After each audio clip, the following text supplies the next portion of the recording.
Choppy. Oh! I feel like kind of you growing up, where people say you go to other parts, you leave New York, and I hate New York, but you leave New York and you go to other parts of the country and it's just too slow for you. That's how I'm feeling already here with the people of this town and in this city, of just going downstairs, hotel lobby. Okay, this guy in the golf cart, I almost choked this guy. I almost murdered this guy. Yeah. It's so nice, so both guys coming in. Both guys coming in as we're rushing. And that was our fault. We shouldn't have stopped for coffee. But I almost had to kill these two guys, and I felt like a New Yorker going, let's go, pace. Come on. Right? Yeah, the first guy in the parking lot. So this is, I think, this is the classic California dude. Yes. All right. Yes.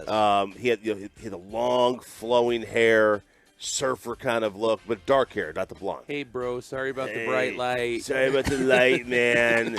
And then, every time he got one of our names, he did this weird, down, up, and under dance. Okay, let me get over here to look at the name. Oh, man, look at that name. Oh, yeah. Oh, that's cool, man. I know what he's doing, though. He's concerned stoned. That's about, what he's doing. Well, he's also concerned about slowing down important people like us, and he doesn't want us to rage on him. And so he's trying to be let me be disarming and friendly. And I'm so much faster when I go into some kind of a dance. I've only felt that once. It was getting off the plane yesterday. The guy walking in front of me, I was about to lose my mind. I got really irritable with how slow everybody walked in front of me. And this guy offered us a golf cart ride, and we got a pretty good walk. Again, we were running behind. It's about a 150-yard walk from the car here. Yeah. No, it's a decent walk. And we're like, awesome. We're gonna make up time. Here we go. We're gonna hop on the golf cart. And Bobby's like, no, I'm just gonna walk. He's got a power walk with his calves, keep his calves in peak condition. And RJ's like, go ahead. So I hop on this thing. Look at Bobby's. Man, you got some fankles. And this guy driving. He barely touched the gas. Say a golf cart has two speeds: stop and full speed. There is no in between. No. If you're in a golf cart and that pedal is not all the way down, be in some other vehicle. And then he thought he was so funny. He goes, "What's your friend's name?" I said, "Bobby." And he goes, "Oh, I'm Bobby." And then he just wanted to ride along slowly with Bobby walking. And I'm like, bro, go. Yeah, we're not in this thing because we can't stand up anymore. we haven't been standing all day. We're in this thing to get some speed here. Please. Let's go. So we barely beat Bobby, but very nice. They're very nice out here. They're very nice. Very nice. They're on island time, though. We're not on an island, but they are. Yes, exactly. All right, so we are kicking off the Hump Day edition with Sean, RJ, and Roberto here on DFW Sports Station 105.3 The Fan. We have the Cowboys press conference to get to. The Trayvon Diggs deal is done. Messi does it again, and unfortunately, so do the Rangers. We have a Post Malone ticket giveaway. Tony Pollard is going to sit down with us at 9 o'clock. All the rest of the shows and the chaos from Cowboys training camp. It's just getting started. Glad you're waking up with us on The Fan. Coming up in the next G-Bag Nation, it is a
The corner.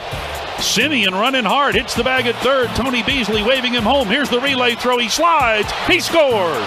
Run-scoring double for Travis Jankowski. Hit into the left field corner. The Rangers get one back and trail 4-2. Although I think we're going to have a review. After review, the ruling on the field overturned. The runner is out. Houston will return. You've got to be kidding me. This team cannot win challenges. And I have so many, I didn't realize how many Astros fans I had up in my timeline. And it is really, really annoying. RJ's girlfriend is holding up the cell phone in the car as we're driving on the Pacific Coast Highway to try to watch the Rangers game as they lose again to the Astros on this radio station. Good morning, Metroplex. Sean, RJ, and Bobby live from Oxnard, California. It is Cowboys training camp for the next week and a half on DFW Sports Station. They lose 4-3, but we're watching this on a cell phone, keep in mind, and I'm like, man, this looks like a call that should go the Rangers' way, more so than the call that we talked about yesterday. And I was like, they called him out? Really? And I think we're pretty objective. We all yesterday were like, close call, but, you know, we're not going to go crazy and say the Rangers were cheated with the slide at the plate. But I felt like this one was a call for the Rangers to have. And then I checked the mentions, and they're the freaking Astros fans. Everyone with their still shots. You know what? I'm about to make a rule with replay. No more still shots. I don't care about your still shots. They don't mean anything to me. They don't. Because you can make anything look a certain way. The Dez catch, the ball's rolling on the ground. It's not rolling on the ground. It's all a matter of where you take it. But I thought it should have been Rangers safe at home plate. They end up losing, and now the lead is down to 1. Yeah, I wonder when by the end of this stretch, let's say the end of the month, if they're going to be in first place or not. Look, I thought initially he was safe. Seeing the replay, he was out. Like, I don't know how to say it. I hate the fact that we have. So all the replays in the car that we were watching. I was driving. I didn't see a single one in the car. Okay. I was just listening to what you guys were saying, and I'm sorry. Like, the still shots matter to me. Like, they just do. He's 3 inches from the plate. It's hard for me to sit here and I would love to Dave Raymond this up, but I just can't. And he was getting kind of murdered on social media. Like, all the awful announcings were like, good. The incredulous Dave Raymond. And he was very careful. And they said, if you notice, like today, he was very careful with his words. Oh. I bet you they got a talking to. By the end of the year, we'll probably have 6 or 8 that went our way and 6 or 8 that didn't. And some years it may be 10 or 12 that don't and 4 that do. And the next year, maybe the opposite. But it seems like they're all at the home plate. Yeah. It seems like half of them, it seems like they've all gone against the Rangers. Yeah, they've all gone against the Rangers, and it's tough. It's not. It would be way worse if they were in a position like the Padres or the Mets where they couldn't buy. They were desperate for victories, and they couldn't get them, and they weren't getting the breaks. Here, thankfully, we built such a cushion, which is gone. Yeah. But they're a cushion that they're going to be in the playoffs. Yeah, I think we talked about yesterday that I had said, no, I didn't have a problem with it, but, if the reverse happens to the Rangers, if the reverse were to happen to the Rangers at the end of this game and they were the ones sliding into home and had been called safe and they reversed it, we would all come on here and lose our minds. So yeah. I'm going to come on here and lose my mind. I don't care about the here's the still image of just this frame right here. Because like we had just talked about yesterday, that's been safe for 1,000 years. Like, he beat the throw. He was there. And it's just the foot didn't come up over the plate or whatever. It's the same question that was involved with Kyle Tucker. And the fact that it was called on the field safe, it should have been safe. And, of course, they lose by 1 run, and that's the difference right there. That is the one thing that I struggle with because, it is that was safe. Just like the vicinity play. He was always out. The vicinity play at second base. He was always out. Whether the shortstop touched the bag or not. He was always out. It's the technicality. It's the technicality. It's the Dez catch. It's the technicality of it. There's no doubt about it. That is very, very annoying to me. If that's third base, he's safe. With the elevated bag, he's safe because he gets his foot in on top of the bag. With that being flat right there, he's out. And so it's a silly just technicality that, I was arguing for the Astros, that it's like it doesn't matter if his foot slid over top or whatever else. Like, this has been safe. This is safe. I want to know what the tollers are saying at 877-881-1053. Is it clear? I'm dumbfounded. Yeah, thank you. By the way, good morning, Pepe. How are you, sir? Good morning. I'm doing fine. 5:30 to 10 doesn't apply out there, does it, for y'all? 5:30 to 10 does not apply. What does that mean? Well, because it's 3:30, right? Y'all are 3:30 to 8 out there? Yes. Yeah. How was the sleep? How many hours do we get combined, I guess? Faux. In honor of Dak Prescott. Okay, so Bobby's at 4. 9:30 to 2:30. Yeah, so five hours. Five hours. Okay. Bobby stayed up to chill with Derek Collin. Of course, you cannot fly anymore without a delay. If you get a flight without a delay, it's like, 1 in a million. I think G-Bag got delayed. For some reason, someone at the station thought it was a brilliant idea to fly us out at 3 p.m. after our show ended at 10 a.m. So we had to sit around in the air, sit around DFW and sit in the airport. And then as soon as we go, usually the delay happens a little bit later. Yeah. But they immediately said, all right, hour-long delay. And I was like, all right, bar. We're going to the bar. So we go. We is it saddle up? Saddle up. Saddle up. Saddle up, partner. We saddle up at the bar. Peyton, we got some queso in honor of you. Yeah, we did. We went to Bobby's home base, Papacitos. Gang, gang. And we got the queso, and we got a couple drinks on there. And then we just sat there and waited with one of the top 5 most miserable travel experiences of my entire life, and I've had a lot. I would put it 5. It doesn't rank near the top. But then landing, again, brilliant planning, LAX traffic. Los Angeles at 5 p.m. 5 p.m. is not a great idea to save a couple bucks. Los Angeles is if I'm not mistaken, I do believe it's quite a large area. A lot of people live here. What market is it in the country? I believe it's number 2. It's number 2. I believe it's number 2. Go off market size by population. Yeah. So it's quite large. Yeah. It's like double the size of DFW from population. Yeah. And, we land at 5 o'clock. This is where I first learned, growing up in the country, it's always mile a minute. Mile a minute. If it's 30 miles, it's 30 minutes.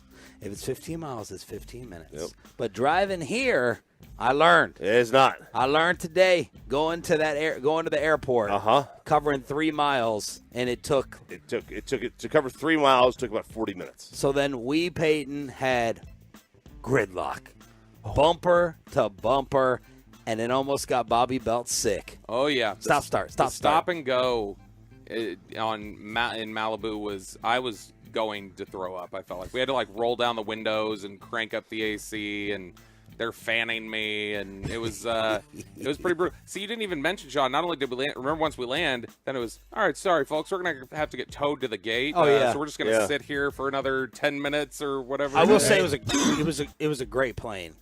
Yeah, very good air conditioning. It's very rare you get great AC on these planes, and the seats had the screens. Had the screens. All the screens have gone away. Yep, it was a big 777 international plane, so now you get the video screens. Yeah, they don't have those anymore. Very nice. They, of course, they gave free drinks because it was the delay. Yep. So and because the Wi-Fi didn't work.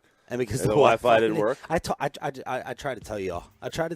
Just traveling's the worst. $25 for Wi-Fi that didn't work. $25 for Wi-Fi. Yep. $25. So our day started yesterday at 3:30, 4 a.m. Central, and it ended last night at 9:30 Pacific. Yeah, right, so whatever 11:30 Central. 11:30 Central. Yeah. So that's what 20 hours. Yeah, it's a good day. It's a solid day. A lot of work done that day. But yeah, it was tough. Like that was a bad travel day. There's no doubt about it. Yeah, it was. I don't think you could say anything other than that was a bad travel day. It was rough. It was miserable.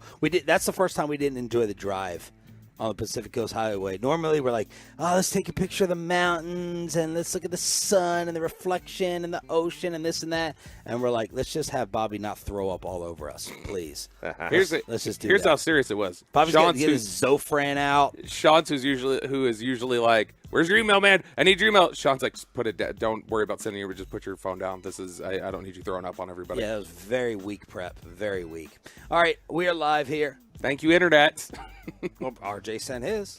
It was very detailed. It was. Oh, thank you. I appreciate that. I appreciate it. I was like, man, do I send this now while I know the Internet's working? Yeah. Or do I wait like another 20 minutes and see if there's anything else out there but risk the Internet not work and then be screwed? So I'm just getting this out of here now. All right, so let the fun begin. We have some fun with Trayvon Diggs. The contract is done. What does it mean for Zach Martin? What does it mean for the rest of the team? And the state of the Cowboys press conference next on your home of America's team, day one. Live in Oxnard with Sean and RJ on The Fan. We're all.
Fan Studios, secured by DFWSecurity.com.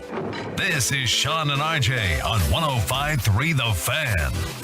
Good morning, Metroplex. We are live in Oxnard, California. Cowboys training camp show number 1. Practice number 1 later on today here on DFW Sports Station. The entire squad is out here. I'm Sean Sharif alongside Ralph James Choppy, our Cowboys insider, Bobby Belton. We're live on the Fan Cam, Twitch, and YouTube, and we're brought to you by Autoflex Leasing, K-Post Roofing and Waterproofing, and Kissable Dental. Thank you for turning it on, leaving it on. And we are standing in line waiting to board when the news breaks that Trayvon Diggs is the one. It's not Zach Martin. It's not Terrence Steele. It's Trayvon Diggs that gets the brand new contract. 5-year extension. The reports are that it's worth $97 million, $21 million signing bonus. He's guaranteed $42.3 according to Todd Archer and others. And you're pretty stunned by this one.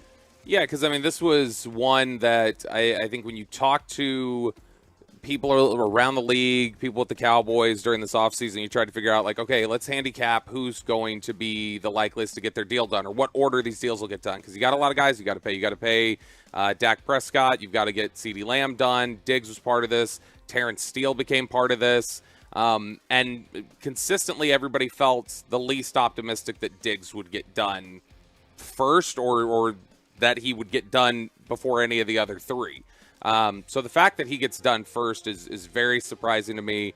But ultimately, I think he settles into right around the range that we had talked about. When we were talking over the spring about what kind of a deal could Trayvon Diggs get, like annually, what would we be looking at? He would probably ask for 22 or something like that, since the top of the market's 21. Cowboys would probably start around 17, 18, around J.C. Jackson territory, and they'd meet in the middle somewhere, and that's pretty much what they did. So 19.5 right now. It can go all the way up to 21, which is around Jair Alexander territory annually. But it's very interesting to me that they were able to get it done. This wasn't as painful a process as it could have been. But why was it supposed to be painful? I never understood this discussion. This kind of, evolved on G-Bag, with Chiafalo weighing in. It felt like, Broadus. It felt like people were saying it wasn't going to get done. There were people arguing that it should not get done. On this very radio station, I did not understand it. Why was so much back and forth with Trayvon Diggs as a player? Actually, I should probably ask Choppy that. It's just a question of, is he – there's a difference between getting a lot of interceptions and being an elite corner. Yes. And, that was the question. Is he an elite corner? I think he showed last year that he was better last year. I know it's hard to fathom this, but I think most people agree he was better last year than he was the year before when he had all the interceptions. As an overall player, yeah. I mean, his coverage was much, much better. And that to me is the key, and I think the Cowboys needed to see that. I think that's why it was a problem. Like, if he had the same kind of year where, he may have been getting a lot of picks, but he was getting burned also. That's not his number of interceptions wasn't something that he was going to be able to repeat year after year. Kind of like a Chris Davis type, like a 220 hitter who hits 40 bombs. 40 bombs, right? Like we would rather, for the football purposes of this, I think you and I would rather, have a higher average, which is just covering tight, play to play, versus the interception, which is the home run. Sure. But you don't mess around with very, very good corners, in my opinion. No. That's why the corner market, we've been waiting for the corner market to move up. And I didn't feel comfortable going into this with, Jordan Lewis and an older Stephon Gilmore. And don't screw around with a very, very good player who is extremely young. They're hard to find, I think. No, they're incredibly hard to find. Let's look at the evidence of the Cowboys drafting Cheeto in the second round, Kelvin Joseph in the second round, Nashawn Wright in the third round, how these picks haven't necessarily worked out for them. And so when you find one that has not necessarily have not, except for Cheeto a little bit. You believe, and even here in Dallas, it was just marginal, and he was banged up. And when you look at, though, the fact that you got a guy who has as high of a ceiling as Diggs does, which regardless of how consistent you think he is, he has an incredibly high ceiling as a player. He is somebody who each year has gotten better, has shown he can be locked down against big-name receivers, Justin Jefferson, Terry McLaurin. He's shown he can completely shut them down in games. And then he's shown he's got the ability to take away the ball, and he just needs to become more disciplined. So that's stuff you don't play with. The issue, I think, was the Cowboys probably felt like, hey, you are a gambler, you're growing, and at this point in your career, you're more J.C. Jackson, who J.C. Jackson got his 10 picks and went out on the open market and got 17, 18 on the open market. That is what the National Football League as a whole told him he was worth. And so it's tough for you to come to us on a re-sign and say you want 22. You want to be above Jair Alexander. Yeah. And so that gap, that $4 to $5 million gap, it's different when you're talking about $45 million when you're up in the $40 million a year range. When it's 20, it's much more substantial. I mean, he's look. There are things that he could do that you can't teach. Like you can't teach good hands. He's got good hands. He's got good ball skills. Yep. That's like a pitcher who's got a 102 mile an hour fastball. You just take it. You find a spot for him. You hope he figures it out. And I think he kind of did. So I don't think there's a problem at all in paying him. It's just what was the number going to come in. Look, I understand the negotiation, right? You ask for more to get a little bit less. I also like to give guys props when they realize who they are, what they are as players and value. So you talk about that gap and you talk about trying to find the middle of it. They did. He wasn't like, I had to be one. I had to be one because you're not number one. And you still have more to prove. So I love that he said, okay, this is where I am, and now I'm tied for fifth among highest paid corners. And a lot of times these battles have to be for first or second. We got to reset the market. The quarterbacks certainly do, which we'll get to in a second with Justin Herbert. So he is tied fifth among highest paid corners with Lattimore. And then you got Jair Alexander, Denzel Ward, Jalen Ramsey, Marlon Humphrey, the only ones with average higher salaries than Trayvon Diggs. Before the deal, the Cowboys had $22 million in salary cap room. What is Zach Martin thinking, and who else do you think this affects, Roberto? This is, with the Zach Martin question in particular, it feels a little bit like when they got another second-round pick done pretty quickly, before the season started, when they signed Jalen Smith a couple years ago, where they got Jalen Smith done because it was like, hey, we're welcoming anyone who wants to come talk to us about a deal right now. We are open for business. Yep. And the Cowboys were willing to take those gambles because it was like, you know what, we need to show the guys that if you don't come get it, there may not be any left for you. And so Jalen Smith raised his hand and said, I'll come get some. And that's what it looks like Trayvon Diggs did. And so it feels like maybe that's a similar situation right now with Zach Martin. Not that they welcomed it. Not that they welcomed it, but that they were clearly in hey, we're in a negotiating space right now, and if you want to come get something done, come get something done.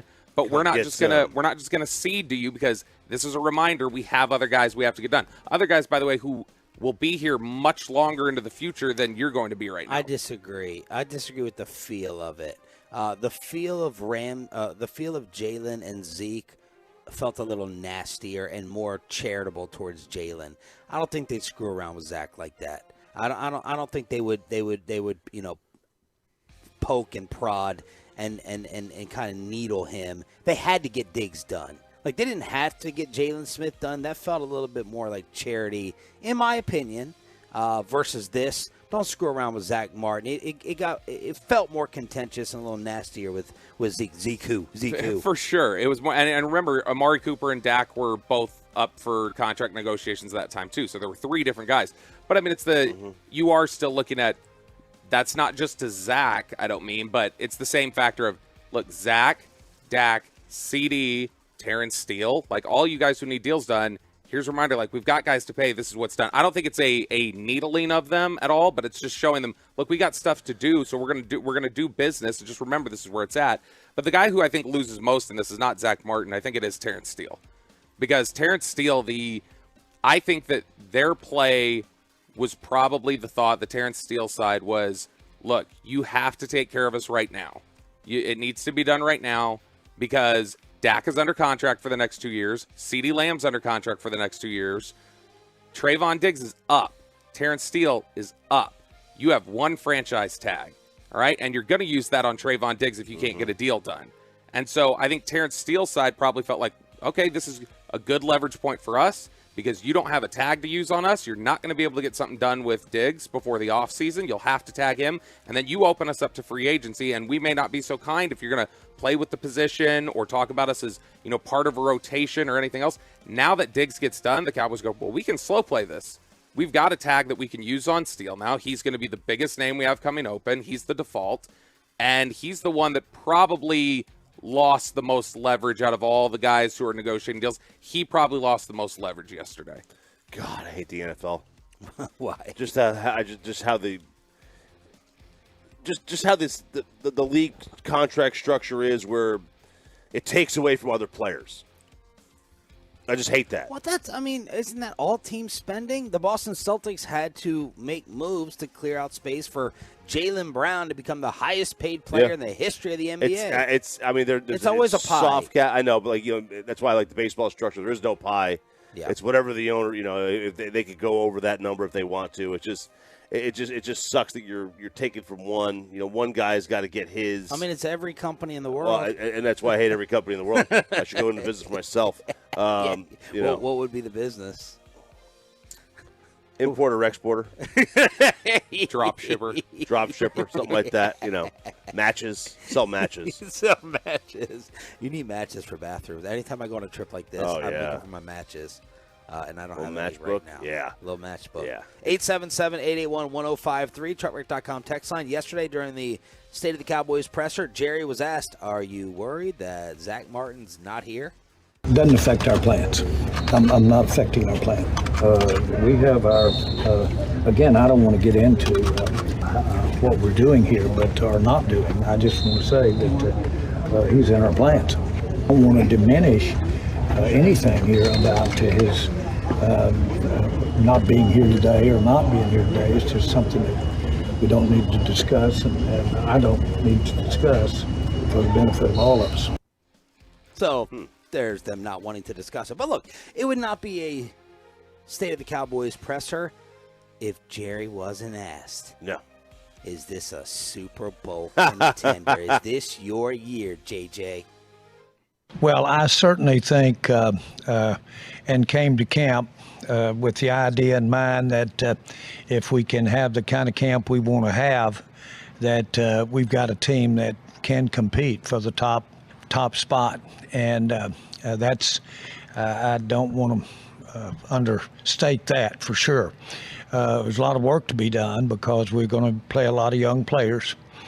But I think that when you weigh it, you weigh where we've evolved over the last 2 or 3 years with our defense. You look at some of the talent we've got, look at Dak. When I look at all those things, I think we've got a chance to be a contender. And then Mike, they are. Yeah. Well, yeah, they are. No, there's levels. There's levels of contenders. Yeah. There's levels of contenders. They're not the Chiefs. They're on second level. Yes, but in the contract of the NFC, they're the first. Yes. And Mike McCarthy was asked the same exact thing. Definitely. I mean, we all think so. Yeah. I mean, I feel really good about where we are. But at the end of the day, not to do the coach speak drill here. I mean, it's just not. It is a process. I mean, training camp's very important. We love what we accomplished in player acquisition throughout the spring, and more importantly, now that these guys have been here, the way they fit in. I can't say enough about Brandon and Gilmore. The way I'm just visiting with those guys yesterday. So, it's. The consistency is, if you want to bang the door down, you got to be on the front porch, every single time. So I think we definitely have established that, and it's about winning the championship. And I don't shy away from that at all. Everybody today should feel that they can win the championship. They may not talk about it, but we feel very strongly about who we are as a team, and we look forward to all the challenges and the adversity that's going to come. Every year it comes at you a little different. Patterns sometimes are the same, but that's what it takes to win in this league, and that's the beauty of it. I mean, urgency is always there. What I really liked is McCarthy said this roster is definitely the best of his 4 years. And he talked about the playing time and experience they've been able to get for the younger players. And, Bobby, I think it was you last year. I'll give you credit since we need to build yours up as our Cowboys insider. You were talking about Mike really – no, you know what? It may have been Eatman. It was me. I don't even know what you're about to say. It was me. Mike wanted to put a lot more emphasis on playing and developing younger guys. Could have been Brad Sham as well. Either way, they all work with us. And he said, I feel great about our culture. So that's Mike McCarthy highlighting the roster. Yeah, it's interesting. For him to say, this is the best roster we've had in the time that he's been here, I sit there and go like, okay, is it? And I think about it, and even with the changes, I had to say, I think they've been pretty stable the last 3 years. Like, I mean, in terms of the talent level, I feel like it's consistently been about the same talent level each of the last 3 years. The Rangers' lead is down to 1. They lose another game in the armpit. Are the Rangers on this pitcher's no-trade list, and the Angels may actually be buyers? The lead is shrinking, y'all. We'll talk about it next on The Fan.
injury lawyers, Frankel and Frankel. Life is unpredictable. Accidents happen. Frankel and Frankel are the go-to attorneys for car and truck wrecks in DFW. If you or a loved one have been in an accident, contact the Frankels at 214-333-3333 or go to truckwreck.com. 2-2 pitch.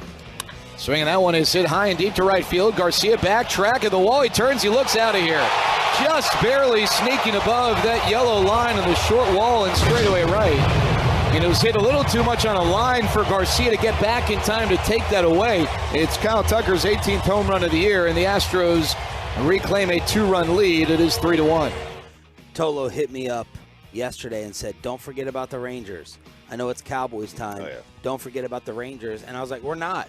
They're first place. Totally behind the curtain, which we just took the curtain down. If you're watching our training camp coverage with Sean, RJ, and Bobby live in Oxnard on your home of the Cowboys and Rangers, totally behind the curtain. So I think, like, ratings-wise, this is the highest the station has been in the past 5 years. Like, during this time, this is supposed to be the dead period of sports, and it really has truly been carried by the other two shows. We've caught up there, but the other two shows have been sitting there humming along for a long time. And I was asking Broadus, I was like, are these ratings because we've talked less Cowboys? And obviously the Rangers are doing very, very well, but during the Cowboys' recent 12-win seasons, the ratings didn't triple and quadruple the way I thought. And when you take into account the number of transplants and a lot of people being like, okay, we're hearing the same Cowboy topic 48 times. I was asking Broadus, and again, this is totally, I probably shouldn't even be talking about this, but whatever. I was like, should we just dial back on the Cowboys even though we're going to training camp? And he goes, if they make a move and we got deadline stuff and they're in first place, he's like, that's absolutely my strategy, because while we're talking less Cowboys during this spring and summer, the station has been humming. And I was like, what is there to that? This is like our post show meetings. These types of discussions. I mean, I've always thought it's been ingrained in you. Cowboys. And look, and that's still the biggest talking point in town. But sure, I do think people want to get to hear about us. So would you rather have a discussion about the fourth corner or about Bobby's kid's rattlesnake? I'd rather hear about the rattlesnake. Yeah, and I think some people are like that. But also I think it's a good break. This is a good baseball town. People have been, waiting to be energized about this. Go look at the crowds at the ballpark. They're 36,000 a night in the day too. In the daytime, 31,000 in the day.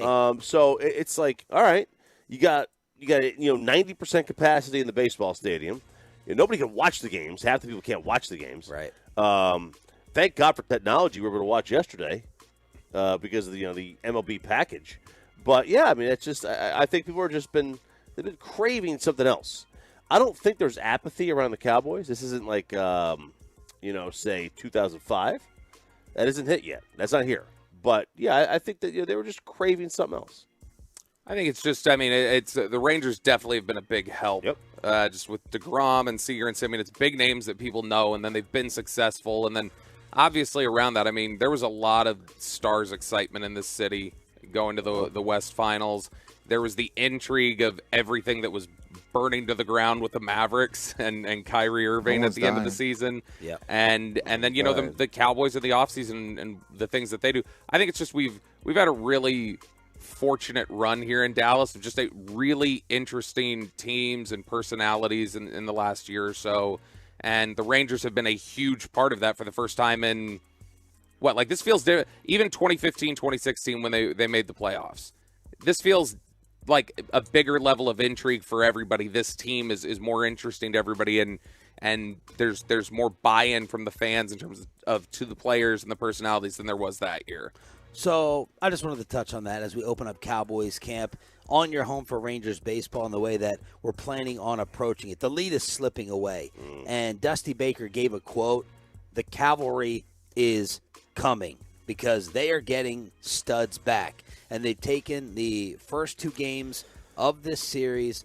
I know the play to focus on is what we started the show with, and that was Marcus Semien at home plate being overturned. I thought watching the replays yesterday in the car that he was safe. They ended up calling him out. It feels like they are winless when it comes to replay reviews. It's absolutely winless all season long. But look, the fact of the matter is the lead is now one.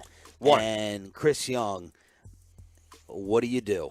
What do you do, and what move do you make? And do you rush a move? Do you wait? This what I'm fascinated by right now, more so than even what they're doing on the field, is what Chris Young is doing. And now, all this talk about Shohei, and yesterday for the first time, you bring up the Angels. Why wouldn't they just buy? Why not be buyers? Why not be buyers? Like, this is everyone's talking about, are they going to trade him? Are they going to trade him? No one. I don't think anyone's ever said, like, is it the best chance of keeping him making the postseason? And if that's the best chance of keeping him, like, wouldn't the second best chance be buying and showing him that you're trying? Yeah. Like, if I'm Marty Moreno, I'm just going to buy right now. Say, screw it. You know what? I'm going to buy, and we're going to go for it. And it's a risk reward. Like, go. You got this chance to get this special player for 10 years locked up. The best chance. Like, just go all in, man. Just let him hang. If it works, it works. If it doesn't work, cross that bridge when you get there. Why not just be buyers if you're the Angels? And, CBS had they put each team in a category as buyers or sellers, something in between. And they had the Angels as a buyer. Buyer at the deadline. They're only 4.5 out of a wild card. There's 2 months of a season left. It's plenty of time. The teams ahead of you are Boston, who just traded Kike Hernandez. The Yankees, who can't get out of their own way. Do you sit there? Do you think Toronto is some juggernaut? Like, there's teams ahead of you, if you were to buy, that you might be able to leapfrog. Like, if I'm him, I'm buying. I'm going to try to get better. If I lose Shohei, you're going to lose him anyway. And then maybe then you unload Trout, you reset the entire thing, get a ton of prospects, and then go from there. Is there any Brandon Carr effect, do you think, with the Angels? You remember we talk all the time about Brandon Carr is what scared the Cowboys away from doing free agency. The Angels for several years went aggressively in on the free agent market with Pujols, CJ, Josh Hamilton. Yeah. They tried their best to buy. I wonder if that's just scared them off from, well, we can't do that. We know that doesn't work. We've seen it blow up in our face. And that they just think their best way is to, look, let's lean on Shohei and Trout. Let's build around them, just lean on them. But now, I mean, it's the 11th hour. If you want to retain him, you've either got to show him why he should. I think their biggest sell to him probably right now is the comfort. Let's make him feel comfortable. Comfort seems to be such a big thing for him, and feeling, comfortable with where he's at in the city, with the media, everything else. I think that's their biggest pitch, less than, hey, we got this player acquired for you. We all said in the KMC Crosstalk a couple weeks ago, Bassick said fill in the blank. If they don't make a move, what happens? And we're like, they lose the division. Mm-hmm. And there were those who thought we'd be tied or even be trailing in the division right now during this series, but they started off 6-0. Reality has hit. Oh, it has. There's no doubt. Reality is sinking in. Because if they lose today, 6-0 feels like a long time ago. It feels like a month ago. Doesn't it? It was 4 days ago, guys. Right. It was, but like, if let's just say they lose today, like they're not. It's the whole thing of been in first place since day one. Poof. It's gone. Like, it's poofed. It sucks. Now there's a lot of season left, but the Astros are getting back Jordan. As they consider it, that's a trade deadline acquisition. Yes. They're getting back Urquidy. That's a trade deadline acquisition. They're getting back Altuve. That's a trade deadline acquisition if you're them. They're sitting here. They're with a game out, and they've got those three guys waiting to come back. I mean, you find me a team that's going to add 3 players in August better than Urquidy, Jordan, and Altuve collectively. You're not going to find one. It's going to be difficult. David Schoenfield over at ESPN, along with Bradford Doolittle, they just posted an article about 20 minutes ago over there about deadline deals they'd like to see happen. And David Schoenfield had said the biggest thing, like the biggest starter acquisition he'd like to see for Texas is he wants to see him go get Giolito. And we talked about Lucas Giolito yesterday from the White Sox, how that was somebody who seems to be the likeliest top pitcher to get moved, unless you consider that Stroman may get moved.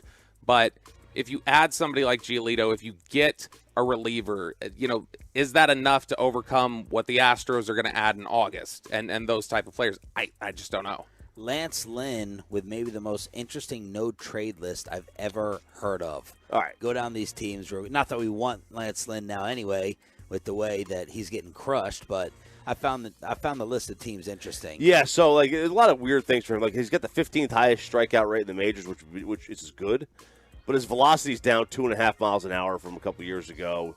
He's in the league's second worst. The White Sox defense is not very, very good at all.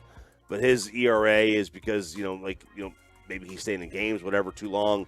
His strikeout to walk rate is very, very high, very much improved. But his is his no trade list: Mariners, Padres, Giants, Dodgers, Angels. Okay, so he's wiping out the entire area we're in right now. He's the entire West Coast. Screw the West Coast.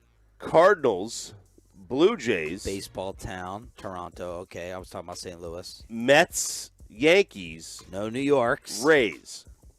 Okay. So the top of the East, I want all the California teams out. I want the New York teams out. Yeah. So, and look, before this year, those teams were all all right, they're in the playoffs every year. Playoffs. Those are all the playoff teams. So sounds like he doesn't want any attention. Yes, or leverage. So players use these no trade clauses as I'm going to have a lot of teams want the Dodgers and Yankees in their no trade list because they'll be like, that team will pay me $100,000 to waive my no trade clause. Oh. They'll pay me $500,000 to waive my no trade. Oh. Or in the case of Lance Lynn, who has an $18 million club option next year with a 6 ERA. We'll pick it up. Hey, if you trade for me, I know I'm not getting $18.5 million on the open market. Oh. But if the Dodgers want me, hey, you got to pick up that option. Or if he gets traded to a team maybe he doesn't want to go to the Rays, he'll say, I'll agree to a trade if you agree to decline my club option so I can become a free agent next year. It's like that. That's how Yeah. So now he may just also not want to go to the West Coast. Right. He may just not want to go to New York. He may not want to go to Toronto. Which West Coast or the East Coast. Yeah, because what is it? It's the West Coast, it's the AL East, and it's St. Louis where he has a bad taste in his mouth from where things ended. Right. Let's see if we can make. I think there's a high chance of this happening. Let's see if we can make Bobby Belt cry live on camera here from Oxnard, Cowboys training camp, next on 105.3 The Fan. But let's see if I can make you happy at work. And I think we can do it at mycomputercareer.e.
And it's back to Sean and RJ right here on 105.3 The Fan segment here, brought to you by Classic Chevrolet. When you value real independence, you own it at Classic Chevrolet in Grapevine. Shop new Silverados with once-a-year July 4th savings. See them all at ClassicChevrolet.com. But hurry, the best models will sell fast. This is Texas. This is Classic Chevrolet. Relax and enjoy the difference. Find new roads. Morning number 1 Cowboys training camp right outside of where the players sleep. There's Brad Sham and Mickey Spagnola's room.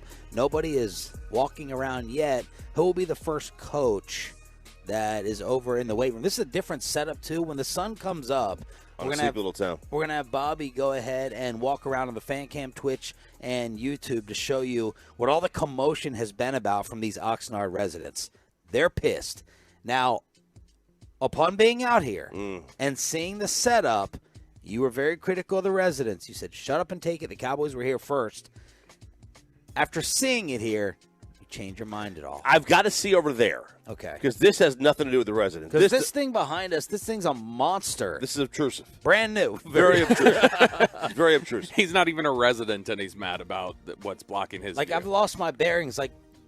We'd be able to see some practice, or no, there was already tents behind this that would block. There was tents, practice. but you could just peek and you could see. You can't really peek anymore. This is pretty closed off. Man, my first camp here, story time, we were on the fence, our radio About setup. what? Oh.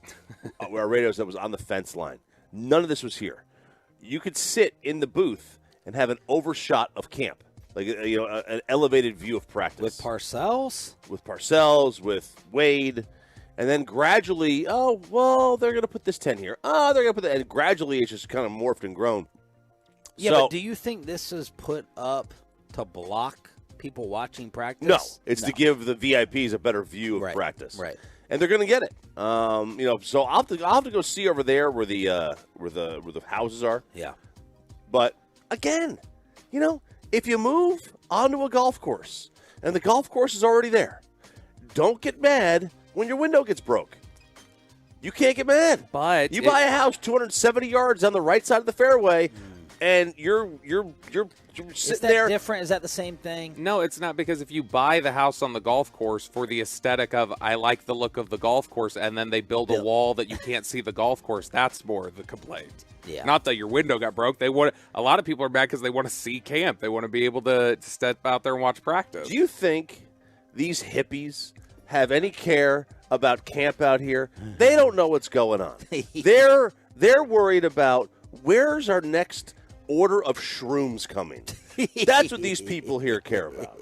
What's the old Sean Payton line about, when you're coaching when you're coaching the NFL, everybody in America knows you, because when you're a coach of the Dallas Cowboys, everybody in Japan knows you. It's just a different level of notoriety, and it's a big deal. I mean, look, you can see around this entire area. Everywhere you drive, it is. They build up the Cowboys. This is everything to them. So the people who move here probably moved here in large part because they knew they had access to Cowboys training camp. They're still right next to it. I mean, I don't know.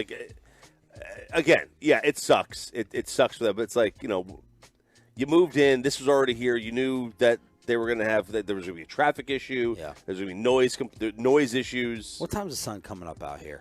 I would say probably another hour and a half. Okay. So maybe at 8, we'll just get Bobby on the wireless, and we'll let the Tolos back home judge if you'd be ticked off, and just give you a little tour of the new setup here, because this is the biggest change I've seen in our 12, 13 years doing this here at training camp. Brought to you by On Time Experts Air Conditioning and Plumbing, Autoflex Leasing, Kissable Dental, and K-Post Roofing and Waterproofing here on 105.3 The Fan. Okay, the sweetest moment of the trip so far is this letter, this little handmade book that I'm holding, and I know it looks like much bigger in my hands, but this is from Bobby's daughter, Addison, who wrote you. Now, what do you think has a better chance? Everyone vote. What has a better chance of making Bobby cry? If I read the words from his daughter, or if he reads the words from his daughter? What do you think? If Bobby reads it, he has a chance of choking up. Okay. So, Bobby, you take it. Yeah. What is this? This is Away and Home Again. Right there. That's the title of the book by Addison Belt. And so Now, I will say I've already read this, and I got my. I would hope so. I'm hoping. Your wife's like, hey, Addison wrote something very sweet and very nice. It's a little thin at points. The character development isn't the best, but. So right. This is yours. Just describe her. She's like the sentimental, sweet one. So the girls have been having a hard time with you leaving, right? Yeah, the youngest one is very, very clingy and just always wants to be close. But this is the sweet, like tender-hearted child of the three. Yeah. I mean, she's the one who is always so. She had an issue at school last year where she got really anxious and she got sick. And we were trying to figure out, like, what is it? Why are you upset? And we found out it's because, like, two of her mutual friends were fighting, and it just got her so upset that it made her sick. It didn't even have anything to do with her. So she's, like, the sweet, tender-hearted one. So this is her book, Away and Home Again. And, gosh, she, like, does the... Oh, is that her in her bedroom window? This is her with her sad eyes. Oh, no. Oh, my gosh. Right see there. It on the fan cam? Yeah, her sad eyes. She drew it as well. Yeah, and it says, one day, a girl found out that her daddy was leaving for a trip. And she says, and they went to drop him off at the airport, and we're both sad there. All right, let's see that picture. Hang on a second. Is that Look at the luggage. Is that an old school... That's an old school wood stove, isn't it?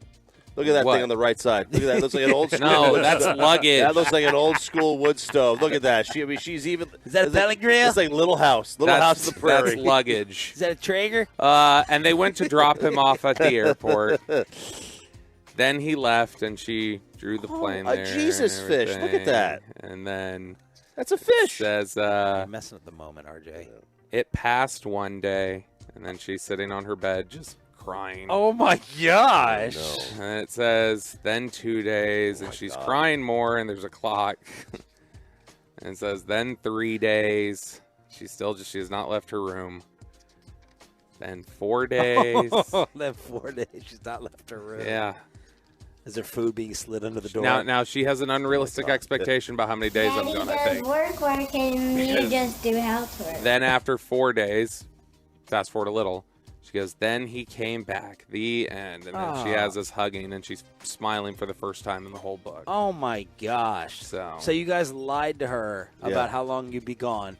I think it just means after 4 days, she's saying she got over it, and she went back to, like, just hanging out with her friends, and she didn't want to put that part in the book. You don't think we're going to get a sequel, like part 2? Like I don't know. Daddy Week 2 gone? This is very much her, like, that was awesome. Her to the max. Yeah. That's sweet. She's sweet. She's a sweetheart. When they come over to the house, I mean, she is, like, the babysitter for Ollie. She's carrying this kid around, taking care of him.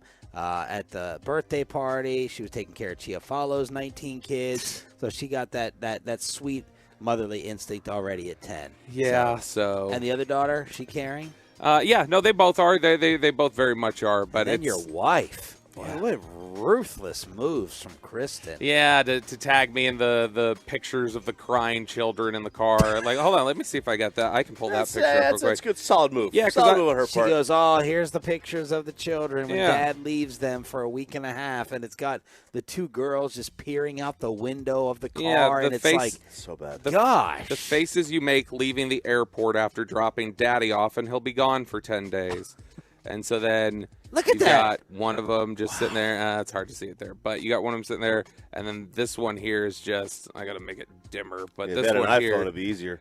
This one here, you are just like. I just messing with you, man. So what a heel turn. They're very so easy with him. They're. I mean, look at her. She's just like that. That's wow. And then this is the author here. She's just staring out the window. Yeah. And.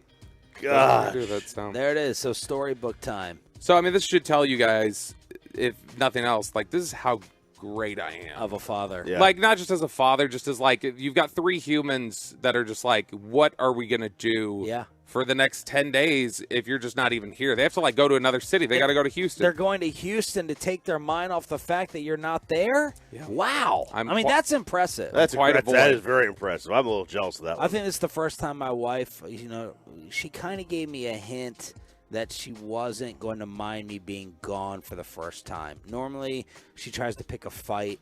I told her, I said, Bia Basic's not coming to the team dinner. And she goes, maybe it's too much for him. Maybe it's – I said, what do you mean? Like, it's not – the place isn't that expensive. And it gets expensive anyway. And she goes, no, like the chaos.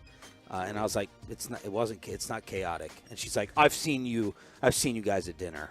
I know how it can get. I know when you're with your boys and you guys are unleashed. And I'm like, she thinks it's a freaking like. They all think. I really wish she was with us yesterday for the misery this was.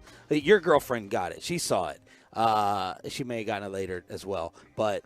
She did. I wish she was. I wish my wife was with us yesterday to experience this. Because no matter what I tell her, and no matter how many times she knows I'm waking up at 2:40 every morning, it's I know you're going out there and having a blast. You go out to eat every night. I say we have a per diem. You know what that is? We don't have a kitchen. I don't have a stovetop in the kitchen. I don't have Bobby's scrambled egg burners to be cooking on. But nope, she just has it in her mind. But this year it was kind of like, it's nice to everyone get their break. And I was like, oh.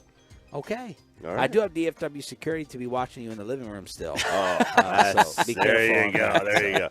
I didn't get a note from my kids when I left. Oh, my oldest was like, I was like, hey, I'm gonna be gone by 10 days. Oh, that's what the game was. Oh, like it was. That's his way of like showing emotion.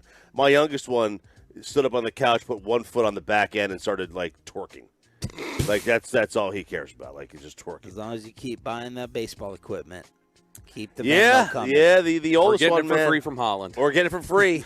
That's the key. I got some codes. I got a few discount codes out there. It works. I couldn't discount codes for what? For sporting goods. Oh yeah, I'll get like a code for this one and this one. It pays to know Holland. Pepe, what was your number one observation yesterday from all the social media stuff of us or the shows traveling with some of the FOMO back home? I mean, the hang out at the bar at the airport, like that's my vibe. That's what I do before I lift off, into the wherever I go. Without queso. No queso. And then, Sean, were you mocking me of the Italian margarita, or did they really have the Italian margarita there? No, I was mocking you. Jeez, yeah. Yeah, well, that one hurt too. I did not know that there was an Italian margarita until Peyton told his first date story at Olive Garden. And I was like, what do they put parsley in it? Yeah, they instead of a salted rim, it's an oregano rim. Yeah, something like that. What are we doing in here? Are we extra virgin? You know what, though? You would not have wanted to be there, Peyton, because when you would have seen airport bar prices, the double vodka and soda I had and the queso I had, we didn't talk about this, $44. It was $44. What? Yeah. That queso and that double vodka soda was $44. That was before tip. Oh my God! I think ours was like $29. But you can expense that, right? Like Odyssey. No. That's more than our entire daily. That's more than our whole daily per diem. 877-881-1053, truckwreck.com text line to hit us up here on DFW Sports Station. Okay, this is gonna be a loaded headlines. Now look, the Expressway is coming up. And we're going to give away Post Malone tickets. So that's going to be commercial-free after headlines. Mike McCarthy on why he took over the offense. Rangers lose again. You're going to laugh at Saquon Barkley and the deal that he got. And the greatness of Messi has to be recognized in Hump Day headlines. Hump Day. Live from Cowboys camp on the Fan. Well, let's get you over to the old.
From our fan studios secured by DFWsecurity.com, this is Sean and RJ on 105.3 The Fan. Good morning, Metroplex. That's what the announcer guy said. We're live from Oxnard, California, with our Cowboys insider, Bobby Belt, live on the Fan Cam, Twitch, and YouTube. Thank you for turning it on, leaving it on. It is time for Hump Day headlines. Hump Day? What's wrong? I'm hearing tons of static in my ear. Man, we got some divas over here with the sound divas. I'm just asking. I was just saying. Like, First, Bobby I didn't know, interference. And I didn't know if it was going out over the air, so I was going to make sure of that one. I was doing my due diligence. Okay. The Cowboys did their due diligence contractually with one guy as Trayvon Diggs got the deal done. 5-year extension, and it's worth $97 million. He's guaranteed $42, so he is now tied for the 5th highest paid salary amongst corners in the National Football League, and you were surprised this one got done first. Yeah, I'm glad it got done. You know, I was concerned there might be a chance that these negotiations could go on. They could get a little, nasty potentially. Not that they were at that point yet. They had the potential to turn into that. But the fact that they were able to get this done quickly is great news. The fact that I think it's settled right in the area that we all kind of thought made sense just kind of seems to indicate that common sense won the day. And that, this is about where he probably slots in financially for a new deal. And when you get these deals done while there's still time left on the rookie deal, it's easier to manipulate the cap numbers. When it's not all new money, when you can add on a rookie year at the end or a rookie contract year at the end of it, you can manipulate the money a little bit. It makes financial sense to do that. Look, it does make financial sense. You have to be able to massage the cap. This team has always been very, very good at that. Have they not? Has that been one of the things that they do best? Find ways to never be in cap problems? Yes. They've slow played a couple contracts in the past that have hurt them and caused them to jump through more hoops than they maybe normally would have had to, but they do a good job of being able to find all the little accounting tricks that they can. So what's next now? What's Zach Martin thinking, who is not here at training camp? I think Zach Martin is probably somebody who understands this is part of the business, that other guys are trying to get their deals paid. Very rarely do you have guys, especially on their own team, who are bitter about somebody else getting paid. They're usually like, yes, absolutely, go get yours.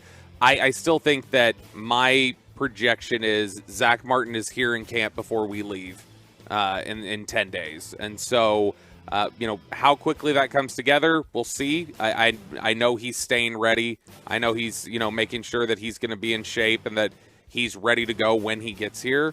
It's just a matter of how quickly can they close the financial gap that, the Cowboys were able to close with Trayvon Diggs. State of the Cowboys press conference with the first practice today. Us, KMC, and the G-Bag Nation are going to be all over it. What do we need to know about who is active, available, not available? So we are getting Luke Schoonmaker on the NFI list to start. That is a bit of a bummer. Their second-round pick, a tight end that they hope will contribute in a big way this year. So that's a little disappointing. He had been dealing with a foot injury during the offseason workout program. That's still lingering a little bit. Jordan Lewis is beginning camp on PUP, the physically unable to perform list. That was expected. We'll see how his recovery goes, his rehab goes, if he'll be ready to go by the time they get out of camp. And then the good news yesterday was that Terrence Steele did not have to start on PUP, and that Tony Pollard is fully cleared to go. And so those two are really optimistic signs. And Tony Pollard is going to join us live at 9 o'clock this morning. Here as our very first guest of training camp. And, man, we have a lot of topics for him. What is the breakfast situation going to be for that? That was the thing. A couple years, like 2 years ago, they were all like in the middle of their breakfast. And, Micah's got his 78 strips of bacon. And, I always like to know, what is the breakfast choice? Is it just eggs? And by the way, are these eggs those powdered eggs, or are these real eggs? Ask Basic. Are they my eggs? Yeah. No, they're definitely not your eggs. No, they're not. Nobody could make my eggs. Your eggs are heavenly. So Tony Pollard will sit down with us at 9 o'clock this morning. Stephen Jones was asked about the state of the running back position. He said, our league evolves. It's a quarterback-driven league now. And he emphasized the increased importance in the passing game, added that they offered Pollard a long-term deal, but the two sides just could not come to an agreement. And I was like, a running back turning down a long-term deal? What did that look like from the Dallas Cowboys? Oh, that looked like $13 million guaranteed. That's what it looked like, I bet. Because if you're Pollard, it's like, okay, I can't take anything less because the franchise tag is 10.5-ish. He couldn't take anything less than $25 million guaranteed. Yeah, I would guess it probably looked remarkably similar to something that a guy like Miles Sanders signed. That they probably said, hey, look, Miles Sanders, just you saying $13 million guaranteed. That's what Miles Sanders got, was $13 million guaranteed. 4 years, $25 million. Look, that's your chance to earn more money. That locks you in. It gives you some security. I would bet the reason that this never got very close is because the Cowboys and Tony Pollard's side just have a fundamental difference in terms of what they think the running back position is worth.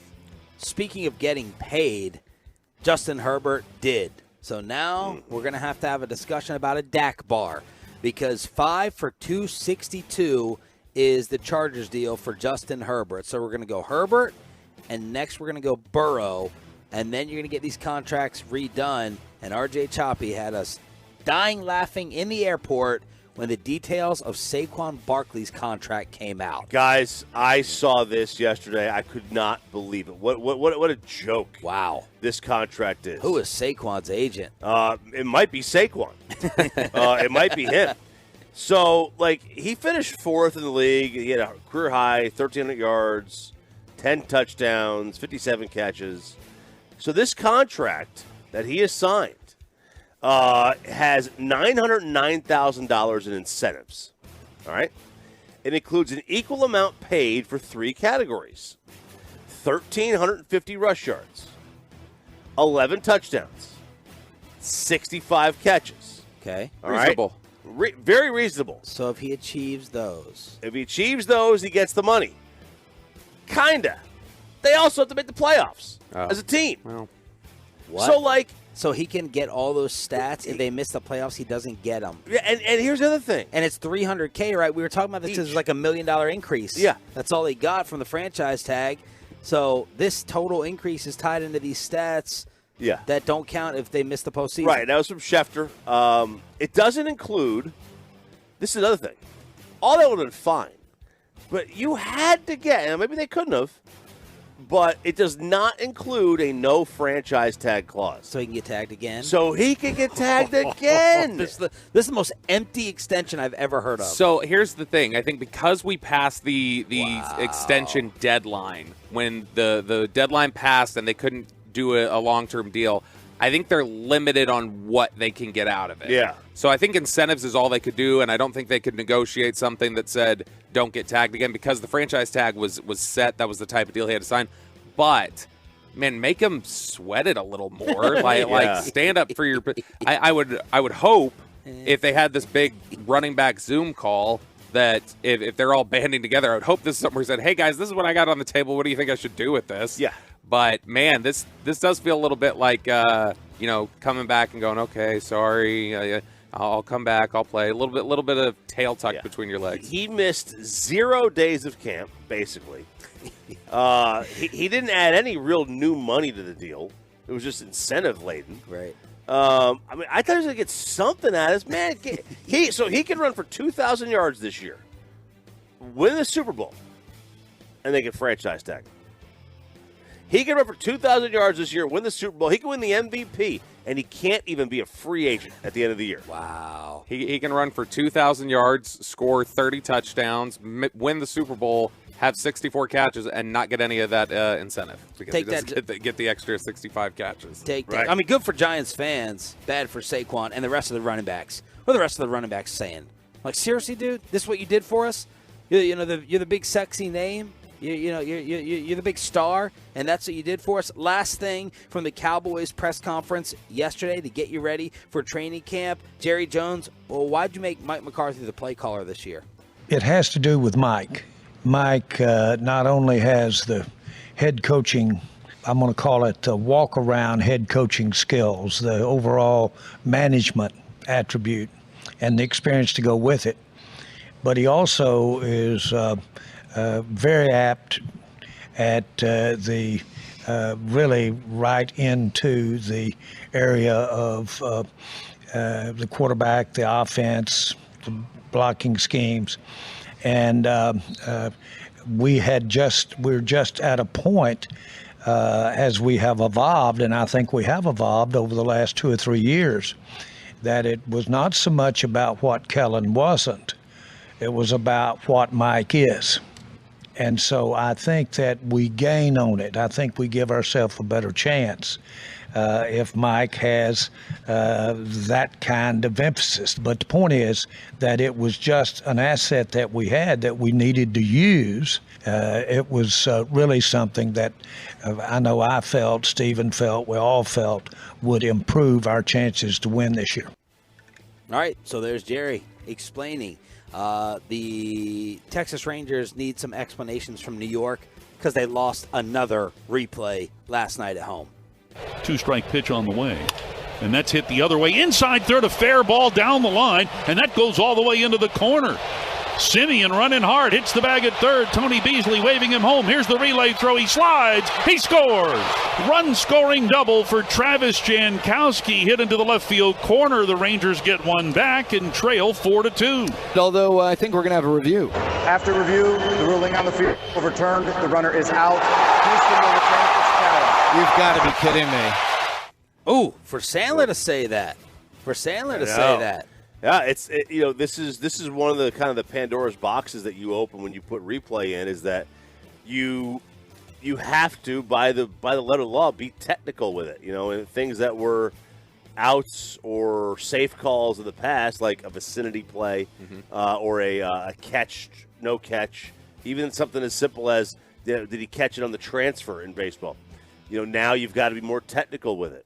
And you saw that yesterday. Generally, if the ball beats you, historically, you're out. If you beat the ball, historically, you're safe. And that has been changed with replay. So the lead is now down to 1. The Astros can tie things up at the top of the American League West tonight. You're going to hear more Rangers base. Yes, holy smokes, right here on the Fan. Meanwhile, the GOAT does it again. Taylor cutting it back. Martinez left it for Messi. Oh, my word. He has done it again. Lionel Messi, 3 goals in less than an hour of play for Inter Miami. 2-0 tonight over Atlanta. 2 goals and an assist, 4-0 win over Atlanta. And this is starting off more perfect than anyone could have ever imagined. That was the call from Apple TV, and it's Messi Mania taking over. Yeah, it is. I didn't watch much Messi outside the World Cup last year. I don't know how he was playing with his former team. I have no idea if he was doing this, scoring 2 goals a night. Is that an indictment on the MLS? Is that just he's got so much energy, he's re-energized from going to a new place. You could not have asked for a better start to a MLS career than what Messi is doing right now. And I had a Tolo hit me up and say, I hope you're not going to praise this. I hope you're not going to sit there and don't fall for this. You know, if he was anything, he'd be in a better league. I said, he's already the GOAT. He already got crowned. Argentina was his moment, the World Cup. Yeah. He got the World Cup victory. So what? Now he's going to make gazillions. He's getting his Lambos and, you know, getting put in elevators up to his suite in oh my Miami. gosh. Yeah, the penthouse that he lives in, it's got a special elevator where you could bring your vehicle into your apartment like they did in Fast 7. Okay? You don't cage you fall asleep during that too? Yeah, no, I did not. You don't cage a beast, okay, like that. You leave that vehicle in the parking garage. You don't bring it up into your apartment. So I don't like that. I don't care for that. You can't cage a beast. It does feel a little bit like he's living the Dwight Howard Taiwan Basketball League life right now. Like he just comes over here and he's like, all right, it's time for something a little easy where I can put up my 40 points, my 20 blocks, and 60 rebounds. He is cleaning up so far. Headlines on a hump day. Live from Cowboys training camp on DFW Sports Station. Thanks for being a total. That stands for turn it on, leave it on. We usually do over-unders from Vegas. We're going to do over-unders from Oxnard. The most likely things to happen with this radio station and everybody that we work with while we're out here living and traveling with all the fellas. That will chop it up and a Post Malone ticket giveaway next on Sean and RJ. But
Way, and it's commercial free up until 8 o'clock. So if you're heading around the radio dial, a lot of changes in the Metroplex except for this station, and you're just stumbling upon us for the first time, Sean Sharif, RJ Choppy, and our Cowboys insider Bobby Belt. We're live from Oxnard, California. This is also your home of the Dallas Cowboys. We get the Jerry Jones, the Stephen Jones. We get the Mike McCarthy every single week, and we're your home of Texas Rangers baseball and the home of the best giveaway in town, Post Malone tickets at some point in time for turning it on, leaving it on, and that is what TOLO stands for. And our training camp coverage, morning number 1, is brought to you by Kissable Dental, on-time experts, air conditioning, and plumbing here on DFW Sports Station. We also travel out here with our buddies, with our friends, with our other shows, and that sets up an RJ Choppy training camp odds with over and unders. All right, so there are 3 of us.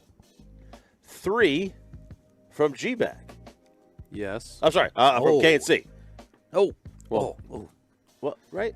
No. There's 4 here right now. You butchered the show name and the number of people. 4 today. Not necessarily the whole time. Right? And then there's 4 from G-Bag. Well, 3 today, but 4. Yes, absolutely. So, next week there's What was that drop? Should I hear it? Yeah. Choppy. Next week there's 10. Next week there's 10 of us. Yes. Today, Okay. we may not have that number. Good. All right? We got there. We may not have that number today. We got there. Whatever. We all play by different rules. But so I decided to come with a little over-under action here. So let's get right to it. Speaking of one of those, how many dinners will Gavin Dawson spend with at least one other person? The over-under is set at 1.5. All right, 1.5, and we are here from today until next Friday, and the over-under is 1.5 for Dawson dinners. Now, I don't think Dawson's out here yet, right? No, he's here tomorrow, I believe. Dang. Okay, does the Jerry party count as a dinner? Oh, that's a great question. It is. Because he is coming to the family dinner. He is coming to the family dinner. That's 1. I probably shouldn't have given that away. That was insider information, insider trading. Does the Jerry party count? I will say it doesn't. It shouldn't count. It should. It's not a dinner, right? It's not a dinner. It's a required outing for 9 of the 10 people. This is dinner specific, though, so you would not count a lunch. Like if he went out to lunch with the guys, we would not count lunch. No. It's got to be specific to the evening. Specific Okay, to all right. I'm gonna say he does it at least one more time. I'm gonna take the over. This is tough. This is tough because he's not gonna be here tonight. Probably. I don't know if he's gonna be here tomorrow night. So all next week, Monday through Friday, I'll say over. I'll say he has one more dinner. I agree with Bobby. In addition to the family dinner Friday night. All right, so we are all taking the over. I took the over as well. And the over was 1.5? 1.5. Now, if it was 2.5, we're all taking the under? I would take the under. That's a lot dicier. I'd probably take the under. Yeah. I mean, Mike may need to be thrown into this category. Bassick. Mike, yes. Yeah, Bassick says he's out on Friday. He's the only one. He says he's out. I mean, normally I would understand if he has the family coming out and everything. He's probably doing a little bit. He thinks he can get me worked up, and I really don't care if he comes. So next week, I don't know about Bassick either. I think Mike may attend the same exact dinners as Dawson. He technically already had one though, because he went and ate with Holland last night, and he was trying to get a whole group of people. He called us in the car. He's like, "Meet us at Pink's. We're gonna go to Pink's. Let's go all eat dinner." Yeah. So I mean, if it's a place he's excited about, that's the wild card for Mike. All right. Next one. Over under. And vote on it.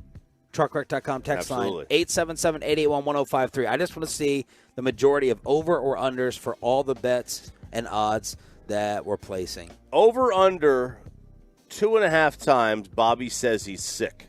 Ooh. Not including yesterday. Yeah, we're already at 1. We're already at 1. We're already at car sickness and Zofran. Zofran was already packed. I took it last night. Over under 2.5 times. 2.5. He's sick. Sick could be anything. It could be alcohol related. It could be just food poisoning. I'll take the under, but it will be at 2. It'll definitely be at least It'll a 2. definitely. Ooh, we'll get an alcohol one. Yeah. 2 other times. Man, this is tough. He will have a non-alcohol complaint. He will have a non-alcohol complaint, And the Jerry party is an issue. Normally, he's not going to go. I know. He's See, not going. that's a free night for him. So that's a free night to not have any peer pressure. Exactly. So it's at the media party with us. Right. So I'll take the under as well because I think we're looking at 1, maybe 2 weekend days where he goes ham.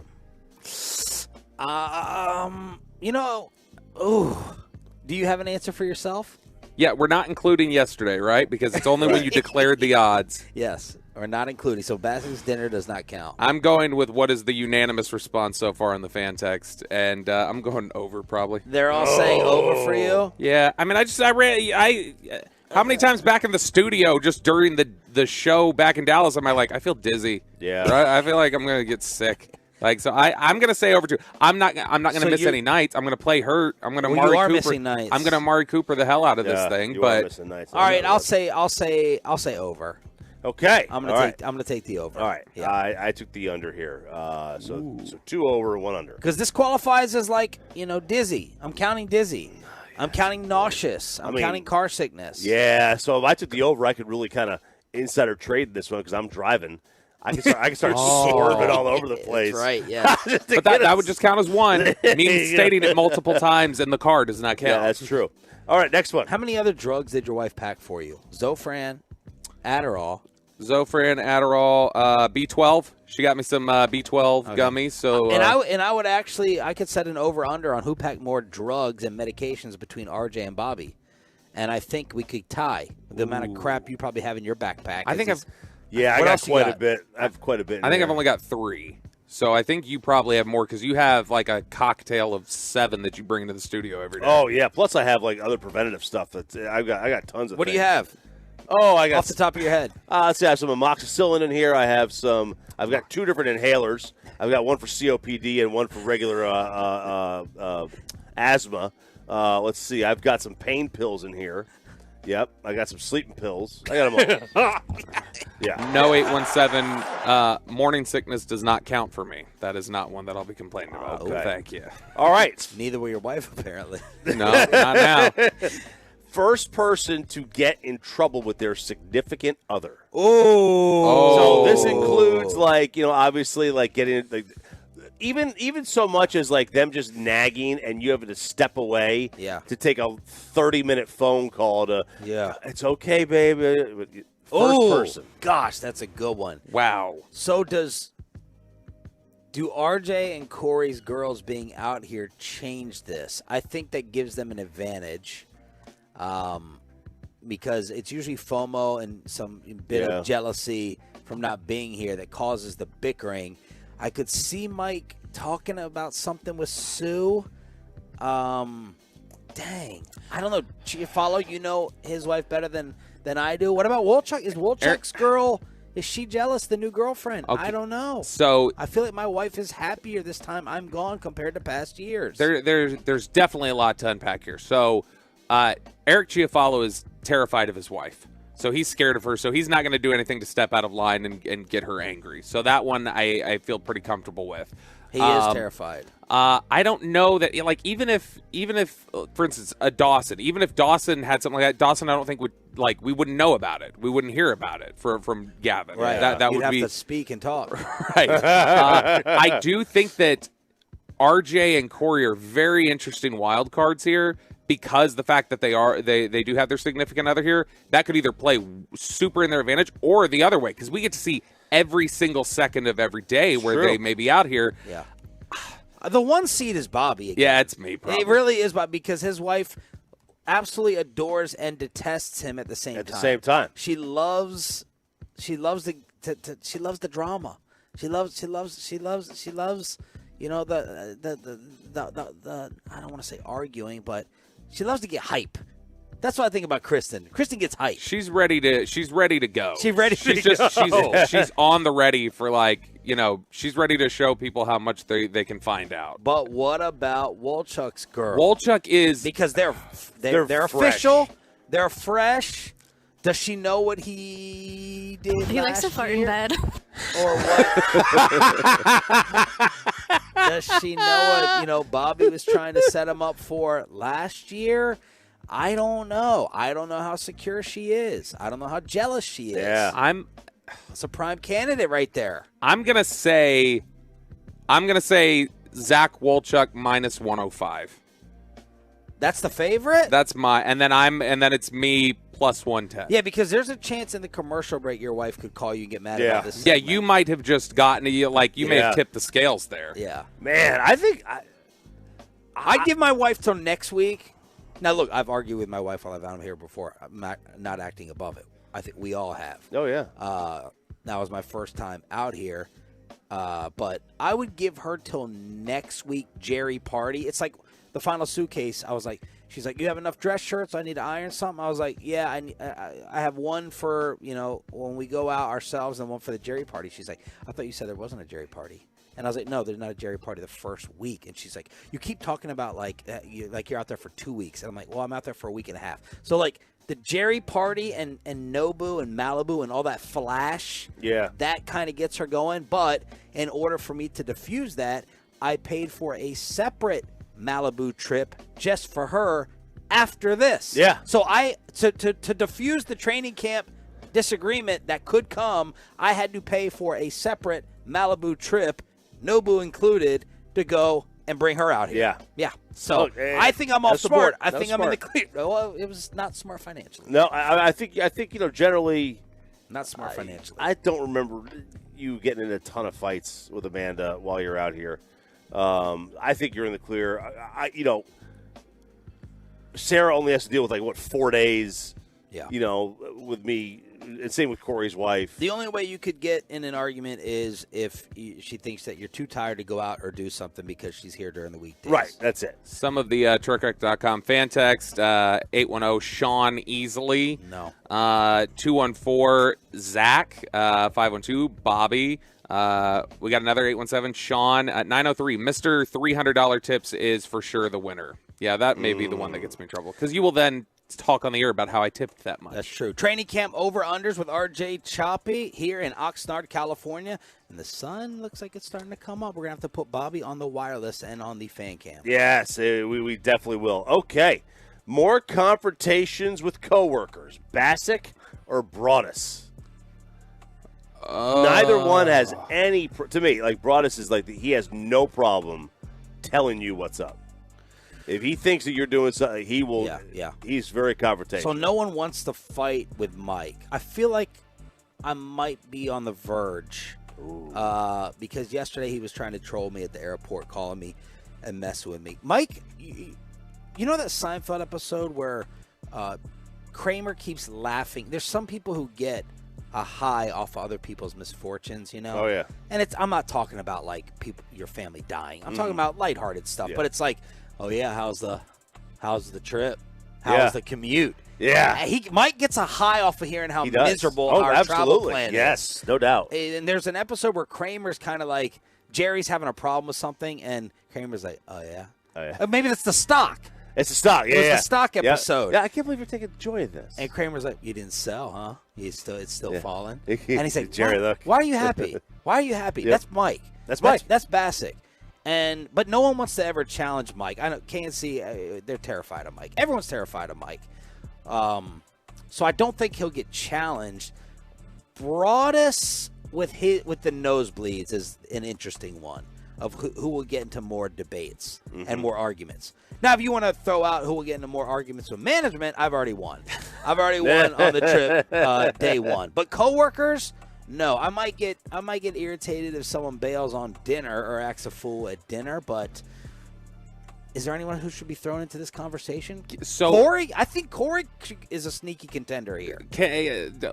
I'm curious. Are we counting this just as off-air genuine confrontations or on-air fights too? Oh, it's off-air. Okay, so off-air, because on-air it would be somebody on G-Bag. G-Bag fights with each other every day. So somebody fights with somebody on the air. You think G-Bag fights with each other more than we do? On the air about time? Yeah, absolutely. And so that would be the one. You and Zach almost beat your ass last year. No, he after calling you a little bitch. No, he Mouth tried to write checks that his ass couldn't cash. Oh! So anyway, that was Fat Zach. So no, that wasn't Soda Zach. This is honestly between Mike and Brian. If it's off the air, Mike, because Mike has no problem engaging in the confrontation to say like, Right. well, what's your problem? Why are you doing this? You know, that kind of thing. Brian, I think, is more just going to kind of go, okay, like let it pass for a sec, and then just kind of seethe about it quietly. But Broadus is in such a zone out here. You know Yeah, what I mean? he I is. love watching the little ducklings. I love watching the ducklings follow. The 3 little ducklings, Bobby, Eric, and Zach, just, follow along. Now, maybe they're above it now. They're big-time afternoon drive, dominating the ratings and everything. So maybe – but the Broadus walk out here, the how do we impersonate it? I don't even know where the fan cam, if it can get it. But the sideline stride to the next drill, like this. It's like this. It looks like Broadus. Bigfoot. He's stalking the sidelines, and then you just got the other. You got the little ducklings in the background. They're all taking What their are you nose damn talking about? with the wireless sitting there on the sidelines of GMA. But no, he walks by and you try to ask him. He's locked into the next drill. And he's sitting there coaching up. So I don't know if he'll get worked on. I think Broadus is actually mad that we don't have more public practices out here. He's mad that we're kind of limited and some of the practices are being closed off. He's upset about that. So I don't know. What's your answer to it, Ralph? I think because Bassick, I think, needles more. Broadus doesn't really look for confrontation. He has no problem facing it. Yeah. I think he's comfortable being uncomfortable. Yeah, Bassick, I think, looks for a confrontation. I will say somebody who we're not talking about here You? I'm not going to start any problems. Came out of the womb starting Yeah, problems. you did. I think you could be a candidate here. Somebody who has no problem with confrontation, just going like, well, let's address this right now. And somebody who, Derek Holland is one that I think could be a low-key candidate here over these few days that he's here. Yeah. We got some breaking news. Pepe letting us know that Andrew Thomas and the Giants have reached agreement on a 5-year, $117 million extension. Includes an offensive line record 67 fully guaranteed at signing. 67 fully guaranteed. So the New York Giants locking up an offensive lineman. Back to over-unders. We got a Post Malone ticket giveaway coming up very, very soon here. During the Expressway, we are commercial-free for another 20 minutes on 105.3 The Fan. What's the fan text saying from the Tolos? It's fun. They are leaning much more towards Brian, it appears. 903, definitely Brian. 972, Brian seems easily angered. Mike may not even be here at practice to confront. Might not be. You don't know. 214, I heard Dan Orlovsky's going to be out at camp, so it's Bobby. Ooh. So there we go. Oh, my gosh. If he was out here at camp. All right. Will either Hagelin or Bobby actually attend the Jerry party? What's the favorite here? Yes or no? No is the heavy favorite, minus 750. Will both or either? Either. Well, Bobby's out. No, neither will attend. I'm guessing Hagelin's son will be here during that time. Both. I didn't even think of that. The question, really, you got to throw Dawson into this as well. Dawson has made me proud. He's been showing up. He's been going to the Jerry party. But if it's those two, both will be out. Heavy. No. I agree. This one's for Peyton Russell. Although I felt like your girlfriend was. I don't have a girlfriend. Yeah, we know. I felt like your girlfriend was convincing Bobby a little bit in the car yesterday. Yeah? A little bit in the car. I don't like to talk about the subject and the issue. I don't like to give him the attention that he's desperately craving over this topic, but I felt like it was turning a little I felt it was. bit. I feel like Bobby may have a slightly higher chance than Kevin, even though neither will go. I agree. I don't think either will end up going. I do think the chances are better for Bobby than they were yesterday, but I still think it's a long shot. This one's for Peyton Russell.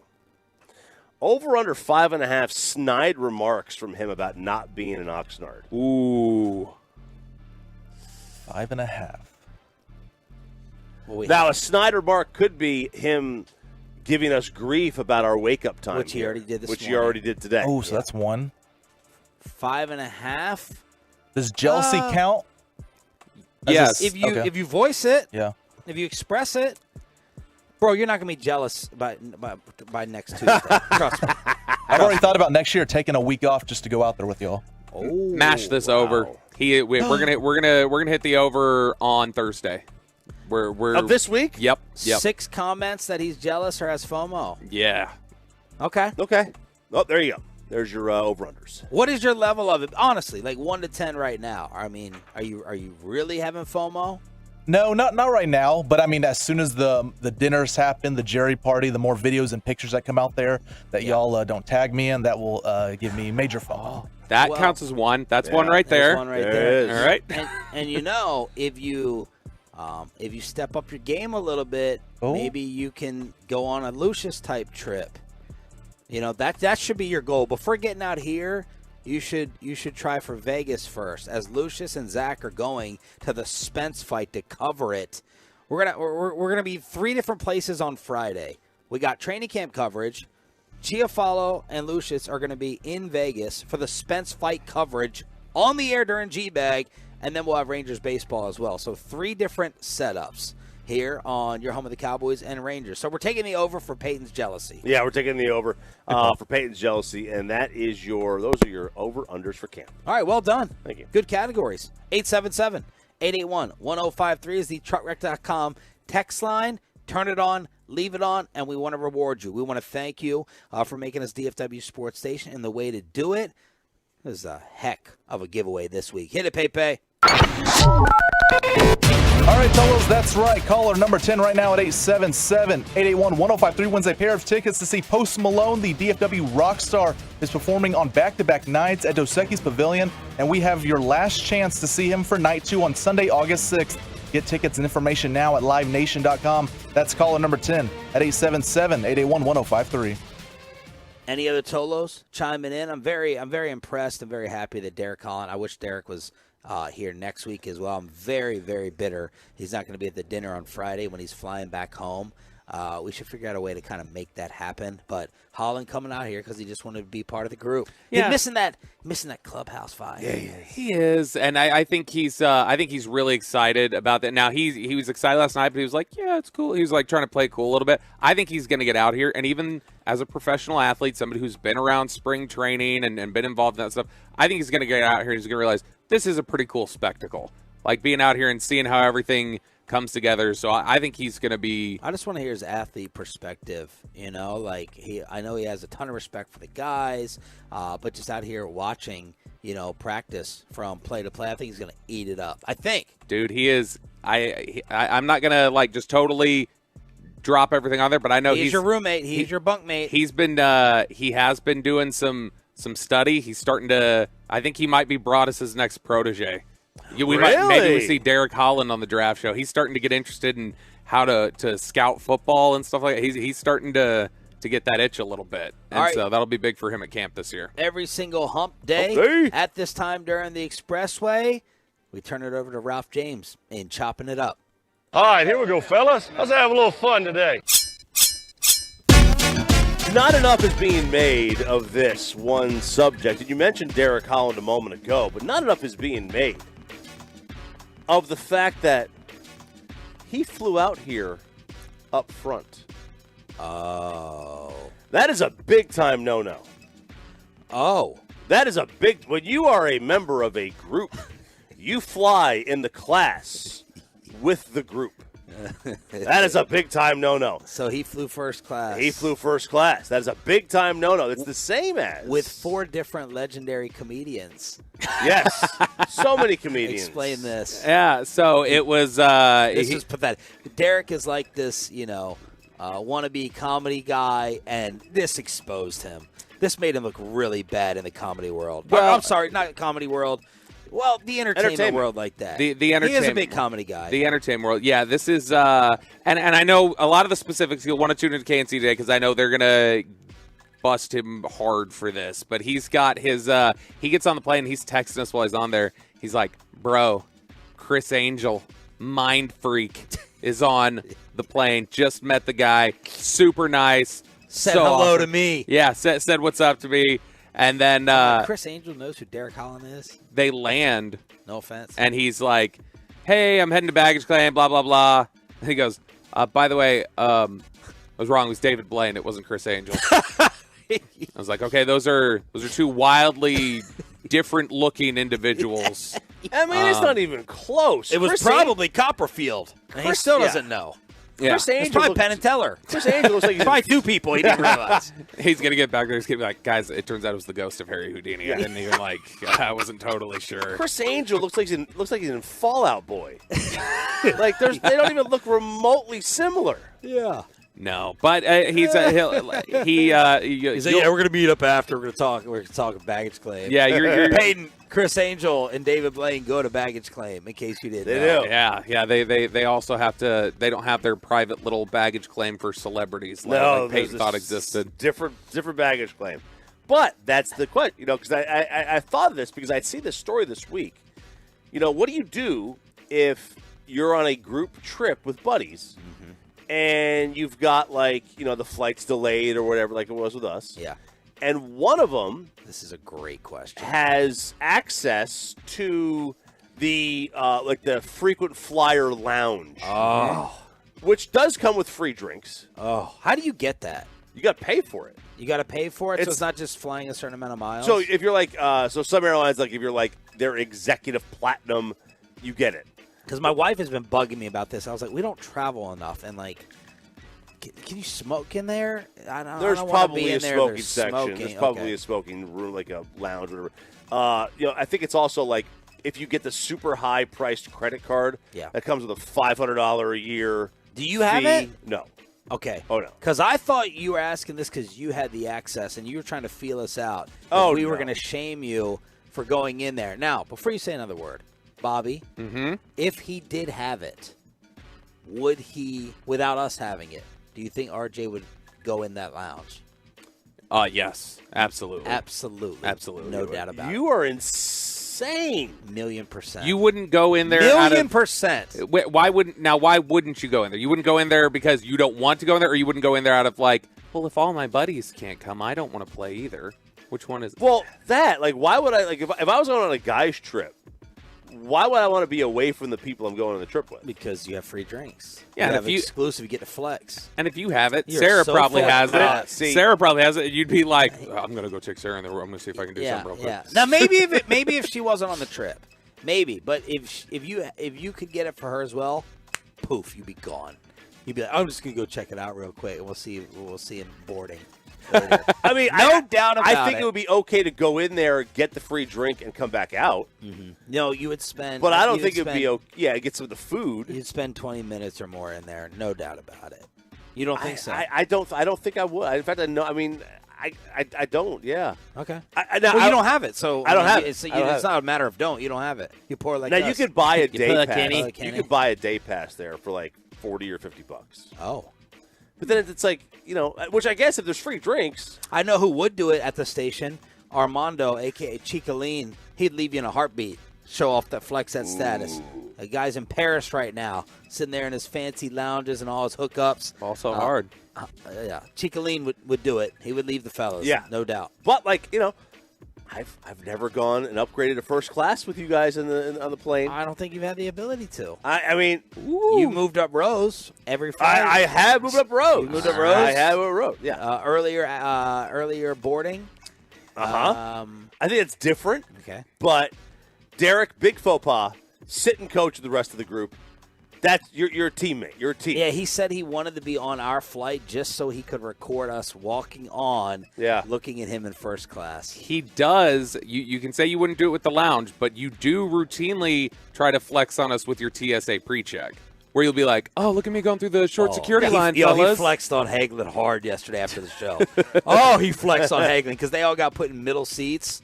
And Hagelin's like, I basically have to pay to try to get out of the middle seats. And RJ is like, we don't have middle seats. No. And then Hagelin's like, and I don't know whether they have to pay for a bag or not. And RJ goes, well, we don't have to pay for a bag. And then he's like, and I don't know how they access. And RJ goes, priority. And I was like, dang, he is spiking all in Kevin's face. 817 says American Admirals Club members get 2 free guests they can bring in there. Oh, on wow. a trip. So are you Admiral member? No. No, but that would be the thing, is that you could then take us in it, but you still probably wouldn't. 'Cause you'd be like, Sarah and I need some time. Definitely take you in there. All right, chopping it up. That's it for now here on DFW Sports Station. Thanks for being a Tolo, y'all, and congratulations to the Post Malone winner. We appreciate you turning it on, leaving it on. What do you think? Should we turn? Is it light enough? Should we turn Bobby loose with the wireless to? Oh, it's light enough. Give everyone a tour. Let's see why some of these Cowboy fans are already ticked off at Jerry. The new setup around here, and what does the Herbert deal mean for Dak's new contract? 877-881-1053, 877-881-1053. Let's turn Bobby Belt loose with the wireless to see what all this commotion is about here. Day one at Cowboys camp on the Fan. Well, let's get you over to Q.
From our fan studios secured by DFWsecurity.com, this is Sean and RJ on 105.3 The Fan.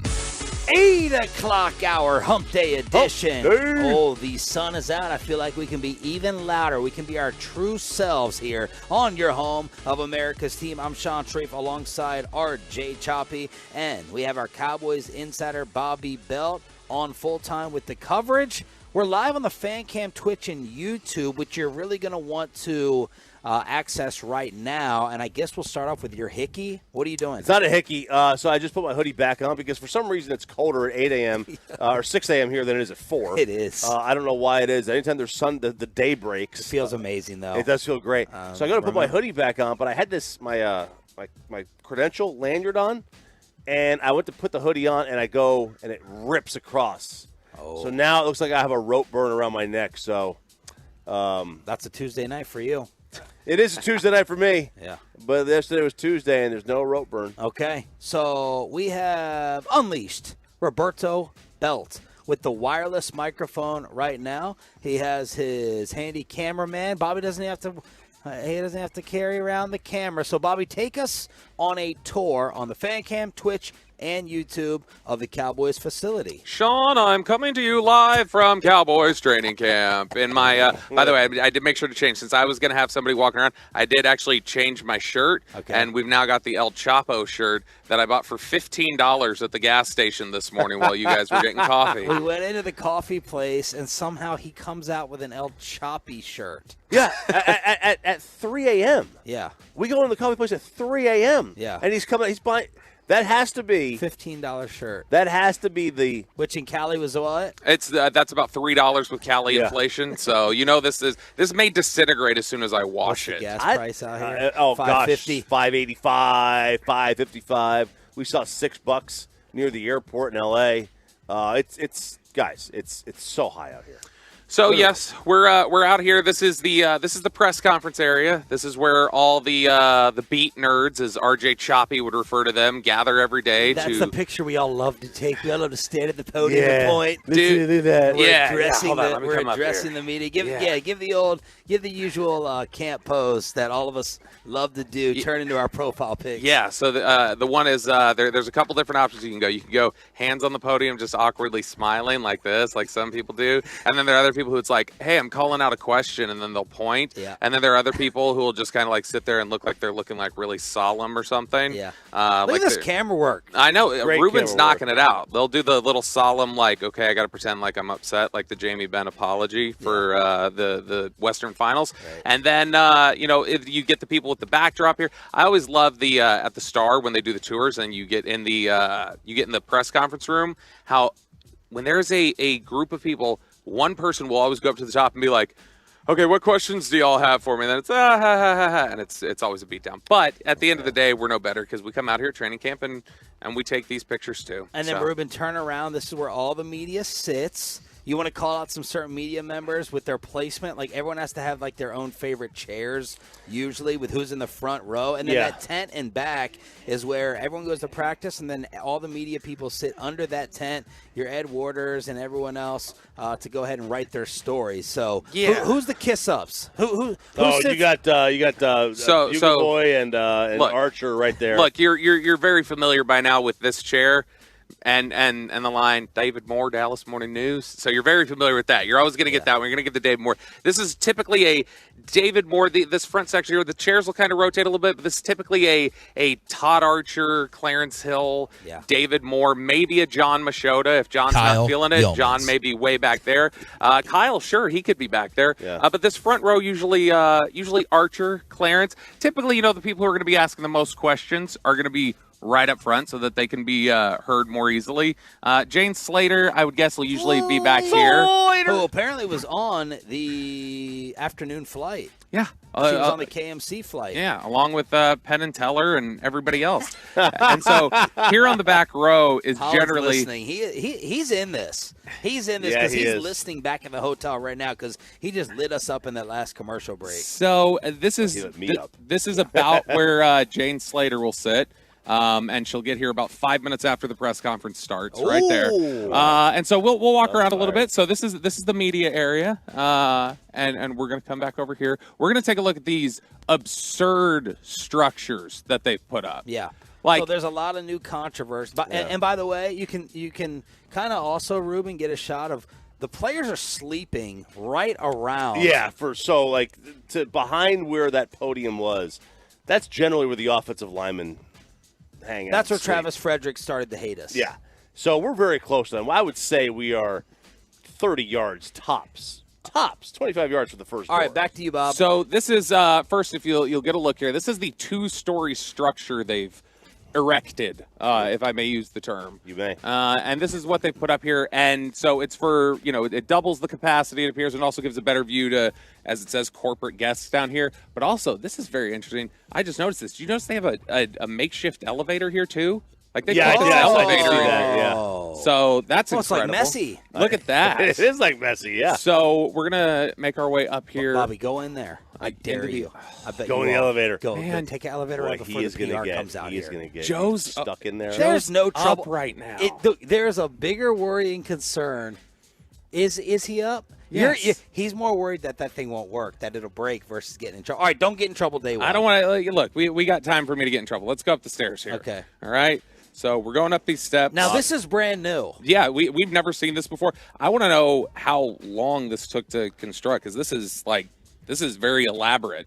But you come up here, and as Ruben walks up behind me, you can see this beautiful That's shot the view. of, That's the view. everything. I just tweeted at 1053SS on Twitter. That's the money shot, as Choppy would say. Yeah, as a lot of people would say. Yeah. And so, look, you've got like this corporate guest area where people hang out, the nice shade from the tents.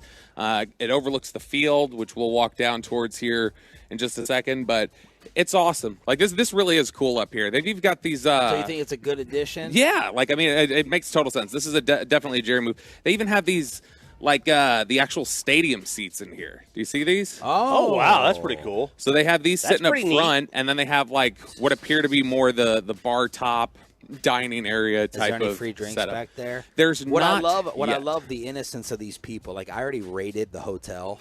Yeah. I was downstairs waiting for Bobby, and in the breakfast room, I wanted to get a cup of juice, and the drink machine was working. I was shocked. Heck yeah! And then there was no cups. So I start opening the drawers. All the drawers are open. All the bottom things. I took the fridge was open. These people are so trusting. It's like my mom back in Maryland. She's like, nice. you don't need a burglar alarm. You don't need to lock your doors. That's small town. That's small town, That's man. small town. And I'm just raiding. I'm taking all their yogurts. I'm taking all their bananas. I'm taking all the plastic silverware. Yeah. I got it all, and they're just leaving it all open. And I wanted to see. And usually here they got a free drink machine, water machine, sodas, whatever you want. Leave the liquor out. Yep, I know. So I wanted to see, Bobby, if there's anything up there so far. All the way, they haven't had any guests. There is not, and Saturday is when they'll have their big open day. We do have the beverage menu here. Miller Lite, Coors Light, Vizzy Seltzer. It is. Those are the only lights. I didn't hear it. It is Bud Light free. Does Dak gentlemen. know this? It is Bud Light free.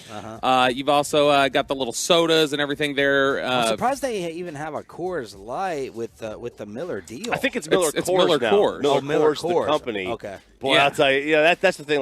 It's you've got to actually, as a business owner, you have to You have to make a decision on whether you're going to carry the most popular beer brand of your lifetime. Right. So when we talk about, and we'll take a look at the structure itself. That's Kid made Rock and Garth Brooks are fighting over that right they now. Are, yeah. Garth's carrying it. Yeah. The kid's not. They have bars on the strip in Nashville. All right, this is Bobby Belt on the wireless. Ryan, let me know the YouTube numbers if they're spiking for Bobby's work live on YouTube, Twitch, and the fan cam here from Oxnard Day 1. So if you'll kind of look out over the practice field, which we'll go down there in just a sec, these are the bleachers they have set up. This is where Brian always likes to sit in this corner tucked back here away from everybody else. Yes. And get the bird's eye view, get the scout's view. But, as you can see, when we talk about there are people who live on this field, I mean, they are, if you just look over here, their house is right on top of this field. And that's what everybody's complaining about is that little structure over there, which we'll go see here in just a minute. That's the same tent setup we have right here, and it's in front of those houses. So people with those windows back there. Look at this view, though. Look at the tree with the sun and the mountain. The mountains are to the left. How dare that tree be there, infringing on their view? I mean, I want to put a lawsuit on the Cowboys for those trees. And in the middle, and Bobby is going to head on out there, but in the middle, that's the Jerry Tower where, like, your Denzel Washingtons and your Jamie Foxxes. Shout out Jamie Foxx speaking and looking good with his recovery. But that's where the celebs, your Jake Glazers, will tell Steven who to hire and sign next. Yep, that's the bird's eye view. That is the coveted position up there on the practice field. So we're going to walk around towards the practice field now. And I've always wanted to know, does that have an elevator? This is the moment in time. If you're not going to go in this elevator, I want to know if that middle tower. How do they get up there? Is it just steps? Because no one at this radio station ever has been up there. No one's ever gone up there. The boss is listening. I'd like to know if Gavin Spittle will give us permission. I think if it's steps, I think you can go up the steps. Yeah, they always say easier to ask forgiveness than permission. Yeah. So we know the answer is no. Bobby's the boss's least favorite, though, so he doesn't have that rope. Wow.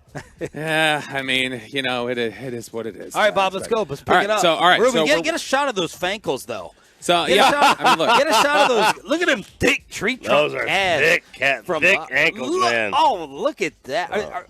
I was like, did that slow-mo or the camera just pause? Oh, no. That's just me stopping to give you guys something that normally you'd have to pay $15 a month for. So as we walk over towards this way, so these little tent setups here that you see, this is what was in place of those bleachers we just came out of. So these were like lined up and down here. And so you could always just peek through the tent area. That's the one downside we have is we were able to walk away from our media spot, just look through the tent, see it.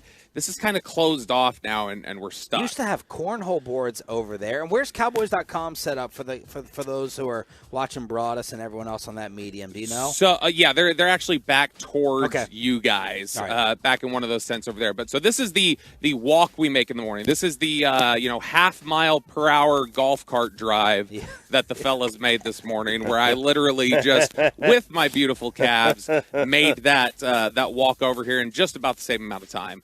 But this is the area here on the practice field. Here we go. As you can see. 2 fields.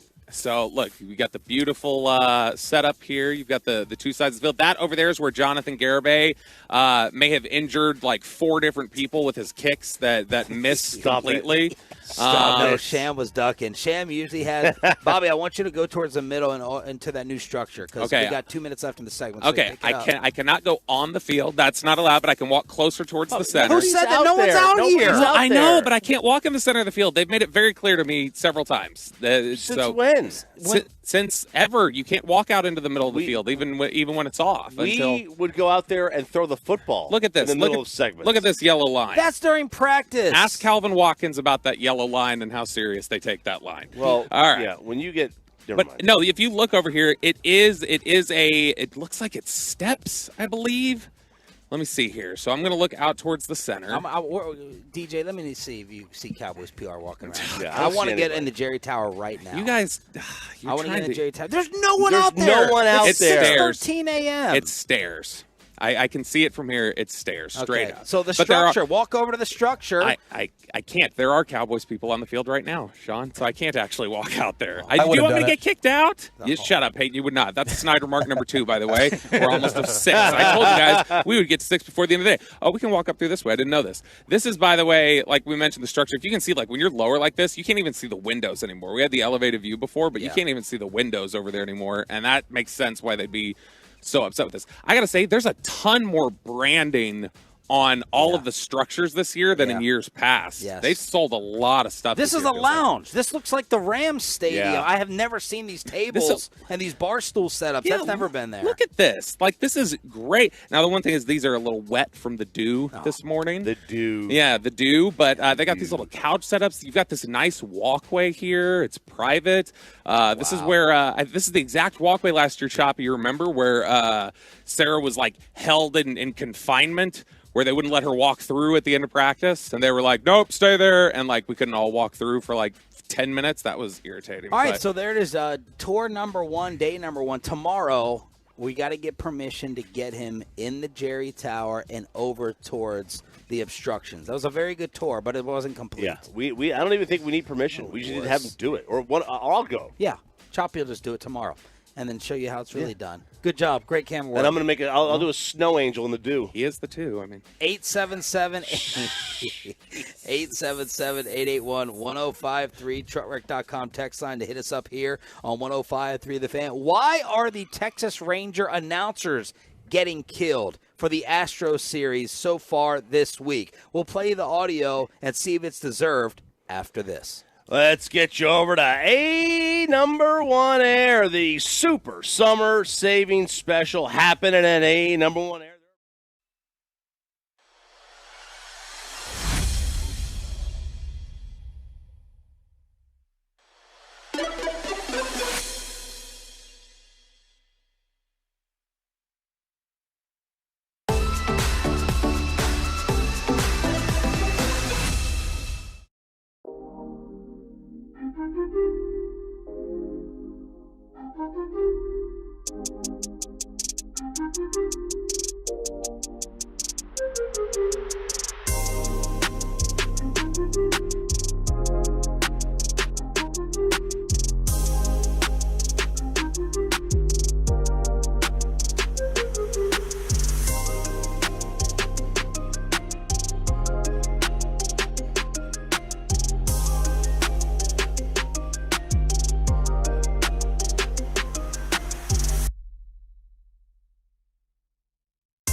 by the personal injury lawyers Frankel and Frankel. Life is unpredictable. Accidents happen. Frankel and Frankel are the go-to attorneys for car and truck wrecks in DFW.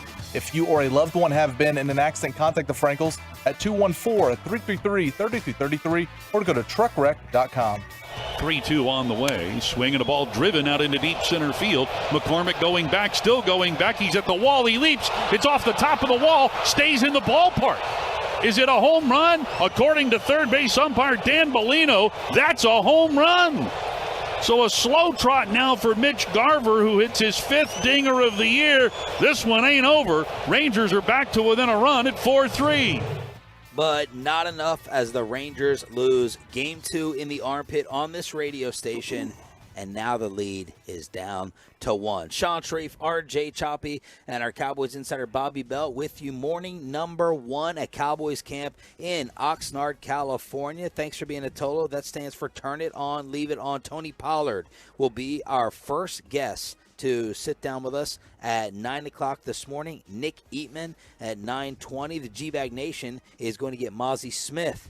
So that will be a very fun, entertaining interview as they're going to practice for the first time today. So Mozzie Smith and Tony Pollard.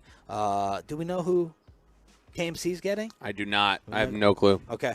Actually, you know what? I think it was actually texted to us. So someone go back in the show chain and figure it out from Corey and the others. Tim Collins may have sent it. Tim Collins. Hey! So the Rangers announcers are catching heat for all these replay calls that have been taking place. Here's the first one. All right, this is Dave Raymond and CJ Nikowski on Bally Sports, and this is from the other night when Tucker was called safe. So Monday night. On Monday.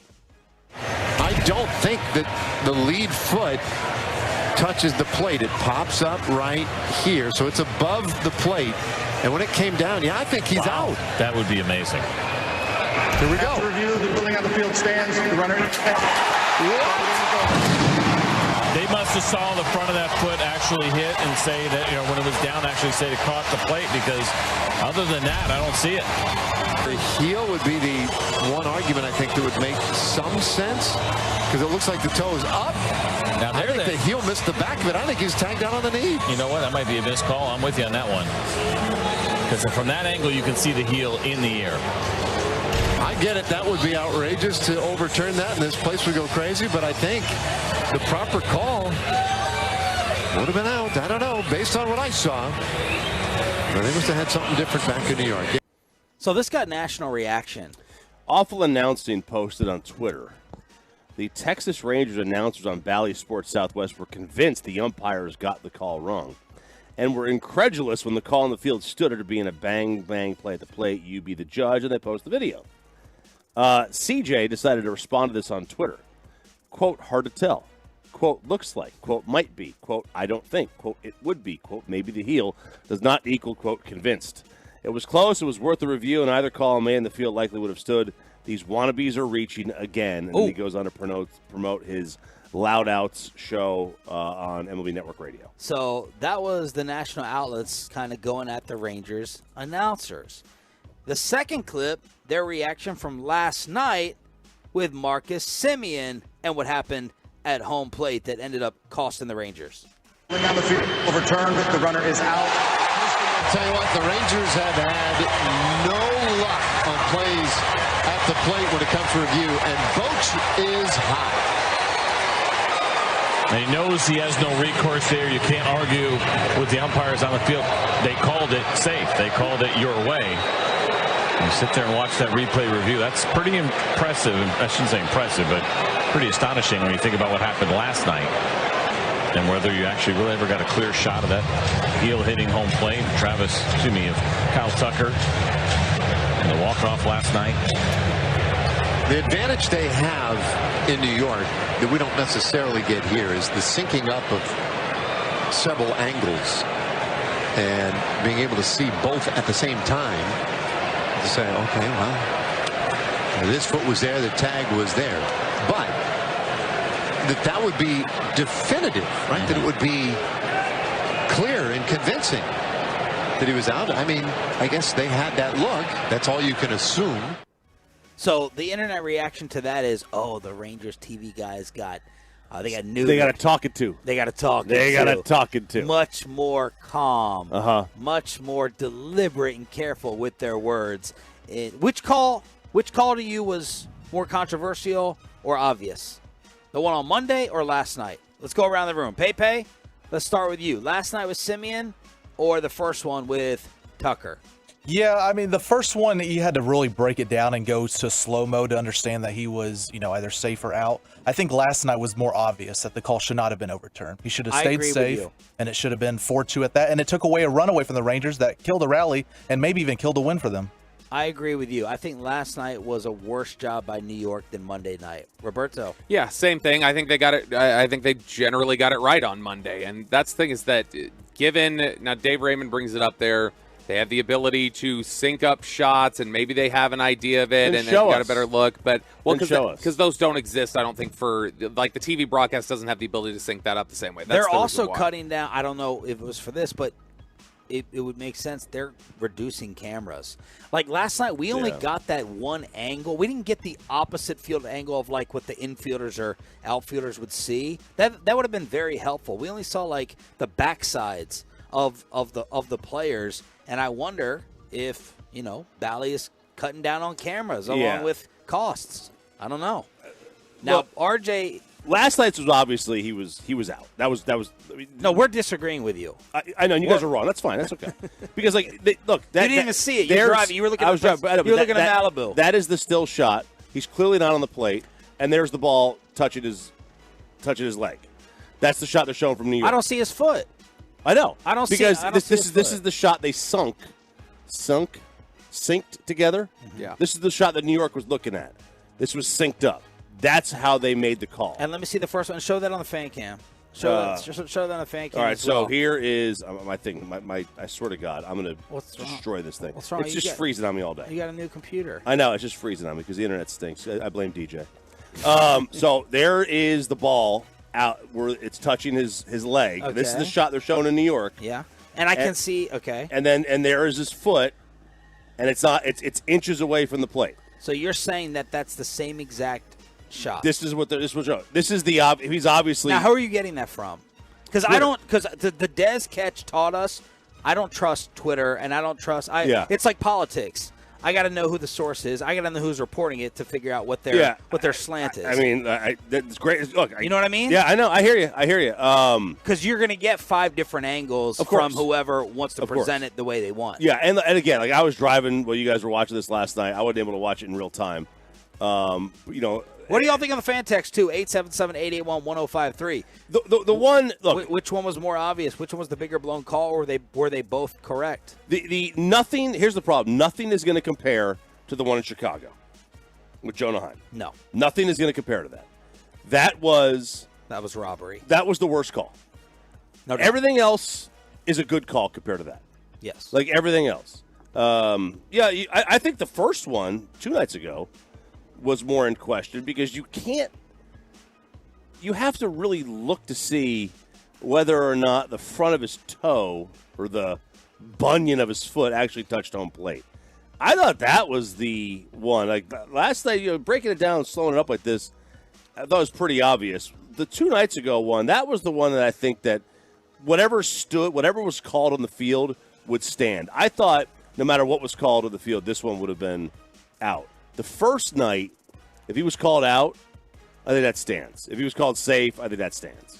214, last night's call was worse. You've got 510, Monday was right, yesterday was wrong. And if anything, you just say the play stands. That we're getting a lot of that. 682, the play should have the call was safe, so it had to be clear to overturn. Last night was a joke. See, Chop, you're wrong. 214, replay's always screwing the Rangers. 817, why can't the league get anything right about the Rangers at home plate? 214, last night was worse. So, but you think that's sour grapes? Of course it's sour grapes. If this was in Houston, they'd be saying something different.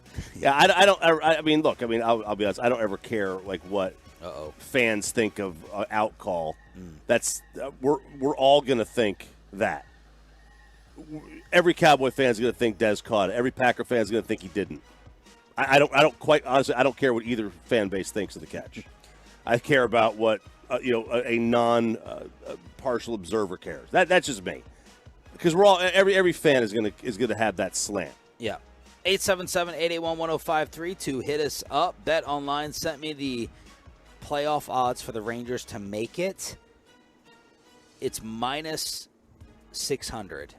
Wow. Minus 600 to make it. Yeah, 1-6. Oh, yeah. Will they miss? Plus 400. So this is an 85% chance right now from Vegas that the Rangers will make the playoffs. It would take quite the collapse. I mean, it really would. It would take quite the collapse to miss. What are the other wild cards? We need to start paying attention to the wild card. All right, so they're a game up on Houston. Okay, so remind that they're a game up on Houston. Houston is 3.5 clear of the first wild card of the first team out. So the Red Sox are the first team out. The Red Sox are a game. Houston's 2 clear of Toronto. Toronto right now is in. Boston's a 1.5 back of Toronto. So Houston's 3.5 clear of Boston. So the Rangers are 4.5 clear of Boston. They're 5.5 clear of New York. They're 6.5 clear of the Angels. Look, that's not insurmountable. There's 2 months of the season left. But that's quite a big lead. Our training camp coverage is brought to you by Kissable Dental. On-time experts, air conditioning and plumbing, K-Post roofing and waterproofing, and Autoflex leasing. And I just thought of we had 1,000 Tolos watching for Bobby's training camp tour guide. Let's triple that while we see if RJ Choppy will take my money when Pollard sits down. Oh, my gosh. I'm going to gross Pollard out. I just thought of it. I'm going to gross Pollard out, and I will pay you if you're willing to do it with Tony Pollard here at 9 o'clock. That's the tease for the fan cam here in Oxnard. Ruben looks disturbed. I don't know whether he's zoned out, tired, exhausted. He's zoned. Or he's disturbed. He's zoned. He's like, I'm not used to this. I'm not used to waking up like this. Tony Pollard at 9 o'clock. Wait till you see what we have or what I have planned out. But what is the Justin Herbert deal going to mean for Dak Prescott getting paid? That's next in Below the Belt on Sean and RJ. Let's get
The fan segment brought to you by Classic Chevrolet. When you value real independence, you own it. At Classic Chevrolet and Grapevine, shop new Silverados with once a year July 4th savings. See them all at ClassicChevrolet.com. But hurry, the best models will sell fast. This is Texas. This is Classic Chevrolet. Relax and enjoy the difference. The great Bobby Belt. Don't make me take off my belt. Don't make me take off my belt. We're not. Hey, cut the intro off. Cut the intro. Cut it. Cut the intro off. I cut it. Do it live. I felt like RJ wanted to have all of us sing when that broke into the part right there. Which part? The song that was just playing. Do you know what it was? Oh, I wasn't listening to what song was playing. What was it? You weren't? Oh, yeah. Please tell me. And what was that? Didn't mean to call. What are you putting on the fan cam? I don't know. This was it's a light. It's a cool light switch. What is that from DJ? Yeah, it's a little spotlight. I just saw it. I was just like, hey, look at this. Okay. Yeah. I thought we were all going to sing. Bobby was zoned into his segment, so let's replay the intro. I thought we were going to have our first moment here all together. That could've been cool. The other radio station, the AM station, moved down 2 spots because they thought we were too loud. We're having too much fun. I was like, let's take advantage. Yeah. Let's take advantage of it. A little inflection. I know people in this city aren't used to inflection They're in their not. voice. They want. They don't want that. All right, Pepe. The great Bobby Belt. Don't make me take off my belt. Take off my belt. Why Ezekiel Elliott may be the savviest businessman in the United States of America. More on that in just a second. First, Justin Herbert has a new deal. It is a 5-year, $262.5 million extension, as reported by Adam Schefter. So he has $133.7 million in full guarantees. With the injury clauses and the injury guarantees, it goes up to $193.7 million. And the total guarantee, the triggers along in the contract that we became familiar with during Ezekiel Elliott's deal, for instance, is that you will have these triggers along in the contract that make it very difficult to get out. So the total potential guaranteed is $218 million. That still, at that number, is not able to reach Deshaun Watson's $230 million worth of guarantees from his fully guaranteed deal that he got done with the Cleveland Browns a couple of years ago. So Deshaun Watson still remains the top dog if you talk about the amount that you're actually guaranteed to see. Average annual value, he's down the list a little bit. He's 7th in the NFL at $46 million, but all that matters is the fully guaranteed, and he is still far and away ahead of everybody else. Justin Herbert now does become the highest paid quarterback annually in the NFL. He is ahead of Lamar Jackson at $52 million. Jalen Hurts at 51. You got Aaron Rodgers making a little over 50. And it's funny, you look down the list, you get down there to number 8, $45 million a year, Patrick Mahomes, and he'll be making $45 million a year for like the next 8 years.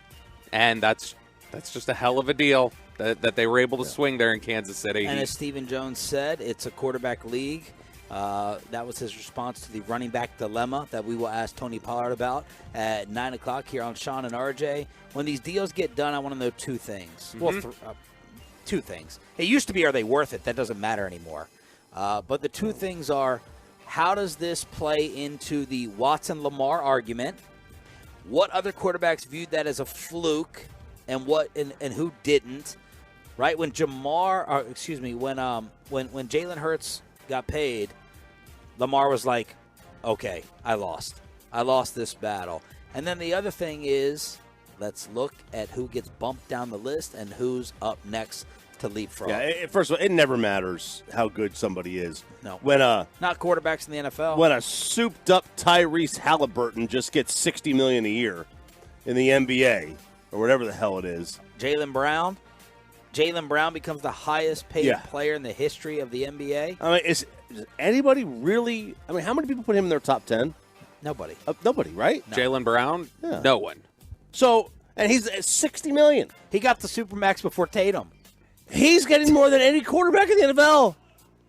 Yeah, no, and that's so when you look at the implications like Sean's just talking about, where it's, how did the guarantee, the Watson guarantees and the fluky nature of it, I think we already got our answer to that when, what, was it 6 years ago, 5 years ago, whenever it was, when Kirk Cousins signed his deal. It was the same discussion about Cousins, that, Cousins is going to, he got the fully guaranteed money, every other quarterback's going to get this now, and then they didn't. The difference with Watson was Watson damn near reset the market, and Kirk didn't. And so when you reset the market and you give up the trade capital you did and you fully guarantee it, I think a lot of teams, say, we're not going there. There's a difference between resetting the market and an overcorrection, like correcting the market. That is what they probably view Deshaun Watson as, similar to how they viewed Gurley, Zeke, guys like that with the running back deals. But this one, I think it continues to show nobody's going to get Watson's deal. The NFL is going to dig in on this. Nobody's going to hand those out. Now, like you mentioned, the salary rankings, the average annual value. And by the way, it's very bad on Herbert's part not to do that. To do what? To not get a fully guaranteed deal. I mean, if teams aren't giving it out, teams aren't giving it out. Choppy's a union guy. Yeah, it's on Herbert, it's on Burrow, it's on those two guys to change the game. It's on those two guys to say, look, we're not re-signing with you. You need me more than I need you. I go to any team in the league. Joe Burrow could say, I go to any team in the league, and we are a Super Bowl contender tomorrow. Do you want to be the Bengals again, or do you want to be what we are now? You're going to give me a guaranteed deal. How do you weigh, this is a question for anyone listening. What the hell? What is this? Are those leaf blowers? Is that leaf blowers? Sounds like it. Is that what it is back here? How do you weigh, why should you have more allegiance towards your coworkers than your employers or the organization? Why should Patrick Mahomes care more about Joe Burrow than the people he works with every day in the organization? Because you always take the player's side. That's a question for anyone in the union, working, whatsoever on the chartwreck.com text line. I mean, I care more about you than the company. Okay. But I work with you every day. Yeah. Pat Mahomes doesn't work with Josh Allen. Pat Mahomes doesn't work with Joe Burrow. They're not coworkers. No, they have the same position. Well, it's just like, people at other radio, like I want people at other radio stations to make a lot of money too. I want, the more money they make, theoretically, the more money you make in other markets, so it's like that's the reason. But would you hold out on a deal? Would you potentially hold out, miss time, affect the show in the name of making sure Craig Carton also felt like he was getting paid fairly? Right. Yeah, I mean, look, we're in a different world. Sure. They're playing with funny money. Yeah. And we're trying to make sure that we retire within the next 30 years. So it's like it's a little bit different, but there's not even 32 NFL quarterback jobs. There's really like 15. Everybody, there's like 15 guys that have no worry about their job. All I'm saying is if I'm these quarterbacks and I like the organization and I feel like we can win big and I like the GM and the owner, I would prefer to do more right by them than for the next quarterback coming up. Yeah, I mean, because I have a better relationship with them, and if I give a little bit more of a deal, then theoretically it should help me win with better talent around me. I mean, it would help you theoretically win. Yeah, it's just like it's the person before you did something to help you get more money. And that's why baseball and the NBA's unions are so much better, because they don't have that mentality. They don't have the football mentality of, well, it's about getting a better team around me. No, it's about, I got to get mine, get the most money I possibly can, so the guy next to me gets the most, and it helps the union. So where does Dak rank now? So Dak was second 2 years ago when he signed his deal. He is now tied with two other quarterbacks, Matthew Stafford and Daniel Jones, for 10th. As soon as Joe Burrow gets paid, Dak Prescott's contract has fallen out of the top 10 in 2 years. And that's the reality of the quarterback market. It is always going to reset. It's always going to continue to go up, and that's why when you see a number come out and people freak out about it, Justin Herbert, $52 million, that's a lot of money. In 2 years, Justin Herbert very well could be 10th again. Yeah. Like, it's just the way the market goes. It's the way that it's progressed, and that's why it's always good to get in early, get it done. Same thing with Dak. That's why the Cowboys now are looking at it as it makes sense for us to do an extension now while he has 2 years left on his deal, tack on some years to it, get him a new deal, and also then be able to massage the cap a little bit because we have the extended years, we have the new extension on it, and we're able to finagle it a little bit. When do you think the timeline for that is here? I anticipated during the spring, and we haven't heard any chatter about anything progressing, but I anticipated during the spring that they would try to get something done around here, a little before or during camp. Now, with all that being said, there will be a point in time where a team in our position with a Dak level type player, kind of like that tweener of Super Bowl contender and very good, someone says no.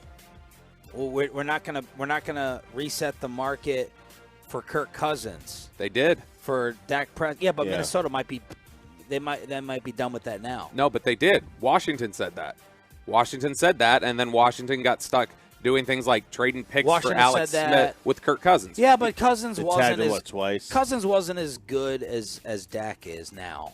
Not like Minnesota Kirk to me better than DC Kirk. But to me the example is like the Chiefs, but Alex Smith wasn't even as good as Dak. Who at some point in time is going to say we're trapped here in the middle, right? It's Cuban's treadmill. It's not mediocrity. I'm not trolling here because Dak and the Cowboys are better than mediocre and better than average, maybe better than good. But someone at this point in time, Choppy, needs to or will say we're starting over. We're not resetting it with a Dak level QB. The Rams did it, but they didn't do it in the situation where they went back to the drawing board. They went and traded for a vet. Yeah. But they had a quarterback that went to a Super Bowl and the playoffs that year, and they traded him that offseason. So he had gone to the Super Bowl. I think he had won like 10 or 11 games a year the last 4 years. Yeah. And they did that. Now, again, they didn't go back. I don't think they do that just to get a draft pick and draft a quarterback. They did that because they got Stafford. Really quickly. So, I think that's it. I don't Cousins, but Alex Smith and Mahomes. Alex Smith and Mahomes. Really quickly here, we made the reference already, Nyheim Hines and him being out for the Bills. You now have Jonathan Taylor being put on the PUP list for the Colts to start camp. Josh Jacobs obviously holding out. So, maybe this is the time now. We're seeing some running back spots open. Maybe Ezekiel Elliott was right. Sit back. Don't accept something. Wait for some jobs to free up. Maybe we'll start hearing his name thrown around here a little bit. Let's talk about the running back issue, and let's gross out Tony Pollard with a possible RJ Choppy bet payoff. Our first Cowboys guest of the week, new Cowboys running back Tony Pollard, sits down with Sean and RJ next. Let's get you over to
our fan studios, secured by DFWsecurity.com, this is Sean and RJ on 105.3 The Fan. Final hour, fist pump time on the Fan Cam, Twitch, and YouTube. It's morning number 1 on your home of America's team with Sean Sharif, RJ Choppy, our Cowboys insider Bobby Bell, and sitting down in the K-Post Roofing and Waterproofing hot seat, the roofing and waterproofing partner of the Dallas Cowboys, is your new starting running back, Tony Pollard. Thanks for being our first interview of camp. Yes, sir. Thank you for having me. And you don't look half dead. You're not coming here eating your breakfast like Micah has been in the past. You said you're more of a morning guy? Yeah, I like to get to it. Now, what's that mean timing-wise when you wake up? I mean, I'm normally one of the first guys in the facility on a regular basis, so I'm probably waking up at like about 5:50. Okay. Something like that on the regular. And your alarm or no alarm? Sorry. Yeah, alarm. Yeah. Do you believe after a while, I don't have to, but I just keep the alarm just in case. Mm-hmm. Okay, so you believe in the body clock? Yeah. Okay. See, I don't believe in that. Maybe 4 out of 5 days of the week, but that one time you get got. Now, what time do you have to be in the facility usually? Meeting start at 7:30. So. And you're up at 5:50. Yeah. Okay. So we have something a little unconventional to start off with. You know Sweat very well. You're around Sweat your entire life. This kid right here, in my opinion, Bobby, Cowboys insider, always in the locker room with you guys, he's got a horrific sweat problem. Yep. And apparently while I went to the bathroom, he changed his shirt. And when I came back here, his white T-shirt was hanging on the back of my chair. And I thought someone took a rag and wiped down all the bleachers here and put it on my shirt. So I would like you, Tony Pollard, to judge whether this is abnormal sweat and there's a problem with this on the fan cam and something. He hasn't been running. He hasn't been working out. I mean, it don't look too wet. A little dingy. Look, the pits, the pits normally get a little damp, but a little dingy, a little damp. What about this? What about the color? What about the stain? You think it's okay? I'm hoping that's deodorant. That's the deodorant stain. It is deodorant. Thank you. Oh, yeah, high aluminum stain? Yes, it is. Okay, so you don't think it's that bad? Nah. Because if you thought it was really, really bad, I was going to pay Choppy. He said for $20 he would take a humongous big whiff of it with that nose of his. Like press it into his face. No, I wouldn't do that. No? You wouldn't? $20. Would you like to see it? Him do it? For $20. I'd like to see it if you're willing to do it. I'll Venmo you $20. $20? I'll pay you $20. We got to hear this. We got to hear it. Don't press. Oh gosh, it's a little wet. It's all right, a little wet. Yeah, I probably wouldn't have did that, but what was it bad? No, it smelled like deodorant. Just smell it. That's gross. It's mine. It is gross. That makes me like. Just smell like oh deodorant. gosh, He's got a weak little stomach damp. too, man. Oh damp. gosh. Old though. All right, I'll supposed to be warm. I'll Venmo you $20. So football. I got to shave now. It's all over my beard. Oh, you wiped it on your Apple Watch too. I know. I know. I did. Gosh, Choppy. All right, so we all saw how the season ended last year in San Francisco. That injury, I know, was incredibly tough, incredibly devastating. You've talked a lot this offseason about the recovery. How are you feeling heading into this camp? Where you feel in terms of your comfort level with that leg and how the rehab went? I mean, I'm feeling pretty good right now. Pretty much at 100%. At this point, it's just on me and the trainers, just communicating, being smart, not rushing anything, not just getting out there going full speed too early, just easing back into it. But I'm feeling pretty good. Full go from the beginning of practice, or you're going to ease into it? I think we'll try to ease into it first and then just go from there. How different has this off season? Because I'm sure you guys have spent a lot of time together, even during the off season when you're out of the facility and everything else. But how different has this off season been without Ezekiel Elliott, somebody that was with you for obviously 4 years and had helped bring you along? You guys were a duo these last couple of years. I mean, it's been a little different, but for the most part, it hasn't just been anything major. For the off season, a lot of guys go their separate ways. Guys go on vacations, work out where they work out, and So other than that, it's been pretty much the same. What's the biggest question in your mind about taking over the workload? We're always trying to say, can Tony handle 20 plus? The wear and the tear. We all know how explosive you are. What do you think is the biggest thing you have to prove in taking over the workload this year? I would just say just continue doing what I've been doing. I wouldn't put too much weight on my shoulders, try to overthink it. Just go into it the same way I've been going into it and just expect more opportunities. That's how I look at it. Is that a question, though, that does get asked? Like, because media will ask that, can this player handle the workload? Is that something that actually gets asked in the locker room, or you guys are players in the NFL, you just assume you can handle it? Yeah, that hardly ever gets asked in the locker room. Never really. What is your opinion now of this? Y'all's position is taken over the league as a talking point. What was the Zoom call like? I honestly couldn't tell you. I wasn't on the Zoom call. Oh, you weren't involved with the Zoom call? I wasn't. Okay. What are some ideas that you think can happen in order to get you guys and the rest of your peers back up in that discussion of where y'all think you belong? It's kind of hard for me to speak for everybody at this point. The way I look at it, I'm where my feet are right now. I'm in camp. I signed the tag, so I'm just trying to keep the main thing, and just focus on winning. Why did you decide to go ahead and sign when some of the other guys are like, no, I'm going to hold off on that. I'm not going to show up to camp, but you were one of the ones who actually signed. Well, why? I mean, everybody's situation is different, have different things going on. Everybody has family situations that are different. So just taking that into consideration, and then, coming off of the injury, and I'm pretty sure they would want to see me prove it again. So it's nothing to it to me, just to bet on myself. I've pretty much been doing that coming out of college. I came out a year early, so used to that. Do you think a solution is changing the contract structure for running backs where, I know the general rookie deal is like 4 years if you're not a first rounder, but do you think it's changing it to 2 years for running backs just so they get to free agency quicker? I think that would help a lot, but at this point, it does me no good to think too much about it, worry about it. Like I said, I am where my feet are right now. I'm in camp, so just trying to stay focused on that. What do you think? There's been a lot of discussion, obviously, this offseason about the offensive changes that are occurring. We already mentioned Ezekiel Elliott's no longer here. That was somebody you'd spent a lot of time with. But, you've got a new position coach. Somebody's been in the building, but a new position coach for you. You guys have a new offensive coordinator. Mike McCarthy's calling plays. I know the quarterbacks are calling it the Texas Coast offense. How has this experience been in terms of immersing yourself in the offense and these changes? It's a good experience. Change is always a good experience sometimes. And, it starts everybody off on the same, square one. We got a new coaching staff. We got new guys in the building. They got a new way of thinking, new way of installing things. So we're starting off on the same square one and then just going building from there. So, what excites you most about the changes that are occurring? What do you look at that you've seen this offseason that you go, man, I'm really excited that we get to do this, or not even particular. It's just like, hey, I'm excited that I think we're going to do this better or that better. I would say just the way that, we break things down, the way we install things on offense, how we go into the install and make sure guys, understand why they're doing things and why they're in this position and why they have to do that and that. Tony Pollard sitting down with us here on 105.3 The Fan. You like practicing out here in this environment versus back home, even inside? Yeah, definitely, 100%. Is there anything that you can benefit practicing in 105 versus this?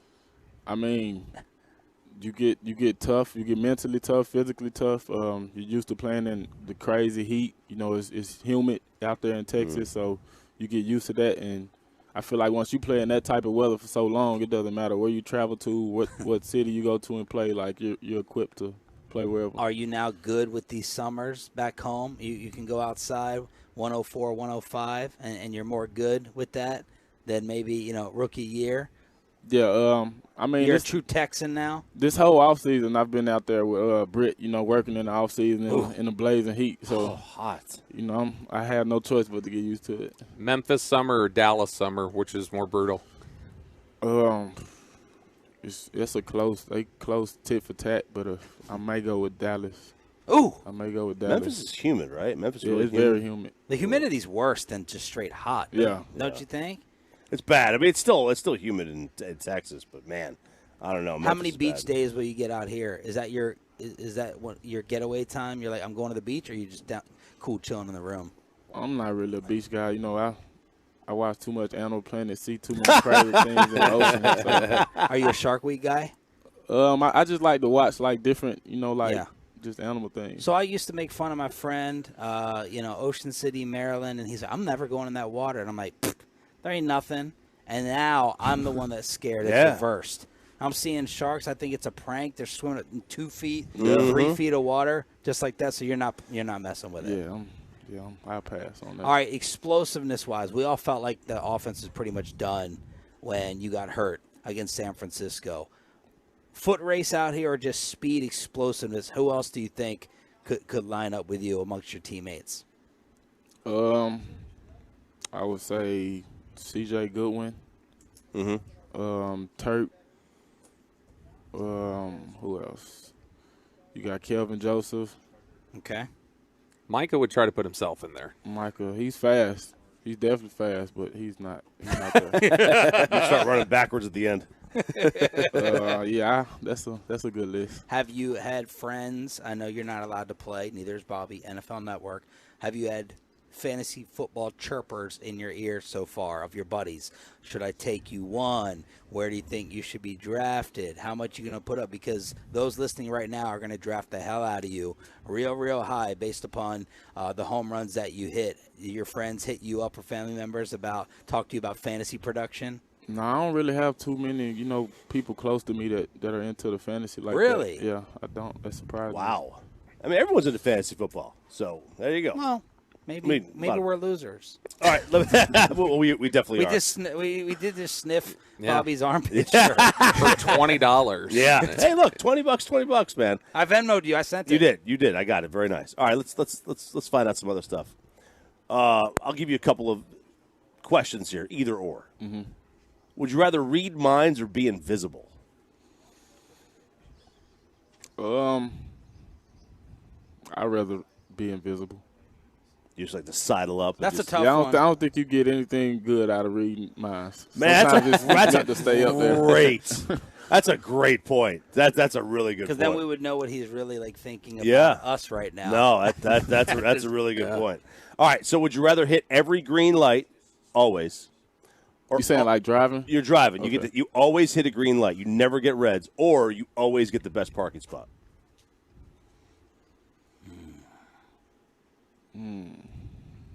I would say give me the green lights. Do you have your own special parking spot at the facility, or is it just first come, first serve? I do. Right now, I do. All right. What does it take to get that? Is it just a certain amount of years thing? It's a franchise tag. So it's like an award that they give out, at the beginning of the camp, like from like the off-season workouts, like the top guys who they felt like had the best off-season. And is the parking spot that much better than the regulars? It's a world of a difference. It is? It is. How many yards, feet we talking? Are you just right next to the door? Man, it's a huge difference. Hey, you lit up during that. It sounds like a prize. I'd much rather get I'd rather do the green lights because from a time to get there. But man, if I could get the same spot and it was always under a shade tree in the middle of summer. But I feel like if you get all the green lights, more than likely you're going to beat everybody there. So that's fair. That's true. Fair point. Be open. All right. Would you rather always have slow internet or always forget your passwords? I forget my passwords. Man. Yeah, just stay logged in. It's not that easy. I mean, half the time I don't even try to log out, and I'm logged out. I feel like the streaming services are kicking you out way more often than they used to, right? Hulu, Netflix. Yeah. What good's the password with if you have slow internet though? So.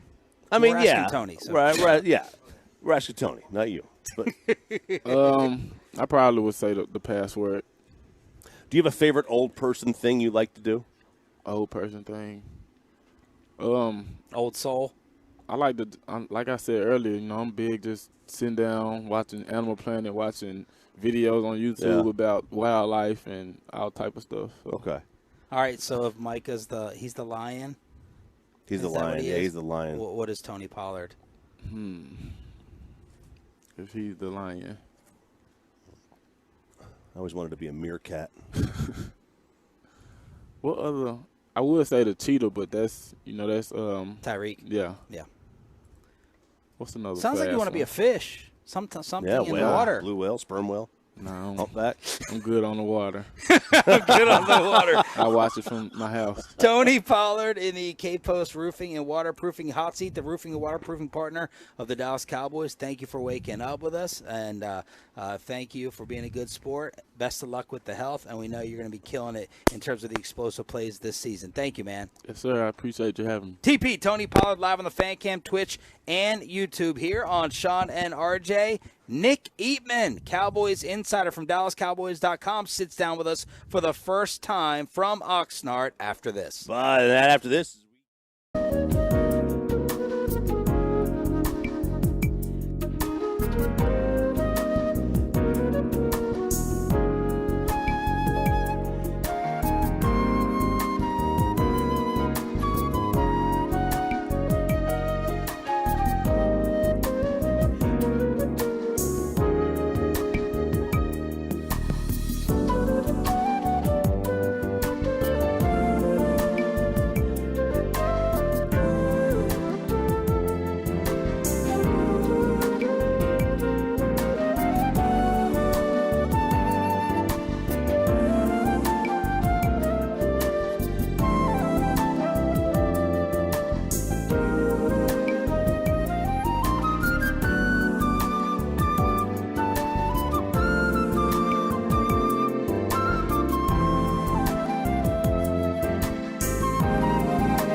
Unpredictable accidents happen. Frankel & Frankel are the go-to attorneys for car and truck wrecks in DFW.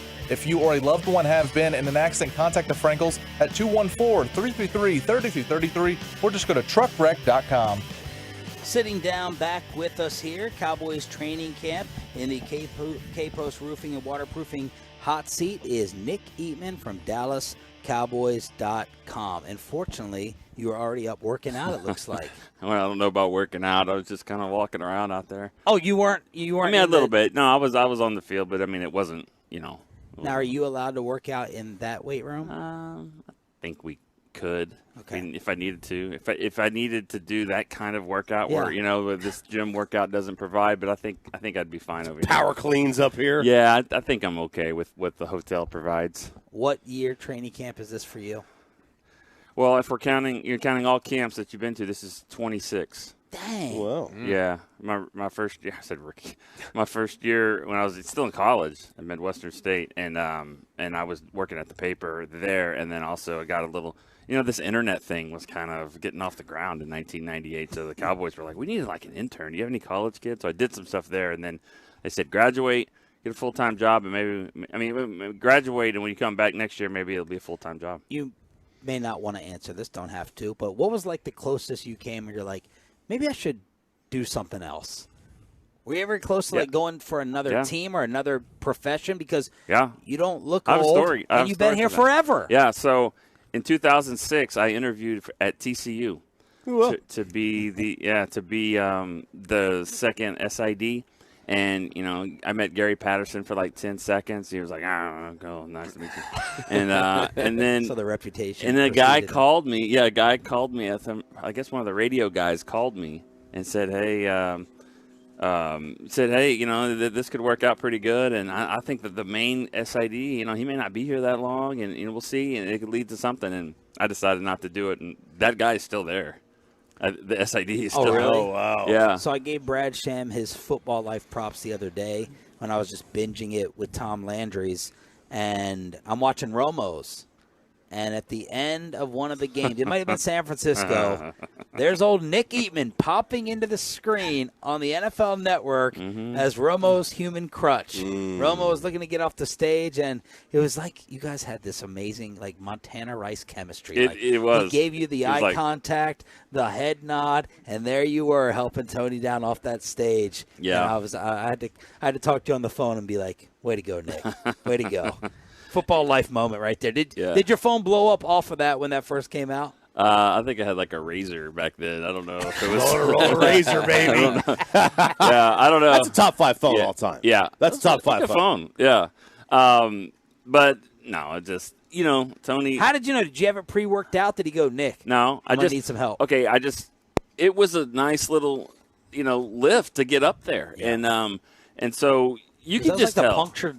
Punctured lung game, 49ers, Jesse Holley, all that.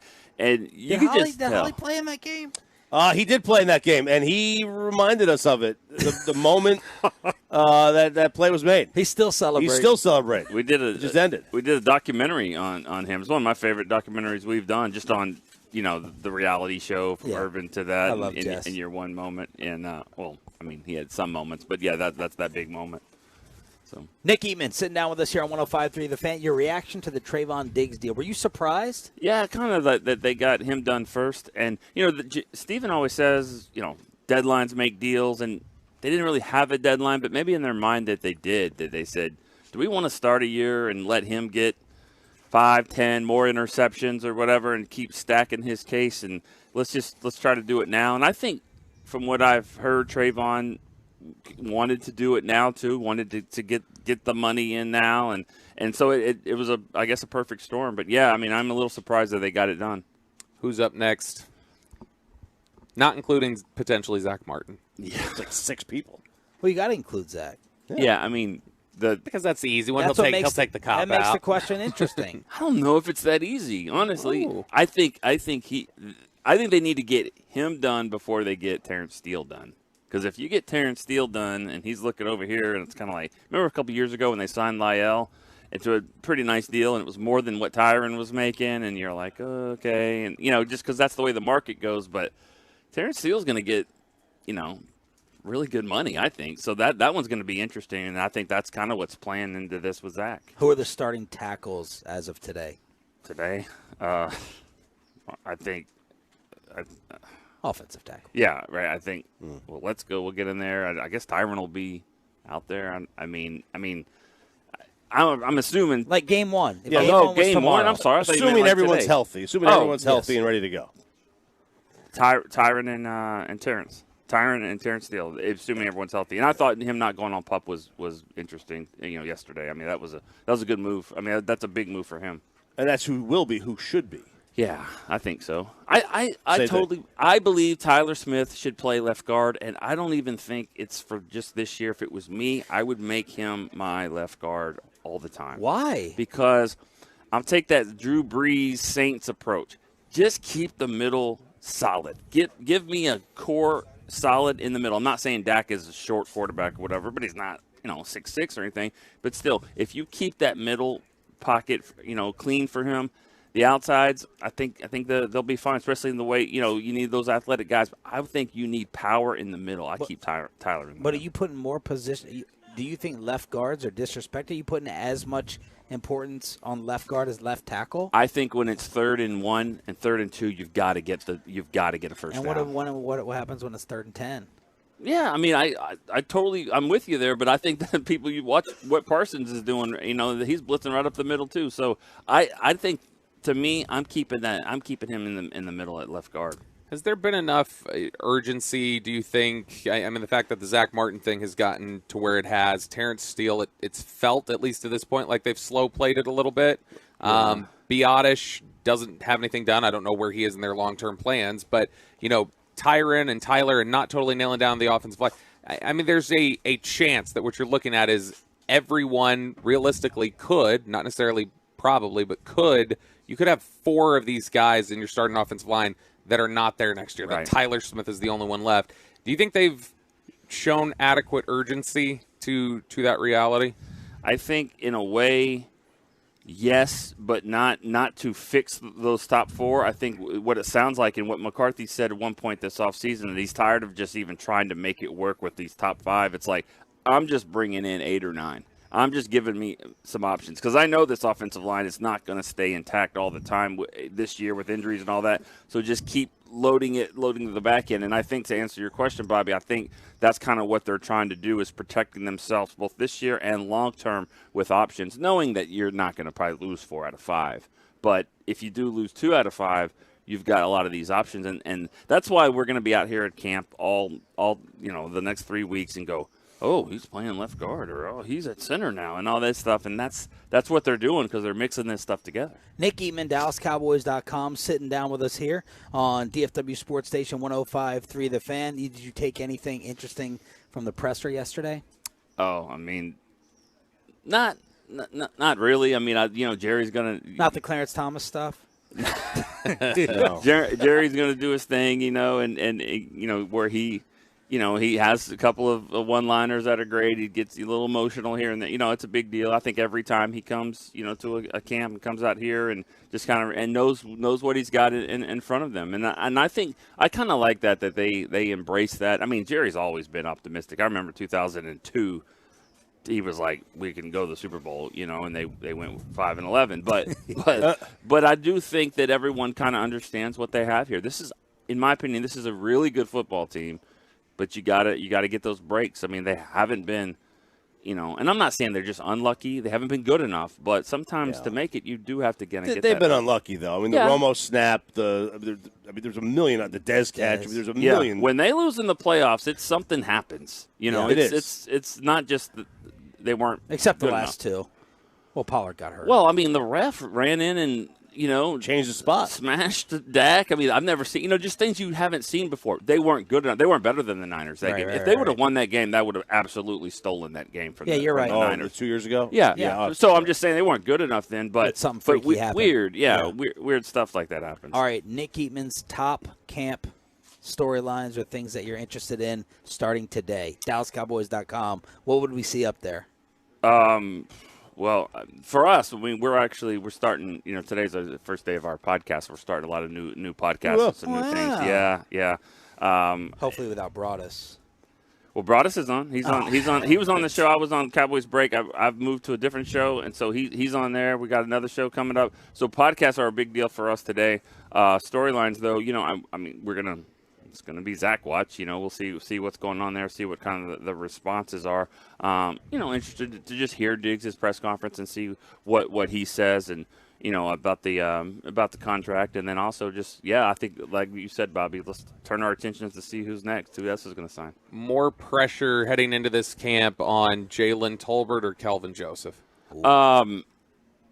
Joseph, I think, because I think if Tolbert doesn't have a good camp, it'll just be like, well, when is he going to have a good camp? Maybe when will the light come on? And the people that are lobbying for him are going to throw the Miles Austin out there and say, this guy needed some time and all this. Joseph, I think, if he doesn't have a good camp, I can't see him really being in the mix. It's his third season now, right? Third season. Yeah. How long will they protect the draft pick? How? You know what I mean? Like they don't like. Most teams don't. No, they don't. But. In this case, I mean, he's got some circumstances that I think, I mean, off the field is one. Then also on the field, last year, I mean, they were pulling guys off the street just to play in the playoffs. I mean, Xavier Rhodes and stuff like that. When you have a second-round pick in his second year, he should be more than a special teams guy. He's going to have to be the greatest special teams player ever to just have that role as a second-round pick. So I think more pressure to me would be on Kelvin. Better chance at the bounce back, or are you more confident in the bounce back of Tyron Smith or Michael Gallup?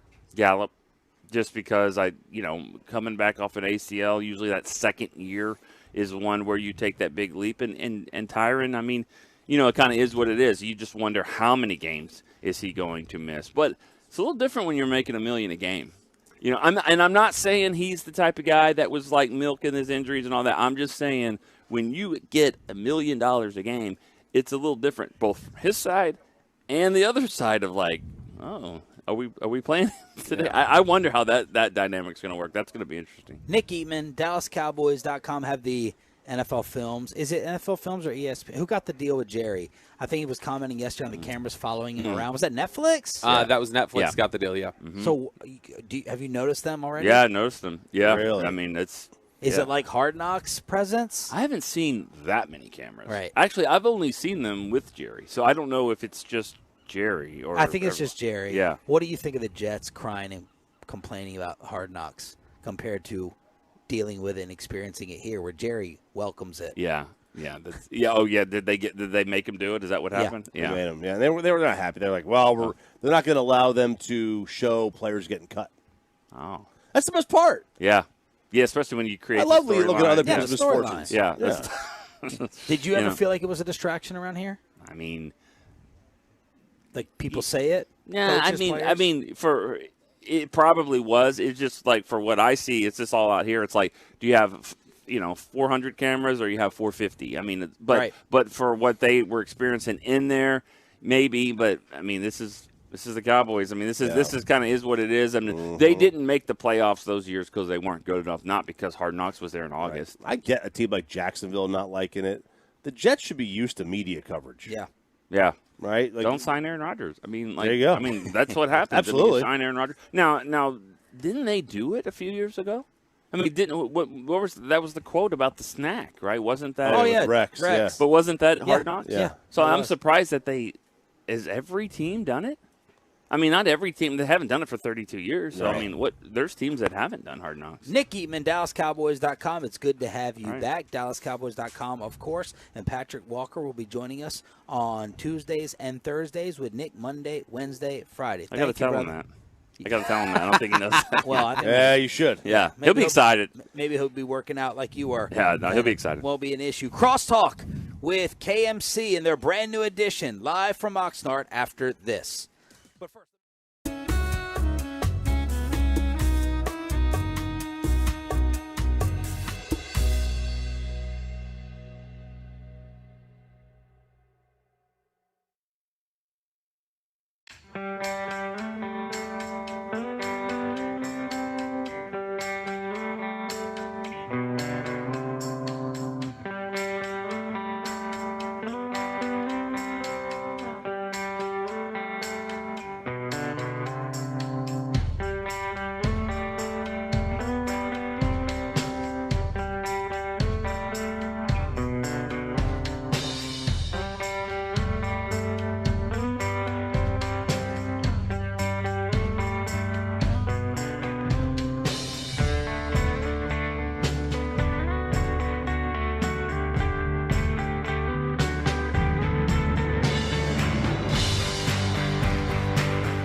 Brought to you by Classic Chevrolet. When you value real independence, you own it at Classic Chevrolet in Grapevine. Shop new Silverados with once-a-year July 4th savings. See them all at ClassicChevrolet.com. But hurry, the best models will sell fast. This is Texas. This is Classic Chevrolet.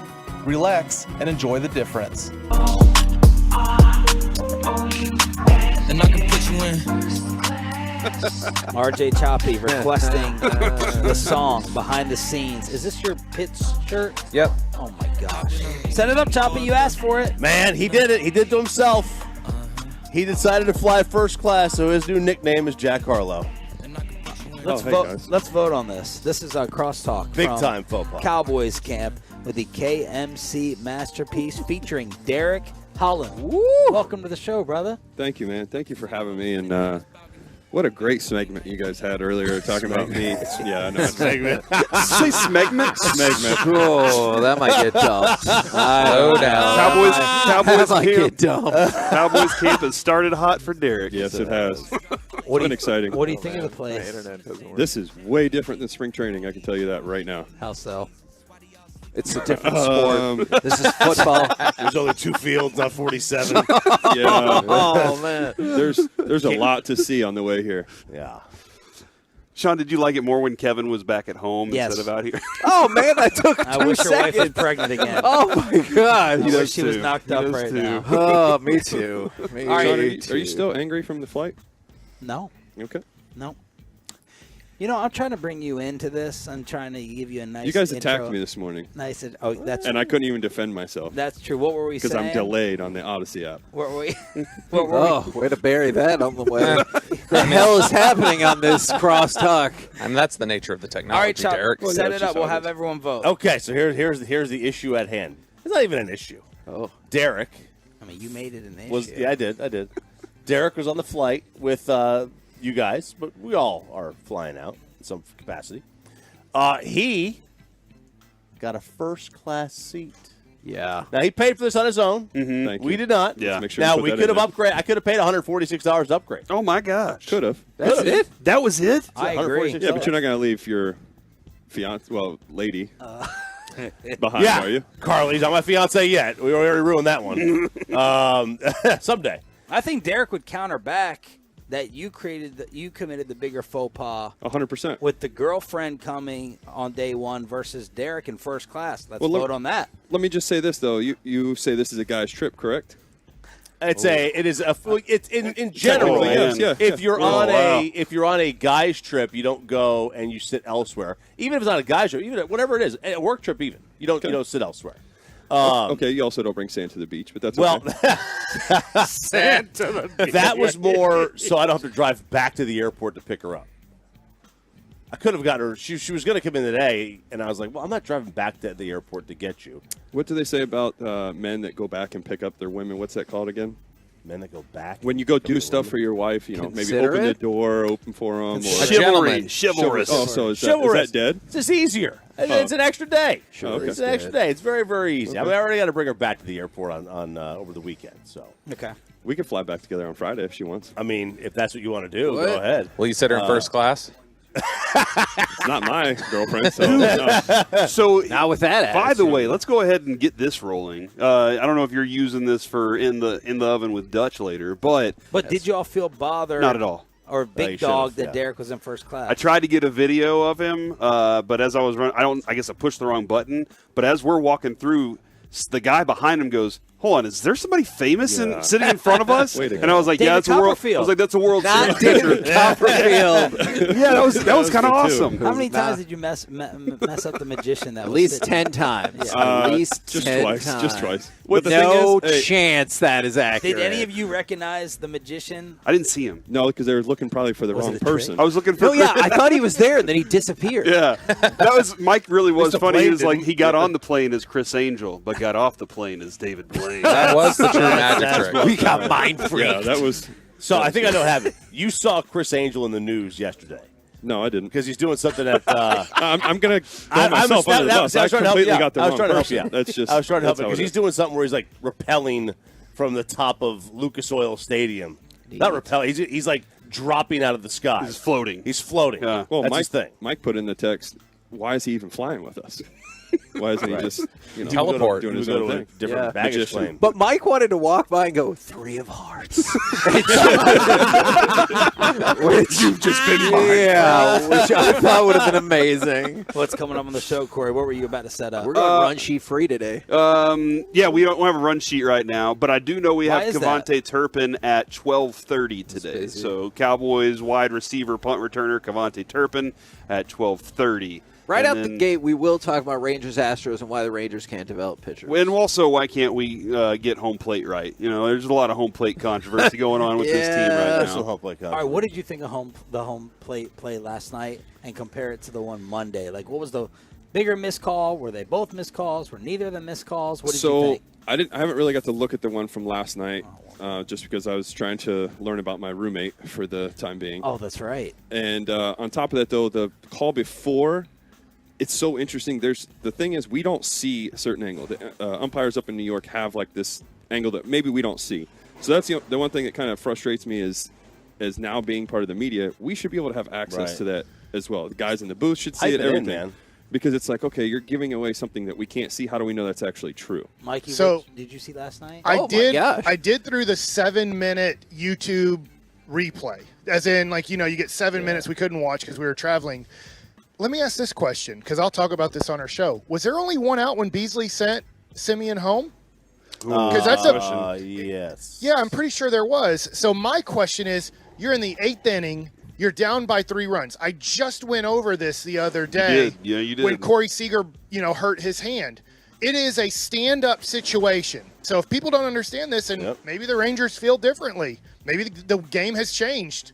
But when you are down and you need to get the tying run to the plate, you do not ever slide into a base where there is a play to be made. It is a stand-up situation. You sprint, but you can only go – now, Beasley sent him home. Simeon kind of has to do what the third base coach says in Beasley. But when I saw the replay, I swore there was one out, and then it goes on to the 9th inning. But I'm like, in the 8th inning with one out, you are not taking that risk. So that was my situation. Whether he was safe or out, to me, doesn't matter. In a way, I hate saying this, the Rangers deserve to be out in that situation because you should not be sending a guy home with less than 2 outs if you're down by 3 runs. The tying run is now up to the plate. You're going to have 2nd and 3rd and 1 out in the middle of your lineup. Why are we sending him home if it's going to be that close is my question. But did you think he was safe or out? Did you have an On opinion? those 7-minute deals, they do not show super duper replay. They did. I saw where he touched his back knee, but they never showed an angle on YouTube to determine if he was truly safe or truly out. To me, you deserve to be out by sending him in that situation. The one I do want to go back to the day before. I feel like too, from the angle that we could see on TV, his foot did come up before he got the home plate. So that's where it's like, man, did he really actually touch home? Right. So Agreed. I get it. I heard on your show earlier that the announcers were getting criticized for saying that, but it's like you can see that as an audience, as somebody who's watching the game on TV when they do the replay, you see his foot come up.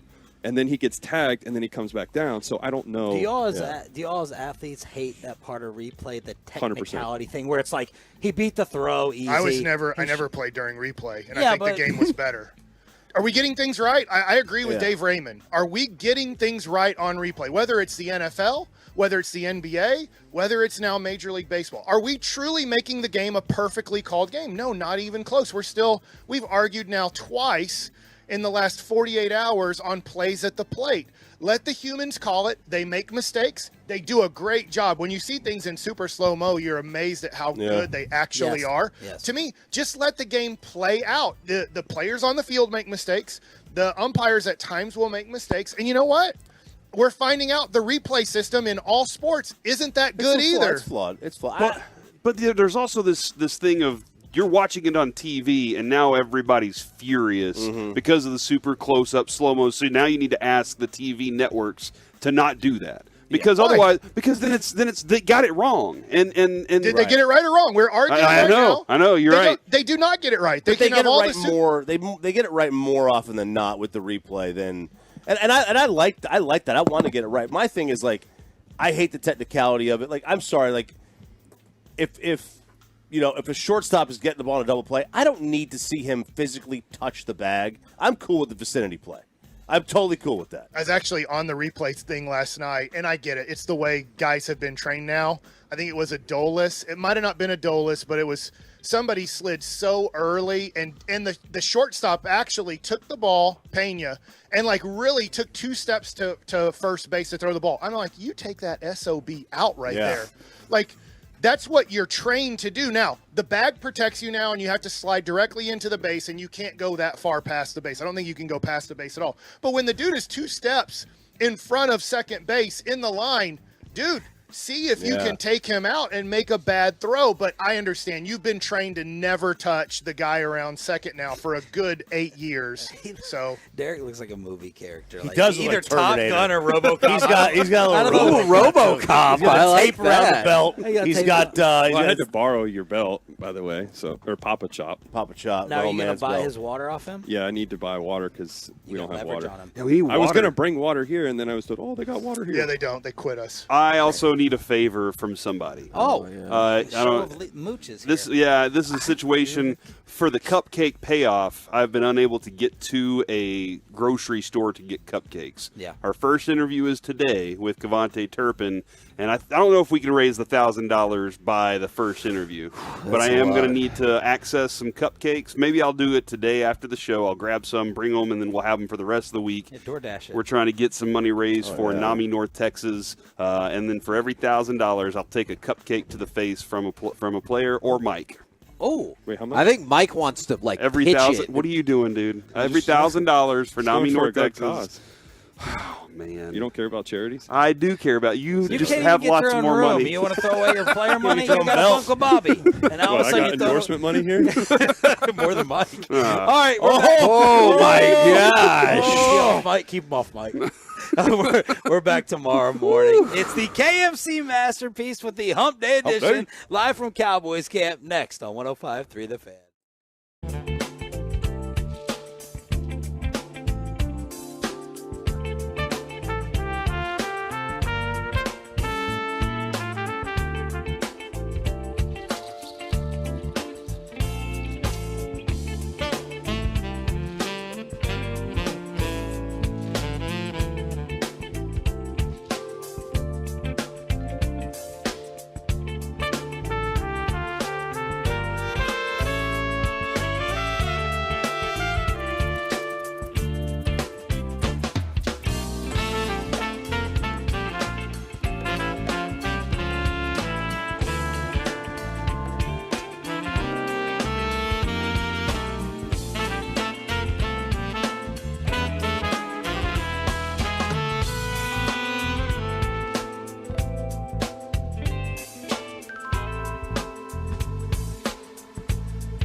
The Fan.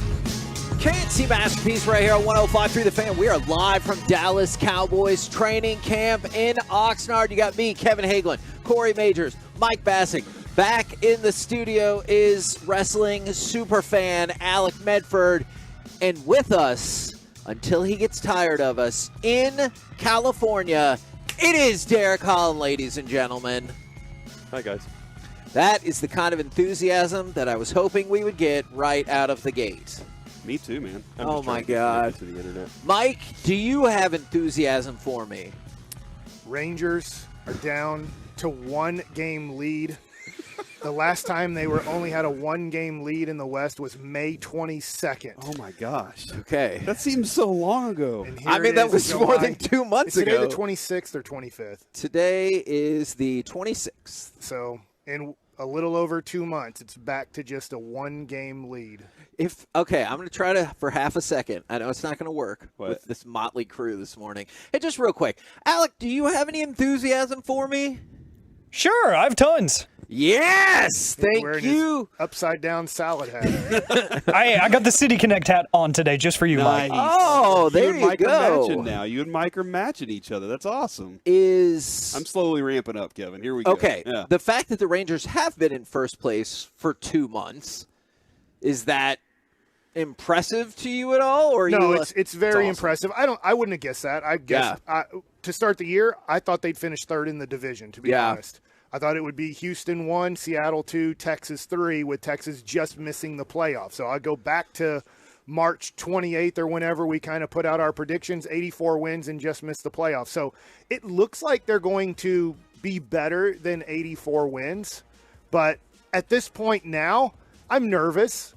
I'm nervous about what the Rangers can do in the kind of final 60 games of the year. I know there's a little bit less than that, but yeah, I'm scared. Yeah, I'm nervous too, and you know, I would love. I don't know. You guys won't actually. Y'all won't like this. I'd love to see how this team responds being not in first place.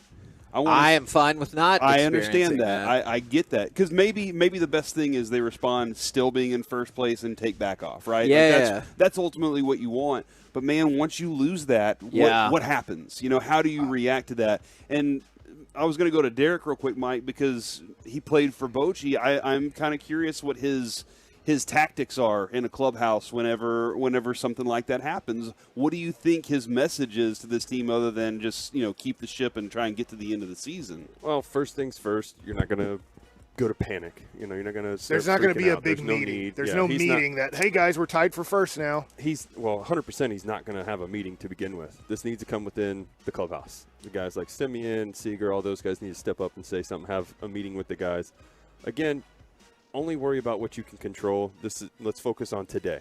Let's not worry about what's going on behind us or the calls at the plate, any of that stuff. Let's focus on today, win today, and then we'll focus on tomorrow. Yeah. Can I ask you a question based off of a specific quote? This is from Josh Young after the game. And, I understand because of the way the last 2 games go, there's frustration. Or just the fact that you lost, there's frustration. But I'm curious if you think this is everybody feels this way, it's not a big deal, or could this be a big deal for him in the moment? He said after the game, quote, "Nothing seems to go our way. I could say it a million different ways, but that's really all there is to say." I do believe that is the case when we do stupid replay. For some reason, they think Mark Cuban owns the Texas Rangers. He did not buy the Texas Rangers in 2010. He lost the bid. But it seems like up in New York, they are somewhat against the Texas Rangers because all of these questionable ones that you're just not sure. You're like, there's no way he's blocking the plate. Well, technically his pinky toe was touching home. Right? So you lose. And then the last couple of replays at home, which are questionable, Yeah. you're like, they're not going to overturn that. They were right. They didn't overturn it. The Astros won the other day, in, I think it was the bottom of the ninth inning against Spieth. And then yesterday, you're like, they're not going to overturn that. He called them safe. There's nothing, at least from what I saw, nothing definitive about that being overturned. Like, nope, overturned. Now, like I said, in Crosstalk, I don't understand why we were sending Semien home in that situation, because you needed the tying run up in the 8th inning. You're down to 5 outs left in the game, and scoring that run, it is kind of important because you can knock it down to 2 going into the 9th. So I totally get getting the score down to now a 2-run game. So not only you have to get one guy on in the 9th inning, which they did, and Garver hit the home run, but in those situations, you have to make them get you out by the pitcher getting you out, not by a relay throw getting you Especially with the middle of the lineup coming up, right? Like, I agree. I'm sure your point is right across the board, but I feel like it would be even more so with the middle of your lineup coming up. And I can even understand this if they sent him home with 2 outs. Sure. And help me out if I screwed up. Look, we were traveling. Yeah. We got in. I could only YouTube the 7-minute and 47-second, highlights of all of the games. So I'm not connected to last night's game like I'm usually connected to. But I swore when they showed it on YouTube, there was 1 out when the ball got into the gap and Semien tried to score from first. Yeah. And then my question for y'all, specifically from the pitching side, but I can go from the hitting side as well, is you've seen, Bochy, Semien, Young, all after the game. They were doing their best to, not say, hey, we got jobbed by the umps and everything. And I appreciate that. But there was all kinds of, sort of shaded language about what was really happening. When you see that at the beginning of the game, if you're getting squeezed as a pitcher or whatever the case might be, how long does that take you to adjust, or how frustrated do you get in the first inning? Because I see how that's probably not productive, but I also see as a human, you got to be like, that was an effing strikeout. Yeah, so I look at it when you're kind of getting squeezed, it feels like, to start the game.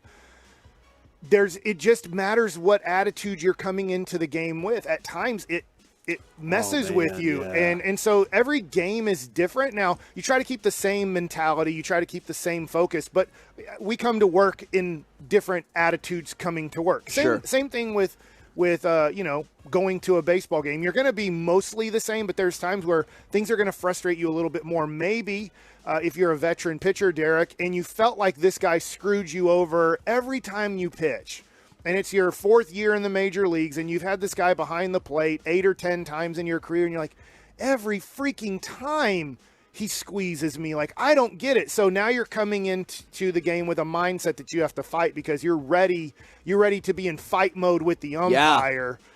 Which I imagine just not with your great spouse, for your right? prep. At home, if you get home from work and you're in a bad mood, both of y'all are in a bad mood, you might argue. And then sometimes, Derek, you look at it and you're like, okay, I can adjust to this. He doesn't want to call the ball inside, off the edge or on the edge. I have to make a little bit of adjustment here where I still got to throw that pitch and hope that he changes, but I know that I'm not going to get a strike on that pitch, so just know I'm throwing it more for show than for strike. Well, I was always taught, too, is you go up and have the conversation with them.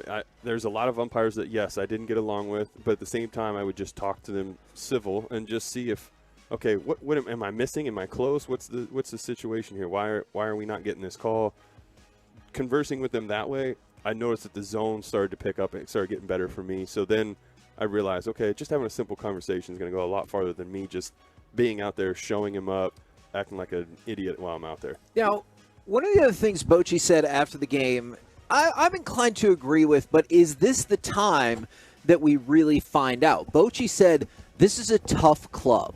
We never thought this would be easy. There's going to be challenges. Sometimes stuff has to go your way. But if we keep fighting like we did, we're going to be fine. I know you're to the point of the season where you're most likely to find out if this is a tough club, But does this feel like a club that has shown you that they can be tough? They've shown a lot of resiliency. And, yes. I mean, unfortunately, they've shown you a lot of resiliency because the bullpen hasn't been able to hold leads in the 7th, 8th, and at times the 9th inning. So they've had somewhat crushing losses. When you lose, the other day when they lost 16-3 to the Dodgers, all right, we got our butts kicked. That happens. You honestly just really just brush that one off and go, we got beat. They were better than us. We didn't have a good game. They had a great game. Let's come back tomorrow. It's those ones where you're up 5-4 in the 6th inning. You're up something 6-2 after 4, and you end up losing that game. Yes, there was a lot of baseball left, but those are the ones where I think you show a little bit more resiliency, because that Josh Young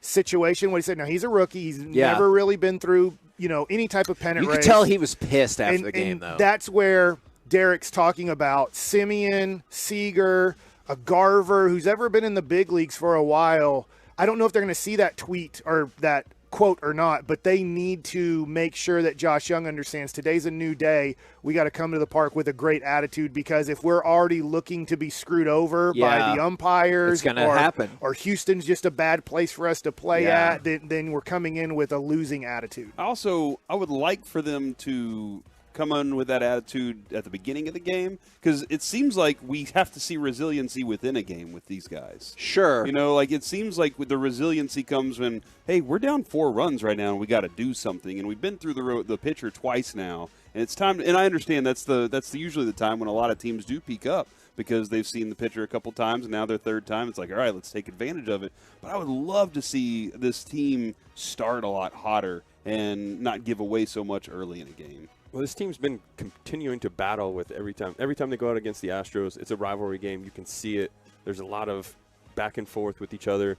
But the thing that stands out about this team, too, is they play to the level of competition that they play against. You look at the teams that they played before we got to Houston. These were all first-place teams, and they battled with every one of them except for, obviously, the 2 games against the Dodgers. But still, they play to the. And even in one of those games, they battled. They had the lead in the 7th. Do teams recognize that about themselves whenever that happens? No. We don't really. I mean, you don't really think about it. Yeah. Like, it's not like we go out there and it's like, oh, we're playing Oakland, so we can relax. Yeah, because, don't we talk about that with the Cowboys sometimes, where you're just like, oh, it's this game, and then, look at the Tennessee game last year. And sometimes the Cowboys aren't a good example because they have like a Super Bowl playoff atmosphere everywhere they go because of so many Cowboy fans. Everything's sold out. But I will say, when we would play, let's say, the Miami Marlins, and there was 2,500 people in a football stadium, like there's a little bit of like, we have to get ourselves up here, because if you play for the fans, then we're not playing today because they ain't here.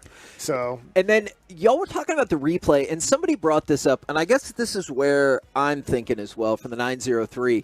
MLB and NFL need to figure out a way to take the human element out of it like tennis. It would be more complex, but it can be done. That's one of the things, and I know each sport has its different challenges when it comes to replay, but one of the things about tennis is you take the ego out of it with replay. There is nobody, Mike, and I think you might be on my side with this. There's nobody that can convince me there's not a certain level of ego that comes into these replay reviews. They're humans. As much as we want to be replay officials, they are humans. And maybe what the Rangers said about that play at home plate against the White Sox, maybe that has the umpires against the Rangers when it comes to the replay review. I'm not saying they got them wrong or they got them right the last 2 nights in Houston, but something has happened where it feels like when there is a really close play. Heck, I was at the game the other day. It was against Cleveland, when they turned a double play to win the game. Will Smith, and you could see it was as clear as day, and they're like, you know what? Nope, 2 outs, runner on first base. And these are the things that Josh Young is remembering. Dude, in the second half here, every time we go to replay, for some reason, we see it a certain way. It looks pretty definitive, or we're not sure. Like, there's nothing here to overturn it. And then they're like, no, we can overturn it because it's the Rangers. For some reason, the Rangers have really ticked off the umpires this year. So as a fan base, Kevin, what you're suggesting is that we start like booing a lot of the umpires as soon as the game starts. That is not going to help. You should cheer them. And that we blame everything on the umpires screwed us. I see where you're going with this. No, you're setting this up now. No. I like this, you Kevin. do the intel and find out Steve Johnson is the home plate umpire, and you're like, Steve. Oh, you want to? Okay, and you start to chant, and he was like, man, these guys are great. Yeah, and then he starts going Leslie Nielsen and Naked Gun, and he's like, Steve, right? Gets a vacuum cleaner out of home plate. Exactly.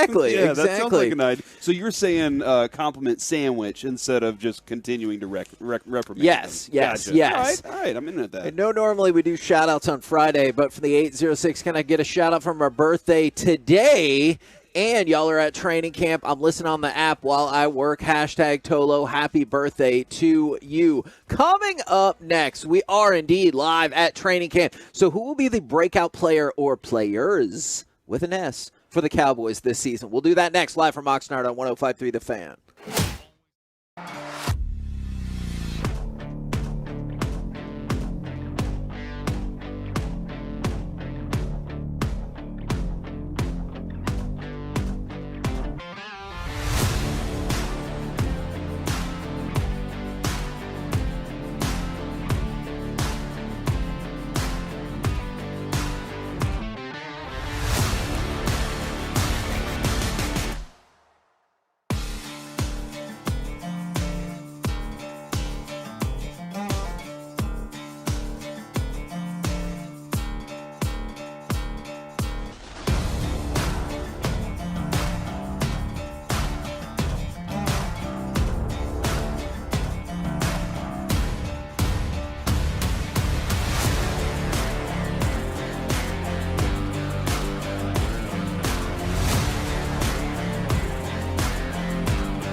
is brought to you by the personal injury lawyers Frankel and Frankel.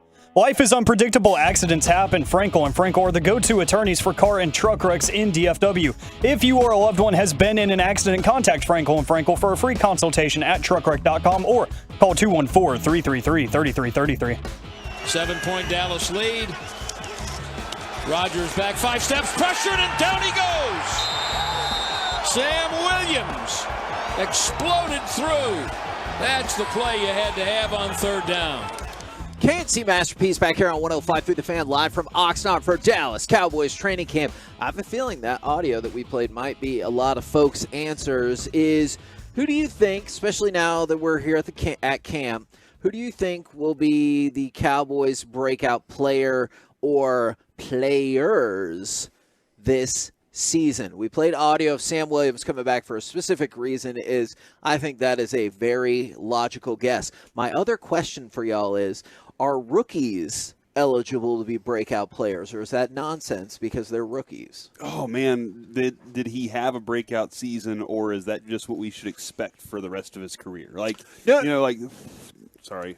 That's just a gnat. Don't worry about it, Kevin. It's You're fine. You're going to be okay, Corey. We're out in the elements. I didn't want to get stung by a bee, but it would have been a tiny little bee if that had happened. So, but I'm saying, like, somebody like Mozzie Smith. Mm-hmm. No, I get it. Is he eligible for a breakout season, or are you like, no, he's a rookie? I mean, yeah, because if he has an exceptional breakout season, then you're like, or an exceptional rookie season, you're like, he broke out already. He already did it. Micah. Like, his rookie season was a breakout season, was it not? Yeah. So okay. I'm changing my vote then. Because and I'm also in a mindset of, could Micah have a breakout season this year? Because if Micah is that, I mean, we talked with Sean Merriman yesterday, and he's like, dude, you have to see him. But if he vaults himself into MVP status, or if he vaults himself into clear front runner for Defensive Player of the Year, then is that different than the last 2 years? He's been in the running for it. I do have the question there too, Kevin, though, is like every year it's later in the year he trickles down, and that's something he's working on for himself to ensure that doesn't happen. So that could be a breakout, but we'll have to wait until the end of the season for something like that. So I'm going to go with Deron Bland. Okay. I'm going to go with Deron Bland. Jordan Lewis is starting out on the pup. He's not going to be doing his thing here, so Bland's going to get his opportunity to vie for that slot corner position all by himself. And I mean, if you're going to count like Nashawn Wright, Mukwamu, and Kelvin Joseph, if you're going to ask about those guys, I mean, Mike has pointed out the two of them that we drafted have not proven that they can be in that spot in the NFL so far. And Mukwamu's great. I like what he's doing, but I think he's kind of odd man out in a lot of those situations. But maybe he does something different. So Bland has his opportunity, had a great season last year in a short period of time, and I think he has a breakout season this year where you're like, man, that dude could be our corner opposite Diggs for the next 5 years. Okay. Because of the rookie definition, I'm going to go with Mozzie Smith. I think people are going to be amazed that when you pay attention to all levels of the defensive line, what a difference it could make. Mm-hmm. So I will go with Mozzie Smith because I think it could change all the levels of your defense. It did seem like the importance was corners and defensive end, and everything else just plays out, right? Like that kind of has felt like the vibe for a little bit of time. I'm very curious because Derek got to watch Mozzie Smith a lot while he was in college. So you love my pick. Your thought on Mozzie Smith as we get ready to roll here. Yeah, I do like your pick. Sorry, okay. the mic was off. That's your responsibility, this is a different Derek. setup, so Oh my gosh, Derek, do you see? We keep hearing the strength. He's just strong. Did you see when you were watching this dude play, where you're just like, man, we're really good. Michigan's really good here in this spot. Yeah, he was very strong. The way that people would look at it is it's men against boys. Is that what that's how the saying is? So he was definitely dominating. I think he's going to be a huge improvement to help out with this. I think it's going to help with Micah too. I think that's the big key. And I'm with you. Like I think you can pick a rookie to be able to have a breakout year. I mean, to put this in a baseball perspective, it'd be like us saying Josh Young having the breakout year. He is, isn't he? And I'm not trying to tie this to baseball because obviously this needs to be about football right now, but that's the thing that stands out to me. We're a sports station. We can talk all That's the right. others. And especially this show. We can talk every sport on the planet, I think. Mike, do you have a breakout player or players for the Cowboys this year? I think a guy that's going to have a good year that we're not talking about, but breakout to me starts getting into, like, are they going to make the Pro Bowl? Okay. Is it Chalk, the other linebacker from Van Der Esch? Who's the other starting linebacker besides Van Der Esch? Clark. Sorry, Clark. I was like, is he saying Jabril Cox? There's Cox, there's Mo Clark. Yeah, we already seen that. Well, and somebody used him for their vote, and I hope that's right, but yeah. Wait, hold on. You don't think that Clark can be that? You were excited about him last year, Cox. No, Jabril Cox is – somebody voted for Jabril Cox for their breakout player. Damone Clark, I get. Jabril Cox, I hope that's the case. We had him on the show. He was super nice, but I just haven't seen it. At least with Damone Clark, I feel like there's a better shot that he could have a breakout season for sure. I think we could also see Michael Gallup having a breakout year. You know what, man? Coming from the injury, would this be considered a comeback player?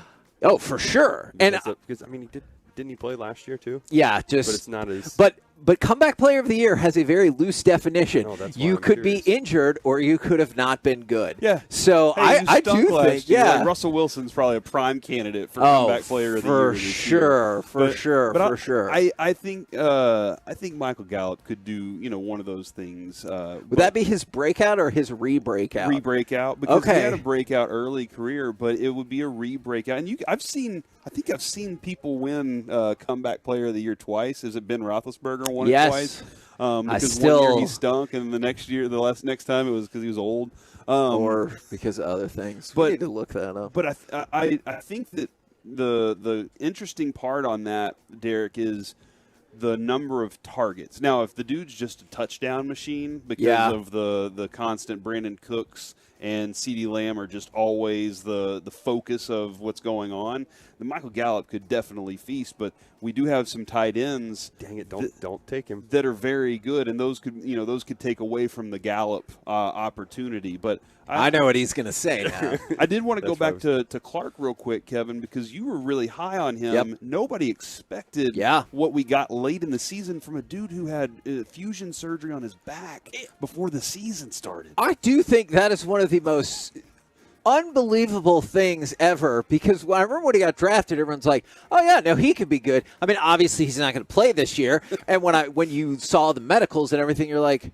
well, sure, that makes sense. Yeah. And then not only did he play, he played well in spots when you needed him. Yeah, and from everything we were told from LSU, from Broadus especially, I mean, his eyes being there. Yeah. Dude, we have eyes everywhere. That's great. Do you know we're also going to have people and representatives and shows in Las Vegas and San Diego while we're also here, and we got people back in the Metroplex? Good gosh. Just saying. And we have two lefty pitchers on this show that can talk baseball all the time, so it's awesome. Yeah, we do. Did you hold on? So you know who he's going to pick? Yeah, come on. Old Scooney. Yeah, that's right.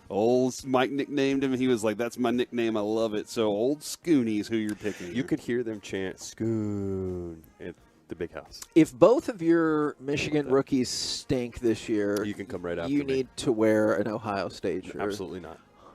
That Ohio doesn't make State shirt. that makes What if no it's sense. Tim's shirt? What if he just takes it Do we off have and an gives it Do we to have an Ohio State player here?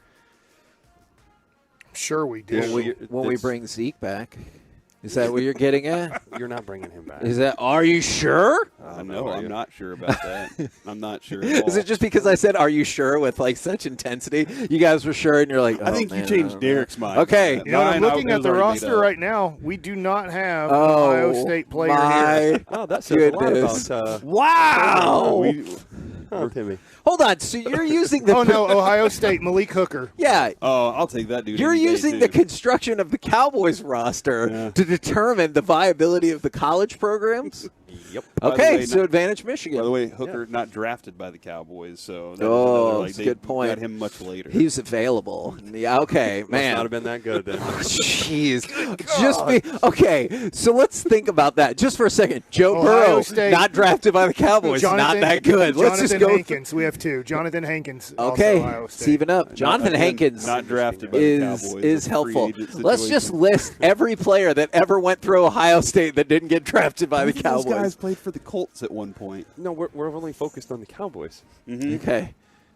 Well, it's 2-2. This is the home of the Dallas Cowboys. Okay, well, it's 2-2 then. I'm telling you, it's tied. He's going to look up more. Oh, there's like Jordan Lewis is Michigan. There are more Michigan players. That's on right. it. I was only using the rookies. It's the All right, Michigan you Cowboys. win. In your face, Tim. What is it about? Because I know Schoon's on. He's kind of dealing with surgery also for the off season. What is it that we're gonna like about him, style wise, how he fits in when Pretty good Dak pass drops blocker. back? I mean, I should just say blocker in general when it comes to the run. And if obviously they're not using him for passing, he can be a threat downfield as well. He can catch. He's got good hands. I mean, he's just an all-around good tight end. I don't know a comparison-wise of who I would throw at him. I'm not going to say something like a Witten, because to me, I don't like that. I don't like having somebody who's already done so much to a guy that hasn't done anything. I get that. Now, there's several other votes. Sam Williams' name continues to come up. And then from the 682, Mukwamu. From the 214, if we allow rookies, Overshown. If we don't, then Tyler Smith. Overshown is a really interesting one because we've talked about it. He seems to be the most perhaps polarizing of the Cowboys draft picks. Some people are like, he's not for me. Other people are like, you watch. He could be the best rookie we have. He could change my mind very fast. Sure. Because speed is a Dan Quinn element. And then Tyler Smith, I think, is a great one because I think a certain amount of the fan base appreciates what he did last year, and maybe others. He's still working on it. This was somebody sent in a really funny text. We're getting a lot of feedback. They said that Zach Martin from the 817, Mozzie's the reason Zach Martin's not here. He doesn't want to get injured before the next contract. Okay, or exposed. All right, look, you're talking about a surefire Hall of Famer, but I like the confidence in Mozzie Smith. I'm assuming they're at least partially joking, but I like that attitude. That would be such a fun battle to watch. Help me out here because you cannot rescind the $50,000 a day fine. You cannot. Nope. So unless you restructure your contract, because then it's like a new contract, I think there's a way around it. But there has to be confidence from Zach Martin that he's getting a restructure. Because if after 10 days there's no restructure and he knows there's not, it's $500,000. And I'm just looking at it going, all right, that's $500,000. And I heard that his salary this year, like what he gets in paychecks, is like only a little over $1 million for the whole year because of how much money he's received in the past versus his paycheck per game is just like, I don't know. It's maybe right about at $2 million. It might be even less than $2 million that he gets in game checks this year total. Wow. So I'm like, if he's really frustrated and he doesn't get any type of new deal to take away this fine and he has to pay a new collective bargaining agreement to have less practice and smoke more weed, they made sure that this could get put in.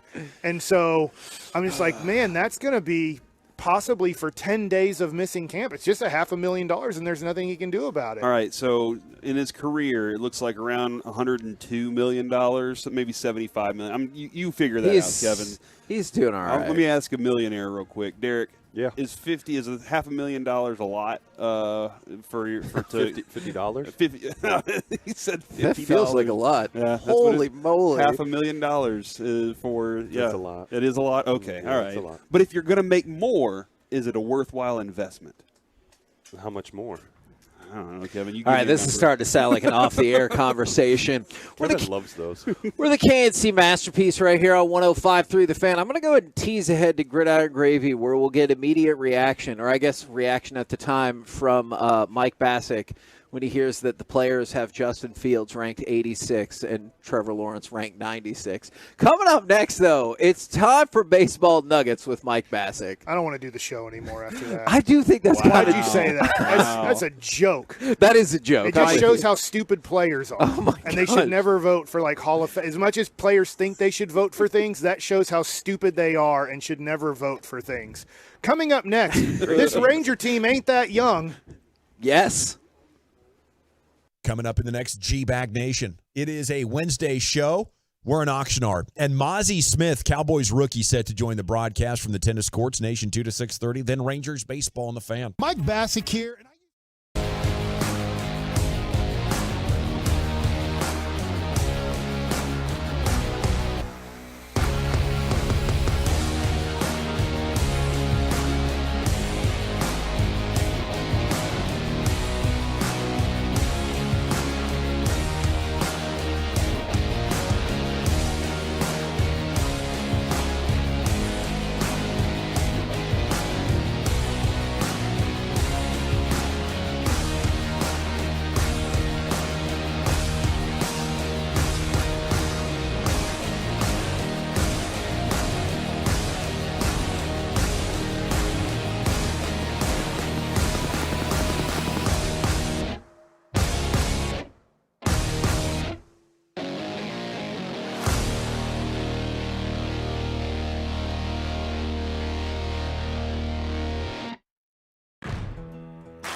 development on this team, but there's some.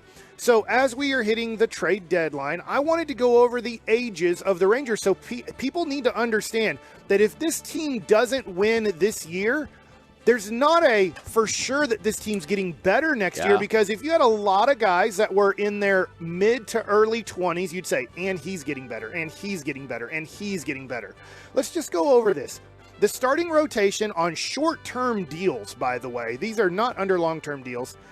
Nathan Eovaldi's 33, John Gray's 31, Dane Dunning is 28, Andrew Heaney is 32, and Martin Perez is 32.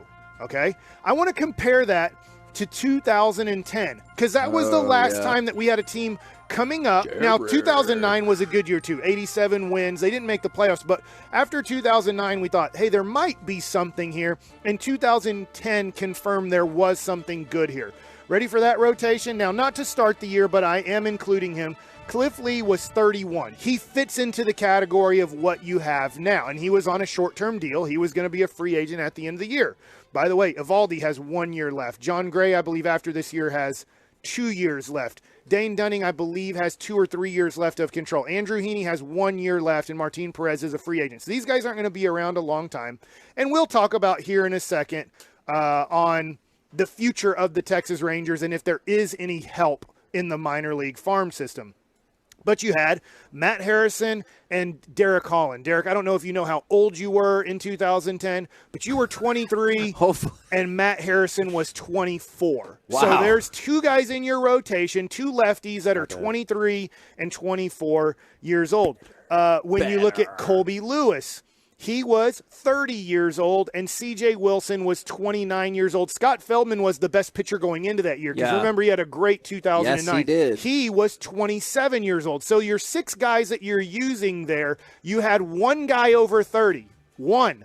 This team has 4 out of their 5 starting pitchers over 30 years old.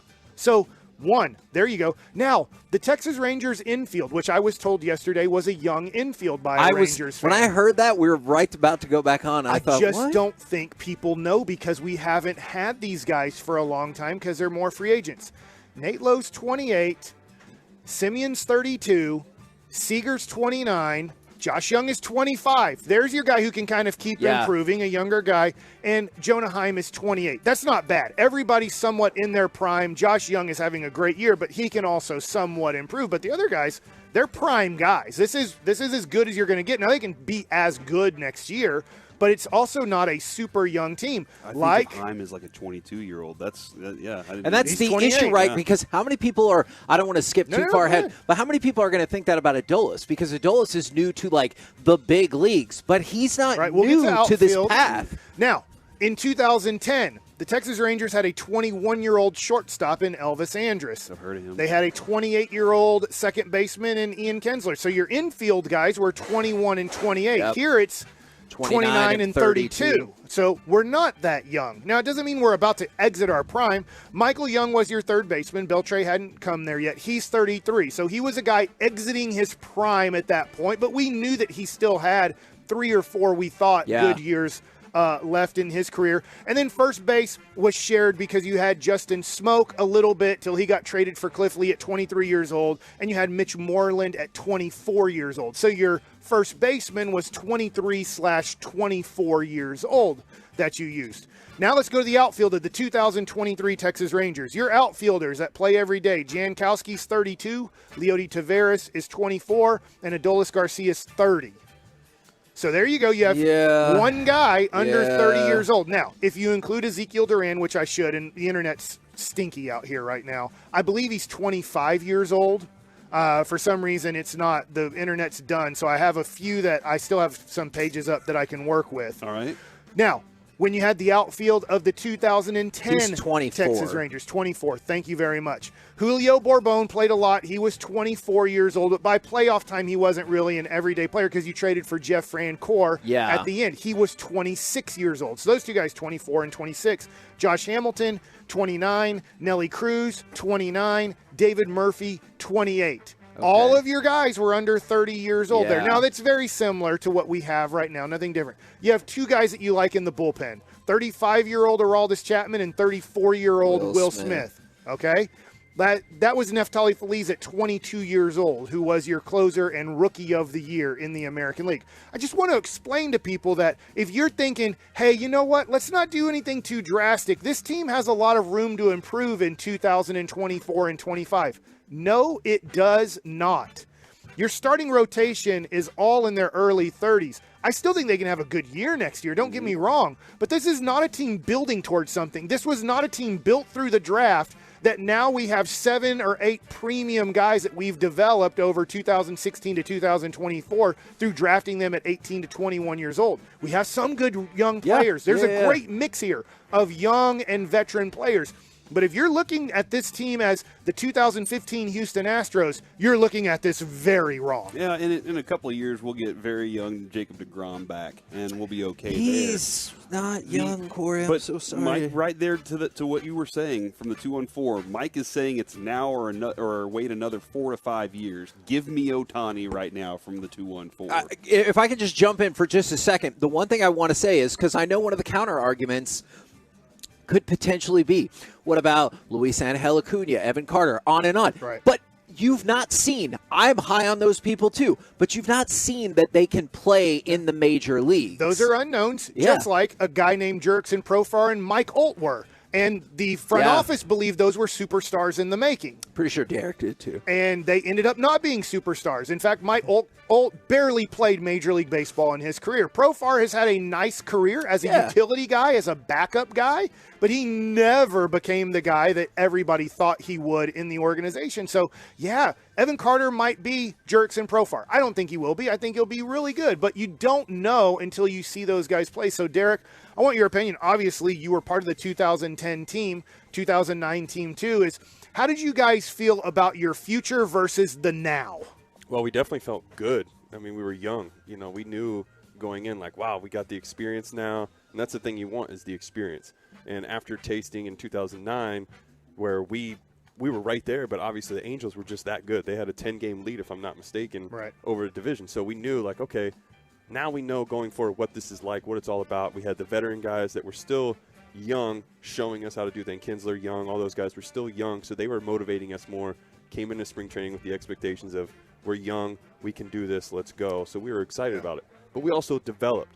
And the thing that helped, and I'm very curious about this, and I got to experience this with 2 other teams. I don't know exactly how Texas is doing this, but analytics weren't really the big thing for us. It was more of, we worked on location. We were working on getting people out.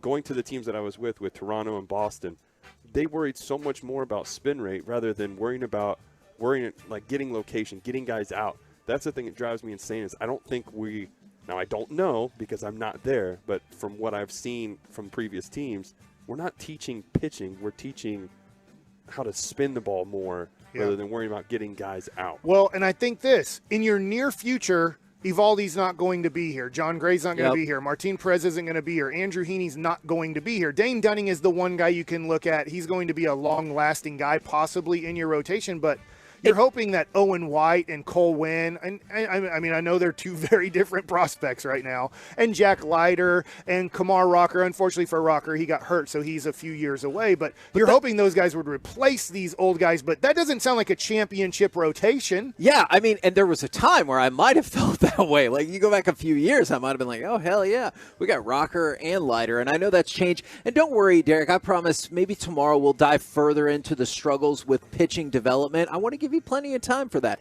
But that's what they were counting on, and that's what I always thought, is getting all these veterans bought some time for your younger kids. It's down. We don't have much time. I know. We're down to a 1-game lead. There's plenty of time left in this season to still win the division, to still be the number 1 seed in the American League.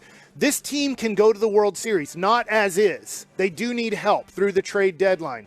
But I'm saying the Rangers do need to somewhat go for it now. This is not a drafted and developed team. This is a free agent 30-year-old team. We have a lot of guys in their prime. Yes, the middle infield is under long-term contracts. We know we have control over Josh Young for a long time.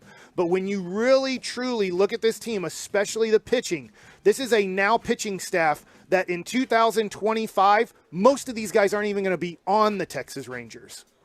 We're the KNC Masterpiece right here on 105.3 The Fan. We are live from Oxnard for Dallas Cowboys training camp. Coming up next, let's talk a little bit more about how we can smash cupcakes in Corey's face. Plus, let's smash. We will talk with our Dallas Cowboys insider, Mickey Spagnola. All of that coming at you next right here on The Fan. Nighttime on The Fan means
is 105.3 The Fan. Hello, baby. KRLD FM and HD1, Dallas Fort Worth. Always live on the free Odyssey app. From our fan studio, secured by DFWsecurity.com, it's the KNC Masterpiece on 105.3 The Fan. KNC Masterpiece right here on 105.3 The Fan. We will talk with Mickey Spagnola imminently. He's got stuff to do. He can decide if he wants to jump on right now or not. As we also, Corey, will you tell everybody about your cupcake deal again? All right, and I'm going to need a link from you, Kevin. So you just let me know when it's set up, and I will tweet it out. Oh. Our plan for NamiNorthTexas.org. And so there's not like a /Kevin or anything like that? No. All right, so all we got to do, how are we going to figure that out? How are we going to know exactly Just what send us happens? receipts and stuff. Send a receipt to Kevin. Kevin.Hageland@odyssey.com. See if you can Photoshop. And if we can add up, Derek, no. Why? We're not Photoshopping. If Kevin can add up $1,000, I will take a cupcake to the face from any Cowboys player that we interview. And then for every $1,000 we raise for NAMI North Texas, which is for mental health awareness, then every $1,000 we raise, I will take another cupcake. And Derek is already trying to figure out how to get $1,000 wired to himself because he's like, do they still wire money? Is that a thing? Does that? Yeah, you still do it. I don't know. I've never wired. Let me go check my it. telegrams. Yeah, and I don't know how that works anymore. So that's the goal. Trying to raise some awareness for NAMI for one. I'll do anything for a good cause, man. That is downright delightful. Now today, unfortunately, we can't do it today because I can't find any cupcakes around here. So I got to go. This is no longer Camp Cupcake, is what I'm told. So I'm gonna have to go to the store and pick some. Michael smashed something else in your face. There's a Vaughn's. They have cupcakes. Yeah. It's like whatever. They're the Tom Thumb of California. Yeah. They just charge a time and a half more because we're in California. All right, right now, I know things are more expensive in California. Right now, let's bring on our Dallas Cowboys insider, no doubt regretting his decisions, to come sit down with us. It is Mickey Spagnola. Good morning, sir. Speaking of cupcakes, I saw that take place at a recent pool party. Oh. Where everybody was getting along, everything was fine, and somebody thought this would be funny. And so a lady picked up a cupcake, and she started to take a bite of it, and her friend, and it was a friend standing next to her, goes, I don't know, this doesn't smell good. What do you think? And she held it to her nose and then smashed it in her face. And I'm going, I don't think that was funny. Oh, no. Did the lady seem to think it was funny? No, because she took the rest of the smashed up cupcake and put it back in her face. Oh, dear. Was it an all-out cupcake? No, and then somebody started laughing, and I go, they don't look like this is funny. I backed out. I said, I'm out. And these were grown people. They weren't kids. Yes. So when you brought that up, I said, well they should have raised some money for that. Yeah. Otherwise, it has the potential to go bad. Yeah. Well, I'll be okay with it. Did you smash wedding cake in your wife's face? Y'all had a donut wall. But I did give Adrian a little with the cake. Just like that. Let's go ahead and mark that, right. Alec. I don't know I think we did because we had a little sheet cake, and that infuriated Mike because we didn't have a real wedding cake at our wedding. So if anybody thought we were going to talk Cowboys when I sat down, no deal. We got cupcakes. We're back in the groove. All right. That felt very like Brad Sham in the Welcome to Training Camp presser. We get back to football right now. So the big news of the day felt like I was twofold because I know people are still talking about Zach Martin, but the contract that did get done of Trayvon Diggs. Do you have general thoughts about getting the deal done with this particular player or getting deals done early in general to potentially help your cap? Yeah, and I think that it'll help the cap next year, right? Yeah. Because he could be a free agent next year, and then you got to deal with, are you going to get him signed? Do I have to franchise him? And they've got so many guys that are going into the last year on their contract, or in CeeDee Lamb's case, where he's going to be his fifth-year option, a 1 year, $17 million.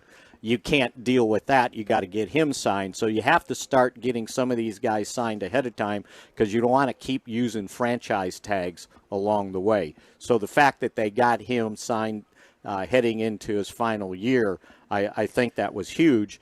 And then we'll figure out how the guarantees are spread out because the guarantee on $97 million is $42.3. Okay, so that's what I look at. That's not too bad. No, it's not. Yeah, and we'll see how long that lasts in the 5 years. So, the 97, the incentives to 104. Yep.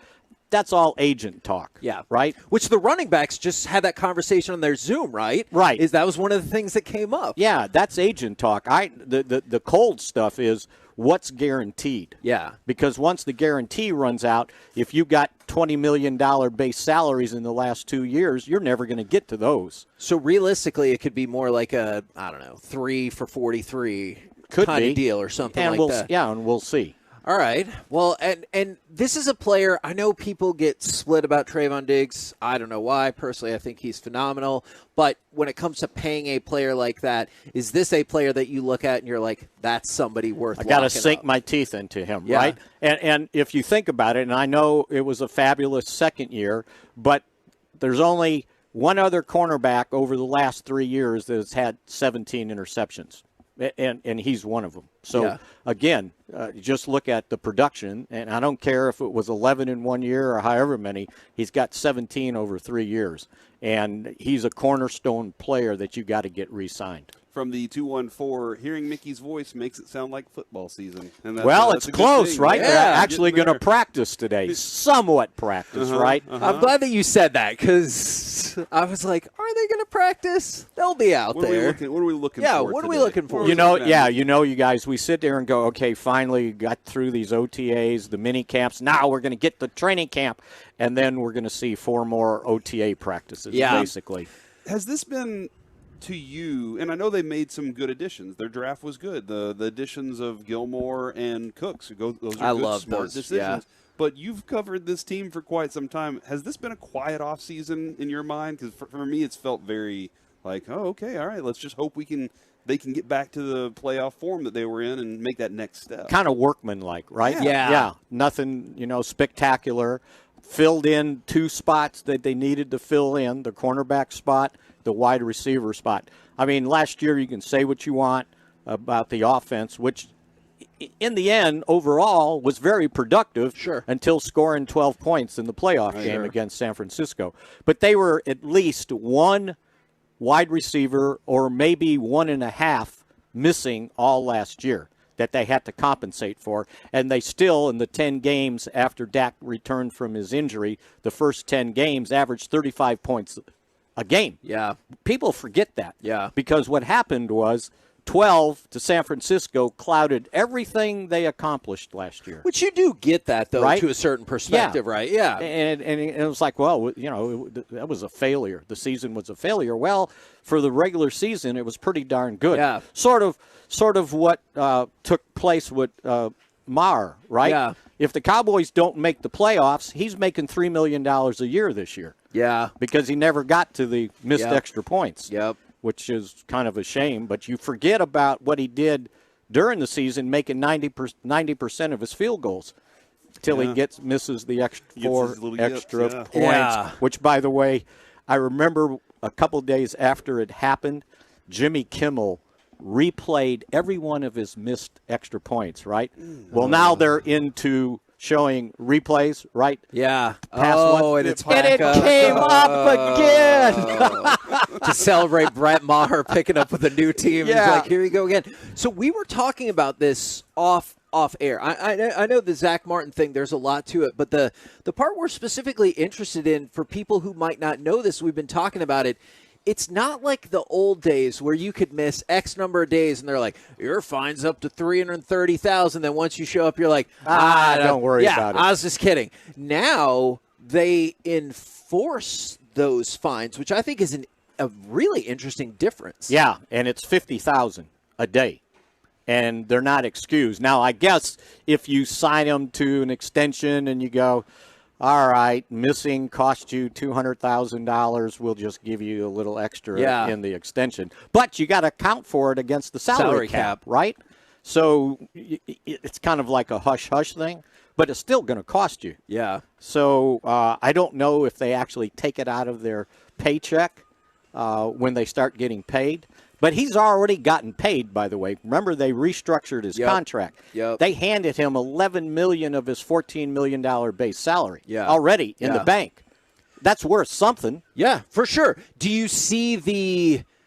I can only imagine. I've never been in this position. Is when you see your contemporaries or maybe people that you're better than getting more money from than you are. I have to assume that's a tough pill to swallow. It happens. Yeah, I bet 5-6 years ago, somebody's looking at your contract and going, "Well, I didn't get paid." No, like it's that. right now. Yeah.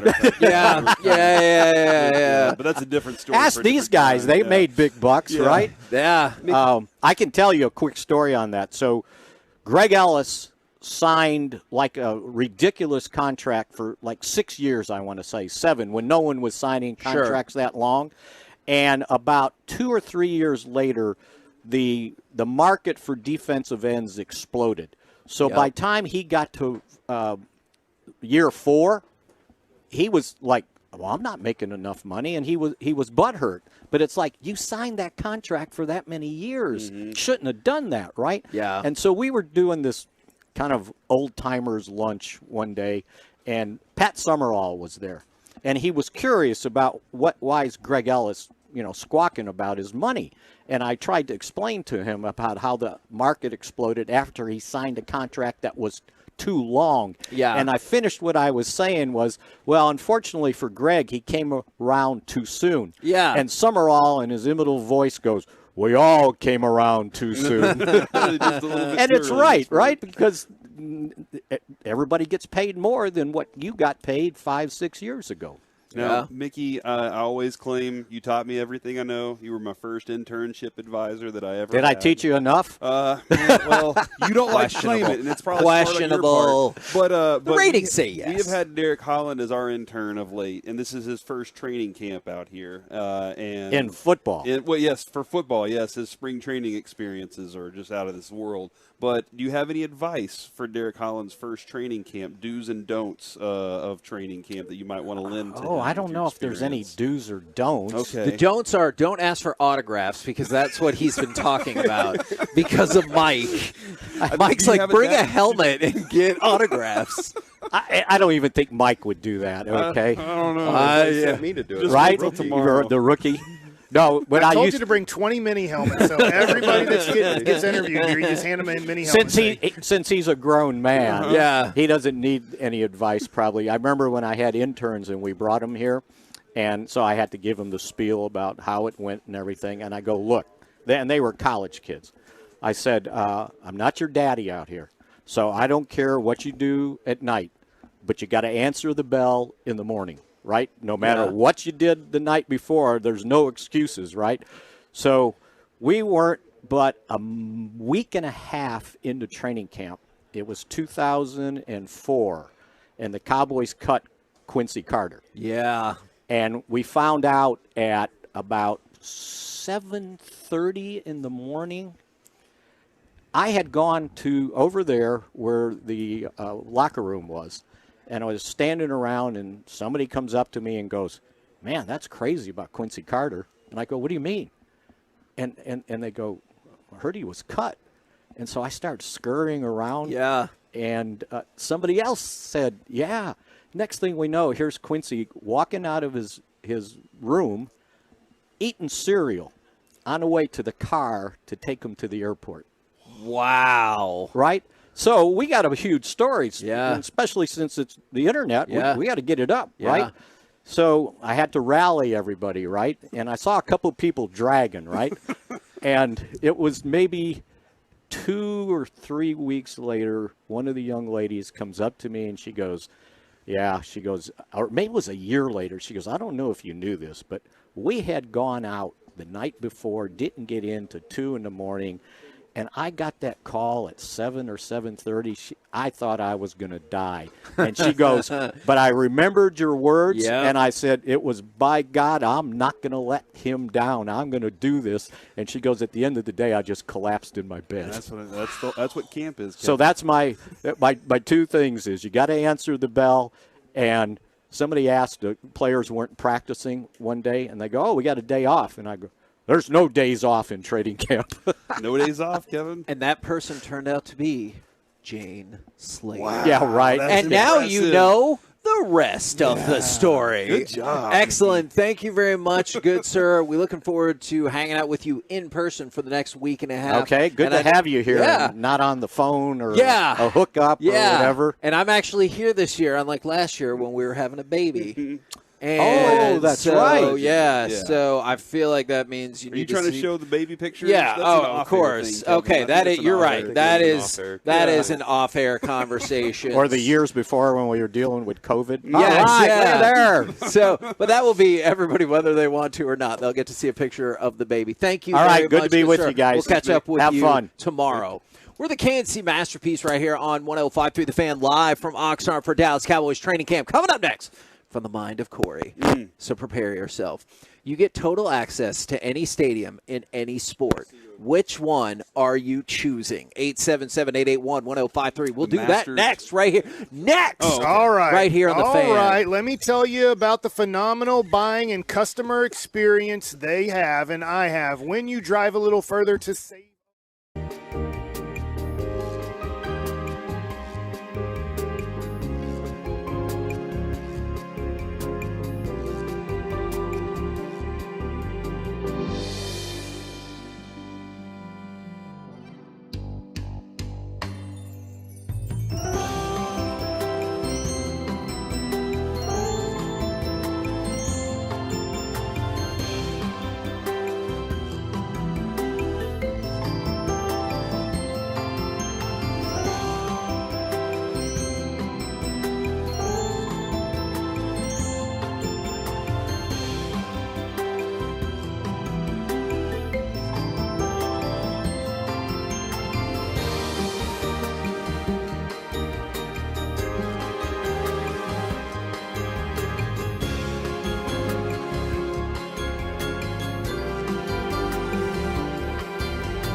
CrossTalk.com to learn more.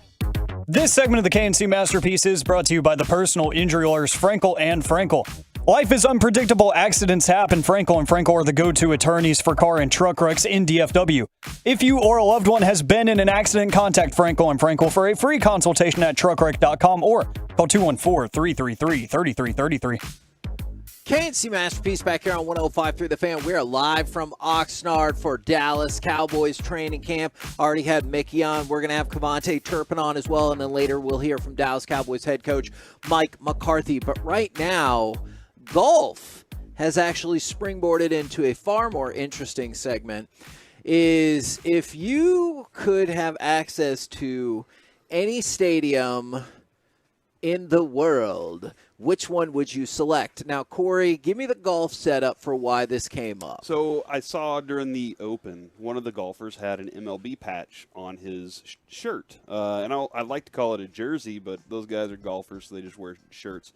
But I was like, that's wild. What's going on there? And then after research, I found out Major League Baseball loves to spend money on golf. They're like, you know what? We can't raise our luxury tax for you guys, but we can spend this money on golf. And so they're like, hey, we're going to sponsor a few golfers. I think there are five golfers that are sponsored by Major League Baseball. So they have that patch. That's really cool. My understanding is if you are sponsored by Major League Baseball, you have access to every stadium. You can go to any game you want to. You go somewhere, you can just be like, I'm walking in, I have probably a little card. I don't know if they walk in with their jersey on and they're like, look at my patch, I'm in. And I was like, that is awesome. And I know like guys like Mike and Derek, they pretty much can, find any place. You guys, though, have also been to all these places. Y'all been to all the Major League Baseball stadiums. I thought this was a fun question for you guys, too. Well, we get a card, too. You get a gold card. I have mine. Do you have yours, Mike? And I'm not. This isn't a shot. No.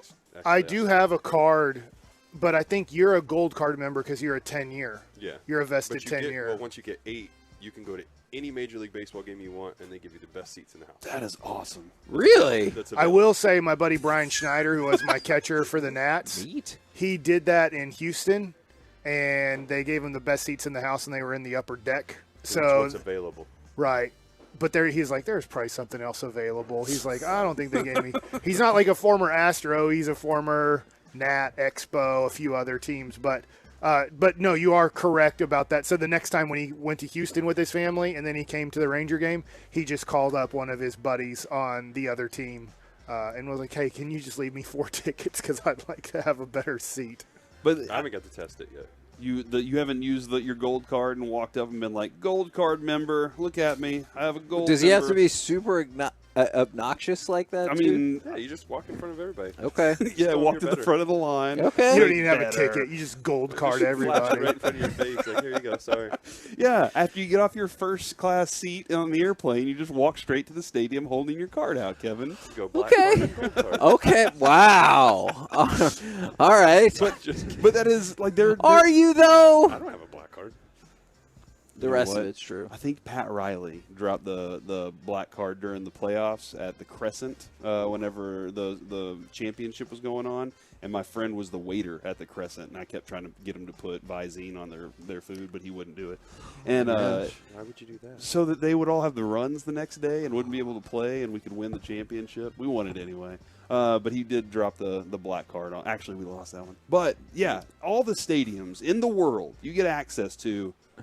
What's the place that you want to You're be talking in? world, In not the world, just in yeah. the States. I haven't been to all the ones in the world either, so I haven't been overseas for I these want to see a things. soccer game overseas. Yeah. Because it's so – the atmosphere is unreal. Like No, a Premier Dawson could League obviously thing talk about or, it. Yeah. or a World Cup kind of environment? World Cup.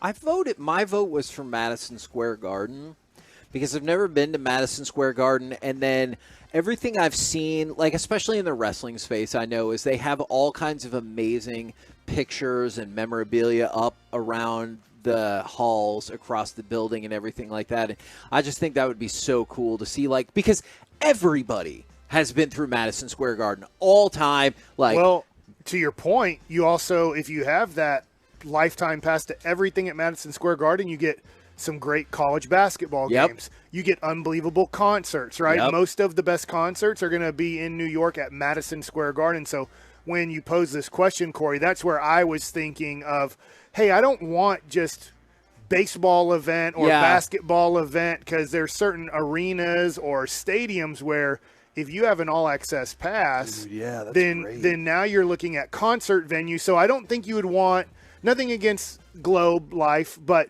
there are a few events there that happen besides baseball events. But I'm like, I don't know. Like, you kind of want – Madison Square Garden is honestly in the United States of America maybe the number one thing. I wonder if SoFi, to a certain extent, has become that because of the concerts that go through there. But I do feel like everybody wants to play the Garden. Out of the three major places here, which one would you want? And I'm not saying Oxnard. I'm saying AT&T Stadium, the AAC, or Globe. What would be the one you would want your all-access pass? I know we kind of get that, but we don't get it for concerts and stuff. We get it for the games. I want to say, though, just to sell it, I watched George Strait at the Cowboys Stadium, and that was awesome.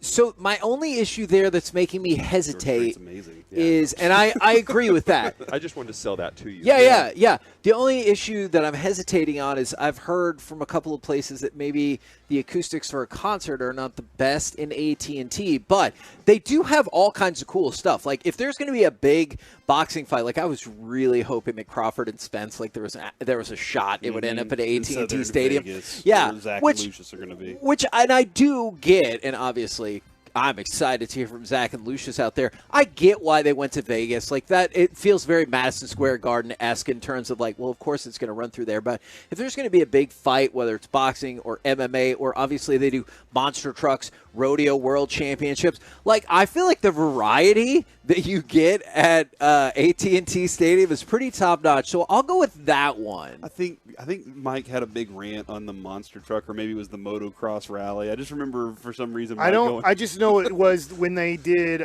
from what I heard from grounds crew people, when they did the bulls and all that stuff at Globe Life Field, because it's not natural grass. Obviously, they can hold a lot of events there because it's turf.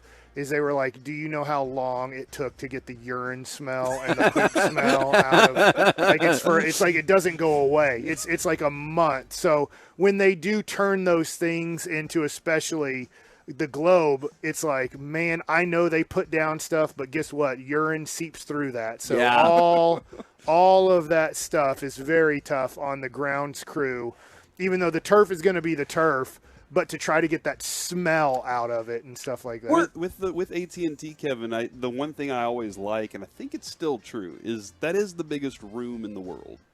Right? Yeah. Like it's the biggest room that like you can. It's enclosed all the way around unless they open it, which they don't typically do because of weather. But it is the biggest room, and that's kind of a cool thing to say whenever like a big fight's happening or something like that. That's always fun. I'm still trying to figure out.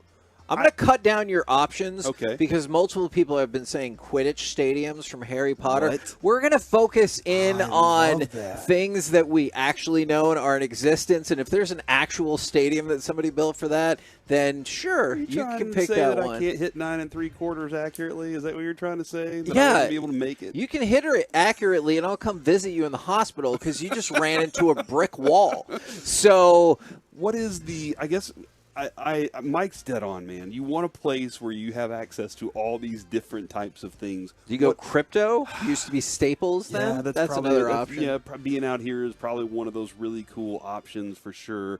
What's the best baseball stadium to watch a game in? I just want to climb out of the green monster. That's why I thought Fenway would be cool, is to just be like, hello. Did y'all ever get that chance to go back and look at the green monster and all that stuff? Oh, yeah. When you go... I didn't know it was a thing in 01. Well, I was told as soon as I got there to go sign, I had to sign the wall, because it's bad luck if you don't. Maybe that's why you didn't get the pitches, Michael. Oh, my God. Is day Let me tell you one something, Derek. There's a lot of reasons I couldn't make it in the major leagues, and one of them was not signing a wall in Fenway Park. Usually it was the major league hitter saying, get your ass off the mound. But well, really, my teammates probably. They were the ones. The hitters were probably like, hey, keep him in. You can go and see everything when you go to all these the ballparks. You're there before everybody. So, I mean, you get access to it. So yeah, but the only thing is, like, asking about that, you can't. Yes, you definitely need to go experience it. That's one of the nicest ballparks to watch a game, everything atmosphere-wise.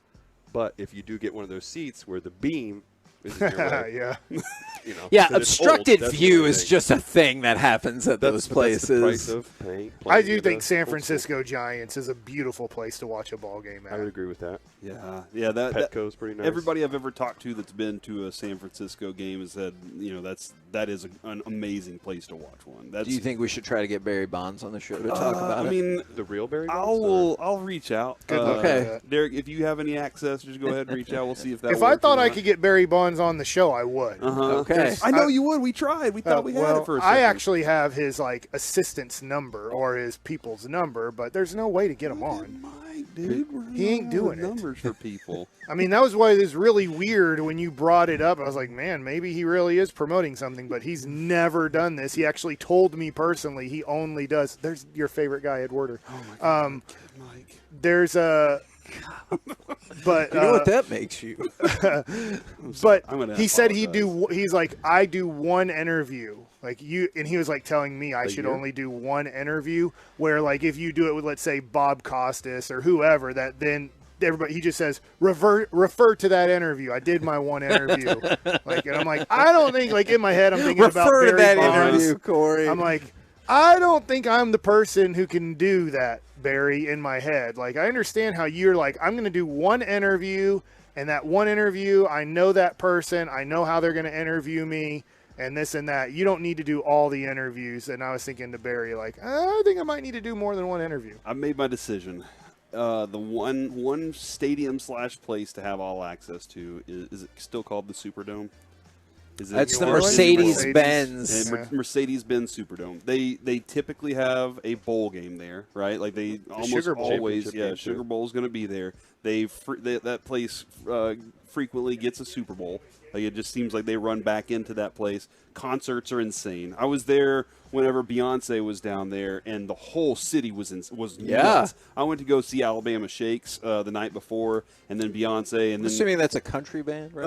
Alabama Shakes? Yeah. Not really. They're not in Texas. Rock You got to have a fiddle in the band. And the lead singer's name is Brittany. She's Brittany Howard. She's awesome, dude. She can wail. I'll play some on the way home. And then, dude, like once all that was done, you go into the city and it's jamming all night long. Like it's going to keep going. And that's on, Kevin, on a regular night. So I go see a Pelicans. I go to see a football game. Yeah. Then I just go right to the city and keep rocking until 4 in the morning or whatever. If you go see a Pelicans game, they'll be like, you're in the wrong place. They'll be like, hey, did you see the joke we have? Smoothie Dude, King that's Arena. where JaVale McGee should go to. He loves smoothies during the game.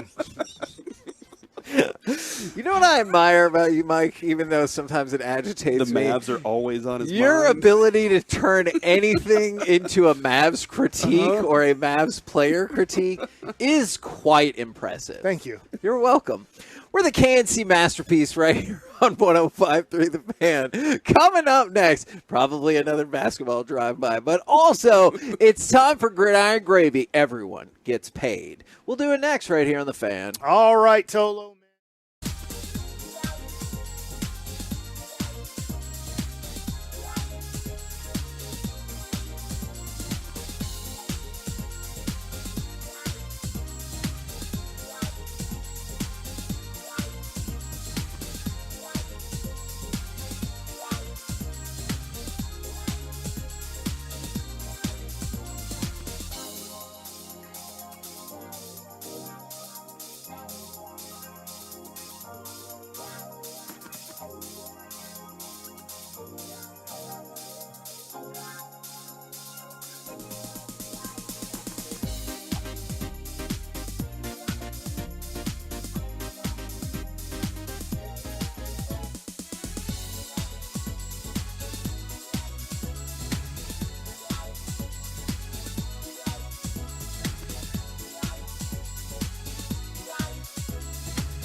You own it at Classic Chevrolet and Grapevine. Shop new Silverados with once-a-year July 4th savings. See them all at ClassicChevrolet.com, but hurry, the best models will sell fast. This is Texas. This is Classic Chevrolet. Relax and enjoy the difference. Find new roads. You relax. KNC Masterpiece. That was on air right here on 105.3 The Fan, live from Oxnard for Dallas Cowboys training camp. Right now, it's time to go around the entire NFL and dip into some gridiron gravy. Dip. And we start with, I know we mentioned it, but this is still pretty shocking to me, is we got to numbers 90 through 81 in the NFL Top 100, and it goes like this. DeAndre Hopkins is 90, Marshawn Lattimore 89, Aiden Hutchinson, Chris Lindstrom, and I'm going to skip 86. We'll get back to that in a second. You're going to 86 it? Yep. Laramie Tunsil is 85, and then it goes to Darius Smith, Taron Armstead, Tua, and Christian Wilkins. That is it. The one we skipped is at 86 is Justin Fields. Look, good for him. I am a huge advocate of Justin Fields, but how he goes ahead of Trevor Lawrence, it does boggle the mind. Yeah, I would put him behind just Trevor Lawrence right now. For sure. For sure. So that's but this is interesting because, Kevin, this is a list that has some pretty talented players in the 80s. Yeah. And 90s, which means there's a very good crop of NFL players in the NFL right now. I know he didn't play every game last year, but the Bears were 3-14. Mm-hmm. What the hell did he do, players, Mike, to make you think that he's a top 100 player? Mike, this is a joke. You're right, because he's not the kind of guy that can intercept Dak's pass and take it back like you said Trevor Lawrence did. So that's right. But if you look at Trevor Lawrence, his team was 9-8, and they won a home playoff game. Yeah. If you just look at that, 3-14 to 9-8, you're like, no, that quarterback is what? Like, I get the potential. There's still potential. I'll tell you what, if he has a bad year, the Bears are going to draft a quarterback. If they go 3-14 again this year, the Bears will take Caleb Williams or they'll take another quarterback because you know what? They're going to be like, he's not getting it done. And everybody who drafted him, they're all gone. They're out of the organization. There's no more support for Justin Fields in that organization. And so they will go, let's get our quarterback. This quarterback obviously is not getting it done. There's potential there, but potential means you ain't done crap. And I'd love to say the cuss word because potential is sometimes the worst thing to have on you because it means you've done absolutely nothing. We're just saying you have potential. His numbers did improve from year 1 to year 2. I mean, I like Justin Fields, but this seems odd to me. But his numbers don't compare at all to the passing numbers for Trevor Lawrence. Now, the rushing numbers, having 1,143 rushing yards is pretty nice. That's something pretty nice to put on your resume. So that's what, and this goes back to Lamar Jackson, right? Isn't that the conversation? But he got an MVP off of being able to run. He got an MVP because his team was winning and he was able to run. And he was the reason they were winning. And he was the reason. Now, right now, but I would say that the Harbaugh Ravens were a better franchise and a better team around him. Sure. Justin Fields, they're still trying to build around him, and he's having to use his legs because he doesn't have much to run with. Much to throw to. Yeah. Let's go from that to a hopefully more unifying, uplifting story is Texans wide receiver John Mechie, who was a second-round pick last year who missed all of his rookie season with leukemia, is in fact ready for training camp. He was on the practice field this morning. That's awesome. Wow. That is super awesome, isn't it? I love hearing that. Okay. No, you've had some, one of your foundation is built around that. Okay, yeah, I didn't know if we were going to go that way. Yeah, Plug to it. be able to hear any positive stuff like that with kids, like I got to have a kid this year that I didn't have the kid. Mark sorry. that. Yeah, I knew that was coming. But the kid got to defeat cancer, and we got to ring the bell in front of everybody at my event, which is the 60 Feet 6 Foundation helping kids with cancer. So that was cool. So to be able to hear that story, that's awesome. Yeah, man, that's great. Now, we've talked about Trayvon Diggs getting paid. Everybody across the NFL has been getting paid over the last 24 hours, and it starts with Justin Herbert. Is Justin Herbert signs the 5-year, $262.5 million extension at an average of $52.5 million. That would be the highest average yearly value for a contract. As Mickey brought up earlier, it does come down to, especially with non-quarterback players, more of the guarantee than anything else. But that is a massive deal, and if you're Joe Burrow, you got to be pretty pumped about that too, right? Where does Mahomes, his average? I think he is just a touch below 50. So Herbert is getting more average than Mahomes, who is the best quarterback in the league. And so there's a couple things that go into that. First of all, everyone's like, well, they're going to make it right by Patrick Mahomes. But then Patrick Mahomes came out, and I think this is a very savvy decision. Because Patrick Mahomes is already a Hall of Famer, right? And he's already is going to make hundreds of millions of dollars. And he's invested in sports teams. Exactly. Adidas, he's their number one Adidas football guy. Exactly. I think he looks at it and says, you know what? I will, because he said, I'm interested in keeping this team together or winning championships. For somebody like him, I get not everybody can do it. Right. But for somebody like him, I think in a heartbeat, you take 7, 9 million less a year, whatever the number is, to keep this key player that you want on the team, because he goes, I care about building a legacy. So I think it's smart. So it's Kelsey.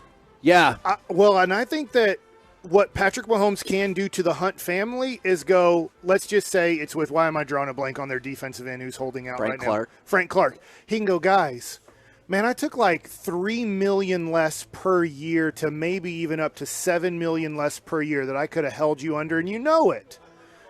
Let's get something done here. I want to win another championship, and I think that the Hunt family has to look at it and really respect him. Chris Jones. Frank Clark.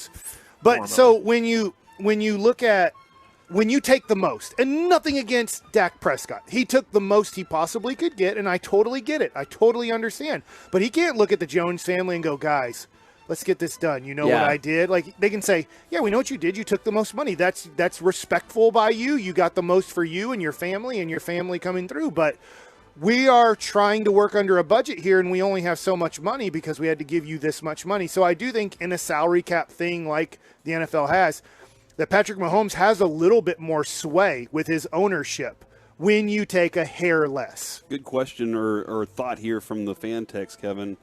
And this goes back to Romo was a undrafted free agent, but then when he got paid, he was no longer that. Yes, that's how I feel. Dak Prescott, no longer that. I don't care about guy. His fourth-round story anymore. Now, Justin Herbert was a first-round pick. Yep. Pressure probably should have already been applied. Sure. But now do people turn their attention to, all right, dude, now the pressure needs to be applied to Justin Herbert. I think people have given up on Herbert. I can go by his card stock. Last year, he was a huge guy to collect. He was like, dude, maybe he still is better than Burrow. As last year progressed and then last year played out, he plummeted because people saw him as like, he's good, but he's not an elite quarterback. He did not prove where everybody thought he could prove he's an elite quarterback. He did not prove it. He's good, but he goes into the good category, and he's going to have to do something special, which to me is close to impossible for him because he's in Patrick Mahomes' division. So he's going to most likely be a wild card team that has to go to Kansas City or has to go to Buffalo or has to go to Cincinnati to start the playoffs, and that's most likely an L. Now, speaking of Patrick Mahomes, there's a couple of things that he could achieve this year that would be very impressive. If he gets another 12 wins this year, he'll have the most wins by a quarterback in their first 7 seasons ever, surpassing, maybe surprise a lot of people, Russell Wilson. Interesting. With the Legion of Boom. Yeah, that makes a lot of sense. They were a very good team. Yes, exactly. From a more individual standpoint is Mahomes can also surpass Dan Marino if he throws 29 touchdown passes this year, which seems very achievable for the most touchdown passes ever in a career through 7 seasons. And so Mahomes, as if he needs more accolades, is he can have the most touchdown passes and most wins through this point in his career to build on his legacy. Like I said, I already think he's a Hall of Famer, but now I think he's like, how high on this list can I go? You think he'll be the greatest of all time? Will they? You know, it's always going to be tough. I think there's a chance. Brady's championship. It's going to be tough because he lost to Brady in the Super Bowl at his young age, getting into his prime, and Brady at the end of his prime, because Brady won that Super Bowl. And I do think it's impossible for a quarterback. Maybe I'm wrong, but what Brady accomplished with the championships, I do think is going to be pretty impossible for quarterbacks to get to that number. And then, I mean, hell, the longevity Brady had. And he went to 10 Super Bowls, right? Yeah, but 7-3. I think that is correct. He lost 2 just to New York. Did he lose to New York? Both to New York. Yeah, so he's 7-2. Am I right about his record? No, because he lost to Philly. Oh, Philly. So there you go, 7-3. But his longevity, he racked up stats. I Yeah. mean, his stats are crazy too. So Mahomes is going to have to overcome that too. Cole Kmet, the tight end with the Bears, is another person getting paid 4 years, $50 million with a $32.8 million guarantee. And then, in case you missed it earlier, we were kicking around with Mickey, is the 5-year, $97 million deal for Trayvon Diggs. I have seen some discrepancies of whether or not the incentives drive it up to 100, between 100 and 104. I have seen some differing opinions there. Here, where he practices for football this year. Let's just ask. Just ask him. There are people here we can ask, Kevin. Okay. So let's not worry about the Turpin discrepancies anymore. To be like, did you see the We got sheet Turpin and at everything? 12:30, right? Yeah. Ask Turpin then. But then when you talk about the guaranteed money, that's going to be the key right there. But you get Trayvon Diggs locked up for probably at least the next 4 years, I would That's assume. good for jersey sales and being able. Here's my thought. Here's my thought too on this. Oh no! Listen, man. Like it's brought a fun. jersey. It's fun to watch a wide receiver play cornerback. Like he's a Yeah. dude who can go chase down a football like he's a freaking wide receiver, and that's an absolute blast. Now I want him to tackle better, but at the same time, like I do enjoy watching him intercept footballs. Yeah, and then one more I was just going to throw out there. I mean, I think every Cowboys fan is with you on the tackling. No more Ole crap. Yeah. Is you don't have to make a business decision. You've been paid. Yeah, reminds me of Major League. absolutely. That's what I was thinking. Ole. Yeah. No more of that. Is you got your deal. And then Andrew Thomas, the left tackle for the Giants, 5 years, $117.5 million, including a record $67 million fully guaranteed at signing for an offensive lineman. So big day to get people paid. None of them are Jaylen Brown, though. Yeah. His last year of his contract is almost $70 million. During the C block, Mike, we will be asking a question very similar to what you're discussing. We'll be discussing if Luke is going to make $100 million in one season as a basketball player, because I think he will. I think he's going to get close to $100 million on his second Supermax or third Supermax. What if you're going to have your kids be something right now? Yeah. What are you training them to be for the future? That's the C block today at 1 o'clock. Okay. Okay. Well, I look forward to this conversation very much. Coming up next, though, could McCarthy's offense be totally different than folks are expecting? Or Wishbone. are Rangers fans more interested? Not in that direction, Mike. Or are Rangers fans more interested in the trade deadline this year than maybe ever? We're going to open it up. Choose your own adventure. Twolos, YouTubers, Tolos, 877-881-1053. Get your vote in. We'll do it next right here on The Fan.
fan studio, secured by DFWsecurity.com, it's the KNC Masterpiece on 105.3 The Fan. KNC Masterpiece back here on 105.3 The Fan, and the people have spoken. We've got Cavante Turpin coming up at about 12:30, then Mike McCarthy after that. And so in the meantime, they want a little bit of Rangers mixed in. And so my question for y'all, and you might just be like, I think you're totally off base about this.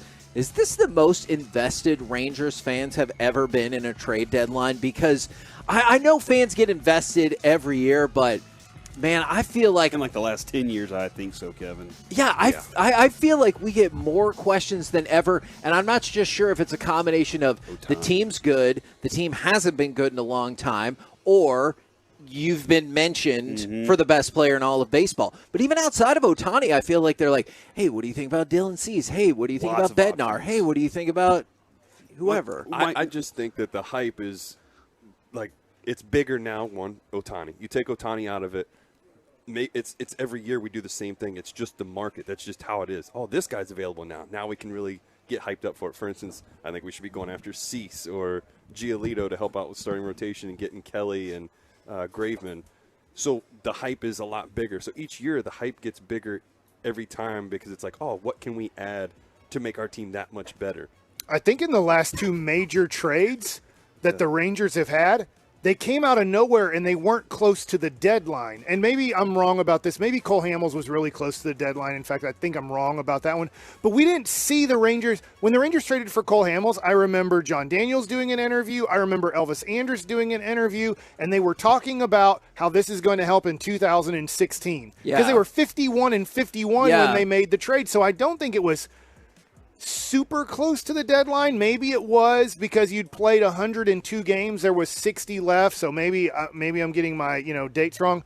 And then the other one was Cliff Lee, and that one wasn't like July 29th or July 30th. That one had happened maybe a little bit sooner, and it was like, well, we just got Cliff Lee, and then you'd heard that you beat out the Yankees because the Yankees were the ones that had called up Majestic and said start making Cliff Lee jerseys, and is all confusing because when Hoggy calls up Majestic and says, hey, we need Cliff Lee jerseys made up, Majestic's calling back going, hey, we got a call from the Yankees a few hours ago that we're supposed to be making Cliff Lee 33 jerseys. I believe it was 33 for the Yankees. So this one feels very important because, yes, the Rangers have traded for Aroldis Chapman.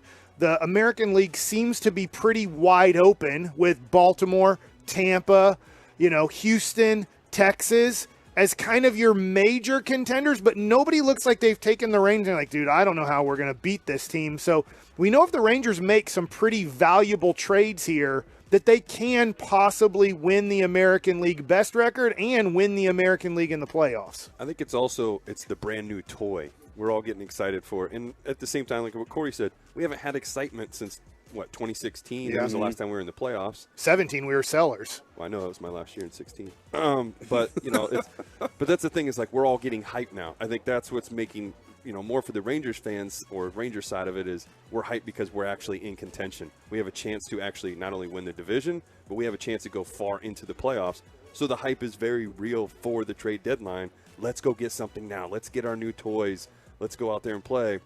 Whereas, I also look at it too is I don't think we're so much worried about who we're kind of giving up in the case of Ohtani. Right. Because that means, oh, we get him. All right, World Series, here we go. Yeah, and that also, Kevin, that adds to then it feels like you have a competent person at the helm of this thing that is aggressive. Yeah. And wants to make this thing happen. And that like he almost feels like a fan. The way that Chris Young? Yeah, Chris Young. He almost feels like a fan the way he's like, oh, we want this guy too. We want this guy too. He's aggressive with it. But, Mike has said genius. He's competent and beyond that at what he's doing and making these moves. Can I ask you guys this? What would you rather do now?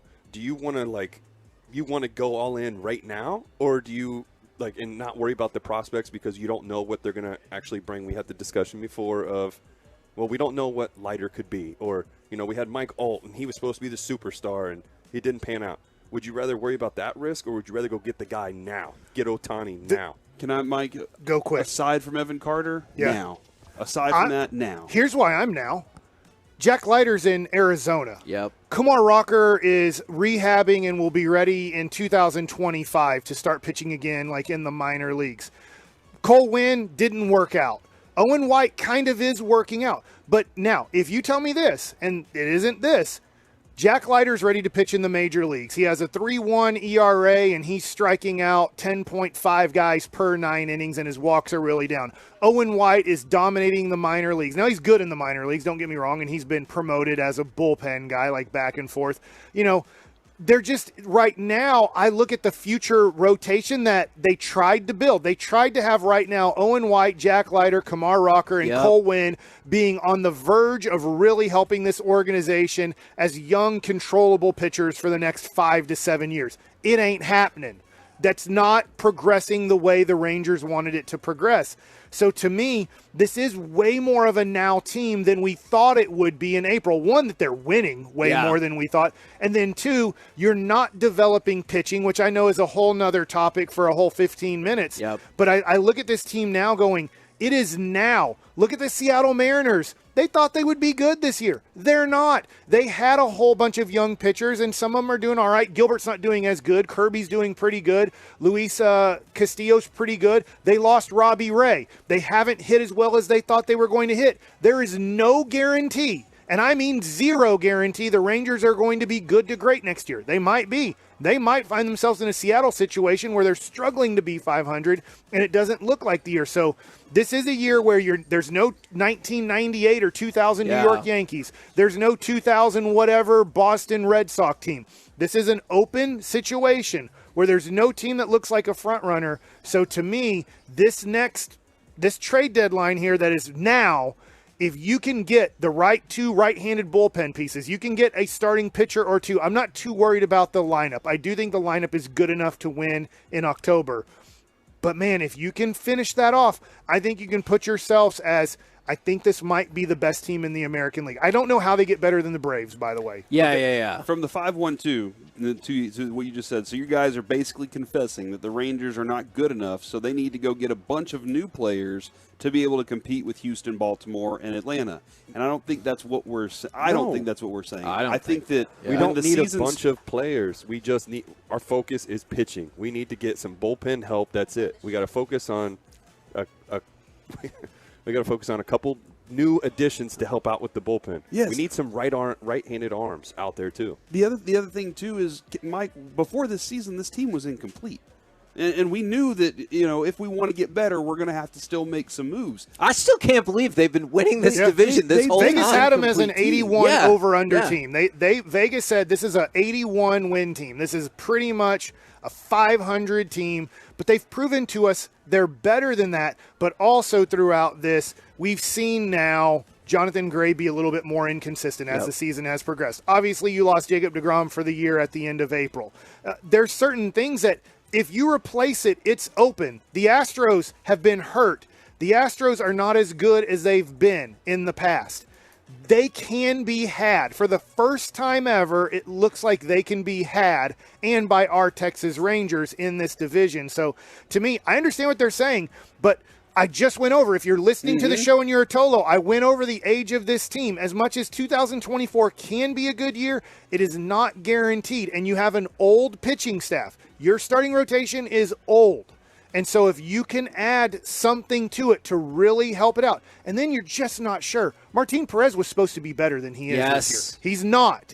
And do you deal with the reality that that's what he is, or do you want to hope that he can go back to 2022? I think you have to look at the reality on that one. And we talked about changing expectations.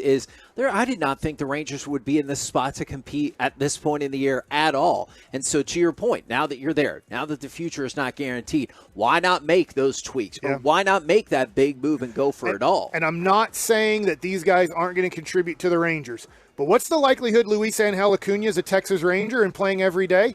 I just need to know, is he taking Corey Seager's spot? Now, he might. In a way, he might. But then you're convincing Corey Seager to go to first base. Is he going to want to do that in the next year or two? I don't know if Corey Seager's willing to do that. Justin Foscue, 14th overall pick from Mississippi State. He's a second baseman. second base is locked in for the next 5 years. Yeah. Josh Young is somewhat locked in third base for the next 5 to 6 years. So there's certain guys that you tell me how they're going to be used on the Texas Rangers. They're going to be used in a trade, Derek. Well, they can get moved. That's the thing, too, is we've seen it in the past before. We've seen literally Michael Young go from, what was it, second, or he was shortstop, and then Kinsler came, the other way around. He was at second base. And moved then he went to short, and then Elvis came. Then he moved to third.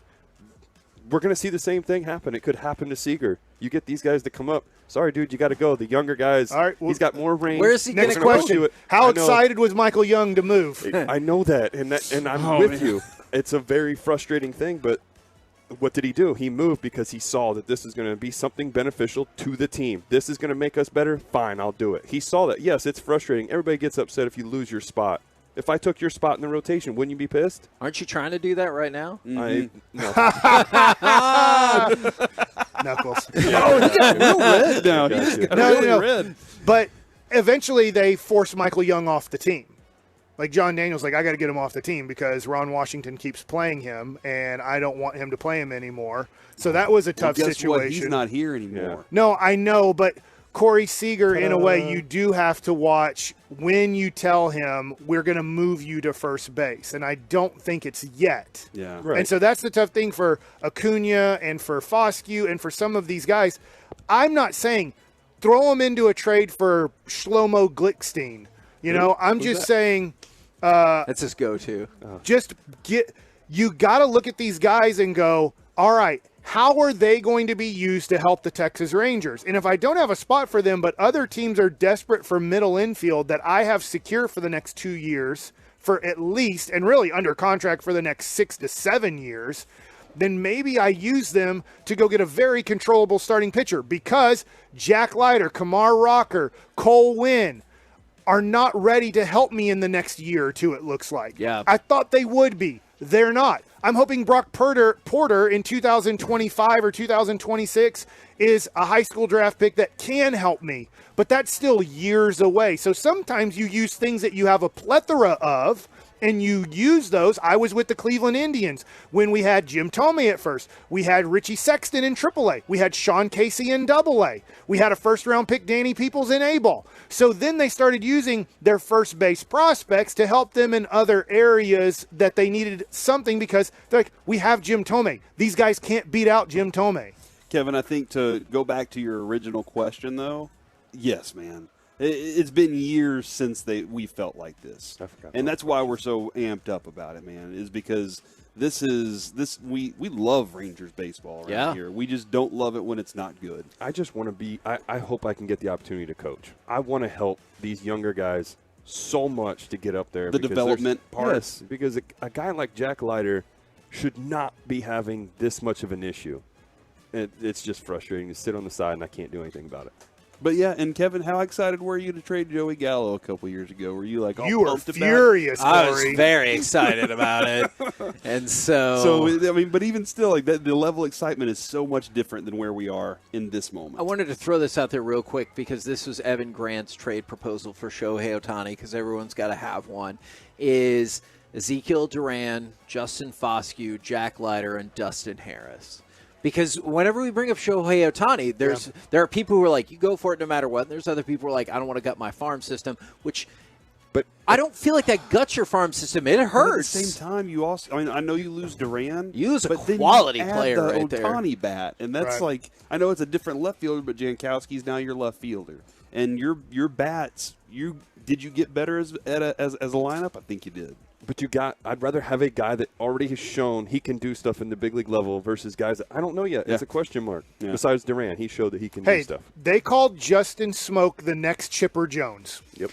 Peter Gammons had Justin Smoke as the next Chipper Jones in baseball. And some people listening are like, I don't even know who Justin Smoke is. Well, he was a Rangers first-round draft pick that was an unbelievable switch hitter in the minor leagues, and he got to the major leagues. He did make an all-star team one time in his career, but he was a below average Major League Baseball player. He played a lot in the major leagues, but he was a below average offensive guy in the major leagues. He didn't end up being Chipper Jones. And so I think that's what Derek's saying. That's what I'm saying, because we've played minor league baseball, me, unfortunately, a lot more than Derek. We've seen the can't miss guys miss more than make. So if you're telling me that's all I have to give up, if the Evan Grant proposal is a yes from the Angels, I am sending those 4 guys away. Ezekiel Duran's the only one that's proven he can play at a major league level, and I am taking the best hitter in all of baseball in 2023, a solid pitcher who's struggling right now, and I am adding him to my team. And now my lineup goes Simeon batting first,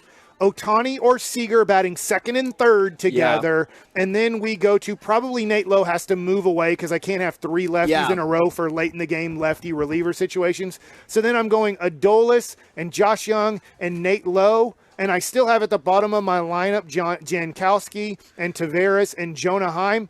Yeah, that's the best lineup in baseball as long as I'm healthy. And now I've added Ohtani to Evaldi, Gray, and Ohtani, I'm guessing, are my 3, with Dane Dunning being my 4. You might have to go to a 6-man rotation because Ohtani's used to throwing in a 6-man rotation in Anaheim. So, yes, as long as I'm very interested in Ohtani, and I found out that I do believe the Rangers are going to make an effort. If Ohtani is really getting traded right now, from what I understand, he's not getting traded. Well, they're still in it. Right. And so if we get to July 30th or 31st, or August 1st, the morning of, and they change their mind and go, screw it, we tried to sign him, we're trading him, give us your best offers, I would offer what Evan Grant's saying, and I would accept that deal. We're the KNC Masterpiece right here on 105.3 The Fan. Coming up next, we move into the lunch rush as part of the Expressway, where we will hear from Mike McCarthy. Plus, we will talk to Kavonte Turpin. It's going to be a fun one. I think Corey's ready next on The Fan.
105.3 The Fan, where you're going to hear from Mike McCarthy coming up, but also we're going to have Cavante Turpin in the tent as part of the Lunch Rush and the Expressway. I wanted to throw out a completely different football thought and idea for you and see what you guys think. Oh, Cleveland Browns going to the Super Bowl.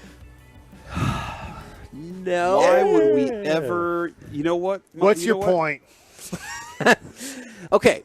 Could, and not the wishbone, could Mike McCarthy's offense be totally different than folks are expecting? Because ever since we went back to Mike McCarthy is going to take over the play calling, obviously Kellen Moore moved on down the road to Los Angeles, I know there's a lot of concern it's going to be more run, right? Yeah. And so I saw an interesting kind of chart about his history as a play caller with Green Bay.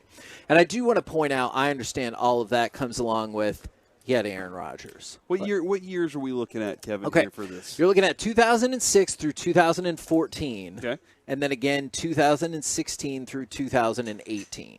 Okay. So a pretty hefty sample size right there. Okay. Mike McCarthy is a play caller. 24.3 points per game, which in that span was third best in the NFL. So I like it. That's exciting. Offensive efficiency, third in the NFL. Huzzah. That's exciting. Again, yards per game, 366, fourth in the NFL. So positive results. But here's the thing that really caught my attention. Designed rush percentage. So number of plays that are designed specifically to be a run, although we realize audibles and everything like that can change up the percentage. 36%. That was next to last in the league, ahead of only the Lions. So when he was the offensive coordinator, he was far and away a pass-happy offense, one of the pass-happiest offenses in the NFL. And like I said, I know that comes with Aaron Rodgers, but perhaps this offense will look totally different than people think. Yeah, but wouldn't it be credit to guys like Aaron Rodgers, and didn't he have Brett Favre too? Yes. Yeah. And he's got two guys that are nothing against. I'm not taking shots at Dak or anything, but he had two elite quarterbacks to throw the ball. So does that not play? No, that plays for sure. But I don't think that makes up the gap from...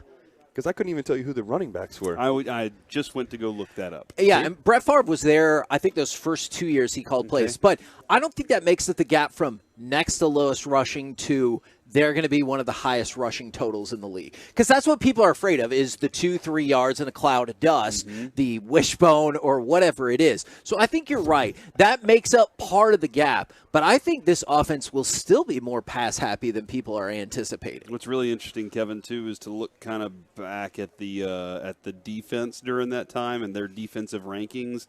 And early on when he was calling plays, their defense was better.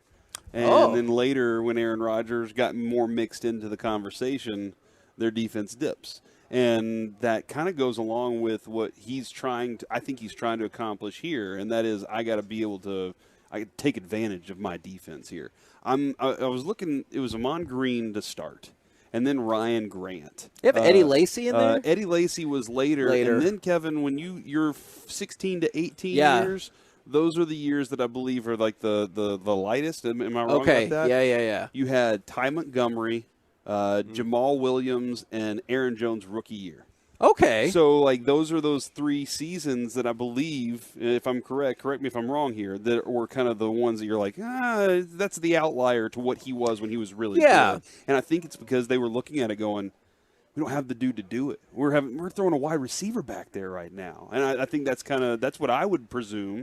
And now he's looking at Tony Pollard and going, "This is a guy that can do a lot of these things that I want to accomplish." And I think it'll probably be their best offensive performance. And that could be in the passing game as well, because all right, so you go back to McCarthy, 64% pass, 36% rush.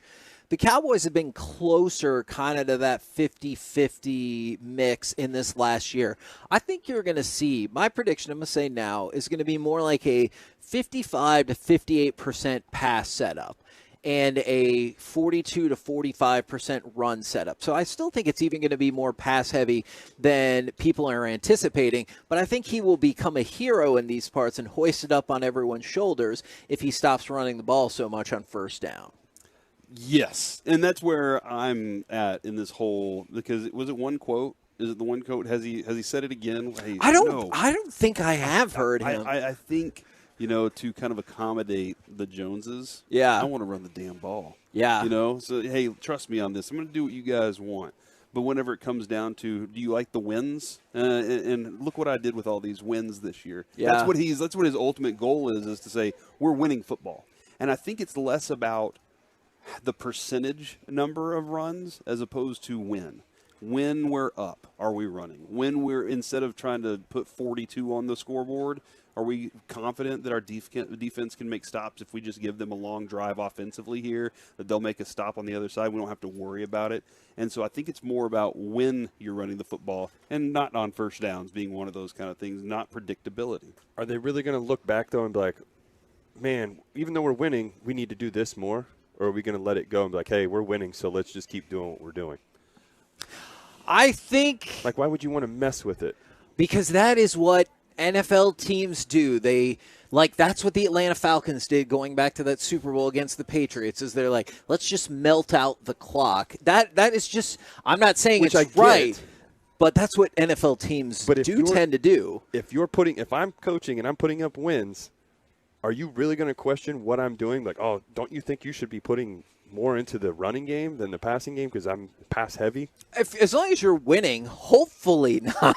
I don't know if that will turn out. It doesn't matter if a team's in first place. We still find something we got to complain about. For sure. Mm-hmm. That's the nature of being a fan, right? We got rid of Kellen Moore. They went 12-5 and 12-5. Yeah. It's not good enough. Yeah, and I think they finished first and fourth in points per game, and people were, that now's fine. And people were upset. But the other thing that I noticed to go along with this that I was really disappointed about is the first head coach to get fired.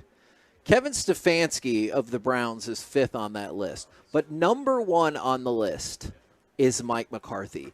And don't bet on that. Yeah, I honestly don't get this at all. He's fired Wade Phillips in his whole life. Jerry Jones fired Wade Phillips in the middle of a season, and they were 1-6 or 1-7. I think. And so it's just not going to happen. I get it. It's a Cowboys cover type of deal, but that's not going to happen. First of all, they're not going to be that bad. And second of all, if they are, they would literally have to be at about the halfway point, 1-6 or 1-7 for that to be considered. That ain't happening. Right. Yeah. So it's just. This team's too good. The defense is good, too. You said the Packers, when he was there, their defense was pretty good, right? Mm-hmm. When they won their Super Bowl, that was the best defense he had. So here you go. You've got a very good defense over there with the Cowboys. I think we're going to see some great things here. And Kevin, he's taken that shot. A lot of people want to put a bunch of points on the scoreboard, and that's not necessarily. It's not bad. Not necessarily what we want. We want to play complimentary football, and so that's what he wants. He's like, look, man, what Kellen Moore did. I know he took a shot at Kellen Moore, but he's like, what he was doing was great. The offense is a blast, but understanding and my game flow is kind of what he's trying to point out. I have a great defense. I'm going to lean on it.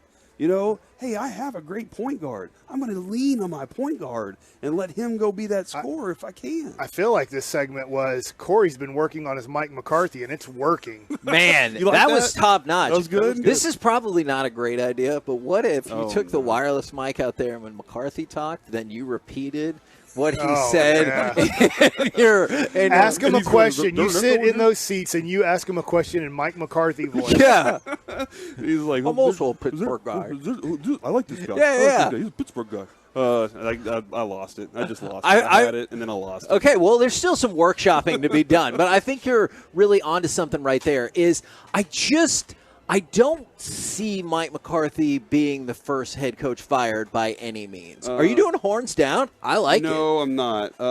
I don't know if I can announce this news, but we're getting Jalen Tolbert instead. Okay. Cavante Turpin has something going on. Can we announce the other news, or is that a news that we can't announce yet? Or I'll wait on that. Okay. I'll wait on that information. Welcome. From Joe Trahan in just a few moments. Things are moving and grooving. We might need to see if you can do your impersonation for Jalen as well. How's it going, good sir? Good to see you. Good to see you. All right. So we're switching it up. We got 10 minutes, so we got to make every single minute count. All right. Welcome to the KNC Masterpiece. Thank you very much for jumping on the show. Yep, of course. How much about our show do you know? No. I was going to say, how much time did they tell you? Did they say, hey, 10 seconds ago, they're like, hey, time to go do an interview? Kind of something like that. You Okay. know, Terp, we gotta, your brother's down one, you got to up one. So Terp left, having a baby, so he had to go handle that. So we. I'm glad that you said that because last year, and I'm going to have to show you a picture now. Last year, I missed training camp because my wife was having a baby. You think having a baby is a perfectly acceptable reason? Check you out. Yeah, that's a perfectly acceptable reason to have to leave training camp, right? For sure. He'll be back, though, soon. Okay, so. I missed all of training camp with my baby. Yeah, so. it didn't even show up during training camp. It was like a month later. So Okay, he really should have been here. Here's what happened, and we'll get to football in a minute. Don't worry about that. Maybe. Here's what happened is we're sitting in the doctor's office, and I go, hey, I got to go on a work trip out of state. Is that okay? And he goes, how long is this work trip? 1 day? And I said, no, it's a while. And he goes, then don't go. And my wife looked right at me and then looked back at the doctor, and I felt like in that moment the decision had been made for me if I wanted to stay married. You know what I'm saying? No, for sure. Okay, For good. Sure. I get it. Okay, good. And so congratulations to Cavante Turpin as well. That's awesome. That is outstanding. All right, so we start this off with a very serious question. If you got in an airplane and just kept flying west, do you think you would stay the same age, get younger, or get older? What are your thoughts on that? Because the time zones go back. Mm-hmm. I think I'm gonna stay the same age. Okay. See, that's what I think too. Yeah, I think I'll stay the same age. Just timing to be. Might get a little jet lag or something, huh? Yeah, we were just talking about this. This will probably be about football. We'll see. Yeah, no, I'm with you on that. We were talking about the apparent national disrespect that it feels like Mike McCarthy gets. For example, they got betting lines of who will be the first head coach fired, and Mike McCarthy's at the top of the list, which I think is absolute madness. Can you tell us about your experiences thus far with Mike McCarthy, and if you have any thoughts about maybe him not getting what he deserves? Coach McCarthy obviously is the only coach that I've had, and honestly, I think he's the best one out there. He's a great people person, great guy, helping take care of our bodies. He loves to work. He knows when to pull back a little bit and when to add more. He tests you, and that's all the things that you want in a head coach. And so having him around and being able to see the culture that he's created here in Dallas is awesome. How tough do you think that is to know each individual player and know what motivates them? Because, for me, if somebody's like, you're a piece of trash and you'll never make it as a radio host, I'll be like, no, the hell I won't. And I'll show it. But other people, they need compliments. And, how tough do you think that is? No, it's definitely hard, especially for a head coach in the NFL, because guys come from different cultures, different systems, different lifestyles, and so being able to connect with each and every one of us is big, and he does a great job doing that. And so we all love Coach McCarthy, and like I said, he's a great people person, and he's a guy you can joke with off the field. You get on the field serious and then joke with him again, practice is over. So it's cool to have a coach like that you can connect with to a deeper level. Your quarterback, this offseason, it's a change for him with a new offensive coordinator. McCarthy says, I want him to have more ownership of this offense too. What does that mean for Dak? And how have you seen a difference in him from last year and this year? Yeah, Dak, he's obviously an awesome leader, great people person as well. So him having more ownership, just speaks to the volumes of the type of person that he is, and he's able to handle that role. And so Dak did an amazing job this offseason. Took some guys to Georgia. We had a lot of fellowship, ran routes a couple days.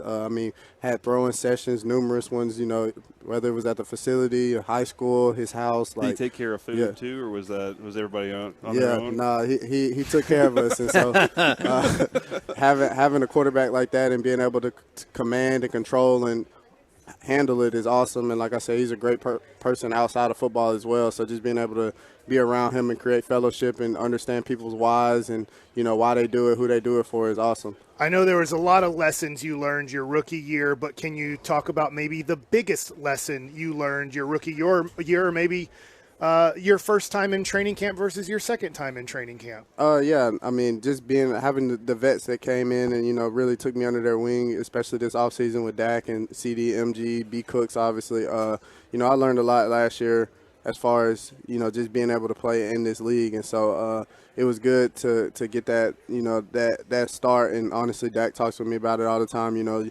Sometimes you got to start at the bottom because you got to see what the bottom's like and grow. And so, not everybody will start at the top. So, and obviously when you start at the top, you have nowhere to go but down. So obviously, like I said, just keep growing. Obviously B. Cooks, taught me about flushing it. I'm very hard on myself. And so, talking with him when he first got here, took me under his wing and taught me, just to flush it. Last year was last year. This year can only, go one way. And so just make it happen. And so. Go ahead. I'm sorry. No, so, that was really just the gist of what I learned as far as that. And obviously you learn more of the game, with me starting to play late. I learned a lot more of the game being around these different guys who've been successful in this league for a while. I'm really fascinated by the mental aspect you were just talking about, especially when you're discussing you're being hard on yourself. I feel like in a different position, I do the same thing. Did you kind of like reflect on, I should have made this play, or I should have run that route differently, or why didn't I do this in practice? Is it just going through the past that you kind of beat yourself up about? Yeah, no, for sure. It could be after a practice, after a game, after, a walkthrough, anything. If I feel like I could have done something better or did something a little different, I think about it and maybe harp on it more than I should. I'm an overthinker. And so having those guys like that I can, turn to and talk with and speak about and, they help me is awesome. Yeah, I'm kind of same mindset. I do overthink a lot of things. One of the things, though, we got two former pro pitchers, both for the Rangers right here. Bubba Thompson's one of your best friends. Yep, talk to him every day. Yeah, how like with the life with him, like what's the relationship? Are you like, I'm better at football than you are at baseball? How does that go? Oh my God! No, we usually dispute about who's faster. Okay. And so everybody loves Bubba's speed, and so I let him know, I give him a run for his money, and we laugh and argue about it, but that's my best friend. Talk to him every day, like literally every single day, whether it's a FaceTime or a little text or whatever. And so having him in the same state as me is awesome. Did you put together any trade packages to get Ohtani with him? Have y'all been working on that? Okay. I just know they have a squad right now, so they have a lot of positive things going their way, and so we talk about that, and the opportunities ahead of him. So looking forward to it. Do you guys talk about, I'm sorry, last thing I was really curious about, do y'all talk about your off-field approaches? Like when you were talking about, hey, I got to do better about flushing it and moving on. Do you guys compare notes at all? And he's like, here's what I'm struggling with. You're like, here's what I'm struggling with. An overall sense note could be maybe overthinking, if he has a bad at-bat or a bad couple games. But as far as, different approaches, we talk about stuff that we could work on or fix, but, we're not in the same sport. So, his might be getting his hands higher when he's batting because he's dropping them or whatever, and that doesn't really correlate to me. But obviously, like I say, I'm there. That's my brother. I listen to him, tell him not to think, and if he's thinking too much about a slider coming in or what they're going to throw him or whatever the case may be, just try to calm him down. Like I said, we're there for each other. That's my best friend, so talk with him every day. Baseball talk right there. That's well, awesome. How about this? So, in baseball, like Bubba Thompson has a walk-up song. Yep. If you had one for football, if somehow, some way, when they announced you coming out for the Dallas Cowboys, what would be your song? I'm just going to go with my high school, All Me, 2 Chainz. And yeah. Yes. That was pretty cool. Bubba has a couple good ones too, but it's usually a process. You got to listen to the songs and see what'll hit right and, what doesn't have too much negative talk in it. So it's one of those deals you got to listen to. But no, that's a good point. I never really thought about that.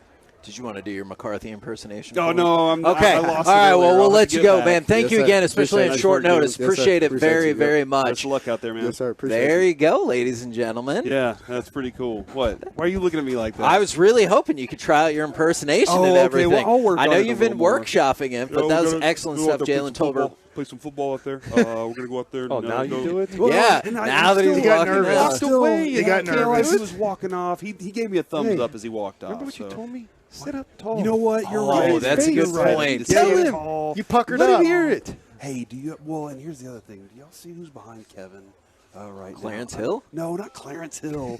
I mean, he is. But there's a pole and no, all not the that. pole. Not the pole.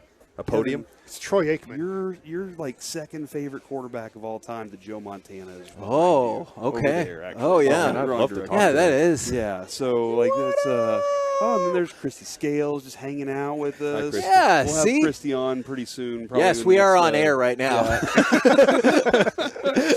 What she was asking, I thought she was going to climb the fence and everything. I just thought there's a lot. Yeah, let's see it. Here we go. Oh, I thought she was going to do it. Her back. Yeah, no, Jalen Tolbert was fantastic, and that's one of the tough things is you talk about the negativity that comes around with like East Coast media and everything like that, and I understand all of that. Is it can be difficult not to root for people that you have personally spent time with or interviewed or anything like that. And like after talking with him, especially short notice, he's like, bam, let's go.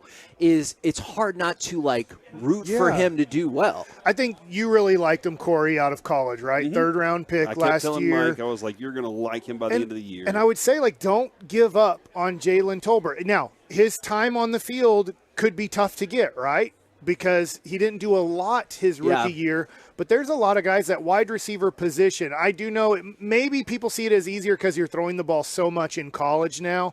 But I do think that's a very hard transition position to make an immediate impact at. Now, we have seen, obviously, Jefferson and Chase guys do it. But I think Jalen Tolbert can contribute to this team. So this is a big year for him to show, hey, I deserve to be on the field. And when he's on the field, to make some plays where you see him as a good future receiver for the Dallas Cowboys. Because Brandon Cooks isn't on like a long-term deal or whatever. 1 year, yeah. And Kevin, to add to that, like we started on the weekends, right? We started on Sunday mornings, right? And then we were thrust into, hey, now you're in drive time, big time, and then everybody's texting in saying who are these guys, you know? Sure. And still to this day? And well, not to this day. Actually, we've changed a little bit. Yeah, Tom, you tell them go to my Tom Thumb. Yeah, they know go to who my I am. AutoZone and check me out. And so whenever that kind of stuff happens, I mean, it's an experience. And live radio, you're like, oh, hey, you know what? Let this happen in real time. It's not easy when it's in real time and it's big time money that you're dealing with. And Jalen Tolbert learned that very quickly. I really thought Troy Aikman was about to give an impromptu press conference the way everyone got to their seats right in front of him. But instead, it's everyone getting ready, and there are a ton of big-time media Look at Troy members Aikman's out here. veins in his legs. Those are beautiful veins. They are impressive. What just happened with your mouth, He Mike? must work out. As Mike McCarthy walks up over here. to the podium to kick off Dallas Cowboys training camp right here on the Fan. During the season, you need your name and your platform. The first time you're asking a question, I'll call you out. David? David Moore, Good Dallas morning. Morning News. The club was able to sign Trayvon yesterday to a long-term deal. Can you just talk about being able to get that done before camp starts and just how what he gives you defensively and means to this team? I mean, definitely. I mean, it's good all the way around. I mean, personally, just excited for him and his family, and what that means for his his financial future. But for us here at the Dallas Cowboys, I mean, the timing's great, but second contracts, I think, is such an important part of the draft and develop method. And when you're able to get your young guys done, I mean, there's it's all in front of us. So I was excited to see that happen. Mike Todd Archer with ESPN. For him as a player, what's the next step for him? Where do you want to see improvement from Trayvon? Well, I mean, I think the big thing is, we always talk about taking the next step and the definition of what that next step looks like. I mean, I think clearly when you look at our defense as a whole, when you lead the league in a category, particularly takeaways, as we've had the last 2 years, and I think, when you look at the history of this league and what that represents, and he's a big part of that too. So I mean, it's the ability just to play with a higher level of discipline and know that his opportunities are going to probably be less, but how can he contribute in the other aspects of defense? So just keep taking that next step.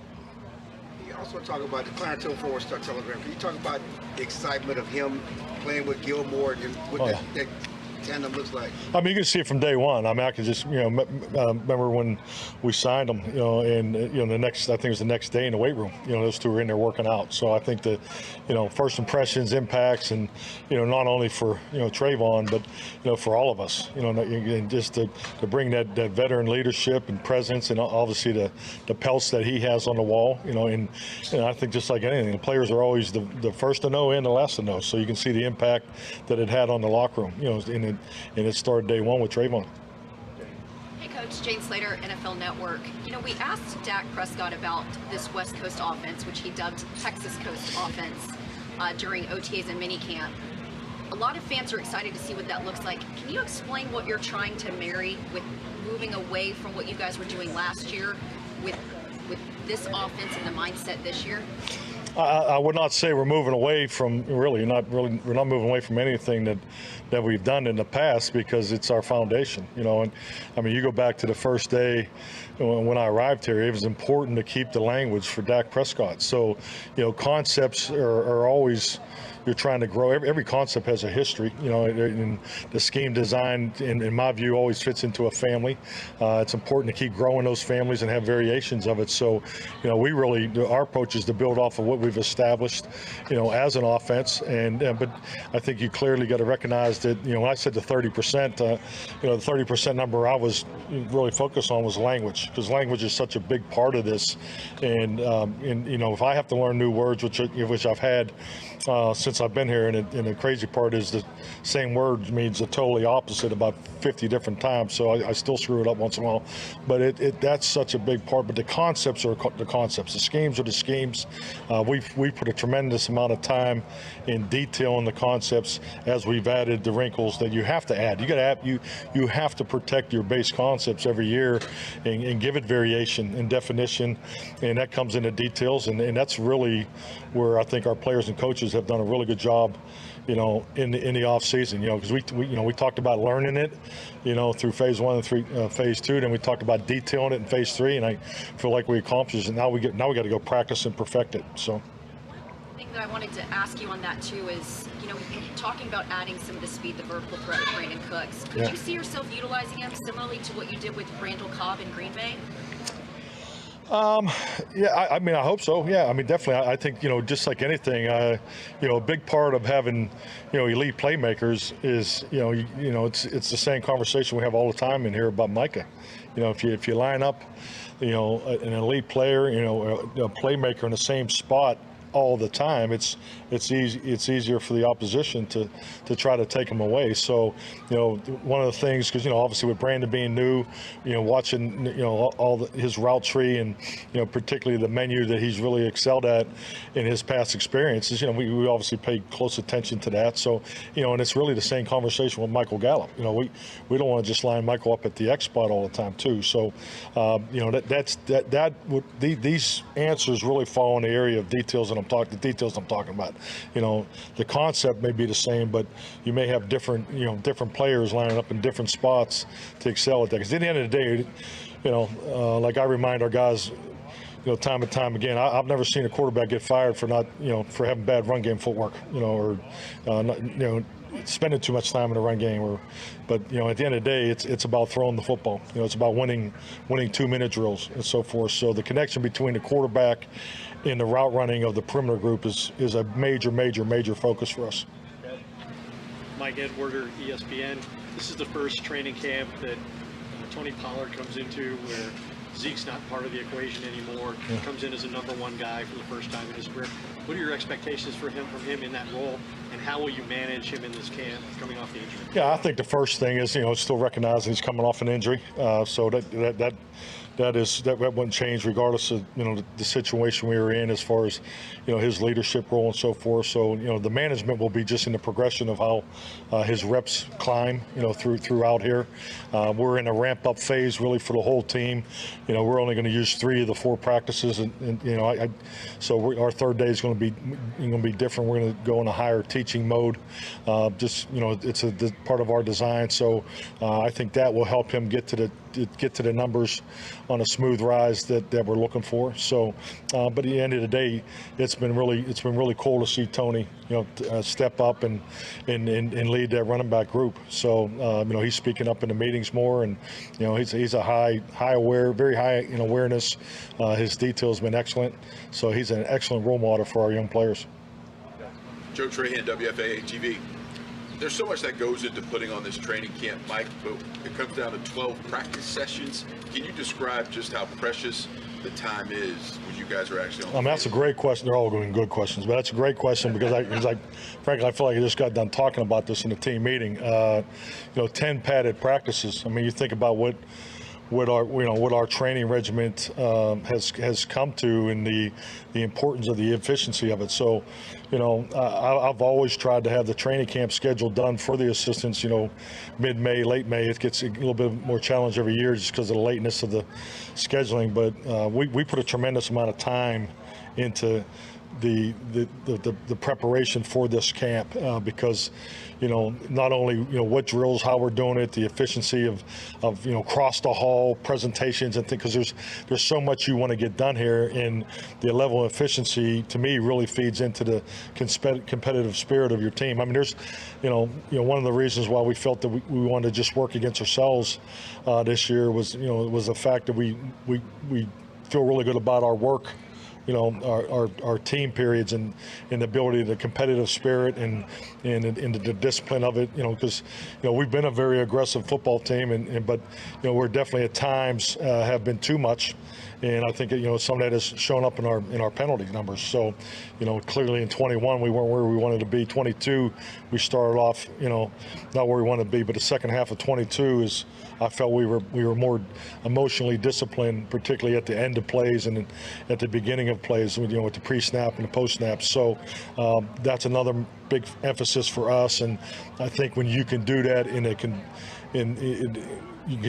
a consistent, competitive environment, I think it's really conducive to hitting the target on the things that you're really emphasizing for your team. John Michaud, The Athletic. With Terrence Steele coming back from that knee injury, has he kind of surprised you with how quickly he's come back? Is he ahead of schedule? And just kind of what do you expect from him early in camp? I mean, really, if you know Terrence and if you could see him every day, I mean, nothing really surprises you. I mean, super consistent, off the charts professionally.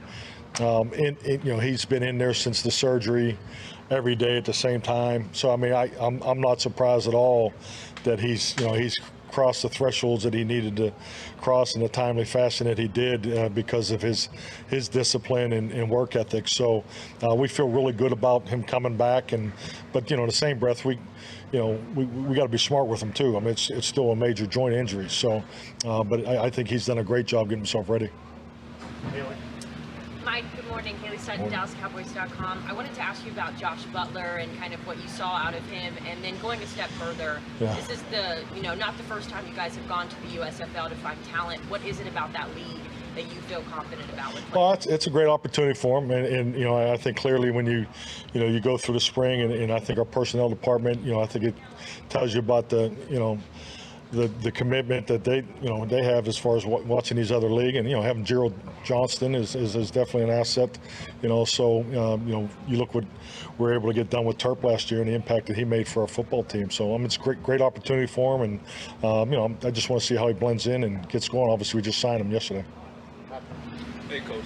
Patrick Walker, DallasCowboys.com. Circling back to your running back room, you know what you get from Tony Pollard. Ronald Jones is more of a traditional back. But when you start factoring in some guys like Hunter Lipke, Deuce Vaughn, it's a great problem to have. But what's the challenge of balancing that versatility and using their flexibility with not getting too far away from a traditional run style? Yeah, excellent. I think number one is they're different. When you have different traits in any position room, it really, to me, the conversation, you really kind of jump ahead to special teams because that's really what it's going to come down to.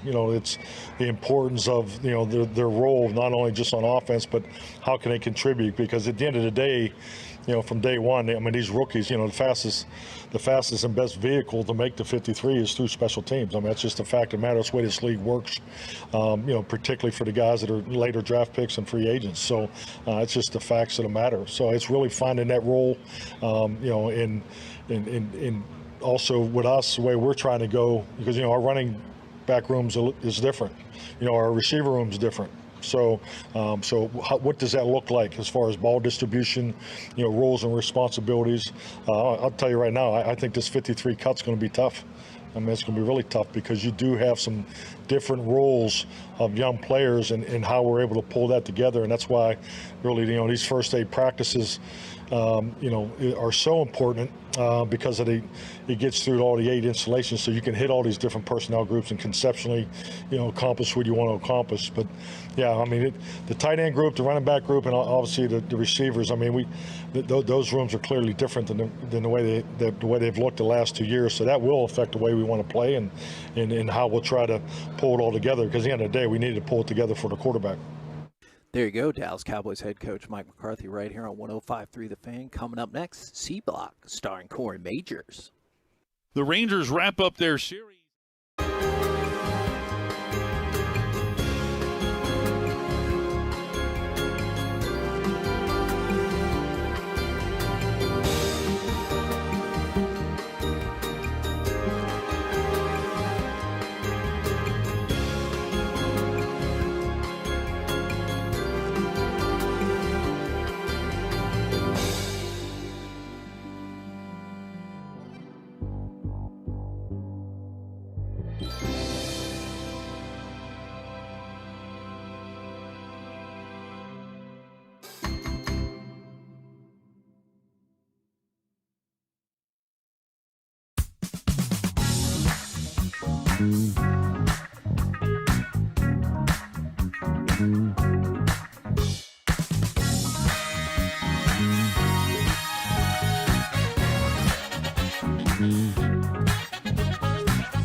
.com. It's the KNC Masterpiece on 105.3 The Fan. We are back here on the KNC Masterpiece on 105.3 The Fan. Corey Majors. I got Derek Hollins standing next to me right now as we are overlooking the Training Camp 2023 site here in Oxnard, California. And it's glorious. Derek, this is something new that I don't know that you know about. Along the right wall, that structure was never there. All right, so the people in those... They built a wall? They built... Oh, my God, are you just... No, not right now, Derek. Not right now. So over there, all those houses, people could look out the windows and see what was going on, and now they got to come around the corner and step into the VIP section. So good sales marketing. It's a little bit of a different approach here, but that's how they're rocking it. Now, here's one of the questions I do have for you, because we are also looking at the field where all the players are getting. Not many out there. There are some special teamers getting warmed up. Practice is about to get started here in just a few. But over there is Troy Eatman. Sure now, is. I've had my opportunity to talk with Troy Eatman, and Kevin watched this live on his own and saw me completely fall apart. I walked up to Troy, and I'm like, "Hey, Troy, how's it going?" And he's just like, "I'm great, man." And he was ready to talk. Did you run over there? No, I did feel like I was out of breath. Yeah, you sounded I was just so nervous. And I talked to Troy Eatman, and I'm just like, "How's it?" And we talked for 2 seconds. I asked one question, and he was like, "All right, buddy, I'll talk to you later." And I was like, "Dang it, I missed my chance." My question to you, Derek, do you get starstruck by, like, you've been at the highest level, do you get starstruck when you see certain people? Yeah, I wouldn't get too much starstruck if I talk to him, which I hope I get the opportunity, because I do have questions I want to ask him about the broadcasting side of things. Oh, yeah, for sure. But no, it's more of like the celebrities. Like, you see a guy like, I would say, Will Ferrell. You know, if he shows up, then it's like, okay, I'm going to start actors slurring. And stuff. Yeah. That's where I get a little bit sloppy, I guess you could say, with the interviews and everything. Actors and so forth. I can totally see that. And see, like, whenever there's a part of me that I've been trained as a journalist, as a very serious journalist, to ensure that I don't like become a fan. But there's still that part of me that exists where I still just am a fan. I think it looks like the Mike McCarthy press conference. I'm a fan of you guys. Thanks, buddy. I really appreciate that. But where did y'all go? We walked just around the corner just for a few seconds, and we're heading back over to you guys. We didn't want to interrupt the press conference that was going on over there, Kevin. But I don't know. I asked a lot of really good questions. That part got cut out. Oh, your questions got cut down? Yeah. And our good friend Kyle from DallasCowboys.com is coming to sit down with us, too, for the C Block. Did you tell him Mike McCarthy cut into his time? Are you serious? Well, that's what we're going to do in just a moment. Here, Kevin, I'm going to ask you to vamp for about 5 seconds while I change my headset here. Okay, so here's what happened is we were ready to go 15 minutes with you, Kyle, and Mike McCarthy took up some of your time, so I apologize that you're going to miss out on some of that valuable microphone time. It's okay. I think I'll be all right. Turn on the mic. Oh, do I need to turn it on? Good job, Derek. This is a professional broadcast. Is it on now? Yeah. Oh, there it is. Hey, guys. What's going on, man? Yeah, I cut down my time and then cut out a couple words, too, to start things off. Now, the last time we saw you... You were not married. Exactly. And now I believe you are married. Now, we didn't get invited to the wedding, so I'm not 100% on that. I can just go off of social media. How did your magnificent wedding go? Did it go better than this season for the Cowboys, Will? It went better than I could have ever imagined. So if the Cowboys even get close to that, then I'd be happy. But, yes, my wife and I, Lorena, very happy. We just bought our first home, too, this week. Oh. So that was big. I mean, going into training camp. So it's been so much fun, just kind of enjoying the summer, but I'm also glad to be back at the same time. Highland Park or University Park? Yeah. Man, I wish either one of those would be great.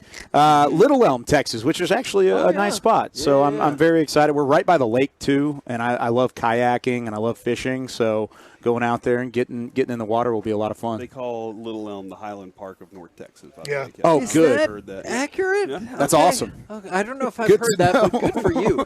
Now, they were just kicking this around, and I'm curious, since you've been able to see some of these, do you get starstruck at all by the non-Cowboys attendees for some of these practices and training camp? Not necessarily. There was one time last year, Jamie Foxx came up, and he of course being a huge Cowboys fan, kind of crashed one of our television show recordings. Oh. That I was a little starstruck in that moment. I'll be honest. I mean, anybody like that who's just a legend in Hollywood, coming up and doing something like that was always a lot of fun. What about when you sit and down Derek with Holland? Mike Bass again? Yeah. Honestly, this is the first time I've met Derek in person, so okay. that's awesome. Hey, I nice to mean, meet you. yeah, nice to meet you, Kyle. shirts are but nice together. Thank Bro. you. Yeah, but I mean, of course, I watched Derek on the mound and then watched Mike on the mound a long time ago. But I've met Mike before, so that's good. Yeah, we're tired. I waved at him at the Ranger game the other day, and I don't think you realized it was me. Oh no, he did. The blinding light. He did. Were the lights on? Yeah, they were. It's not There's the no way you easiest could to see him out in the crowd. I'll give you the amongst benefit of the commoners. doubt. When the commoners are walking by and the lights are on, it's tough to see. The commoners. Yeah, and Mike also he's been saying for quite some time now that whenever he's up there, he's told not to say anything. Yeah, But his actually, Renee has gotten really mad at me for saying hi to people walking by. he just can't help While you're on air or while no, you're just even waiting? not on air, just because she thinks that it brings, and I get it, it brings in, if I say hi to you and I know you, Yeah. then people are like, they don't know that I know you, then they start screaming things at the set to try to get attention. Now, You talk about celebrity status. I mean, saying, Yeah. even they don't know that I know you. Right. That connection is there. What would you do if, let's say, you had a co-host, maybe somebody who works earlier than you do? This Okay. is, again, a strictly hypothetical Sean or situation. Sure. Or Bobby. And they got so excited and nerded out so hard when the host of The Bachelor was here, the old host, and then he did something bad. I'm not entirely sure what happened there, and they had to boot him off the show. But now they claim that they don't care about The Bachelor and Bachelorette, and they never cared. Even though at that same training camp, when you and your co-host walked into the house, they were like, shh, it's the finale of The Bachelorette or The Bachelor or the one that Aaron Rodgers' brother was on. Yeah. And how would you talk to those people knowing that they're just lying about how much they love those I think shows? at that point you've got to own it, right? I mean, if you've had that many instances all the way through, and you know that everybody else knows that you love that show or you love that entertainment, you've got to own it. Just step into it. I think, What was it?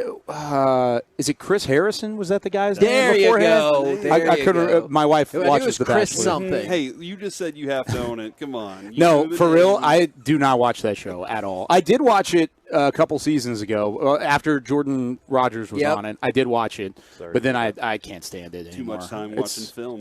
Yeah, that's what it is. Yeah, getting ready for football season. Kyle is a Tolo, by the way. I am. Loves the station. He first time I met him, he was like, I listen to you guys at nighttime. Do you think that meant he knew I was talking about Sean or RJ and he Bobby absolutely before? Knew that. Yeah, Oh, for sure. Yeah. Okay. Context clues. You got a lot of work to do out here, and we just got done talking with Jalen Tolbert, and I'm really hoping the best for him this season. What is we talked about this morning. What's the dude you're looking like he's going to break out for us this year? Ooh, and Jalen Tolbert's got a lot of work to do out here too. I think the chip is on his shoulder to really perform and to step up because there's an opportunity there for that fourth wide receiver spot.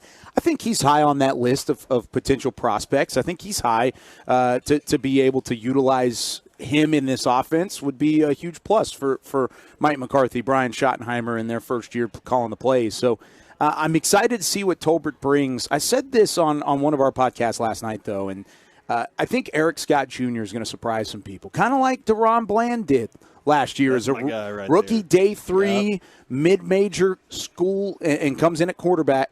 Great size. And he's got phenomenal size. He's got the speed. He has some good athleticism. I think he's going to shock some people. He may not be DeRon Bland, and I think the expectation shouldn't be set to what he did last year, leading the team in interceptions and taking over the starting spot by the end of the year. I don't think you can expect that out of Eric Scott Jr., but at least in Oxnard, you're going to see him flash. You're going to look up and say, who's number 37 running around? And I'm excited to tell you that it'll be Eric Scott. When we finish up at camp, can we give you a list of all our interview guests and you can rank them in terms of how important they will be for this team? Of course. Yeah, I could do that. Can That'd we be fun. publicize your thoughts about that? Sure. Yeah. I don't mind. Website though, Yeah. like, is it okay to put it on our website too, or do we just do it? We'll just do it. We've as got a story. partnership. We can work something out here. We'll make this work. We can out. make it work It's a out. co-branded venture. I like this. Well, again, my apologies on behalf of Mike McCarthy for taking up so much of your time. We'll catch up. I with just you got again. the fan cam, Yeah. too, right in front of me. That's I think man. we should catch up with them again before we leave. But when I think we asked can you do that, you said, no, I got other people. Facts. I did say So, that, yeah. I don't know. So I'm at the bottom of the ranking of the guests. Yeah. You were Okay. the emergency that I texted Hey. at the last second. Actually. I was You're like, I our gotta get- best guest from DallasCowboys.com all camp so far. Yes. Nice. Yeah. All right. Sort of- Is there anybody else over at the staff that you're like, you got to talk to this person? They're a star. You know what?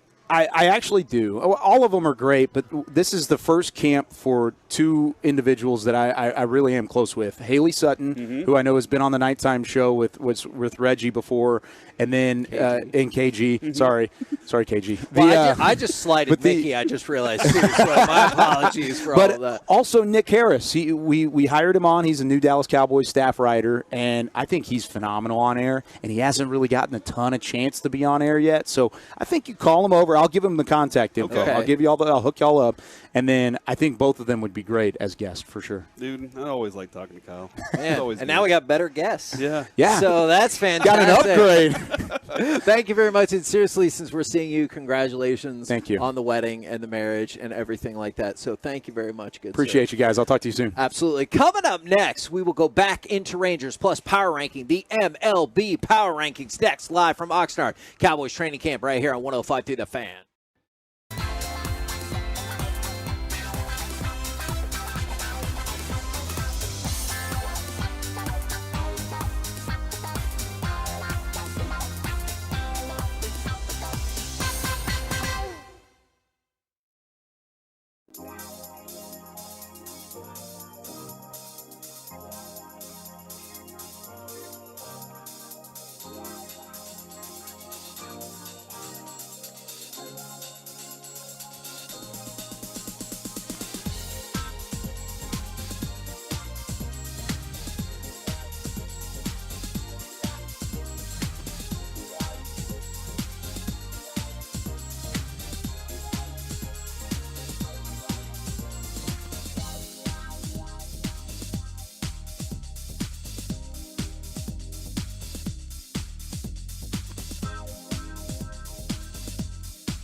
Masterpiece is brought to you by the personal injury lawyers Frankel and Frankel. Life is unpredictable. Accidents happen. Frankel and Frankel are the go-to attorneys for car and truck wrecks in DFW. If you or a loved one has been in an accident, contact Frankel and Frankel for a free consultation at truckwreck.com or call 214-333-3333. 3-2 on the way. Swinging a ball driven out into deep center field. McCormick going back, still going back. He's at the wall. He leaps. It's off the top of the wall. Stays in the ballpark. Is it a home run? According to third base umpire Dan Bellino, that's a home run. So a slow trot now for Mitch Garver, who hits his 5th dinger of the year. Can't see Masterpiece right here on 105 through the fan. We can pretend that means the Rangers won the game. Yeah. In reality, they lost, though. They're now 1 game ahead of the Astros. Astros and Rangers will lock up once again tonight right here on 105.3 The Fan to finish out that series. And then I do not believe they play again until September.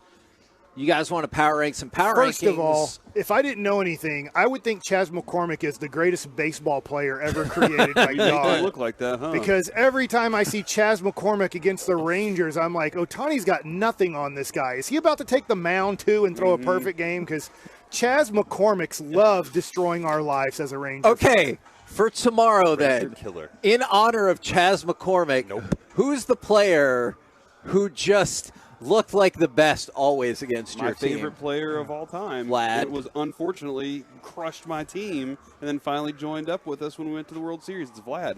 He crushed the Rangers, dude. What about Corey Seager? Or he plays for the Rangers. No, not sorry. What's his brother's name? Kyle. Tom Seaver. Tom Seaver. Yeah, that's it. No, Kyle Seager, right? Yeah. Yeah, no, he was a Rangers killer, too. Chaz. Hold on, are we And his doing name's that Chaz. now? Out of all the people to kill us, a guy named Chaz is killing us. Let's pick that up tomorrow. Okay. We will get Green. into that. In the meantime, Kenny McCormick. are you guys ready Yeah, to we're power rank falling some down. power rankings? We were 3rd last week, right?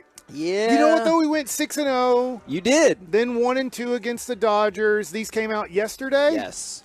Before we had lost our second That's game right. to the Astros. You know what? We're sticking at 3. I just said it.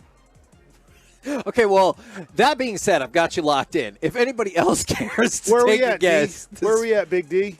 We're going to be 5. All right. Where are we at, Little C? What? We're gonna be 4. Okay. All right. 4 or 5. 4 behind who? If y'all say 4 The behind best 3 Braves are definitely Okay, well, 1. Braves. Baltimore. I think Baltimore, yes, because Baltimore's now, are they 2.5 up as we're speaking right now on Tampa? And then I say the Doyers. All right. I'm not going to say the Dodgers. I'll just stick with the Orioles and the Braves. Ooh, and Tampa. This could help us determine the winner. Do you want MLB or Fox Sports rankings? Did we do ESPN last week? Yeah, ESPN didn't come out till Thursday, though. Okay. They were 3 across the board. So just go. Fox MLB. ruined their whole website 8 years ago when they were like, we're not doing that articles anymore. Did you know We're they doing changed it back because everyone hated it? Yeah, guess what? Too bad. I haven't gone back to you. No, you screwed up bad enough that I haven't gone back. And I never will. So I'll say the other website, but you can do either. Whichever one you like Pick better. one, Kevin. What would you like to pick, You're Kevin? an adult. Do it. Whichever one makes me What right. would you like I'll to pick Fox, Derek. Darn it. Is that the one that makes me look the most right? Number 1, Halftime.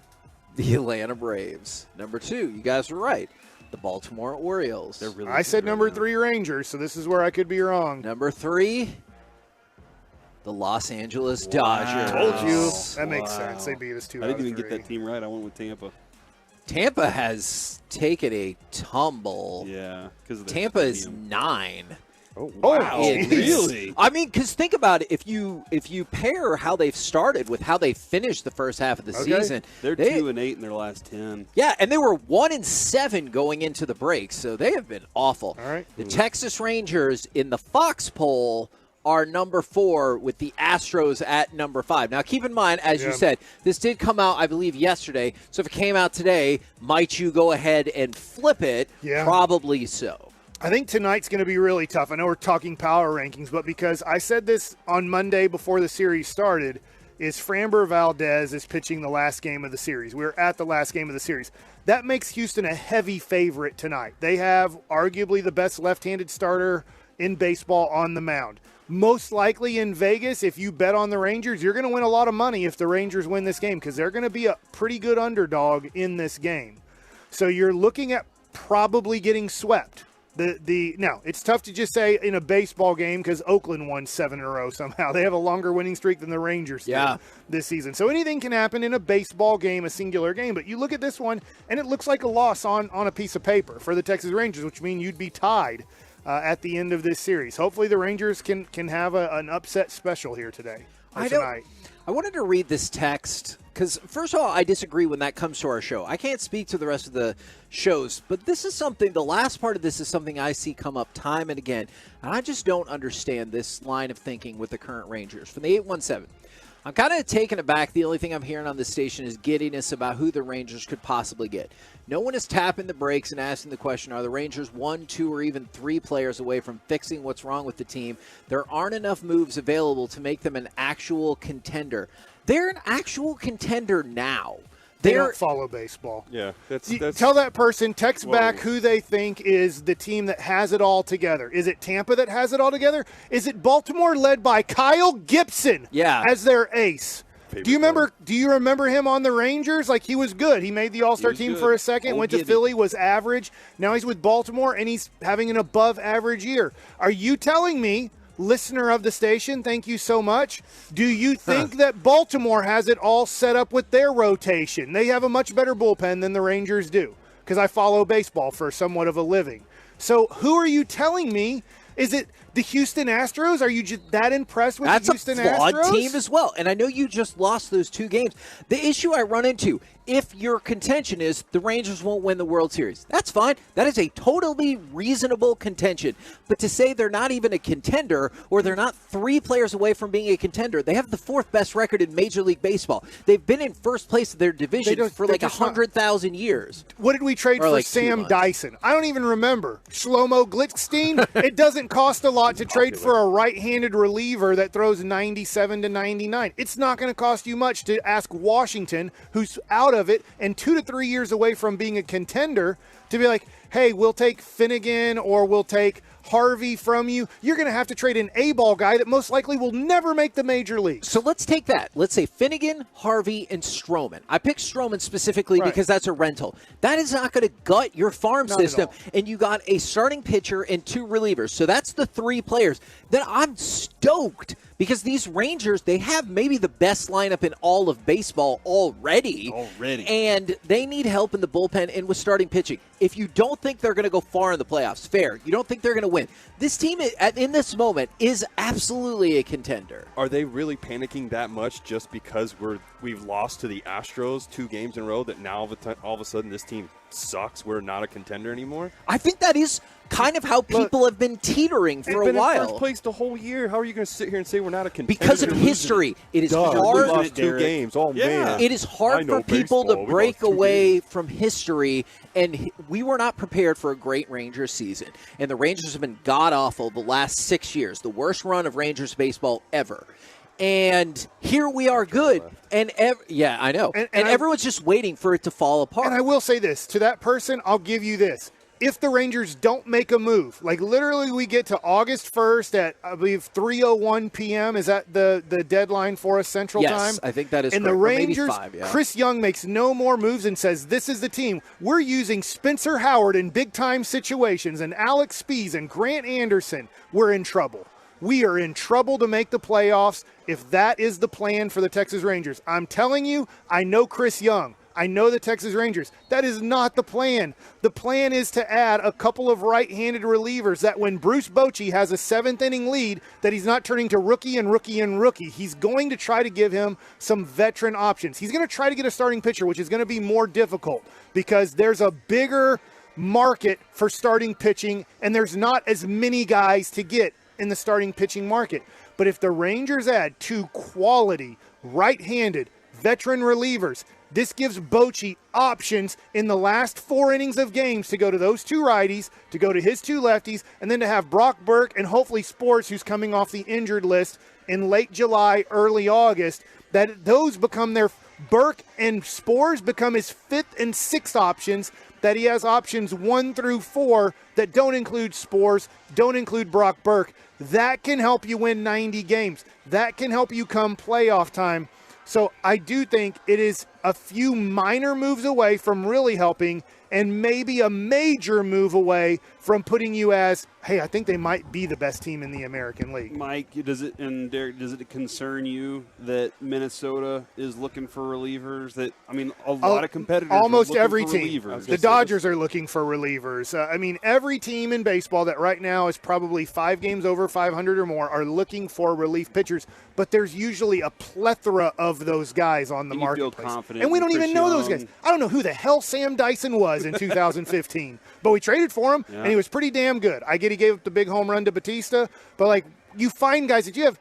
I didn't know who the hell Diekman was. Yeah. When we traded for Cole Hamels, and we got Diekman. I'm like, all right, well, who the hell's Diekman? I got to look up this guy. And I found, oh man, he's a sidearm lefty throwing 97 miles an hour. Pretty good guy to get.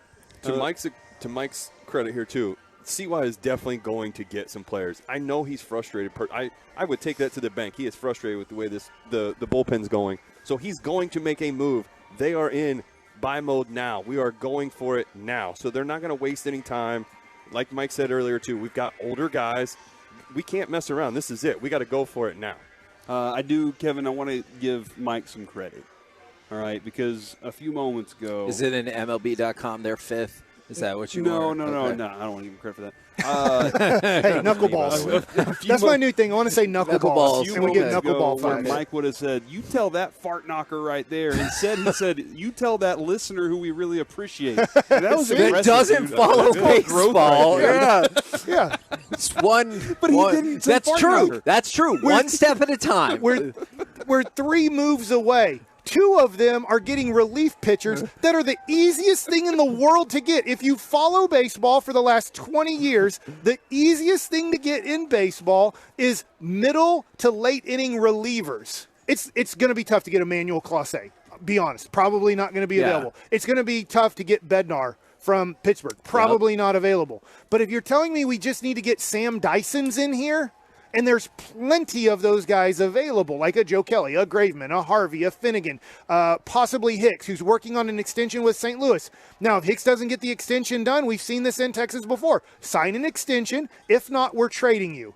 And then Hicks becomes available in the next probably 24 to 48 hours from St. Louis. There's starters from St. Louis that are available. They are not Max Scherzer. They are not Justin Verlander. They are not, I know, healthy Jacob deGrom. Those guys aren't available on the market right now. The best you can get is Cease, who I'd really like. Yeah. But, like, there's not Stroman, who's a free agent. Like, you can get him. I don't know, just to be honest, talking to people, I don't know how interested the Rangers are in a Marcus Stroman. I don't know if they see him as such an upgrade, as a major playoff upgrade. But it doesn't mean they won't go get him if he's available for the right price. Go shop with the White Sox. We're the KNC Masterpiece right here on 105.3 The Fan. What turned out to be a very spirited discussion. Coming up next, let's chit-chat with those fellas from the G-Bag Nation.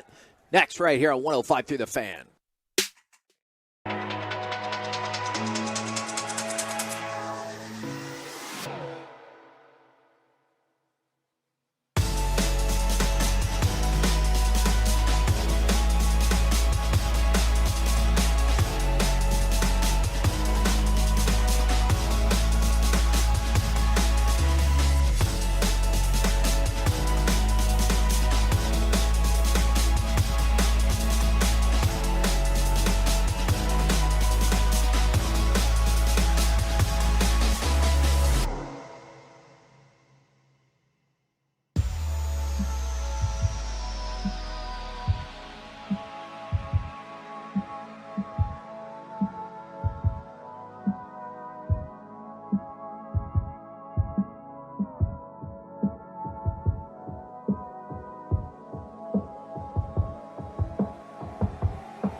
Dixie Masterpiece back here on 105.3 The Fan. And right now, courtesy of D&M Leasing, we bring you our chit-chat with those fellas from the G-Bag Nation. I know we're all out in Oxnard, but gentlemen, how is you?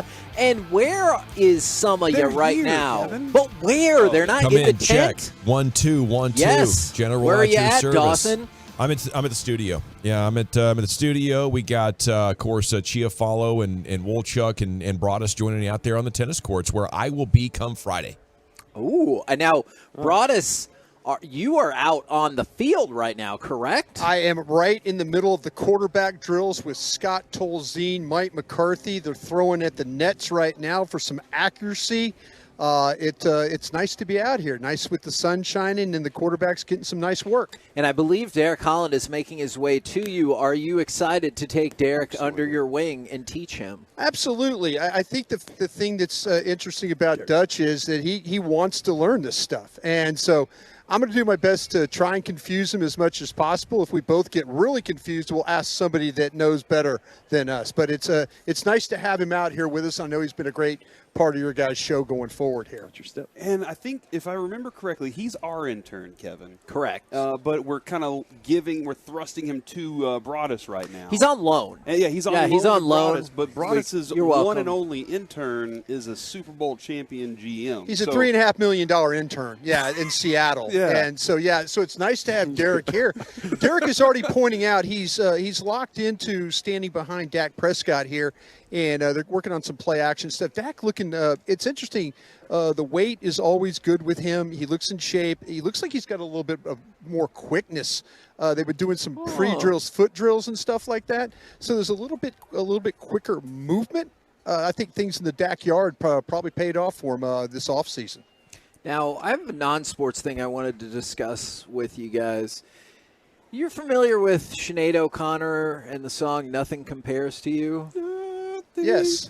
Absolutely. She's from my era. Yeah, she's from my era. More so the Foggy Dew. Of making people mad era. I'm not familiar Okay. with her game. Okay. What about her bald head? This is a hypothetical situation, as we sometimes bring up in these scenarios, is let's say you were dating a girl and she said she'd never heard that song before. And she's like the same age as you, and you thought that was impossible. So you're listening to the song, and she goes, I don't think I know this song. How bad would it be if you said, we'll get to the chorus, you'll know it? And she goes, I don't think so. And you're like, I guarantee you know it. And you're just joking, but you're like, or we can break up. And then you get to the chorus. Again, this is hypothetical. Okay. And the girl looks at you, and you can see tears start to form in her eyes. How terrible do you think 'Cause you she would doesn't know feel? the song, and She she thinks doesn't you're gonna know break up with the her? song. This How, was part of Kevin's handful. how era. terrible do you think you would feel in that moment? I'd feel really, really bad. Yeah, I'd feel so bad. Wait, you're crying right now? We're Yeah. gonna cry about this? No, I'm crying with you. I'm not crying at you. It's the song. It's just sad. Yeah. It is sad. So you'd immediately feel bad and be like, I was just kidding, right? Yeah, If you absolutely. were I was joking with you. in that situation. That was not serious. Again, this is a hypothetical situation. That definitely happened. But how had she never heard that song? it's real, That yeah. song was huge. And I've never heard it. So Well, Eric I didn't know hope- who Oppenheimer Okay, was. Don't allege that you're going to break up with me. I said Oppenheimer. I didn't know. I didn't know. I didn't know. Oppenheimer. I feel bad about it. I didn't know. Yeah. I mean, I know. Obviously, I knew Barbie. about the bomb and that we, See, that's I did didn't. what we did. I didn't know this was a based on a true story kind of movie. You didn't? I swear to you, I didn't. I Do feel you terrible know about that. that we class, I had bet. dropped 2 atomic bombs? I did know that. I just didn't know the name Oppenheimer. I had no idea they named it I didn't know Oppenheimer. that either. Yeah. I knew that we were trying to get Japan to stop the war. Like, and this is our way to be like, well, we'll show you. Yeah, watch And this. then, like, all right. We're going all in on this Yeah. move. Well, Sinead O'Connor did pass away at the age of 56. Yeah, don't pretend like you care. You don't even know don't. her most famous song. You don't care at all. No, I think she was one of the greatest. 99 actresses. Loop Balloons. Was that the song? I no. Oh, No. She's one of my favorite I think actresses that was of the all time. Bengals. Yeah, that's yeah. I think it was Nina. I think. Okay. They didn't walk like an Egyptian. 99. That's about nuclear war. Oh, I thought it was the same thing. Yeah. Yeah. So Very similar. I don't know if they play The that German in, version. The in German version. Oppenheimer Yeah, or it's not good. Yeah. Or Oppenheimer, if you prefer. I don't. I'd like to not mention the war, Hagee. Okay, that's good. That's good. I appreciate it. We won. And again, Yeah, well, I lost a lot. oh my You gosh, Wolchuk! got to lay it all on the line to get a victory sometimes, Wolchuk. Guys, You got to it's leave a it all little out there. warmer here than I thought. Usually it's like in the 70s. Okay, see, so I think last year was warmer. Like, I'm looking at the highs of being like 74, 72, 71. I thought last year we were breaking into 80s up in here. I think this is absolute heaven, and I don't know why you guys are complaining. They changed What the it. hell are we doing, boys? Well- We're at Cowboys training camp. Be excited. I think Yeah, it feels for like beautiful. highs Yeah, of if you had- 73, and now it's 80. All right, I'm going out to the practice field. Y'all handle this. Yeah, but if you had 80 pounds on your Wolchuk, you'd be bitching right That's now. very Trey. true. Oh, Thanks that's to a good soda. point. Say it with me now. State of the art. Yes. I love it. I love it. And Bobby yeah. Belt just stumbled by. Oh no! Why did you? What'd you say? Stumbled. He stumbled. Is he okay? He's already a couple of vodkas in. He just kind of stumbled on by. The breakfast vodka is a damn good vodka. It's when the time is mimosa right. bar. Yeah. And then take a look at Derek's That's belt, called if you can, is because I think he took a belt from Bobby or RJ and needed to tape it up so it would fit him. Wow. Did he use They're bigger silver than me. tape or black tape? That's I a used black white belt. tape. Use I white tape. wanted to fit in here. He's actually a fashion matched- plate right now. I Yeah. matched the He's got uniform. the Peter Millar Corey's shorts on. showing the black tape. Like, what We are you literally doing? have black tape right here. Why'd they use I didn't white see tape? it. That's what they gave me. Good gosh. White shirt. We're the KNC masterpiece. No, we have to ask them what's coming up on their show first, Derek. Sorry. Coming up next. Pure gold as always. Anybody from the show can tell me what's coming up on the show today. Mozzie Smith at some point after practice. Come on, Dawson. What are you doing out there? Pure gold as always. Thanks for asking. Yes! Oh, that's a pro. Sorry, I got distracted there.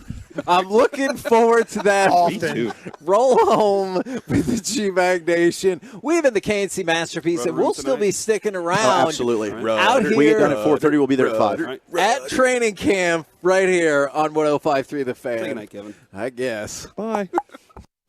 With Elko next.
fan studio, secured by DFWsecurity.com, you're rolling with the G-Bag Nation on 105.3 The Fan. Here we go. It's hour number 1 of the G-Bag Nation on a Cowboys training camp Wednesday here on 105.3 The Fan. Welcome into the show. General at your service at ease. They're down in Oxnard, California. You have Brian Broaddus, Eric Chiafalo, and Zach Wolchuk. Lucius Alexander in the Pimp Cup over here at Master Control 75 and Fitzhugh. Carter Freeman is coordinating your video. And with that, gentlemen, we are off and running with coverage of Cowboys Training Camp 2023, and we go live to Oxnard. Gentlemen, how we doing over there?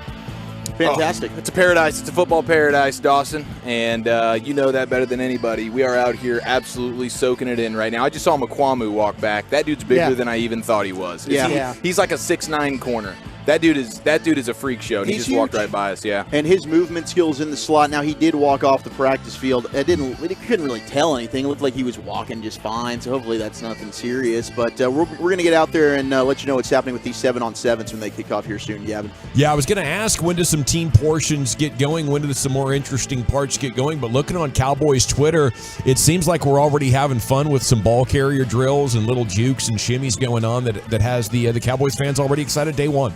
Yeah, it's what we got today, Gavin, is you're going to see some 7-on-7 stuff. They're in helmets and jerseys only. The linemen are wearing their protective helmets over the top of their helmets, those little padded helmets. But today you're going to get some 7-on-7. You're going to get one period where they're going to come together, and it's actually going to be like a team period. We'll see how competitive it really is.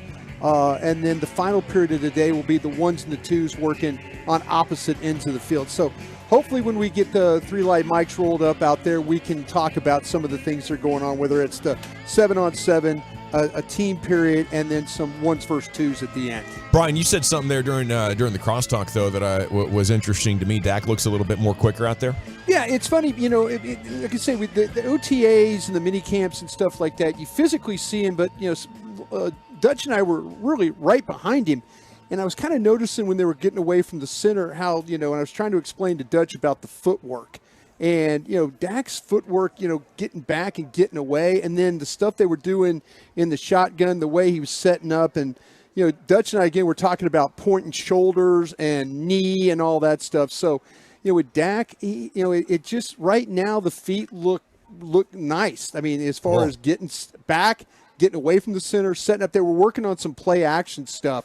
So it's ball fake, it's set up a little bit deeper, and then drive off that plant foot off the back. That's something we've been tracking for 24 months. It just takes so long to come back from a really catastrophic and traumatic leg injury like he had. And in 2021, it was really, really slow, especially when he was at a standstill trying to get going quickly. It was really inconsistent, a little better last year, and now maybe this year. And I think that's important for being able to recognize and take those yards quickly, that you have a quick response and an ability to get up the field. I think this is big for his ability to take yards on the ground, Brian. Well, it's clearly, though, just watching how that with Brian Schottenheimer and Scott Tolzien, the quarterback coach, it was get back, and a way of they're trying to get these quarterbacks to set up quicker in order to get the ball out quicker is what they're doing. So already just in the first little drills of practice, you're kind of seeing them trying to get these quarterbacks to move a little bit quicker in the pocket,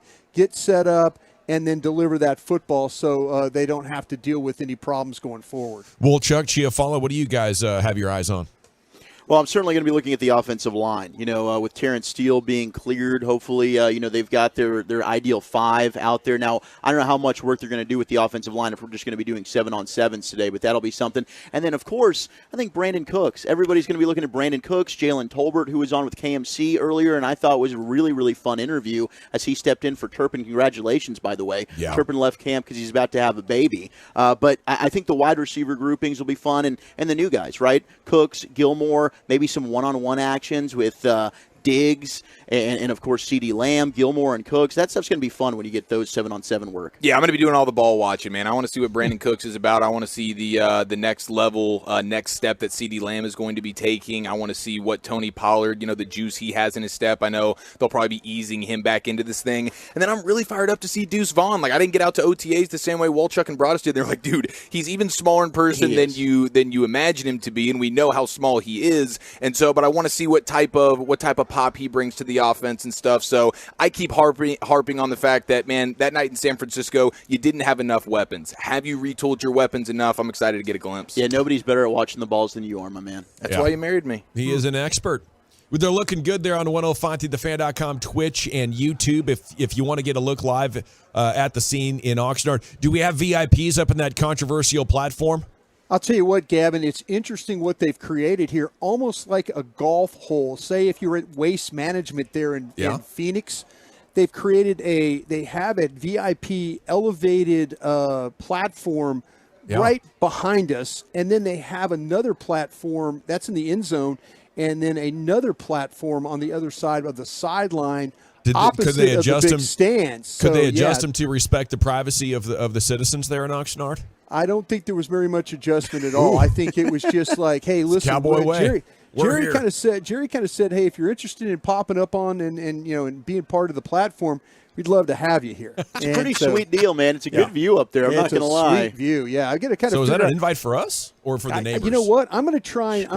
You know me. I'm always, Gavin, trying to. Yeah. I can walk through the Rangers clubhouse and not bat an eye. I think you're welcome. This is your milieu.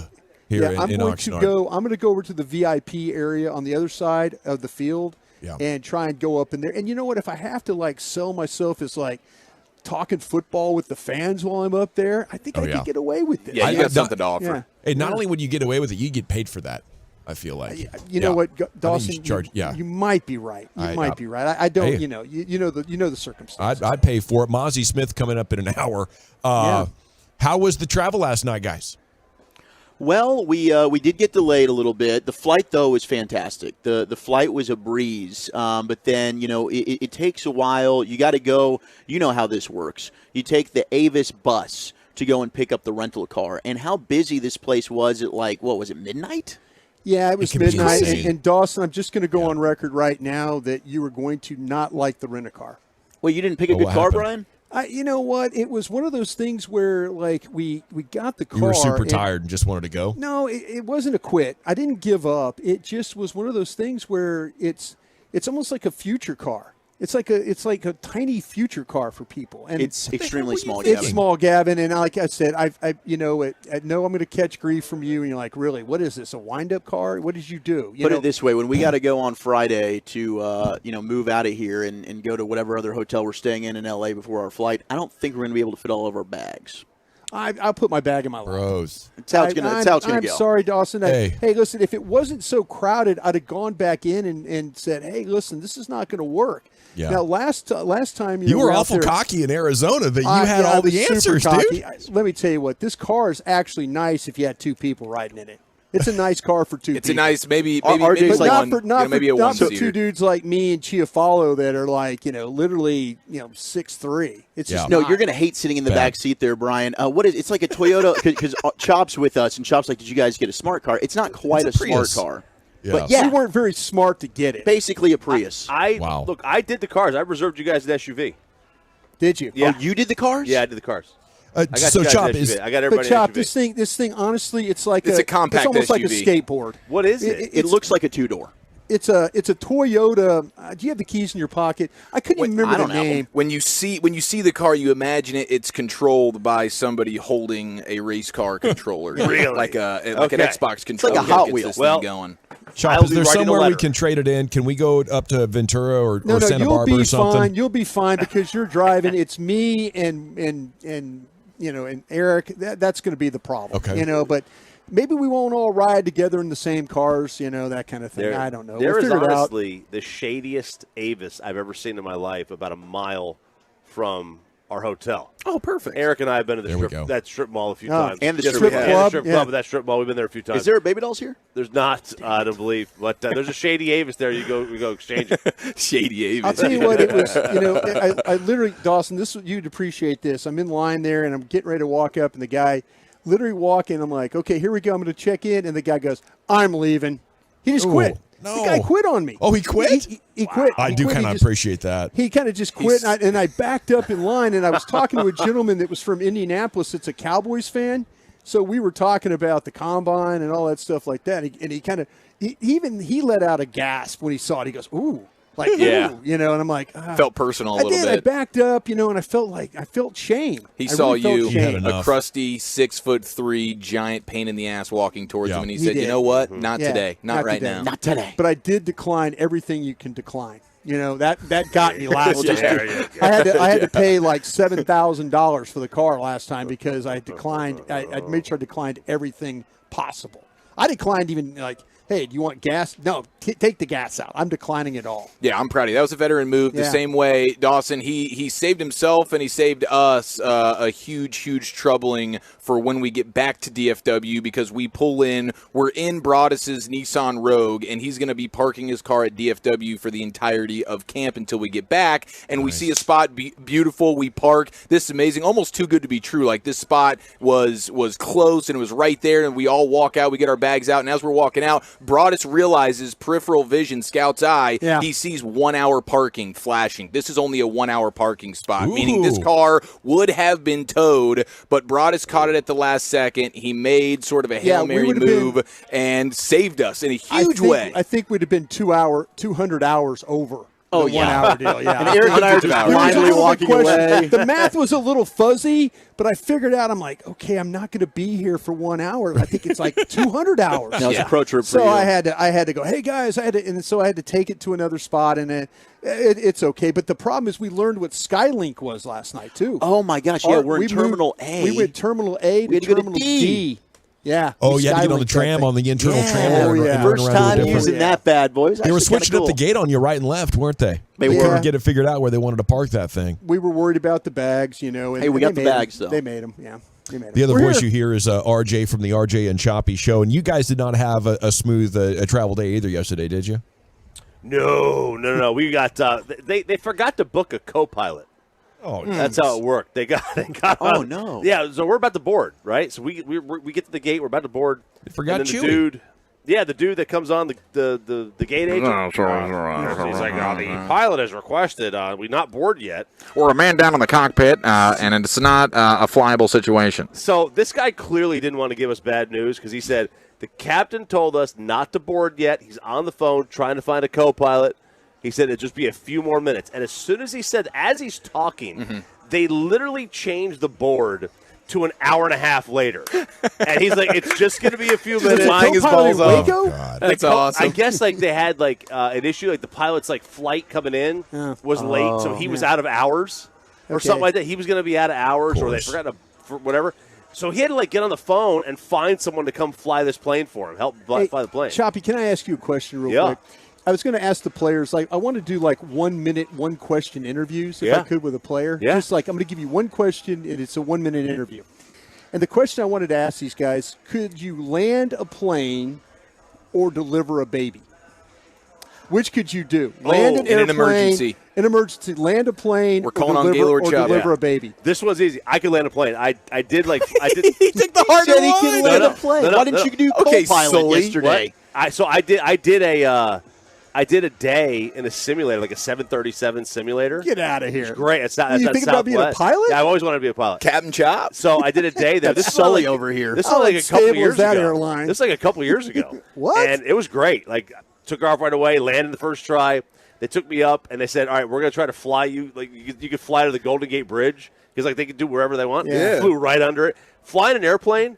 Literally the easiest thing you could do. It is literally easier than driving a car. It's such a bleep. I'm dead serious. It is easier if you have someone telling you what to do. That's what I thought. Cannot mess it up. So you think you can land a plane in an emergency instead of deliver a baby?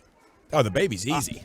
The baby's easy. It'll just come out eventually. Yeah, you What just if you keep have saying to do a little push. pulling there? Yeah, You what know? if there's like, complications? Maybe you have like a calf situation. If there's The head's complications, the wrong way. Maybe somebody gets stuck. A standard birth, 95% of them, they're coming straight out. Standard Yeah. birth. Agreed. is Yeah, easy. standard. Yeah, I mean, Yeah. even Chiafalo's done 3 of those. Oh, I've gone under center on more than one My occasion. gosh, I received that that's so snap. weird. That's right. That's right. Blue 42, honey. Let's get this thing out of here. Was there poop involved? The first time actually there was. I was there for that one. Not from the baby though. Chop, you know was- baseball better than everybody but Wolchuk, I think. How concerned should we be here? I don't think that concerned because I went and looked He's talking today. about the Mets. About the Mets. So it's not great, but Houston's next game that they play against a team that is more than 7 games out of a playoff spot is September 11th. Oh, jeez. So they've got a tough schedule. Houston does. Good. Houston's got a really tough. I mean, every team They're they getting play guys back, though. between now and the second week of September is in playoff contention today. That's not an easy way to go. So now they are getting guys back. Yeah. I think the thing is, the Rangers built such a cushion. I mean, they're still. What, Well, the cushion is now now longer. it's wild card. Now it's stiff. Yeah, it's 6. Oh, wild card cushion, sure. But Yeah. you're still 6 up, okay. right? Yes, but the goal Now, is 6 up is a bad week. That's a bad week. No, it is. But yeah, I concerned. Not ready yet to panic. Not ready yet to panic. Well, and the excitement level is going to boost up whenever they make this Ohtani trade here in just a couple right, of days. and Scherzer. They're going to get both of them. You think the Mets are going to move Scherzer? And Verlander. I think they're going to get all 3. All of them. All 3. It's the trifecta of dominance, man. That's what Chris Young's about. Going to We put know that Scherzer in the firsthand. bullpen too. It's going to be amazing. He'll be bullpen. Do you find yourself wanting to punch Chaz McCormick every time you see his face? Not only his name is Chaz, but he's just going off, and I'm like, dude, you're really starting to get under my skin. Yeah, he got under my skin in the World Series against Philly. That started it. And then his family. Punchable? They did not even change fanhood. When he's playing for the Astros, he's from Philly. They're Philly fans. They rooted for the Phillies. His own family that's weird. Yeah. rooted for the Phillies instead of him. Yeah. Like, that's weird to me. Like, if We're my gonna get- kid plays Major League Baseball, Wait a they're my minute. favorite team. I heard Bassick one time talking to you about booing your kid, and you were kind of on board with it. Well, that's because he didn't practice in the offseason. I want to teach him a lesson. Yeah, man, you got to like put a real the man. Bassick was giving him all these ideas, like boo your kid, It worked. yell at him. It worked. No, your son's like Dak. He thrives under pressure. He thrives under pressure big time, man. No. He eats it for breakfast. If young Choppy was dropping back for quarterback for the Alabama Crimson Tide, I think roll Tennessee Tide, roll. Roll Tennessee volunteer Tide. Choppy is talking about blindside hits on the quarterback. Roll Tide. Yeah, I don't baby. even think Brian Broaddus would be rooting for Texas if Bennett was quarterbacking them. Man, I don't think so. I don't think I could go there. If he was playing LSU, absolutely. He would not. leave his son a voicemail on game day just saying "Go Tigers." Yeah, go with yourself. Any other SEC school, yeah, but I Hope don't you know enjoyed about the LSU. laxatives I can't packed do you that. for I'm your sorry. pregame meal. Yeah, I'm sorry. What do you have to tease for tomorrow's show, Chop? Let's see. That's a great question. I have no idea. Oh, we have There you go. unethical life hacks coming up Ooh. at 7 at the I love those. Expressway Love at it. 7:20, and we're gonna have. We haven't been told our Cowboys guest just Yeah. yet. A great We're Cowboys gonna have guest one though tomorrow. at 9 o'clock. 9 o'clock Cowboys guest. Liram Okay. Hailahu. 5:30 to 10 There you weekday go. morning. Sean, RJ, Bobby Belt. Have a good one, dude. We'll see. Thank I you, you can't too. wait to get out there and hang out Friday night. Big family dinner. Hope your travel's better than ours was. Yeah, me too, no doubt. Okay, we are off and running here. It is a Cowboys training camp Wednesday. Lucius and I back in studio here at 75 and Fitzhugh. I'm flying out Friday morning. The guys are already there. We have lots of Cowboys content, but I do want to pick up this Rangers conversation with you a little bit more and get our thoughts here around the table about how much concern we have, and we'll continue to get observations from the Cowboys practice field here in the G-Back Nation. I want to chat Frankels before we do anything else with you.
All right, welcome back. The G-Bag Nation continues training camp coverage brought to you by Kissable Dental, the on-time experts, air conditioning and plumbing, and K-Post Roofing and Waterproofing. Segment also brought to you here by the Frankels. Life's unpredictable. Accidents happen. Frankel and Frankel, the go-to attorneys for car and truck wrecks in DFW. If your loved one is hurt in an accident, contact Frankel and Frankel, 214 or 817-333-3333. Go to truckwreck.com. Guys, the lead is now just one game. We have the G-Bag of the day coming up here in about 5 minutes. It's Heaney against Valdez tonight. Bit of a mismatch. How concerned are you here that we're going to have a tie atop the division for the first time in like 2.5 months here tonight? Concerned. Now, Andrew Heaney certainly has the ability to go out there and put together a really good outing, but the bats, for whatever, like I felt yesterday when you have a game where Yuri Rodriguez is going to open for you, and then Cody Bradford comes in, you're able to basically hold Houston to 4 runs. With how good this offense has been, that's a game that I think you should have found a way to win. The Rangers certainly got an unfortunate call, which I didn't agree with, but I mean, what can you do? That's the way it goes. Boch didn't make any excuses, but I really thought your bats needed to carry you yesterday. And they were massively disappointing because I thought your pitching was pretty solid. So that's the question tonight. Can your offense finally start to click and get going? Yeah, and without Seager, it makes things obviously more difficult, but this is a lineup that has shown they can even overcome the loss to a guy like Seager. They did it for a month. They did it for might have been 6 weeks. Yeah, where they were still bringing it strong. So there's faith in them, but this is not the matchup. That's why that first game of the series with John Gray, it's like this is the one you want to make sure you lock down because the pitching matchups, especially closing it down with what we have tonight, it's like that's going to be tough sledding. It's going to be tough sledding. And the Astros, man, it's so aggravating how they're one of these teams that they've been together long enough. They've won so much. They know how to win in the margins, whatever it may be. They know how to do that. And so the Rangers are still kind of learning on the fly to an extent from that standpoint. So it is frustrating that it's this close, with how much of a lead we gained on them and all the obstacles that they've had to go through this year. And then it's like, okay, and they're still here and they got more reinforcements coming. It's like, gosh, I just hate the Astros so much. They're annoying. This is pretty awesome to be midsummer and be talking about the standings and have so much swinging on these games in mid-July right now. It is awesome. This is what it's like to be a first-place team and either being the hunter or the hunted. So I do want to appreciate how much fun this is. But I just wonder if we're not ready like the Astros weren't ready in 2015. They thought I think they had a 10-game lead midsummer against the Rangers that year, and we tracked their asses down and put them away in September, and that was great. Because right now I'm favoring Houston. I think the Rangers are going to end up as a wild card team, and we'll see how things settle out after the deadline. But Houston's getting healthy. They're the team that's probably going to improve the most over the next week. Well, they've got a surplus of outfielders as well, and they're willing to give up one of those outfielders to try and get one of these frontline starters, whether that be Lucas Giolito as a rental. Maybe they do try and get the White Sox and say, hey, Cease is a guy that we're willing to part with because they're giving them an offer where they can get a Chas McCormick, they can get a Kyle Tucker, whichever outfielder they decide to move away from. It's going to be fantastic, the arms race here, because now the Rangers aren't only trying to improve themselves, you're also trying in a way to box out the Astros to try and keep them from maybe outdoing you here at the deadline. And your point there about the Rangers catching the Astros several years ago, it just goes to show you how difficult it is to lead a divisional race from the start to the finish, which is what the Rangers are expecting to do. I did think at some point the Astros would catch us, but as long as the Rangers kept that 6-game lead, I was hoping, look, maybe they can go ahead and do this coast to coast. I think after the deadline, even though this thing might be tied after tonight, I'm still hopeful. The Rangers really need to find a way to win this division. I don't like their chances as a wild card. The Astros do have a tough turn in the schedule here, I think, over the next 2 or 3 series. So, even if you do lose tonight, maybe you can rebuild it here over the next couple of weeks. U.S. Women's National Team against Holland tonight, World Cup Game 2. That is an 8 o'clock start. And how about Messi last night? 2 goals for Inter Miami against Atlanta United as his start to his MLS career is just an incredible turn of drama. Well, a lot of players have never seen skill like this, and even if it's skill of an older man, they just have never seen somebody with the vision, the touch, the ability to create just at all different levels of the field, a guy that never stops running. You know, that's something you watch him play. He's constantly on the move. When he does take those little bit of breaks, you know, walks a little bit, next thing you know, you're going to get some type of big burst play, something creative right there. This league has never seen anything like this guy.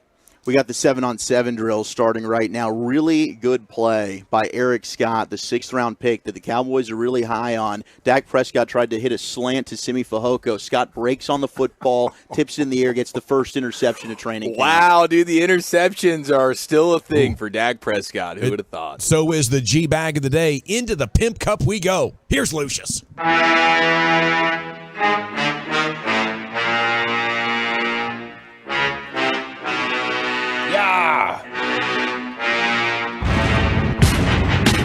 Who shot Biggie Smalls? If we don't get them, they gonna get us all. It's a fact, Jack. Let's see, our G-Bag of the Day champion is a dude that he had a tail sign. When the cops had him fingered, he had a tail sign. My man farted in the interrogation room. You had no knowledge. I have no knowledge of anything about that gun. Anything. You own any guns? No. Do you know him to own any guns? I mean, it's up to him, bro. Listen, bro, no, it's not up to him because you're being charged with it right now. That's why we're bringing you here to talk to you about it. Oh, I'm being charged with it. Yeah. Excuse me. Yeah, man. Nah, I don't know why I'm being charged. I told you. Oh, I'm being charged with it. Hold on. 1 second. Excuse me. Me? I'm the one? Oh, man. It is crazy, like the idea that your body could react so harshly to bad news. Like it receives the bad news, and immediately all it knows to do is just to rip a fart. Yeah, your mouth is saying innocent, but the butt's saying guilty, isn't it? It That's really right, is. the butt and the gut. Yeah. Butt in the gut. All right, let's go to Earl Spence yesterday. Grand arrivals in Vegas, baby, Vegas. Let's go. Spence and Bud Saturday night. Hope you got your plans together for that. Oh, yeah, I do. My new cable package has it all taken care of. It sure does, doesn't it? Now y'all see why I was talking about never missing a fight. Yeah. Yeah, you see why now. I'm going to be with you next week. On this, yeah. Here goes Earl arriving in Vegas, talking on the microphone. You're a very proud family man. How do you balance training, handling your media obligations, but also really enjoying this with your family and really partaking in the entire experience? It's a way of life for me. It's like anything else. It's like taking a piss in the shit. This is what I do. He's not wrong. That's weed. That's weed. We smoke bud. Hey, when I met you last night, baby. It's like a national anthem. Right here. This one, international players anthem. Those are 2 national anthems out here, by the way. By the way, just keeping you up on game. Thank you, sir. I know somebody else is going to tell you, like, hey, Lucia, did you know that these songs are famous? But yeah, I told y'all. Let's see what we have here. How about a DEA agent that hit a big dude? I'm talking about this is a big old dude right here. He hit a big dude with a taser, let him ride the lightning. Big dude was down for it, though. Listen to this. Now we're going to sit down. Stop shooting. What are you going to do? What are you going to do? You said 5-4 of them at me. You barely got me to my ass. Well, you're down. So if you want to just turn around, you're big and bad, bro. Look how big and bad you are. Just, grin and bear it and take the prong out so I can put more in you. If you get back up, I'll put more in you. That's how you feel it? Man, what do you want to show, bitch? What's that? You want to show? I have to arrest like 4 people tonight. I want to conserve my energy and shit. What? Bro, I could run around this pole and you couldn't get me. You're probably right. That's what I said. With your size and with, it's just not going to happen, bro. Up, down goes Frazier. Big dude rides the light. He didn't have to put that last part in there. Down goes Frazier, bro. He didn't have to do that. He didn't have to do that. Up, down goes Frazier. That show is unnecessary. Because if I ever have a video of me getting a lightning tase situation on me, I don't want down goes Frazier as I get hit going around on the internet. I just don't. That kind of electric pain is just different, man. Yeah. Terrifying. I've never been hit with those. I've had that mace. Oh, but, that can't be good. No, it's not. And the water doesn't help. The water just makes it go more. Makes it worse. Yeah, it's just not what's up. Let me see. I'm trying this little song. Hold on. Hey! All right, it got heated over a parking spot. A cute girl who's going to sick her father on someone over a parking spot. Her father's apparently a cop, or maybe she's lying. I don't know. Either way, it made for good audio.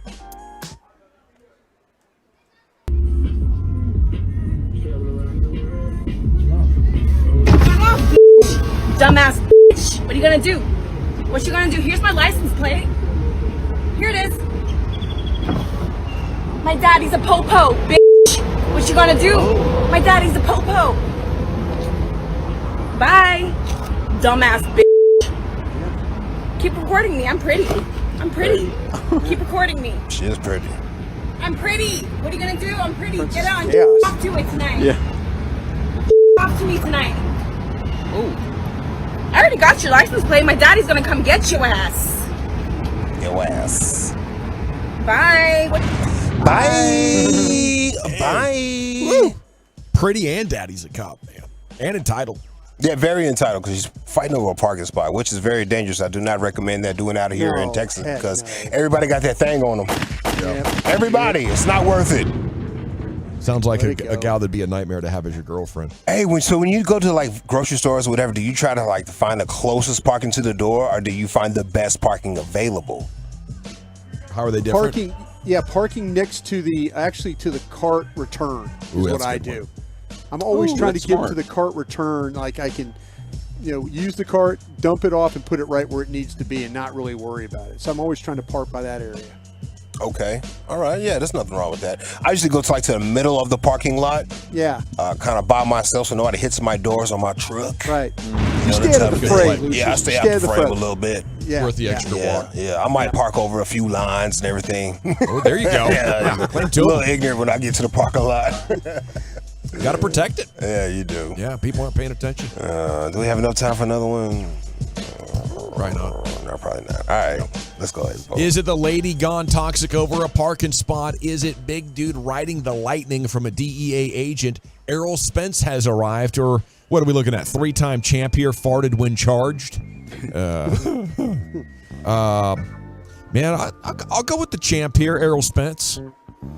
It's that kind of a week. Chief, I'll go with the other champ, the interrogation fart. Lucius, what do you say? Yeah, farting, man. Wolchuk? Give me Spence. We're tied at 2, Brian. Who shot Biggie Smalls, y'all? Come on. Was it the LAPD? Hey. That was one of the theories, right? Let's go with the champ. And like an off-duty cop or something like that. The champ farted when charged. The bow tie man. Farted when charged. Okay. He is now, I believe that. Does that make it 4? It's 3 or 4. He's on a hell of a run. Whatever the case. Broadus, where are we going next with the corner? How about some 3 live mics for Krusty's Corner? We'll do that next. Coming up Thursday morning on Sean and RJ, live from Oxnard, we'll recap the Cowboys' first day of practice. Did the Rangers avoid the sweep and another Post Malone ticket giveaway during the 720 Expressway? It's a Thursday morning from Cali on The Fan. Hi, I'm Jeff Stewart with Reliant Air Conditioning. You've heard me talk about the utility program that allows us to offer instant rebates of up to $2,400 for replacing your AC system, right? Well, over 95% of those utility funds have been claimed, so that means only 50 more people will be able to take advantage before the funds run out. And remember, when you combine that with the current factory rebates, you're saving over $5,000 on a brand new Reliant air conditioning system that can cut your electric bill in half for as little as $98.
your Dallas baseball, your Odyssey. When Rangers trade news hits, you'll hear it here first. With DFW's best coverage right here on your proud home of your Texas Rangers, 105.3 The Fan and our free Odyssey app. When you value real independence, you own it. At Classic Chevrolet and Grapevine, shop new Silverados with once-a-year July 4th savings. See them all at ClassicChevrolet.com. But hurry, the best models will sell fast. This is Texas. This is Classic Chevrolet. Relax and enjoy the difference and find new roads. Thank you, Lucius. Mozzie Smith is going to be on the K-Post roofing and waterproofing hot seat here before too long, as it's a training camp show number 1. Broadus, Wolchuk, Chiafalo are in Oxnard, California, and it's time now for Krusty's Corner, brought to you by the On-Time Experts Air Conditioning and Plumbing, same-day service guaranteed. Here's the king himself, Broadus. Thank you very much, General. Appreciate you throwing it out. We are out here on the practice field, actually team working on Team Field 2 today. So this got done with a team period. They're now down to going on a little bit of a break. Wolchuk, we had some news about Donovan Wilson. Did you see that? Yeah. Did you see what was going on there? It was his right leg. He limped off the practice field. They put him on the cart. Now he's sitting in the front seat of the cart. It wasn't in the back of it, but you could see a lot of frustration. Hopefully it's nothing too serious. We don't know what it is, but Donovan Wilson kind of the first one to leave practice today, as we got Dak Prescott walking right over towards us right now. Well, it looks like that they're going to the periods where they're taking off their helmets. So this might be that 1 versus 2 kind of period that we were talking about earlier. But it was some nice plays. I saw Deron Bland. Yes, made a couple of plays while we were on the break there. He was playing out of the slot and did a pretty good job of knocking the ball away and staying with this guy. So no, Bland was doing an excellent job of mirroring and staying with the receiver, able to get a hand in there, break down a couple of passes. And Jonathan Hankins, interesting, working with the twos. Yeah, he sure was. And we're looking at it right now. It is when you look at the offensive line, it looks like they've got Ball playing in for Zach Martin on that right side there. So that's something to kind of keep an eye on right now. And then also good to see Terrence Steele.